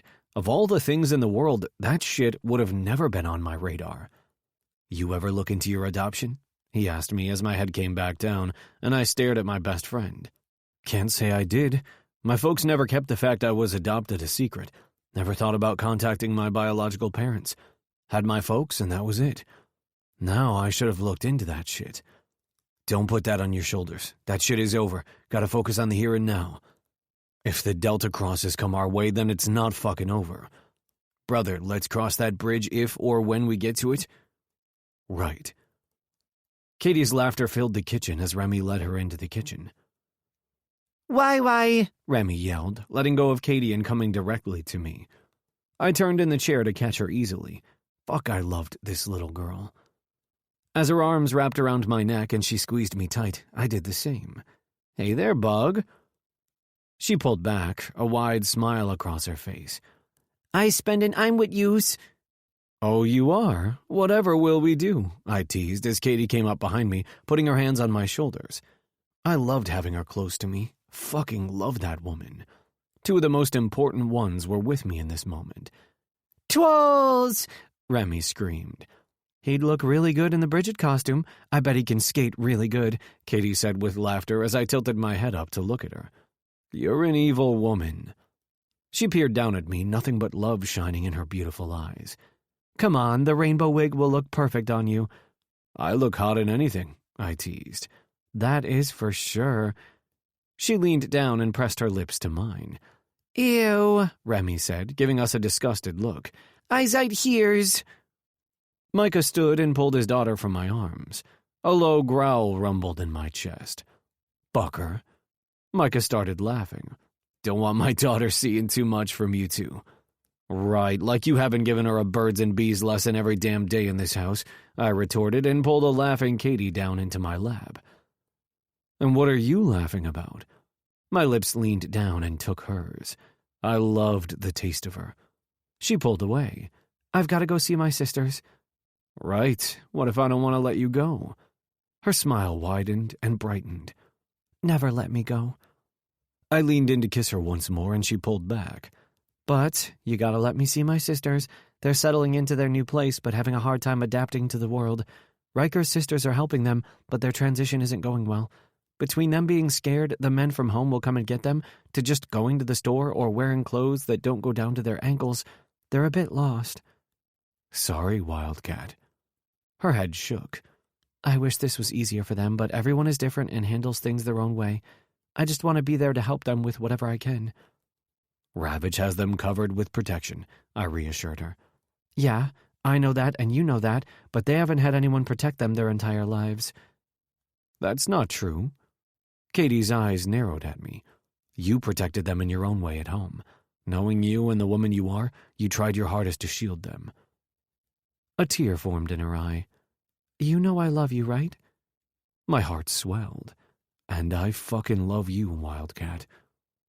Her lips met mine, and it took everything inside of me to let her go to her sisters instead of the bedroom. 39. Drierson. 2 months later. Close your eyes, I told Katie, who laughed at me. Why? What's going on? It's not going to be a surprise if you see it. She continued to laugh as I put her in the passenger side of my truck and closed the door. We'd been living with Micah and Ensley since everything had gone down. Katie didn't want to go anywhere near her apartment, and my old place had sold. We could have stayed at the clubhouse, but chose this instead. Turning on the truck, I pulled out of the drive, down the lane, and onto a dirt road. It was rough, but I had to put everything into high gear, and the road was the last on the list. With some serious cake, it was close to being finished. You know me, bumping around and having my hands over my eyes is not working, she groaned as we hit another bump. I pulled her over and wrapped my arm around her, steadying her between the bumps. The ride only took minutes. We were only going on the other side of Micah's large property. Coming to a stop, I turned off the engine. Can you come out my side without opening your eyes? I guess. She started to move clumsily, which made me smile. Fuck, I loved this woman. I scooped her up in my arms with ease, pulled her out, and set her feet on the ground. Open your eyes, I told her. Instead of looking at the sight in front of us, I watched my Katie. She slowly opened her eyes, doing it in a cute way where she opened one, hoping there wasn't going to be a snake that jumped out and bit her. But when she saw, both eyes flew open and her hand went over her mouth. Is this ours? I completed her sentence and wrapped her in my arms. It's a place of our own, still close to family in the club, but private for us. In front of us stood a 2-story, 5-bedroom, 6-bath brand new home. The outside had a dark blue siding, and all the windows were trimmed in white. There was a wraparound porch that literally went all around the house. What?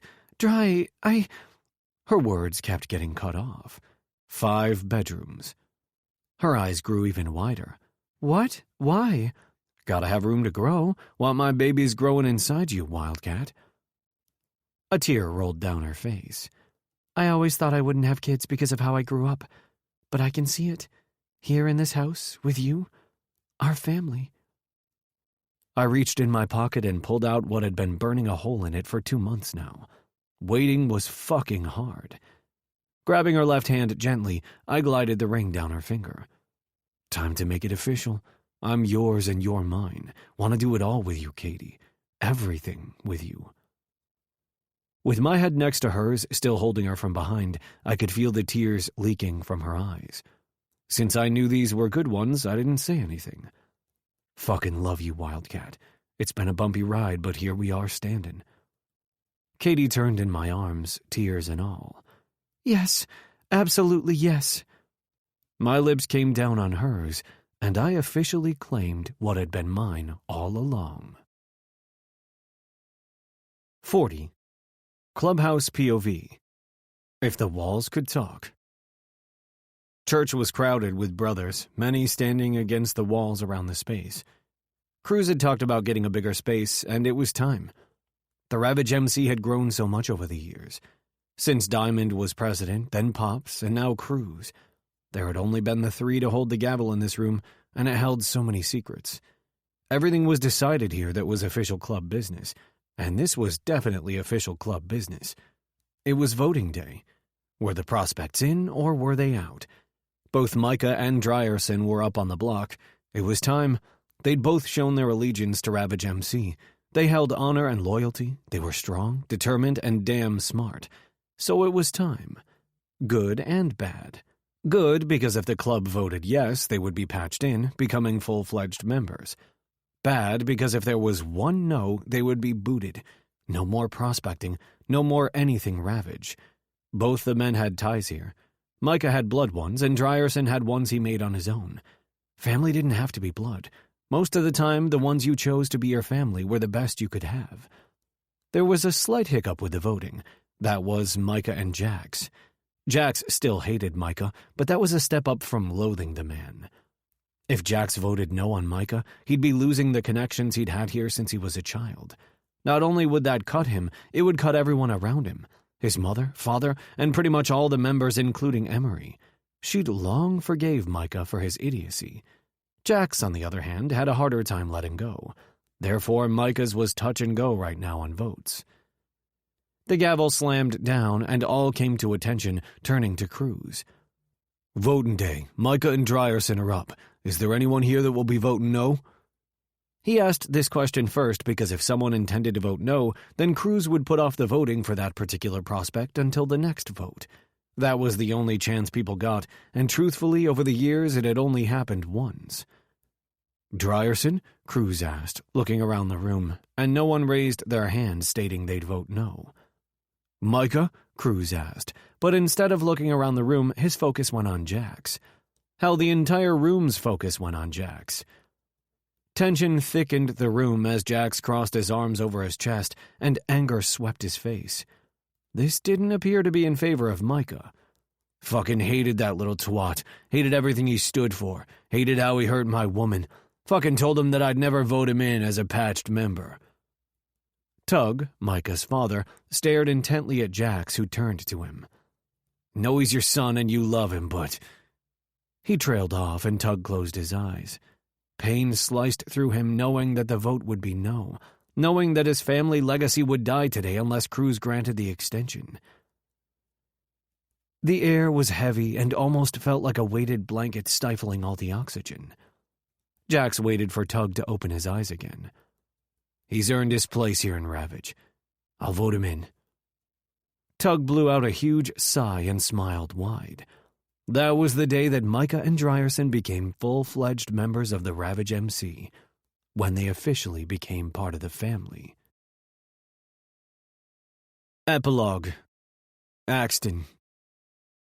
Every fucking day like clockwork, I entered into Fallon's bakery. Coffee. That was what I told myself. I was just coming for coffee.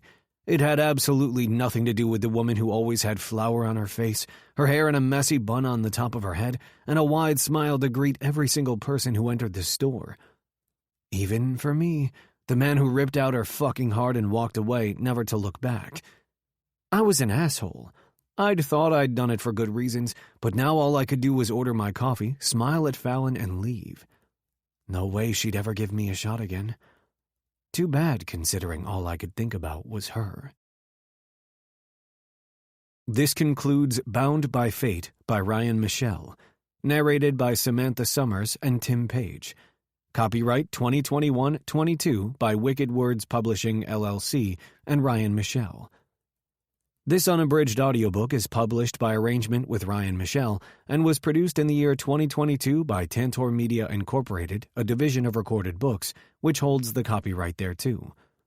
Please visit Tantor.com for more information on our growing library of unabridged audiobooks.